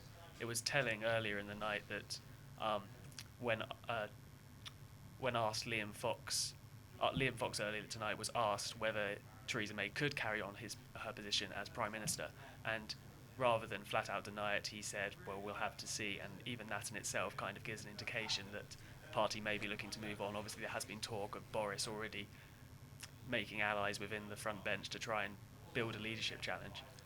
Whether that's then successful, whether the party can come out of that undivided and reunited is incredibly important, and then whether they try to look to appeal to traditional allies like the DUP and see if they can try and scrape together a majority there, or even a working minority.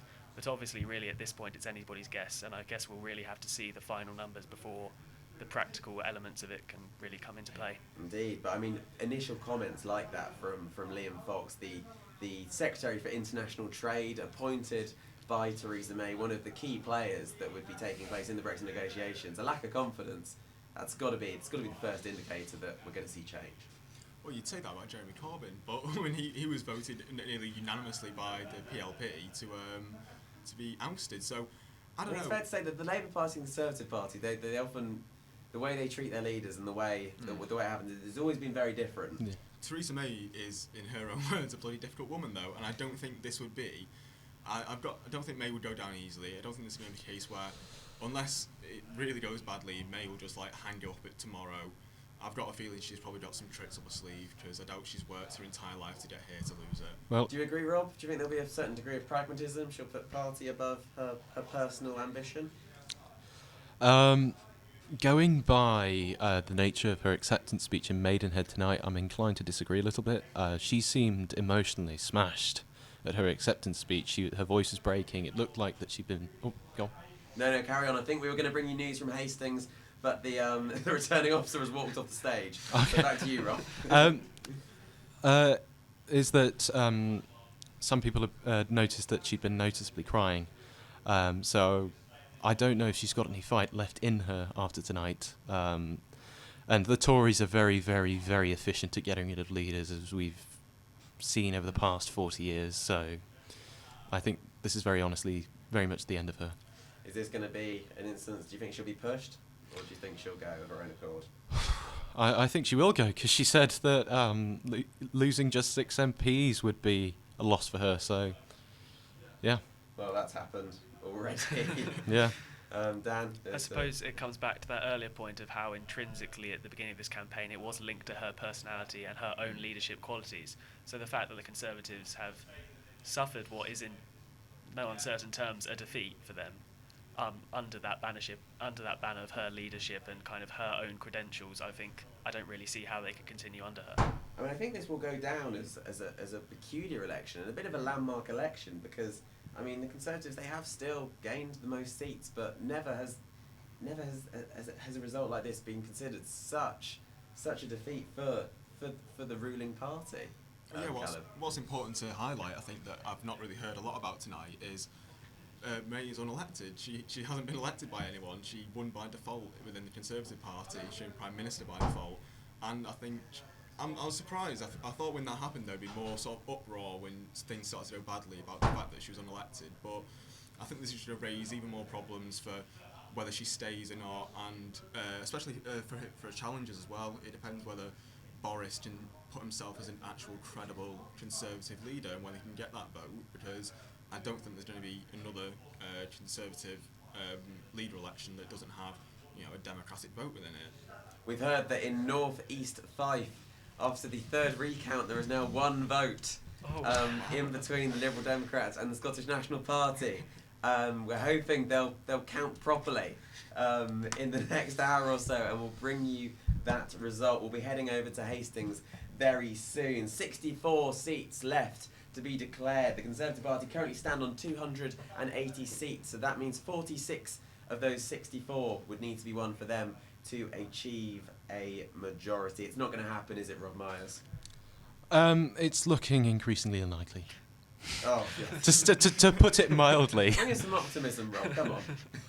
I don't think anyone that doesn't want to see Jeremy Corbyn in Downing Street can feel optimistic after tonight. Callum? Yeah, I think there's no feasible way that Theresa May is going to secure a majority, and I think the damage is done at this point. Even if she was able to scrape together a majority or scrape together something with the DUP, and I don't think there's feasibly any way the Conservatives can come out of this and declare it a win and have the public believe it. And Dan? Yes, I don't think the Conservatives will get a majority. That seems impossible at this point. And I don't think it will be seen as anything but a defeat by anybody on their side. Where do we go next then? Do we go to a minority government? Do we see if a deal can be formed, as the candidates do come out in Hastings, so we'll be heading there very soon. But Rob, I'll go to you first. What do you think will happen? In all honesty, I'm not sure. Yeah. It is a particularly uncertain time, but we can cut over now to the Hastings election declaration. 25,322.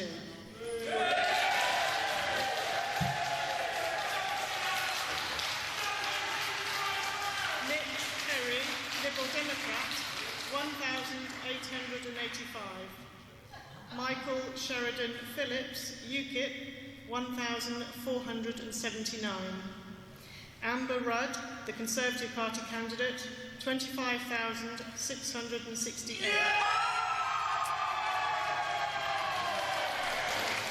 Nicholas John Wilson, Independent, 412. The total number of ballot papers rejected was 97. The turnout was 70%. Therefore, I give public notice that Amber Rudd is duly elected as the Member of Parliament for the Hastings and Rye constituency. And there you go, Amber Rudd has been re-elected to be the MP of Hastings and Rye, the most controversial, perhaps long-running story of the night. We're going to listen now to Amber Rudd's speech. We're all very grateful to you for staying so late and doing such a professional job. Thank you. I'd also like to thank my team in the right here who've done such a fantastic job supporting me, working with me, making sure we had a really good turnout on the day. And I'd particularly like to thank also the Labour candidate, Peter Chowney, who I know well and I'm sure will continue in his role as leader of the council. Thank you, Peter, for having, I thought, a good, effective, fair fight out of it. I am deeply honoured to have been re-elected for the third time by the residents of Hastings and Rye. This is a fantastic place to live and work, and I am going to continue, I hope, to build on the great opportunities and the great regeneration that's being taken place in this area, improving our schools, improving our NHS, and getting the infrastructure investment that we need. This is what really matters to me, and this is what I hope to continue to deliver for the fantastic constituency of Hastings and Rye. Thank you very much. There we go, that was Amber Rudd's acceptance speech, and you could tell they're a very relieved woman. That'll be a very relieved Conservative Party to lose your Home Secretary in an election. I imagine perhaps unprecedented, at least in recent times. So yes, happiness, a positive story for Conservatives. Yes, well, as far as positives for the Conservatives tonight are few and far between, so I think they will take that victory. But once again, to come so close to losing your Home Secretary it is unprecedented. And it was interesting the fact that actually earlier on tonight, when looking at odds for the next Prime Minister, obviously Theresa May was put first and then Jeremy Corbyn second, but in third place was Amber Rudd on many of the sides. So to have lost her as well on tonight would have been really a fatal blow for the party. It was interesting given her increased exposure, obviously being the Conservative representative at the general election debate, and I think there was sort of cross-party recognition that she did a decent job, as it was a very difficult job to fill in the role of the Prime Minister. But I imagine if she hadn't have been at that, I wonder what the result may have been, Callum. I mean, it's an interesting one. Well, yeah. Thrust into the limelight. You can't get everything that you want in life, and Amber Rudd is a perfect example of that. And I really wish that Amber Rudd had gone, because I feel like she has a terrible mandate, and she's said some terrible things over these past few weeks, and she's defended and censored talk of Saudi, the Saudi inquiry, and I can sit here all night and talk about Amber Rudd. But I was hoping that she would go, and I think ultimately her staying really puts into practice, puts into the idea of who's going to be the next leader, because Boris now isn't unchallenged. I think Amber Rudd's a very serious contestant, and I think they've just had the second woman Conservative leader, and I think it's possible they'd have a third. Very interesting. Just before we go to you, Rob, on the issue, 50 seats remaining. We've had 600 declarations and there's 50 seats left to go. The Conservatives on 289, so just a bit of mental maths. I mean, 37 of those 50 seats would need to go to the Conservatives. It's still on the table, Rob. Well, I think it would have... Amber Rudd losing her seat would have capped off a month of hell for her, given that she was trotted out at the leaders' debate to face an incredibly hostile audience and was bandied about like a ball between the other candidates a few days after she suffered a personal tragedy with the loss of her father, and then having on top of that as Home Secretary to deal with a string of terror attacks.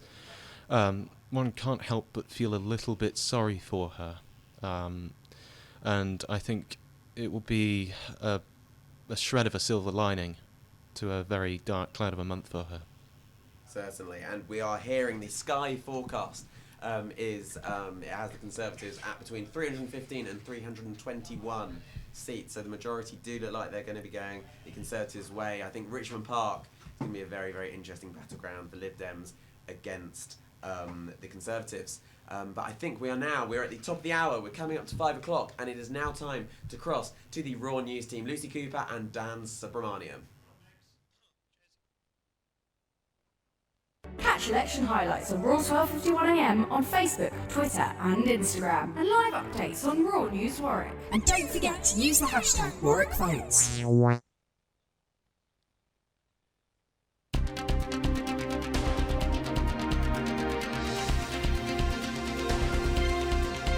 This is your hourly Raw News Bulletin, rounding up all the events of this evening so far.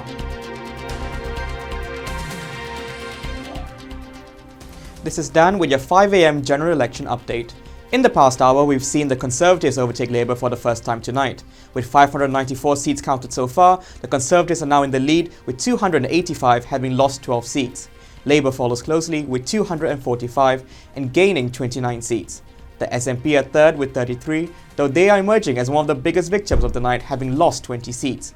The Lib Dems are at 10, with the second highest gains from the night, with 4 seats gained in total. As we just heard, Amber Rudd has been re-elected for Hastings and Rye following 2 recounts. Around campus, Coventry South has been held by Labour Jim Cunningham, while Kenilworth and Southam have been held by Conservative Jeremy White. In Warwick and Leamington, Labour candidate Matt Weston has gained the seat from Conservative Chris White with a slim majority of only 1,206 votes. Some big events from the night so far include former Deputy Prime Minister Nick Clegg losing his Shuffer Hallam seat. Joining him on the way out are SNP leader Alex Salmond and Deputy leader Angus Robertson, both having lost their seats to the Conservatives. Treasury Minister Jane Allison has lost her Battersea seat to Labour. UKIP has lost its sole incumbent seat in Clacton, while their leader Paul Nuttall has also lost in his race. Among party leadership, Labour leader Jeremy Corbyn has won his Islington North seat with a 40,000 vote majority. Prime Minister Theresa May has also regained her Maidenhead seat, though with a reduced majority of 26,000. Lib Dem leader Tim Farron has been re-elected in his Westmoreland and Lonsdale seat with a significantly reduced majority. Also returning to Parliament for the Lib Dems is former Business Secretary Sir Vince Cable. On the issue of Brexit, David Davis has conceded that the UK government may have lost its mandate to exit the customs union and single market. Meanwhile, it's also been reported that Theresa May has just arrived at the Conservative Party headquarters. With less than 100 seats yet to be declared, the exit polls' predictions of a hung parliament are increasingly likely. Stay tuned with us as we bring you all the latest results and analysis from the election. We'll be back at 6 a.m. for your final election news bulletin. The time is 5:02 and the sun is rising. The sun has risen. In fact, the light is coming up behind us. The SUH room is filling with light, and we're all wondering what we're still doing here, but we're still here because there's 47 seats left to be announced. And I think very interesting from Dan's news broadcast there was David Davis's comments that because of this election result, the Conservative government may not have a mandate to exit the customs union. But does this just represent an issue with referenda and the fact that people don't know exactly what they were voting for on Brexit? There's so many different issues, very complex. The referendum has actually created more problems than it's sought to answer. I'll put that to you, Dan. Well, I feel the situation now is incredibly muddled, even more than it was before. Obviously, Labour's decision to run on a pro-Brexit platform seems to have paid off, as they've been able to absorb quite a lot of the UKIP vote in a way that wasn't previously anticipated. So, although I do agree with the statement that perhaps that mandate to exit the single market has been lost, it's really kind of unclear of which direction Brexit really can go in now. Obviously, there is the issue of who is going to conduct negotiations, but obviously what the British people want out of Brexit, obviously that issue was already there with the fact it was just a yes, no, straight in or out question last summer. But even with all the discussion we've had in the last year, we seem to be no closer to deciding what actually it is we want from it. Vast uncertainty going forwards, don't we think, Callum? Yeah, well, I think Rob said before that this has acted in a sense like a second referendum, not in the sense that we stay in or we stay out. I think in terms of dictating how we go about it has really been shaped by this election, and I think Davis is right to say that this doesn't give them a mandate, because it doesn't. If they won a majority, then I'd accept that as a very unfortunate mandate. But if this means that the single market is retained and we still have access to it, then that would be ideal. Certainly, and Rob, just to finalise on that point. Yeah, I mean it's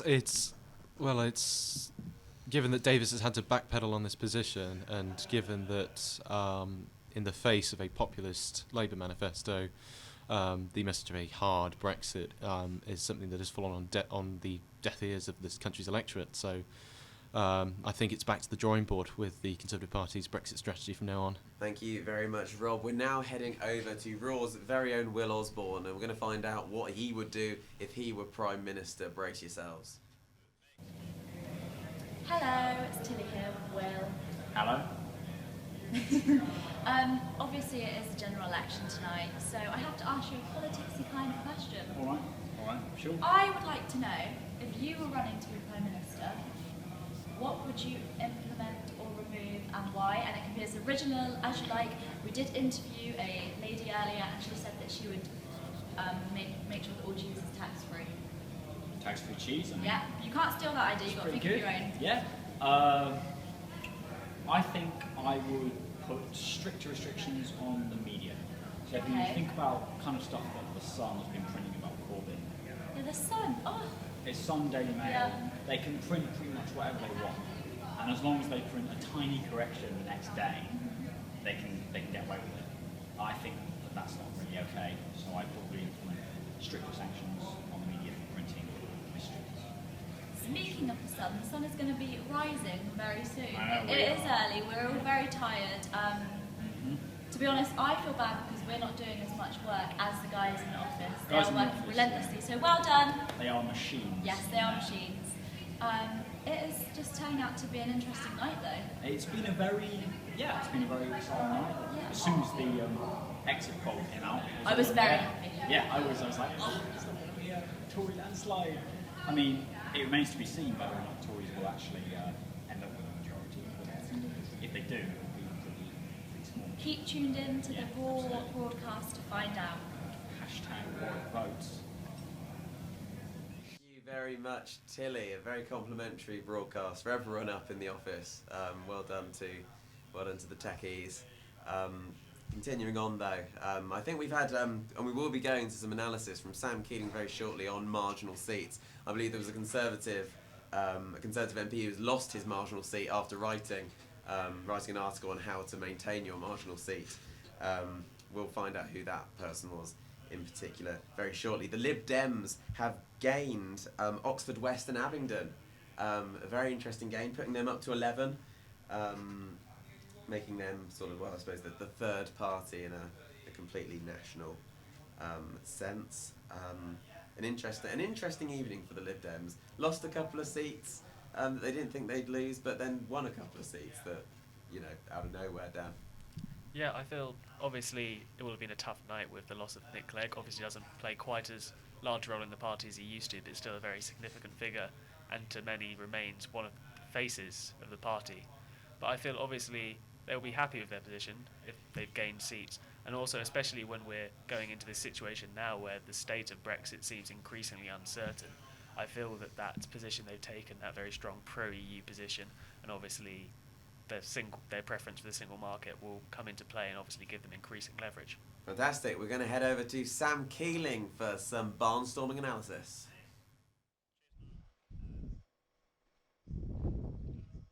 Good morning. We've got some forecasts for you to deliver.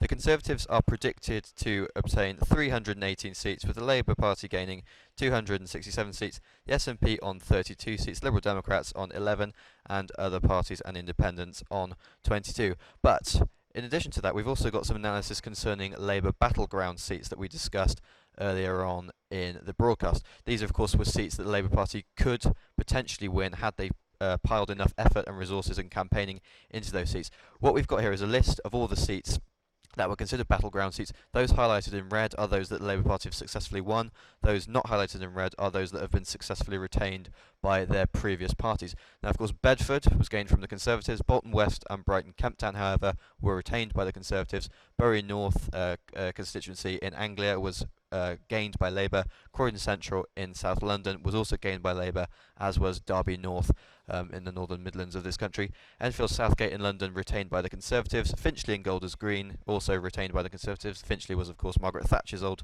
seat. Keighley in Yorkshire also held by the Conservatives, as was South Ribble, but Warrington South and the Weaver Vale both gained by Labour, and Worcester, sort of pleasant-ish Midlands town, was retained by the Conservatives. And finally, Edinburgh North was held by the SNP. So that's what we've got for the Labour battleground seats, the ones that Labour have won. There were 6 of them there, and those that they did not successfully win. Sam, and sorry to all of those of you who are watching in Worcester. You've got a very nice town over there. Moving forwards, 44 seats left to go. It's a very slow countdown. When do you reckon we're going to have all of the seats in? Do you think it's going to be through till 12, sort of midday? Midday, yeah. I think that was the estimate for when the last few seats would be coming in. Is there historically a final seat that comes in? I mean, we saw Sunderland and Newcastle racing to be the first. Not usually, no. I've got a feeling one of the Isles, either the Isle of Wight or is it the Isle of Man? Possibly the Isle of Man. One of them who has to basically ship the ballot boxes over. Right. I think that takes a long time. I saw a picture on Twitter of them being unloaded a few hours ago. But yeah, I think they'll come in later today. But I think they'll be fairly inconsequential. Yeah. I imagine there's a certain sense of pride of being the last one. But the deciding vote, if you will. I think we are able now to cross over to an interview which took place with Chairman Rose, which undoubtedly will be thoroughly entertaining. Chairman Rose was NUS delegate for the recent SU elections. The exit polls not come out particularly well for the Tories. There is a chance that you might be able to get a majority with DUP. How do you feel the campaign's going? I think that the exit polls will be less than what they actually get. I do expect there'll be a gain in seats over that. It's just a question of how much can you gain. I mean, if she gets sort of an extra 15 seats, it will be a majority of like 2. I mean, in a sense, even if she wins at this stage, she's lost. We've really got what's coming out potentially. Is Boris Johnson is 2-1. Is he someone that you'd like to see lead the Conservative Party and most likely lead the country? Absolutely, I would love Boris Johnson. So I think it was a much better choice for me. I think Meg is simply too boring. I understand the trying to appeal with a strong statement, but actually people want as a leader. They want company to follow. And Theresa May just never offered that. Is this the idea that personality politics is so big these days? You see someone like Nigel Farage, he draws in followers, but like cult round it. Theresa May has no personality. She's a technocrat. She kept her head under the water as Home Secretary. Does the Conservative Party keep up with Corbyn, who is so popular as a man around the country, as we're seeing a surge in votes? Do you need a personality like Boris, who, even in London, was able to win an election, because we saw quite positive votes towards Labour in the last election? Absolutely, I think like leadership is an important quality, because the thing is that you can have your own policies, but that only covers what matters now. The truth is we will face things that we don't know what they'll be like. We need someone who'll be able to respond to something new. And you look at Theresa May, does she fill you with confidence? I don't believe she does. And finally, we're doing this for everyone. Theresa May recently said the naughtiest thing she ever does is run through fields a week. What's the naughtiest thing you've done? Ooh. I mean, I have ran through fields a week from farmers. Have you? But everyone's the worst. What have I done? I peed in the sink once. I let that out public. I mean, that is terror. Apprehensive. Yeah, if you want to just arrest me now. Yeah, absolutely. The cuffs are going on. Thank you very much, Chairman Rose. No problem. Keep up today. Use the hashtag WarRickVotes to let us know what you're thinking, what you think of the exit poll, what you think of the results so far. Raw's general election coverage is keeping going on strong into the early hours of the morning. And we are heading straight over to North East Fife. A man has walked on stage and promptly walked off stage, as is his habit for returning officers to build up the anticipation. I can only imagine. Thank you very much to Ed Farron for that interview. We understand that Yvette Cooper has held her seat with a 14,000 majority. I think she achieved 29,268 votes compared to the 14,768 from the Conservatives. So a win for Yvette Cooper. I think that Sherman, our resident tech man, is showing you around the office as we speak. That is the grand scale of the operation that's going on. Johnny Mellor with a wry look to the camera, a man who knows his way round the camera, and smiles for all of them. They're all very shy. It's 5 o'clock in the morning. There's Rob. You wouldn't know it, but he's sort of in charge. There he goes. There's a little bit of limelight. These are the guys that really go unseen. They're not as narcissistic as us. We like to show off and get our names and faces out there. There's Dan Welsh. Narcissist isn't a word in his vocabulary. Adam Blunden and a various collection of others as well have really been contributing to the research today. We couldn't do it without them. So I'm glad you got to see a little behind the scenes there. I'm just going to cut over to Rob Myers, got a word to say, or Callum. Yeah, we got the BBC reporting that apparently North East Fife is a Lib Dem victory by 1 vote. A Lib Dem victory by 1 vote? Yeah, well, we've heard that. It's not been declared yet. I think we're hearing, that there's going to be another recount in North East Fife.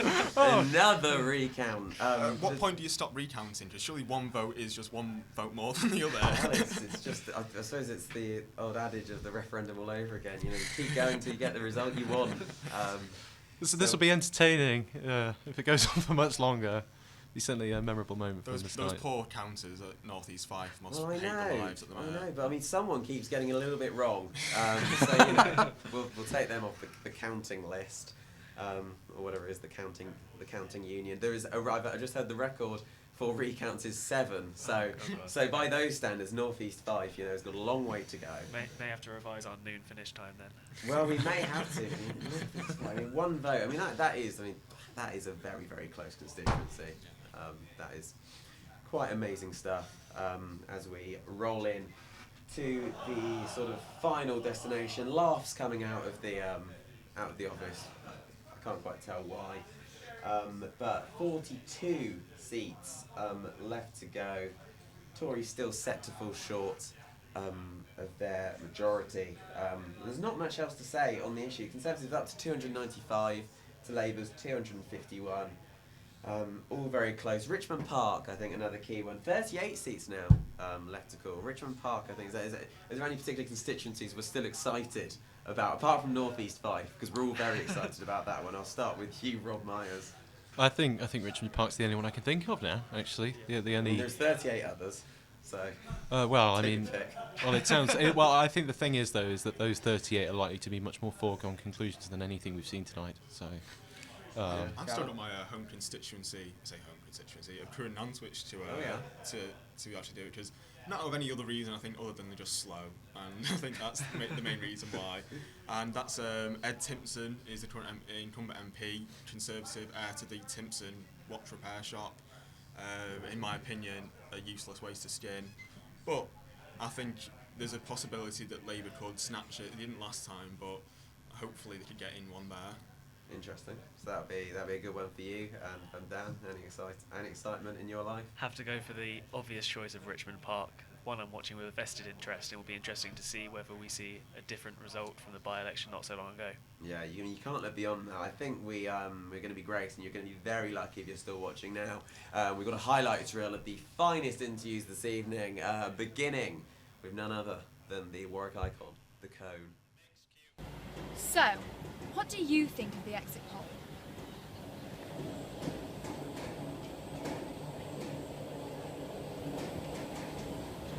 Great. And if you were Prime Minister, what's the first thing you would do?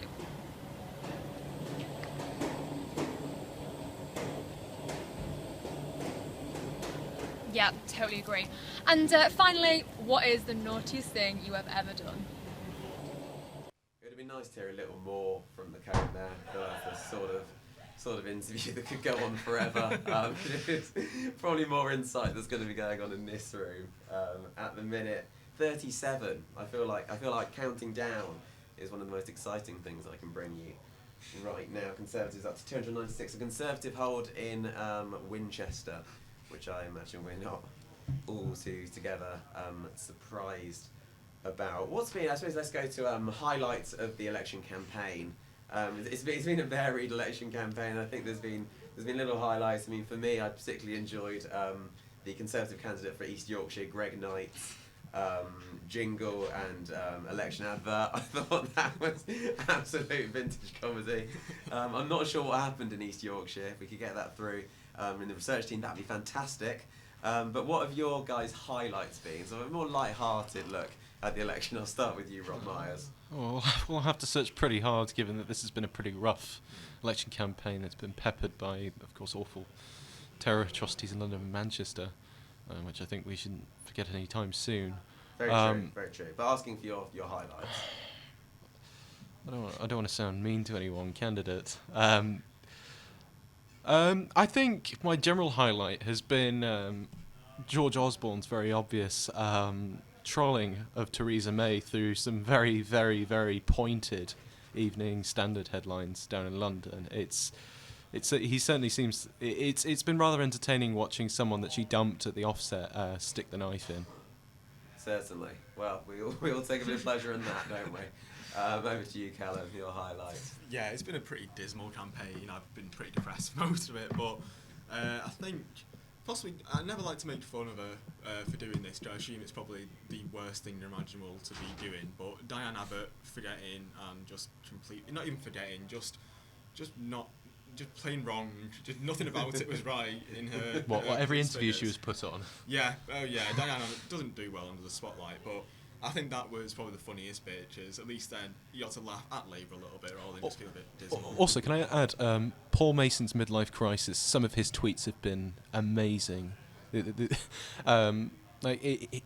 amount of depth he's gone to defend Corbyn, regardless of your politics, because he justified anti-Semitic abuse against Emma Barnett after the Women's Hour interview. It's just been amazing to watch. In sort of like a stunned, speechless sort of way, the way in which supporters of both sides have plumbed to the absolute bottom of the barrel when it comes to finding things to use against your opponent. Oh, I'd like to retract mine. I've just remembered that Paul Nuttall did say he'd like to ban the burgers because it's a vitamin D deficiency. Vitamin D. It's for your health, honestly. Yeah, all very light-hearted moments. I suppose I'd have to go for two favourites. One would be Tim Farron's legendary sign-off at the TV debate, instructing the people of Britain to go and watch Bake Off. And more recently, obviously, it was a harsh question that never really was going to have a good answer, but Theresa May's Field of Wheat's comment, which has... It's become a bit of an internet meme now, hasn't it? It's springed quite a lot of memes. Yeah, I think she was in a tough position there, but it was still funny nonetheless. Fields of Wheat. We'll all remember the Fields of Wheat, if nothing else, from this election. Well, now I've heard that you're in for a treat at home, because we have a very special interview to bring you now. Enjoy.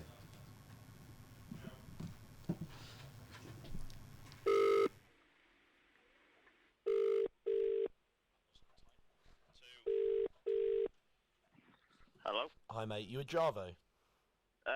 No, I'm not. Oh, right. I'm about to meet up with him. Oh, fair enough. Can we see you at some point today, me and Jack? Well, and Sherman and everyone. Is this Henry? Yeah. What do you mean, is this Henry? We just said no caller ID. Oh, sorry. Oh, yeah, I've rung a job interview thing today. Basically, the SU have said that they want to move us to the atrium, and we're really pissed off. No, mate, I'm not even joking. So Sherman's looking through the stuff now, but he was like, because the problem was he said we can't have apparently 30 people in there overnight, and he said as well that what they're going to be doing is locking the back door from when Shenanigans closes at like 10:30. And we won't be able to get people in and out, so we can't swap people. So he was like, either your two options are, you do it with a team of about 8 to 10 people in SUHQ, or you do it in the atrium. Or he was like, we can try and find you like a seminar room on campus or something. You're not joking, are you? No, I'm not. We've literally just gone to see him now, and the meeting was really short. We're all really pissed off. Sherman was chatting to him, and he was like, I don't know, Sherman's said like there's no point in cancelling the broadcast, like we might as well try and do something, but Steve like he's like there's no way we're budging on this, because apparently he's been chatting with, is it Andy or something, and they've just said that there's no way they can do it. And I'm really pissed off, because obviously we've had and we were saying to him like we've had the whole setup, like we've got like diagrams in the office and stuff, and he was like, either way, like there's no, and he was also like, with 30 people in here, you'll probably all bring alcohol in and stuff, and we were like, well, no, like that's not going to happen. But he was like, even so, although I trust you, it's not going to happen. So, but he said he could find us a seminar room or something, or like a certain bit of the uni to do it. We suggested Arts Centre, because obviously Sherman works there and stuff. But he was like, yeah, we can't do it in the Arts Centre. Well, I doubt the Arts Centre will let you, because they close and stuff. But yeah. It's just a piss take, because I know it puts a massive. It just makes everything so much more complicated, and I mean, essentially it rules out virtual graphics as well, and it means that. Does it have to rule out virtual graphics? Well, probably, because we'll have no way of testing it really in advance. For fuck's sake. I mean, we can come up with some like very crappy virtual graphics, maybe, but Yeah. but I know. So- Well, he said apparently it'd be really cool if we could team up with Welsh Sock, because apparently they're doing something in the atrium. And he was like, even if it's not a live broadcast, if it's just because he was like, there probably won't be many people there, so we could either do a live broadcast in the atrium or just host it in front of however many people turn up. how early could we access the atrium though in terms of setup? We didn't. He said just obviously go away and think about it and see if you want to do it in a seminar room or in the atrium, and then we'll get back to you. So yeah, just annoying. But he was like as well. He said like, what was he saying? He was just basically saying that the last times Raw have used the SUHQ, we've left it in a state and stuff as well, and that 30 people, like he basically thinks there'll be people just waiting around and stuff, which is not what he wants. Okay. Oh yeah. Okay. So I'll come back to Raw after I've had lunch with Java. Is that alright? Sorry to rush you, because I know obviously. No, yeah. No, that's fine. Oh, for fuck's sake. I know. That gives us a massive headache. This was going to be the best broadcast ever as well. I know. Well, to be honest, Rob, all I say is like no one at Raw's angry at you, because we know like you've obviously planned all this and stuff. So don't do yourself down. Although there is some good news. Go on. That this is a prank. You f*** off. Oh my God! I'm so sorry, Rob. I hate you. I cannot describe. Are you like? Yeah. He said everything is fine for the night. We're allowed us. They're just gonna leave the back door open. You are the definition of it. Oh right. You were so worried, Rob. I was beyond worried. Oh, for fuck's sake. I'm so sorry. Oh, we recorded it in Studio 2 as well. No, we actually have. That's why it was no caller ID. I hate you. I absolutely hate you. After lunch, I'm gonna come to Raw and I'm going to murder you. See you in a bit, Rob. Oh God. Bye bye. I can only apologise for that most unparliamentary language that you may have heard sneaking in either side of the foghorns. No, that's just a little taster of what you get here at Raw, trolling from your station manager, Henry Riley. But Rob, I think we have produced the best broadcast ever, which is very, very sweet. I've never seen you that lost for words, just in a mumbling and coughing. Which we don't like to see. We don't like to see you in such a state. But all has gone well, and the broadcast has gone well. 34 seats left to go. Big news for the Lib Dems up in Scotland. Alistair Carmichael has held Shetland and Orkney. More good news for Liberal Democrats, bringing them up to 12 seats. Rob Myers alluding to the fact that it's nowhere near their 2010 numbers, which were sort of in the 60s. Yeah, I mean, 2010 is a bit of a miracle that may only ever come once in our lifetimes, Niall, given the sort of perfect storm of circumstances. But the Lib Dems will definitely be considered one of the winners of tonight's election, without a doubt. Given that, in spite of the sort of very harrowing loss of Nick Clegg in Sheffield Hallam, plenty of big Lib Dem figures have come back to Parliament, and I think the Lib Dems should feel at least somewhat pleased, if it's a little bittersweet. I think the latest forecasts are suggesting that Sarah Olney might have pipped it in Richmond Park, but we are yet to see, and we're still waiting on North East Fife as well. So 2 potential seats for the Liberal Democrats to take through. I understand we might be able to get an interview with the star of that previous interview, Robert Bowler. Hello. Hello, Rob, you're on camera. I didn't realise this interview was going to be with me. How are we doing back there in the how are we doing back there in the tech haven? It's not going too badly. It's we're all kind of getting a bit tired now at this stage at 5:30. Kind of just want the last remaining seats to come through, but Could I ask you, Rob, is that crate behind you named after you?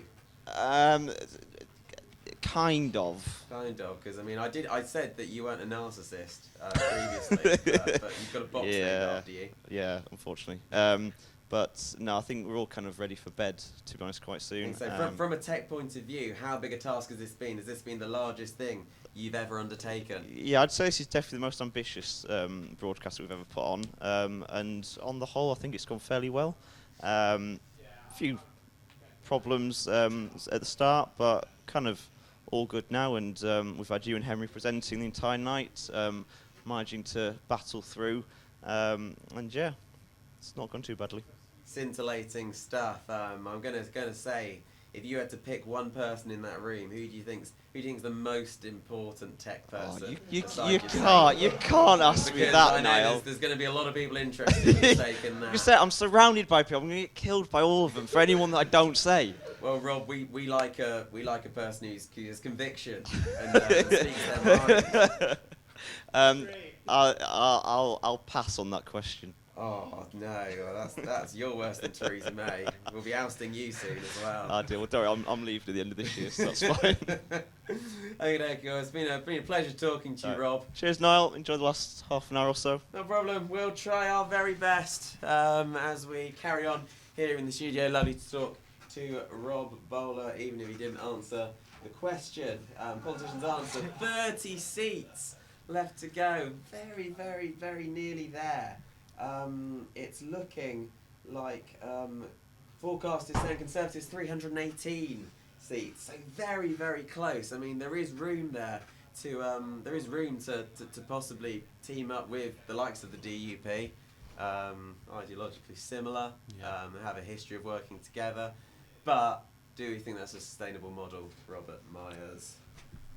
Working and sustainable are two very different things, to give a very disingenuous politician type answer. I mean, it's all up in the air. Who knows how long a coalition between the DUP and the Tories could last. I think it would probably be within the DUP's interest to keep Jeremy Corbyn out of government. They're not especially fond of him. So likelihood is that it could last, but I don't think anyone's willing to bet on that. Yeah, same question. Over to you, Callum. I think fundamentally Theresa May doesn't want to enter a coalition, especially that makes her look weak for a start if she has to join with like the DUP to form even a working government. But also that puts Ireland at the front of any Brexit talks, really, because the DUP could quite easily just prevent them. And is there a certain irony following the trotting out of the line coalition of chaos that it would be very, very difficult for Theresa May to enter into any coalition? Yeah, I think it is ironic, and I think it's especially telling that. Where I think Labour would be willing to work with the Greens and Libs because I think they have a lot of shared values. Conservatives are very much stranded. I think it's like in the leadership debates where Amber Rudd was seemingly on her own, everyone was ganging up on her, and I think this is coming back to sort of really show, that Conservatives can't really connect with any other party, and I think especially with Ireland, they don't really want to get into bed with the DUP because that just involves all sorts of messy talks about borders and rights and horrible stuff like that. And over to you on the same question, Dan. I think I completely agree with that. This isn't a situation the Conservatives would have ever wanted to find themselves in, and obviously working with the DUP would be far from ideal. So if that is the kind of deal they have to enter into, it will be a case, I think, really, if they consider another election before the end of the year, and then how they look towards working towards a majority by themselves. We have 29 seats left to announce. I'm going to say Conservatives are very nearly on 300, on 299, so 29 seats left to go, which means 328 is the maximum number of seats the Conservatives can achieve. I believe that we will have to keep broadcasting until we can say with conviction there will be no majority government, which we should be finding out very soon. We'll be hearing from North East Fife with a bit of luck shortly, and hearing from Richmond Park very, very soon.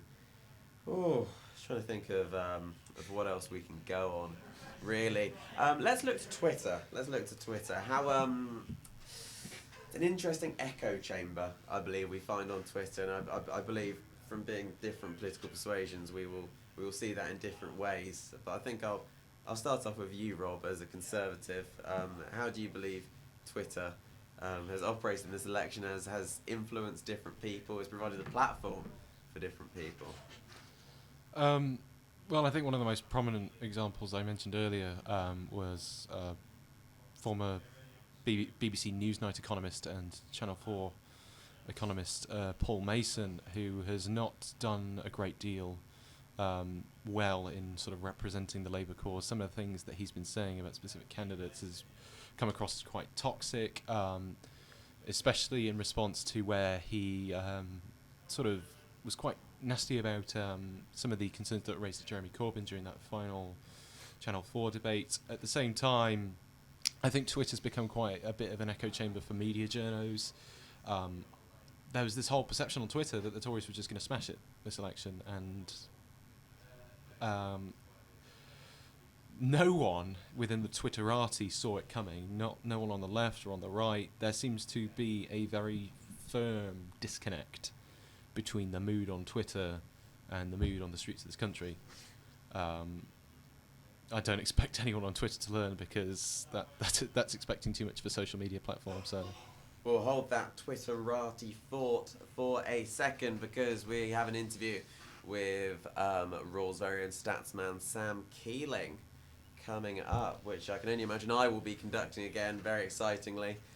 Sam, how are you over there in the atrium? It's worryingly light out there. Yeah, I'm well, thanks. No, it's been rather worrying here. We've been seeing it getting lighter for several hours now, and it seems rather strange considering that only a couple of hours ago it felt like we were watching the lights turn on when it got dark in the evening. So it seems like time's sort of flown by a little bit, but we're all very tired, but we're pleased that it's all been done and it's gone reasonably well.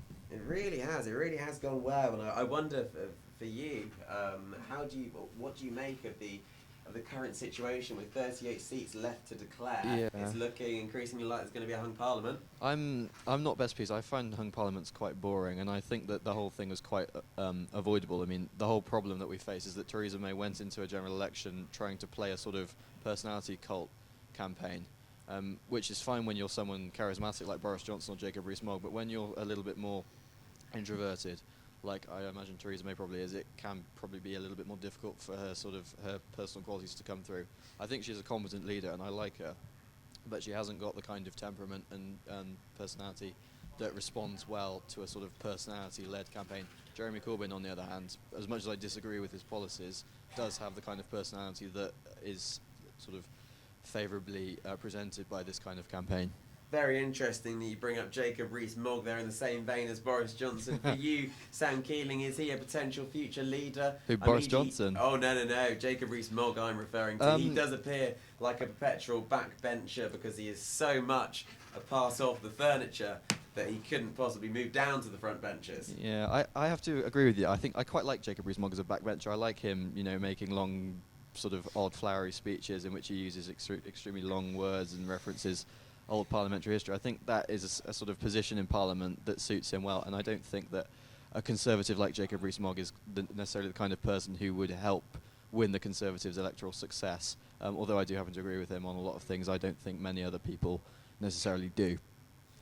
Boris Johnson, on the other hand, I think is probably a little bit more liberal, a little bit more sort of centrist than Jacob Rees-Mogg, and he's also got that charisma that responds really well to the kind of public scrutiny we have these days. So Boris Johnson could well lead the Conservative Party. Although I myself would be very much in favour of seeing Ruth Davidson lead the Conservatives. I think she's done a magnificent job of unifying Conservatives in Scotland and in resisting Nicola Sturgeon and the SNP. I mean, of course, we saw earlier how many seats the SNP have lost, many of which went to the Conservatives. So that has obviously got to be something to do with Ruth Davidson and her work.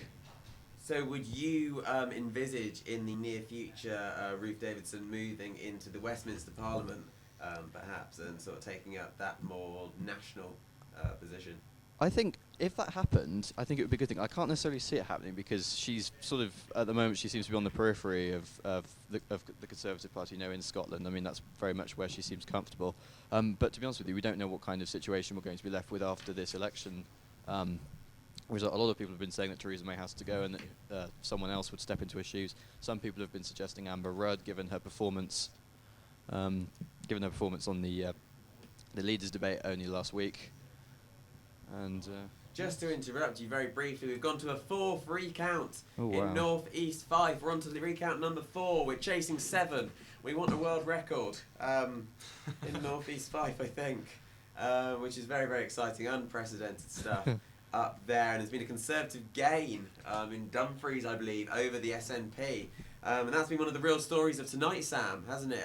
SNP losses. Yep. And on the whole, a successful night for the Conservatives in Scotland.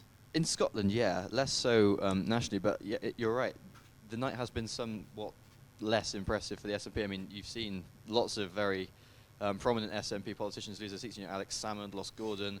What's his name? Angus Robertson lost his seat. So it's not been good for the sort of the senior SNP. I like to think it's a bit like Vince Cable and Ed Balls losing their seat back in 2015.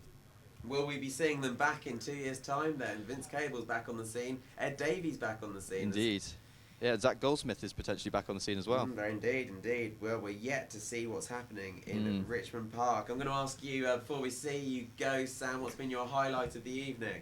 The highlight of the evening has been probably when the results started coming in a little bit more constantly, and Will Osborne and I were hammering away at our keyboards, getting those statistics into the software, and then getting up there and talking about it. It was great fun.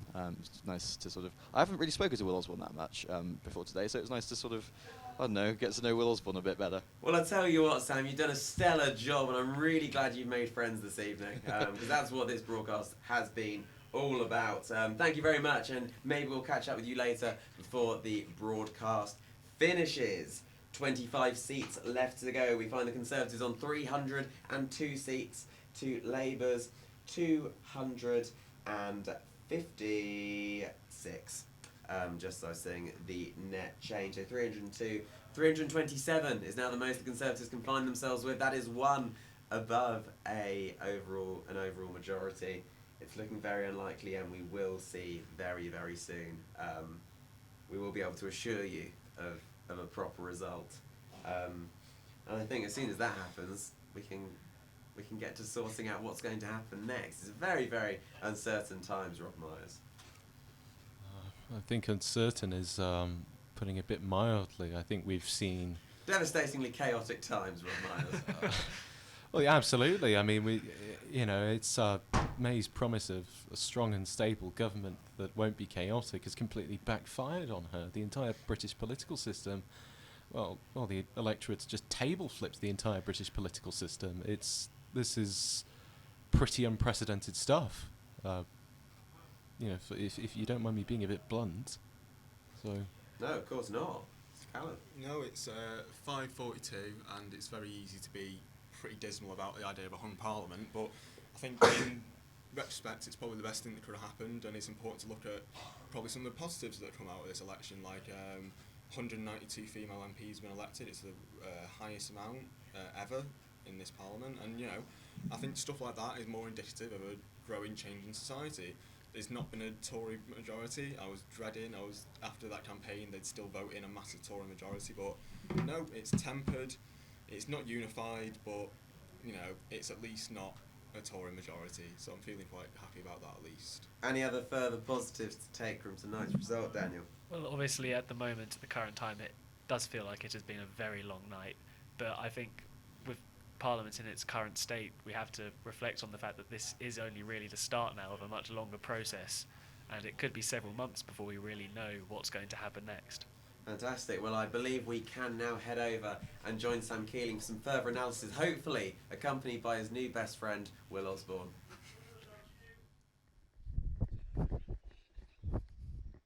Right, it's been an extremely exciting night, and we've got a summary to present you with our last analysis session of the broadcast. I can't say evening anymore because it is, of course, 6:15 in the morning. Anyway, so here we have what is predicted to be the end result. It's not a majority for anyone. It is, of course, a hung parliament according to the projected figures. Conservatives are on 279, apparently, which is a loss of 12 seats. Labour have done comparatively well and are sitting on 252 seats, which is a net gain of 28. SNP have lost many seats, 20, which is a good chunk of their takings from 2015. Liberal Democrats have actually improved their lot. They've gone up to 12. Green Party, Brighton Pavilion hasn't been declared yet. That is normally the safe Green Party seat for Caroline Lucas. That will presumably be declared later on this morning. UKIP didn't go into the election with any results following the resignation of Douglas Carswell, and they haven't come out of the election with any seats so far. Plaid Cymru sitting pretty much where they were when they went into the election on 3, and 10 seats roughly are represented by other parties and independents. So that is your final summary of the analysis of this evening. We hope you've enjoyed the analysis sections we've done and you found them useful. For another game of the Dirty Exit Bowl. This time, Dan, pick out your 3 courses for your Warwick Dirty meal, and we're going to try and work out who you voted for in the general election. It's a tough one. I think for starters, I'm going to have to go for the nachos. Naturally, solid choice. Main course, well, the classic burger and a pint deal is appealing. That is appealing. I think I'm going to have to go for the DD burger though. DD burger, are you getting a pint as well? Probably, yeah. Can you tell us what that is? I know that's asking for a bit too much information. That wasn't part of the. It wasn't, but never mind. I think just pint of Carlsberg. Pint of Carlsberg, okay. And that's showing you that. Then for dessert, I think I'm going to have to go. It's a tough one between the fudge cake and the sundae, but I think I'm going to go fudge cake. Okay, fudge cake. Well, fudge cake's very decadent, and we've been linking that to conservatism. But if we put this in nachos, it's sharing. Sharing is caring. That's what the Labour Party is all about. So it's evening Sam out here. I'm going to try and focus on the duck tea burger. Okay. On bacon, onion rings, melted cheese. Where is this all throwing us? I don't know, but I feel you're going down the middle ground here. Although Carlsberg again throws you back to Labour. I'm going to try and take a guess here. Okay. Where are you voting? Where did you vote? I voted in Whitton in Essex. Whitton in Essex. I'm going to say, okay, I'm going to a Liberal Democrat. You may be correct. I'm correct. Finally. Oh, hello, welcome, Dan Rubin, swiftly ending his interview so he could run back to the studio. So that was your dirty exit poll? Yes, Is that what we're calling it? Dirty exit poll. So talk us through what a dirty exit poll is, because I'm none the wiser. Apparently, this is a revolutionary new technique that's been developed here at Raw, that apparently if you ask somebody to order a 3-course meal from the Dirty Duck menu, you can, with 100% certainty, guess who they voted for. Fantastic. So what did we see with your final results? Talk us through them. Well, I'd be happy to build on the comprehensive analysis you've already had, but apparently, yeah, my choice of nachos, which are naturally for sharing, means that I have socialist tendencies. While my choice of fudge cake was decadent and over the top, so obviously a more conservative side as well, so it fits quite naturally that I'd fall somewhere in the middle. Yeah, so well, there you go. We have a Lib Dem among us. Very interesting stuff there from the dirty exit poll, perhaps. We were talking about the future of contemporary polling. Dirty exit polls could well be the future. Talking about the near future, 24 seats left to be announced. And I think we can pretty much say with a certainty it's going to be a hung parliament, as one of those would appear to be a very safe green seat in Brighton Pavilion for their co-leader, Caroline Lucas. 23 seats left to go. There's been a Labour hold in Ashfield, bringing them up to 257. There is very little left to say on today's election, but I think Ed and Jamie, who've been pillaging away all evening, getting little news bits, have more to say on the issue. So we're going to go over to them now. Hello, Niall. It's nice to hear from you. It's been a long evening. Me and Jamie have been going around the atrium and the SU trying to get interviews and playing some games. Good news though, Dennis Skinner's just been brought in as an MP, he's been confirmed, which is all very exciting. No, it's been a long night. We've suffered through though, haven't we, Jamie? We have, yeah. It's been very tiring, but we've met some really, really fun people. People have been very enthusiastic, I think. So we hope we've got some good interviews, and we've played some fun games. So yeah, it's been good. Very, very tired now though. Jamie, could I just ask you, how was interviewing the Cone? It seemed like a pretty cerebral experience. I mean, I didn't get a lot from it, I'll be honest. But, you know, it's the Cone. You've got to go. You've got to get these opinions from the important figures on campus. Well, the well-seasoned politician. Well, yeah. I mean, I found him difficult, but it was a good interview. I'm glad I did it. Yeah, I think I'm hearing complaints that Warwick Geese, or just the Warwick Goose, obviously the main representative of Geese on campus, wasn't asked for his/her opinion. Well, unfortunately, when we went to find him, he would not comment. on the election results. I think he was a little bit upset that he didn't make it onto the election ballot, to be honest. So we had to go with the cone, but I think we did all right. Understandable. Absolutely stellar work from the package team this evening. Thank you very much. Thank you to so much. Jamie, Lee Jenkins and Ed Farrar. As ever, I'll just leave you on screen though to react to the news that Zach Goldsmith has won his seat back. Absolutely hysterical It's response. 6 now, you're ruining my day. Zach Goldsmith, the You have to keep that failed up, bro. London mayoral candidate, has beaten Sarah Olney, the Liberal Democrat, 2 months after the previous by-election. I think I'm going to go out on a limb and say that was a surprising result, Rob. Did you see that coming? There's a bit of a Lib Dem resurgence in southwest London. I suppose. I mean, it's. I mean, this is. I mean, in an evening full of surprises, this is just this is just a bit of a cherry on top, to be honest. I don't think anyone ever expected. I don't think anyone expected Zach Goldsmith, who had his name so, horribly besmirched by his straight up awful campaign to become mayor of London.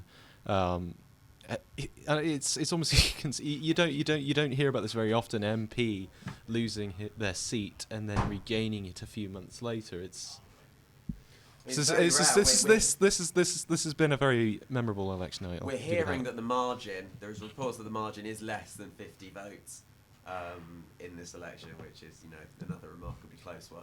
This election gained some small hope in humanity, and Zach Goldsmith just ripped that away, because how on earth could he win a vote after the Lib Dems were elected 2 months ago, especially after that campaign by the Conservatives? How is that even justifiable? But, oh well. I mean, forgive and forget seems to be the motto in Richmond Park. I heard one analogy that perhaps the by-election was an opportunity to put Zach Goldsmith on the naughty step. But 2 months later, he has clearly learned his lesson, and he's straight back into Westminster. But perhaps issues surrounding the legitimacy of him taking back up the Conservative whip after the issues that, he resigned over the Heathrow expansion. Yeah, obviously this election is going to cause some contention, but I guess if at this stage in the morning where I feel I have to take some good away from it, I suppose you can use these very close margins that we're seeing, obviously the 50 votes or so there, the 1 or 2 in Fife that we're seeing as well, to kind of reinforce that message that's been banged over everybody's heads throughout this campaign, that voting does matter, and I guess we can try and take that away from this at least. Yeah, and I believe Southampton are declaring. We're going to hear the results very shortly. The Conservatives have achieved 16,000 votes. Lib Dems 1,092. 892. Apologies, I can only apologise for that.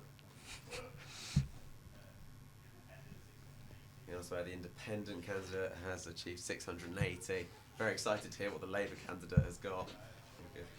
We'll just get to that. It looks like it will be a Labour hold, considering that the Conservatives only achieved 14,000 votes. You'd imagine 27,514 votes for the Labour candidates. That's a Labour hold in Southampton, which officially puts it out of reach of the Conservatives to achieve a majority government. We've all been put out of our misery at very long last, with about 20 seats still to declare. We're going to cross over now to Jack Abbey, the co-station manager of Raw, just to hear how he's enjoyed his evening. It's been a busy one. He hasn't been on camera, thankfully, but he has been doing a stellar job behind the scenes. So, Jack. Hello, Jack. Hello, Niall. How are you? How are you, more to the point? I'm alright. I'm just about still standing.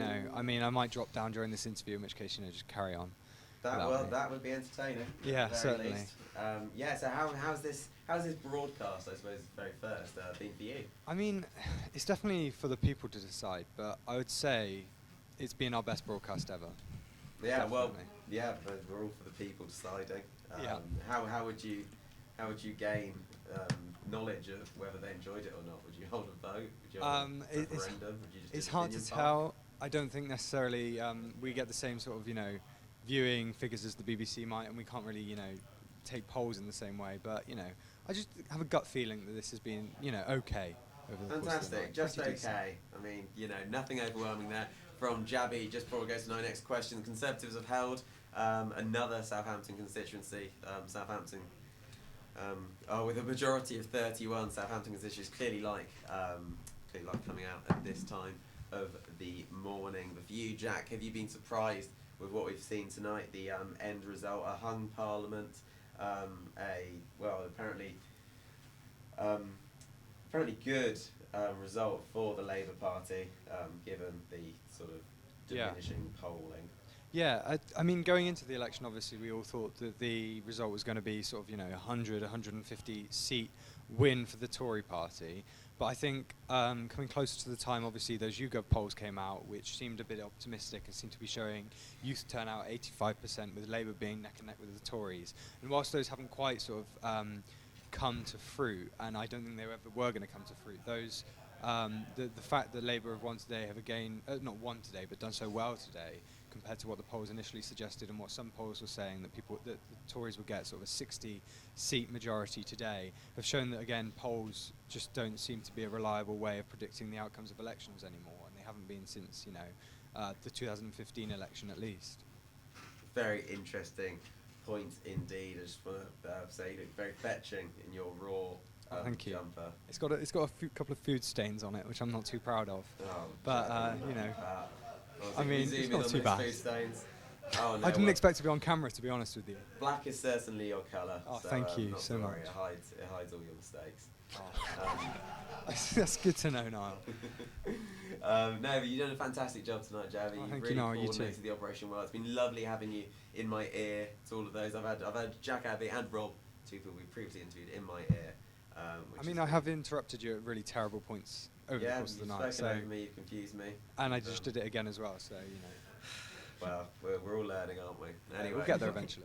It's been a pleasure talking to you, Javi, Thank you, and Mark. working with you. Get back on the job. Welcome back to the studio. It's been a real team effort here today at Raw. I suppose for a lot of you guys, to be your first big Raw broadcast that you'll have been involved in. How has it been for you guys? It's an interesting experience, not one that many university students get to do, broadcasting live for what's coming up to 8 hours.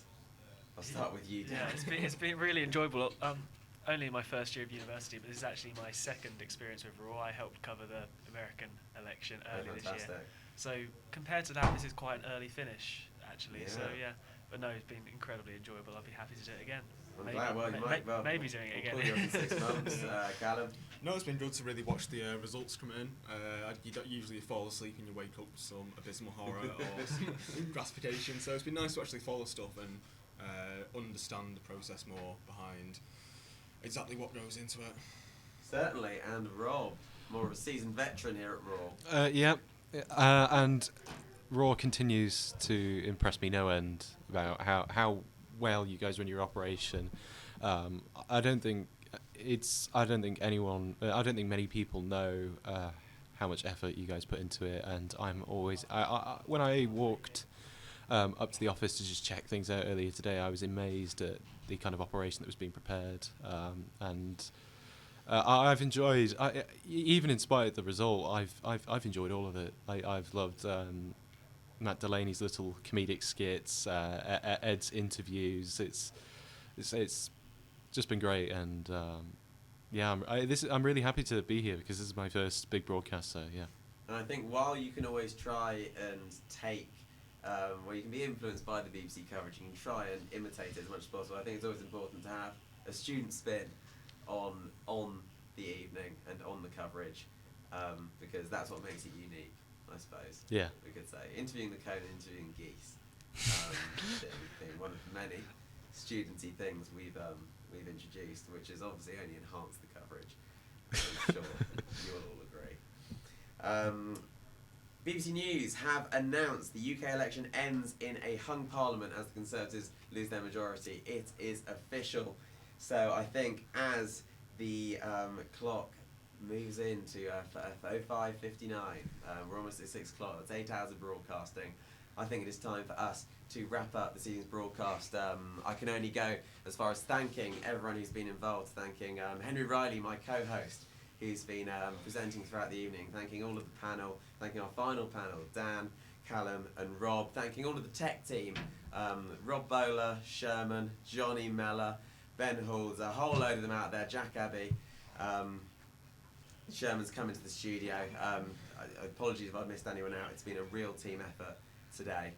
So thank you very much. We've got a hung parliament. That is a result of this election broadcast. There'll be plenty of tumultuous turns to come in the next few days, I can imagine, and maybe we'll be here all over again in a few months' time. I think we all hope we are, secretly, deep down. I've been Niall Johnson. This has been the Raw General Election Broadcast 2017. I hope you've enjoyed it. Good morning. Get to bed. We'll see you all soon.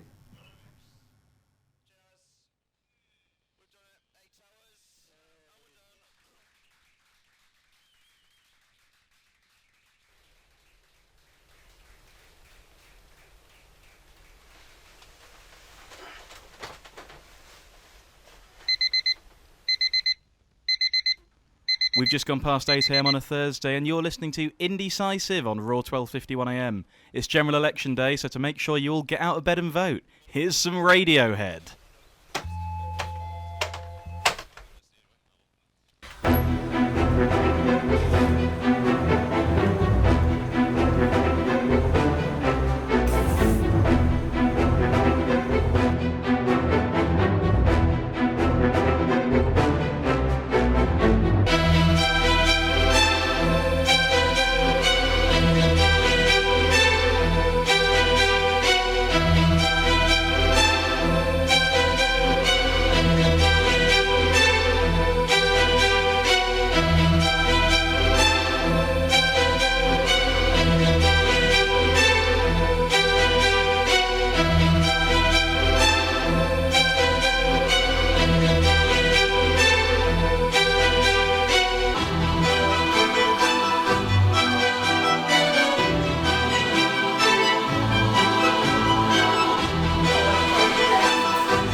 Welcome to your student radio station, bringing you great shows. Good evening, welcome to these Charming Men. The Jam Jar here, I'm Matilda and I'm Meg. You are listening to Bangs and Mash. This is going to be great. Oh great music. An era-defining band.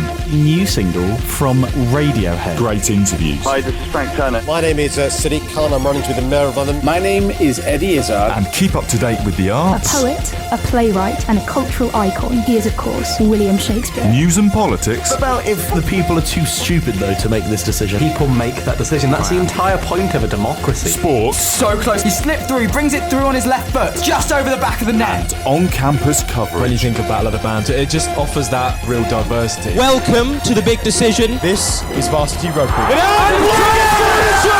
Dying moments of the game. Online and on 12:51 AM. This is Raw.